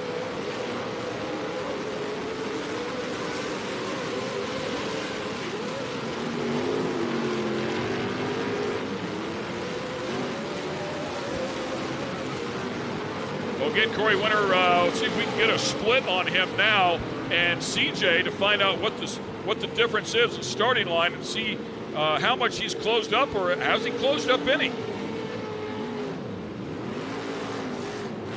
The hard part about the Cup race is there's so much action everywhere, it's hard to know where to look. And look at that move, going down to the bottom. Yeah, CJ already making his way into Calamity Corner. And we saw Corey Winter go wide out here in front of us. He gave Ryan Beat the hope, and Ryan Beat is underneath for the lead in the twos. So a new leader in the twos. We started off with a 38-second gap, and now we are down to 15 seconds from the Pro 2 leader to the Pro 4 leader. And your Pro 2 leader, as we talked about, here he is, the number 51, Ryan Beat. Now, we'll see if he can start to run lines that he has comfort in, and he can carry that momentum and speed. He's back on that big start straight now, and we're going to see if CJ Greaves or one of the other Pro 4s can catch him. But when Ryan gets a clear track and he's able to run his lines, and Andrew Carlson, you're taking a look there, the number 15 Red Bull truck, the number 22 of Johnny Greaves, the Monster Energy truck, they are battling, which is giving CJ a little bit of breathing room out in the front because he doesn't have another two right, or not those two directly behind him. You can see the battle there a little bit thicker for CJ Greaves now in the middle of that Pro 2 pack, and this is what will check him up just a little bit. This is where the Pro 2s have to make their hay, and speaking of that, one of the Pro 2s sitting perpendicular going into Oregon Corner. And that's trying to get him out of the way quickly, which is going to be a tall task. Here comes Ryan Beat into that section and watching. So the spotter has to tell Ryan Beat what's going on right here. It's disastrous. They're able to go around the outside cleanly. And back on board with CJ Greaves.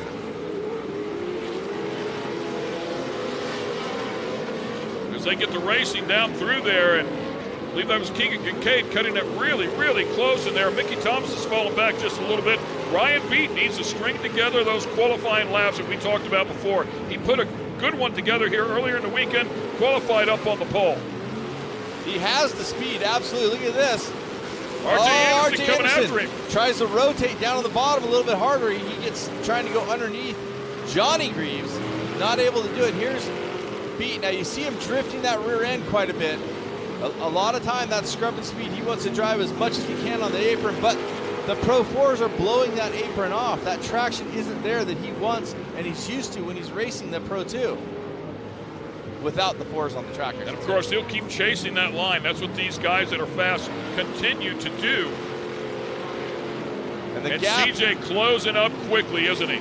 He's in third place overall now. Taking a look at CJ, he's not that far behind Beat and Mickey Thomas.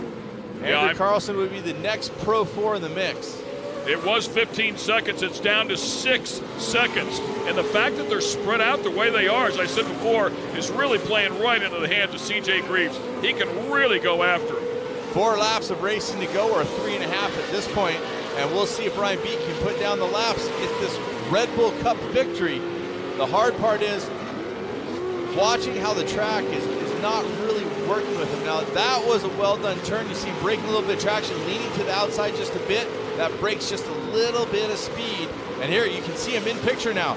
That is Ryan Beats saying to Mickey Thomas, at least hold him up for me, brother. Make him earn it. This is Ryan Beat and Mickey Thomas, both in the Pro 2 category. The next truck is CJ Greaves, and you'll be able to see the gap directly on screen here momentarily as CJ is running down these 2 Pro 2 trucks. That Toyota has been flawless here this weekend. He has been spot on, looking for the trifecta here, the hat trick, if you will. Comes out there, gets the win, the final points round, then picks up the Crandon World Championship a little bit earlier today. And now looking for a cup win. Underneath the rotation. Now watch, he's going to try to set this up. He's going to try to out-track him. He checks up on the brakes. Good idea. You don't need to do it all at one time. They're in their last 3 laps of racing, though, so he needs to get by Mickey Thomas. Now watch. Oh, a little bit of contact there. Mickey Thomas hangs it a little bit longer. CJ straightened it out a bit for traction. Made a little contact there. So now it's down to only Ryan Beat in the Pro 2. And here is the attack from CJ Greaves. Yeah, it was tough. CJ wanted to slide across that rear bumper and just didn't time it absolutely perfectly. Like you said, I think Mickey Thomas hung the back end out a little bit longer, but now looking to go in the outside lane and just right underneath him. Here we go for the lead, ladies and gentlemen. It's going to be CJ Greaves through the Forest County Potawatomi turn 1. Ryan B comes right back at him. Now the question is, can Ryan run the pace? He does. CJ checks up. He might get him right here. Can he hold it? Can he hold the line? He does. He fills the line. See him drifting sideways. I don't think I've ever seen that before. The Pro 2 drives back around him in the middle of a turn. Amazing effort out of Ryan Beat. CJ is going to go outside and then down to the inside. Watch Beat get to that fluff on the outside. A little bit of contact, and CJ goes to the front. Looks like that right rear for Beat might be getting a little bit soft as well, but what a vicious battle. You couldn't ask any more from Ryan Beat than that. And hey, it's not over just because he's out there. Still have to finish all these laps, right? 2 more laps to go, and anything can happen. Absolutely, but CJ Greaves has been on a mission. He has kept it clean. He checked up when he needed to. There was a little bit of contact there, of course, with Mickey Thomas, but incidental. I don't think on purpose. Just one of those situations. You can see how displayed, even though Ryan Beat came back after him, he just waited, got him in another turn. So it was just a racing deal. I'm sure Mickey Thomas not happy. That right rear actually looked okay right there as it came around turn number 1. Just spectacular drive. He has had an incredible run here all weekend long. Spot on is that truck you talked about. Are they good enough to make it to the end? And that was the one example that I had right there with CJ's truck. We heard Johnny talk about it. He and his son so dialed in together. Johnny dialed in with the truck. CJ dialed in with the driving. Needs to make his way through one final turn here in Calamity Corner and look for that checkered flag. And there it is. CJ Greaves is your Red Bull Crandon World Cup winner.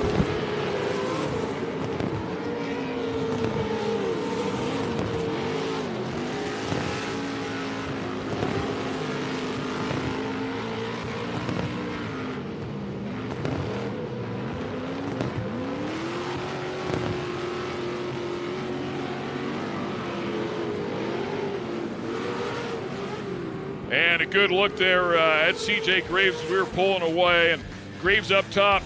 Andrew Carlson with a great run there, hung with him all the way through the pack, as did Archie Anderson. Ryan Beat, man, how about a nice round of applause for the number 51 of Ryan Beat, scrapping back against the best Pro 4 truck in the country as it stands right here. He definitely made Greaves earn it. Spectacular run out of the 51 of Ryan Beat. Henderson will end up inside of the top 5. Doug Matag in 6. Hey, Tanner Faust ending up in 7th. A guy that comes out and drives these trucks once a year. A great effort out of him. Keegan Kincaid, last year's winner, will end up in 8th. Kleiman in 9th. And as we round out the top 10, it will be Bob Brand. Put your hands together for him, ladies and gentlemen. When it comes to big cup races, there's been a lot of them across the board. He just won his 10th big cup race, but this one is the sweetest when you win them here at Crandon. We'll be right back. Yeah, hugs all around, man. It's going to be a good time in the Greaves pit tonight. We'll talk to him when we come back. You know, as crazy as it sounds, I just don't blow the dust off my bow and go hunting. For us, the hunt really never stops. The hunting season never ends. It's 365 days all year long. Using the machines in our everyday life like we do, if we didn't have them, I couldn't imagine it. They simply help us get our job done.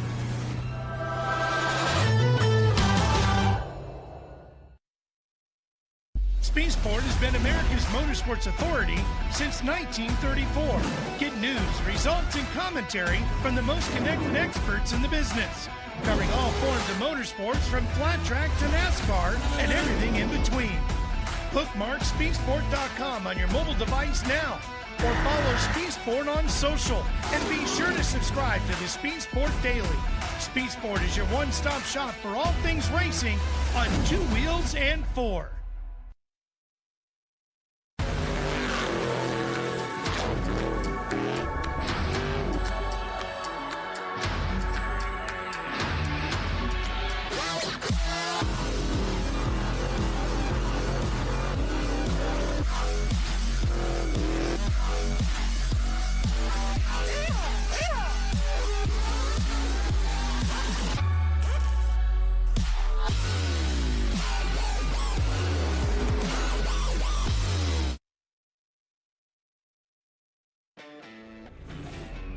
Make way for the first ever Chevy Silverado CR2. With Multimatic shocks, rugged 33-inch tires, and front and rear electronic locking differentials.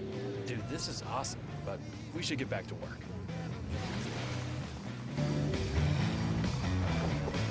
This good? Perfect. If you're gonna work remote, work remote. Find new workspaces, find new roads. Chevrolet. Storms can cause outages even for days. Food can spoil, some pumps, furnaces, and air conditioners stop working.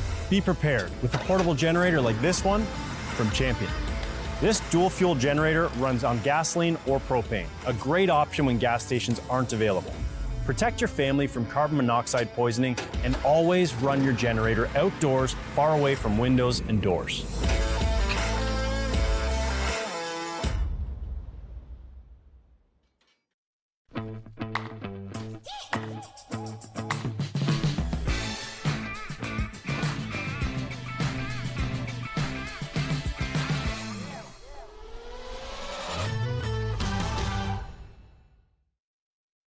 Our journey at Continental has taken us down many roads. And when we first started, they weren't even paved. For more than 150 years, we've worked hard to earn your trust. From the trail to the racetrack and beyond. The Continental mark in all its forms stands for confidence. Confidence you trust. Continental Tire. Steelite polyurethane coating has become the choice of leading off-road builders and race teams who recognize the coating's superior performance, protecting suspensions, chassis, and other metal parts that require a proven durable shield against corrosion. Steelite's weldability is a signature benefit that saves racing teams hours of repair time. Steelite provides remarkable performance, making it easier to get back out onto the race course. Use Steelite to protect your investment. Dayak Edja Danak Mugzuk Meow, the place where everybody plays. The Forest County Potawatomi presents a new 120,000 square foot community center in Crandon. A place for everyone to play, exercise, and have fun at an affordable price. Come in and experience the culture and endless opportunities available at the Forest County Potawatomi Community Center. For more information, please visit community.fcpotawatomi.com. Speed Sport has been America's motorsports authority since 1934. Get news, results, and commentary from the most connected experts in the business, covering all forms of motorsports from flat track to NASCAR and everything in between. Bookmark speedsport.com on your mobile device now, or follow Speed Sport on social, and be sure to subscribe to the Speed Sport Daily. Speed Sport is your one-stop shop for all things racing on 2 wheels and 4. Do you feel like getting away? Make your escape to Potawatomi Carter Casino and Hotel. We are keeping Carter safe and will make you feel at home, like part of the family. We have the latest in casino gaming with a variety of slots, table games, and bingo. There is something for everyone.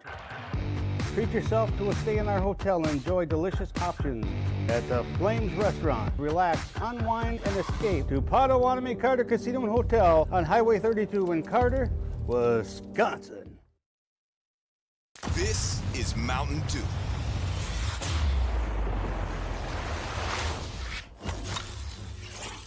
A rush of crisp and refreshing flavor.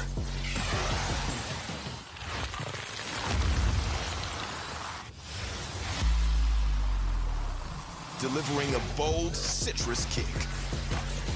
Take your thirst and thrill it. Do the Dew.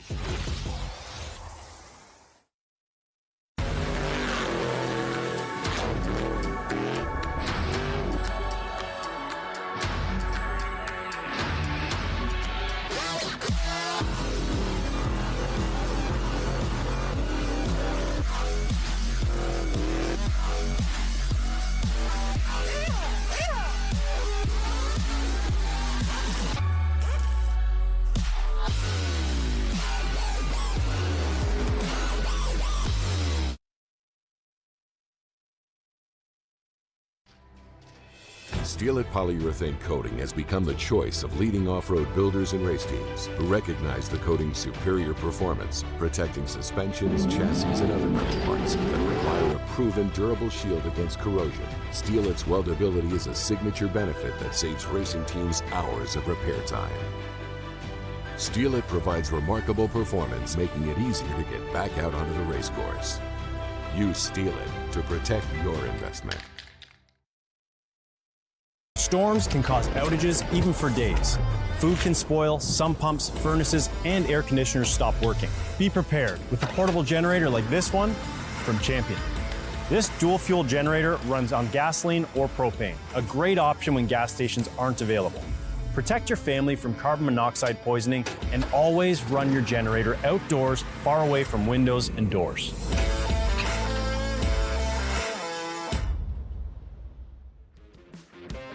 Once again, welcome back to the Polaris Crandon World Championships and the Red Bull Crandon World Cup. He's done it 4 times now in full Crandon. He's done it behind the wheel of a 2-wheel drive. He's done it behind the wheel of a 4-wheel drive. And he's done it again the 4th time here. That is his cousin. Jumps up there. The Greaves boys get it done here. 2 champions. What an exciting moment. Let's get it down to the celebration circle with Tiffany Stone. Thank you so much, guys. This has been a crazy day. This has been an incredible day. We're going to start off this celebration with our 3rd place finisher, number 37, Archie Anderson.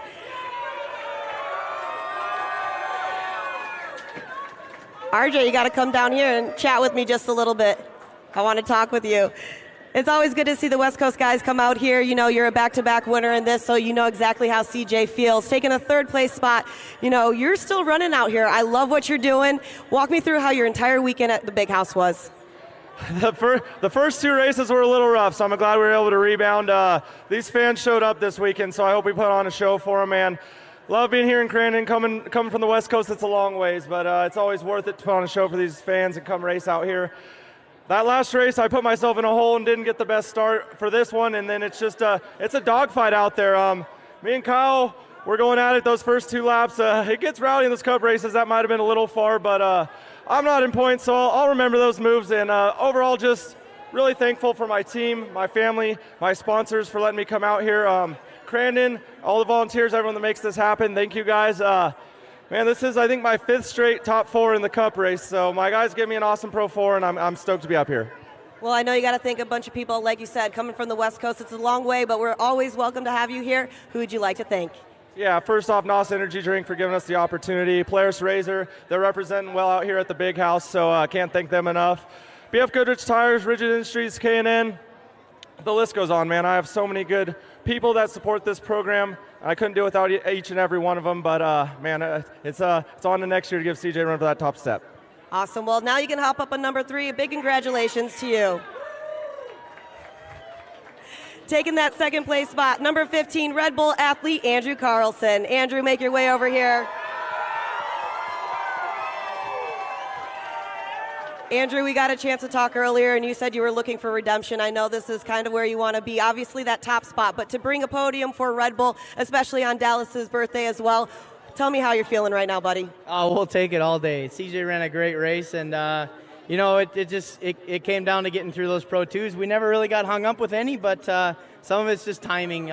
Super awesome race. We've been snake bit by this Pro 4 all year.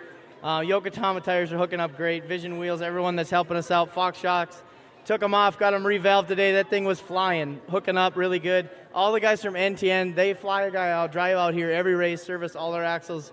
Ehor, Jason, Stoney, all the guys, they're awesome. Big shout out to Race and Dan. They've been busting their butt this season. And, everyone that's out here, good Lord keeping us safe. And Dale Moto here on his birthday, pretty pumped to be up here. Wonderful. Well, it's a good one. Any more people that you need to thank? Oh, just my wife and all our kids, my mom and dad for letting me come out and try this a couple years ago, and here we are up on the stage. I remember buying Johnny Greaves and CJ Greaves t-shirts coming to watch at Bark River, and to be up here racing with them and, all these guys. I had posters of Archie Anderson on my wall in high school, so pretty cool to be up here racing with these guys. They're still up there, yep, they're in my bedroom. Yeah, but just to be out here racing, it's a dream come true. We truly don't realize how awesome this is to be able to come out here and race in front of the fans. Sitting out there with Johnny, he's like, this is packed. There's no more room for people. So just awesome to be out here. Crandon's the best. Thank you. Nice job. Hop up on number 2. And you guys know him, CJ Greaves. CJ, there is a gentleman who wants to give you some well wishes. Of course, you guys all know him. He is a Hall of Famer in the Off-Road Motorsports Hall of Fame. He is a staple here in Crandon, Mr. Cliff Flannery. Cliff, make your way right over here. I know you have some words for CJ. Everybody's got to have a Top Gun, and I think this guy's got quite a gold collection between him and his dad. I think they can open their own stores. But, if you didn't like that race, you didn't like your mother's milk. I mean, this guy... you ever see, you think Dad would tell the kid, back off me, give me some slack, but they don't, This weekend, Johnny and him battle it out. And, the biggest thing is they finished. That's where you got to do to win. And these guys has always come here and tested and done stuff the way you should do. And I have a lot of respect for you, the Greaveses. I mean, the whole family. Kathy puts up their mind a lot, and it's just a lot of hard work. And then I'll have all you people come out here to help us take in all this. And we tried to have the best races we can. We put all this, the King of the Hammer guys here and brought the Volkswagens in and everything. And I hope we did what me and Jason, my son, we worked hard at this, build him a new tech building. And all of our sponsors that stepped up this year, you guys, to make a lot of things happen, make these purses happen and everything. And Jason, come on up here by me. I mean, we worked hard to do what we do, and we're really proud of it. But most of you are you people out there. I mean, we're going to have a big band here tonight in a celebration. I hope you can stick around one more day if you can't. Thanks for everything you've done for us, and we appreciate it, and hope to see you next year because we're damn sure going to have something better. Awesome. Thank you so much. And CJ, of course, we got to hear some words from you. You raced 4 races, 3 world championships today, including the big one. You're no stranger to this. You've actually won 10 times for this Cup race. You and your father have so much history here. It's got to mean a lot for you to be up here, have this wreath, have Andrew Carlson, RJ Anderson right behind you. Yeah, I don't even know what to say. I think we came across the line, and my spotter, Devin, who's also my crew chief, comes across and says, I don't even know what to tell you anymore. And all I could do is scream a little bit in the helmet, but I just can't believe it. It was a dream come true all weekend. Outside of myself, my cousin sweeping the weekend, and just a Greaves sweep all weekend long. So we really appreciate it. We appreciate all you fans more than anything. We come out here for you guys. We put on a show for you guys, and I hope you really enjoyed it. Well, CJ, besides your $30,000 check behind there, I do have the CEO of Boxo, Chris Stoller. He has another surprise for you. Here you go. CJ, on behalf of this great hometown, Boxo USA is honored to gift you with a 45-inch Pro toolbox. We are so proud of you. What a great event. What a great crowd. Awesome job. Thank you. Greatly appreciate it. Thanks. All right, sorry. Please, CJ, what you need? I just got to thank all my sponsors, Monster Energy, Toyota. We got a lot of guys here from Monster, guys here from Toyota. Adam Kappert lost a bet. Them luscious locks over there getting cut off at the end of the night. We're going to party hard in the Greaves tent and up here in the barn with all you fans. Just big thanks to my crew. They worked their butts off getting these trucks turned around. We raced it these Pro 4s 3 times this weekend, so we appreciate it. all of our sponsors, all you fans for coming out here. Let's have some fun tonight. Nice job. Hop up on number 1. One more round of applause for your top 3 finishers in this amazing Red Bull Crandon World Cup race, and of course to CJ Greaves. We'll be right back right after these commercial breaks.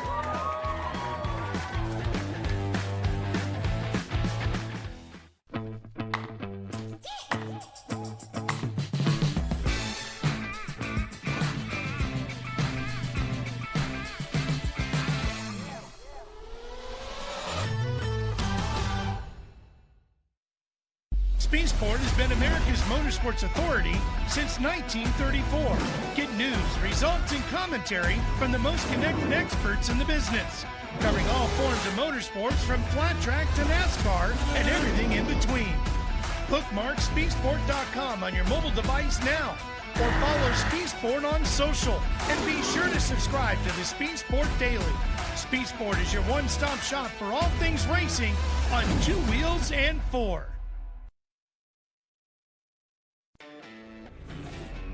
Make way for the first ever Chevy Silverado ZR2.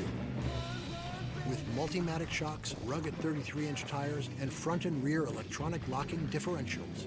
Dude, this is awesome, but we should get back to work.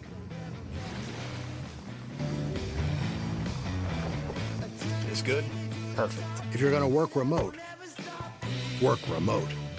Find new workspaces. Find new roads. Chevrolet. Our journey at Continental has taken us down many roads. And when we first started, they weren't even paved. For more than 150 years, we've worked hard to earn your trust. From the trail to the racetrack and beyond. The Continental mark in all its forms stands for confidence. Confidence you trust. Continental Tire.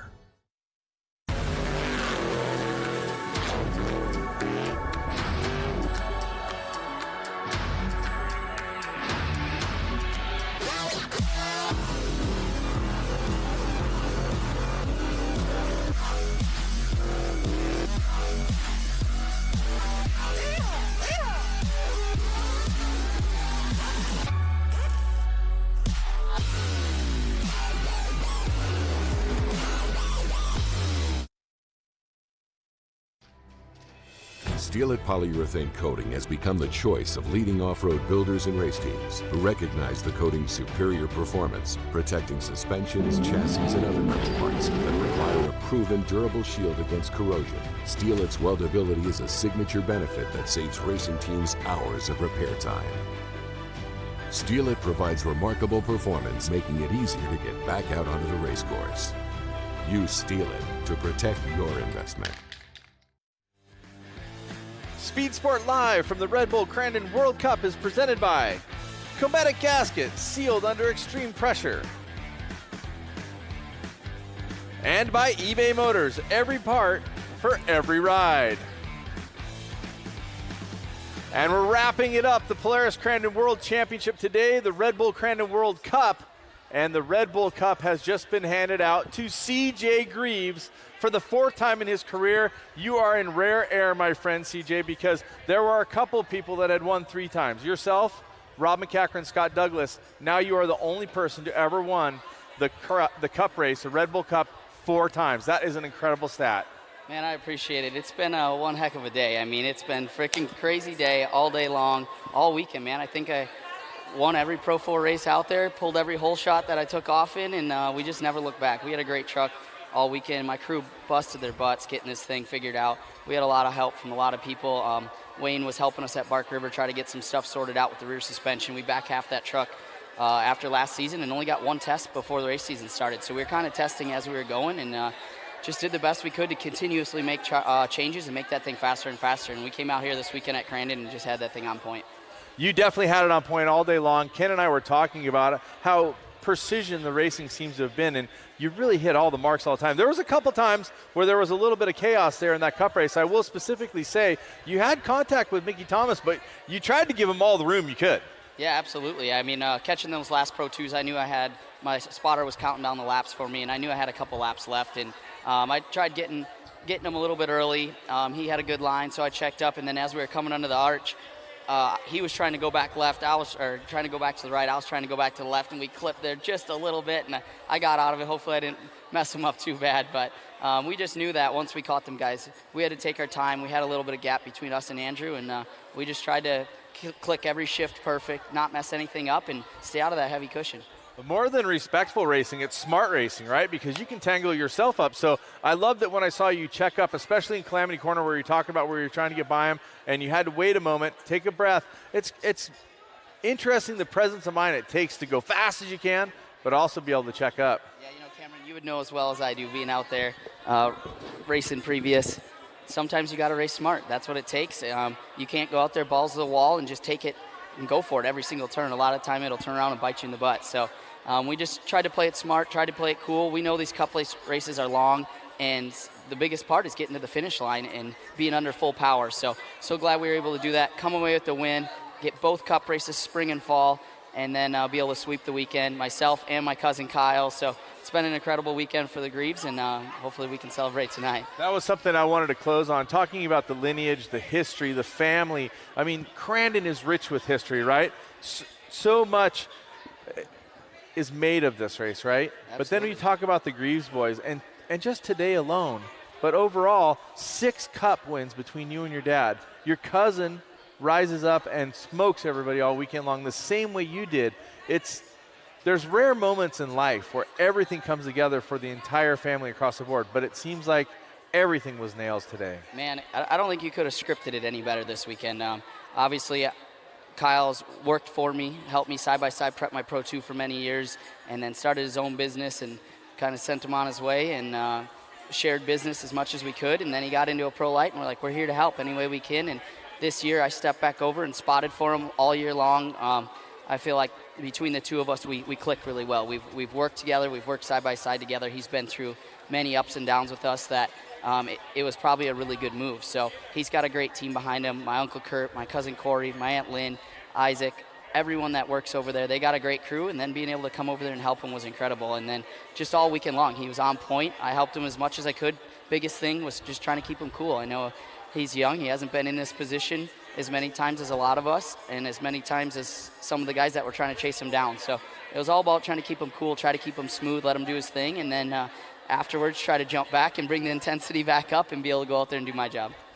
You bring that personality and that smile and the friendliness in the pits with the fans, with the commentators, with the other racers, just like your dad. I think it's a great history to carry on. I think it's very special what you guys have over there at the Greaves. Was there ever a moment you doubted it from when the green flag dropped? I don't think so. I knew that I was going to be in a good spot to start. I got to pick the number 1 spot. It's usually the good place to the best hole shot. There's the least amount of bumps. I knew if I got the start, I had to put 2 really good laps together to give myself a little bit of space to run the lines I wanted to run over trying to protect. So once I got out front, gotten some clean air, I knew it was game on, and it was all a matter of watching the laps, click down, trying to count the Pro 2s, pay attention to who you're catching and who's left. And once we saw, I think it was Ryan and Mickey out there up front with 2 laps to go, we're like, now we got to play it smart. We got to keep it cool. We got a little gap on Andrew behind us and bring it home. Well, you're bringing it home. The Red Bull Cup is going to the Greaves family shop. That's got to feel great. Absolutely. We appreciate everything. Thank you, Cameron. For sure. Thank you for having us here. CJ, amazing racing. Go celebrate. High fives all around. I'm sure it's going to be chaotic. Before we close this thing out, I want to bring in my broadcasting partner, Ken Stout, who always has a comment on everything.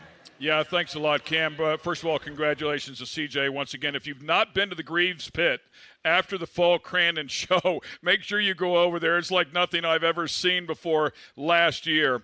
Once again, this race delivers, right? The highest of highs, the lowest of lows. Our thoughts and prayers with Zandy Willems and, of course, their entire family. It's been a tough go here for this weekend. And then you see the highest of highs of what the Greaves have been able to bring. That's what you get here with fall Crandon. The announcement of the Hall of Fame coming here to Crandon, right where it belongs for the short course off-road racers. It's it's overwhelming to see how much emotion there is, how much passion there is, and then, of course, the spectacular racing. It's what it's all about. It's why we love this place. And, Cam, I wouldn't want to spend it with anybody else other than you up in the booth, man. You did a fabulous job down there at the desk all weekend long, all day long today. For sure, you've been very busy. Thanks for all your help, man. You're a special dude in your own lane. Thank you very much, Ken Stout. I also want to thank our announce team, Jim Beaver, of course, Miles Hazelquist with the Ultra 4 crew, and Jim Marsden, all part of this group, and Tiffany Stone doing our interviews all day long. And, of course, my number one, Ken Stout, thank you for putting it all together. I got to tell you, that's going to do it for the Polaris Crandon World Championships. That's it for the Red Bull Crandon World Cup. The cup is going to the Greaves. We have a whole gaggle of them here right now celebrating. As we talked about, our prayers, our thoughts are with Zandy Willems' family. Of course, he was lost here racing in an Ultra 4 car during our race weekend last night. We want to say we are thinking about you, we are praying with you, and the entire Crandon family and off-road world is behind you. God bless you, everybody. Thank you for tuning in to the Red Bull Cup today. It was an amazing time. For the rest of the team, I'm Cameron Steele saying we'll see you next time when we come back to Crandon.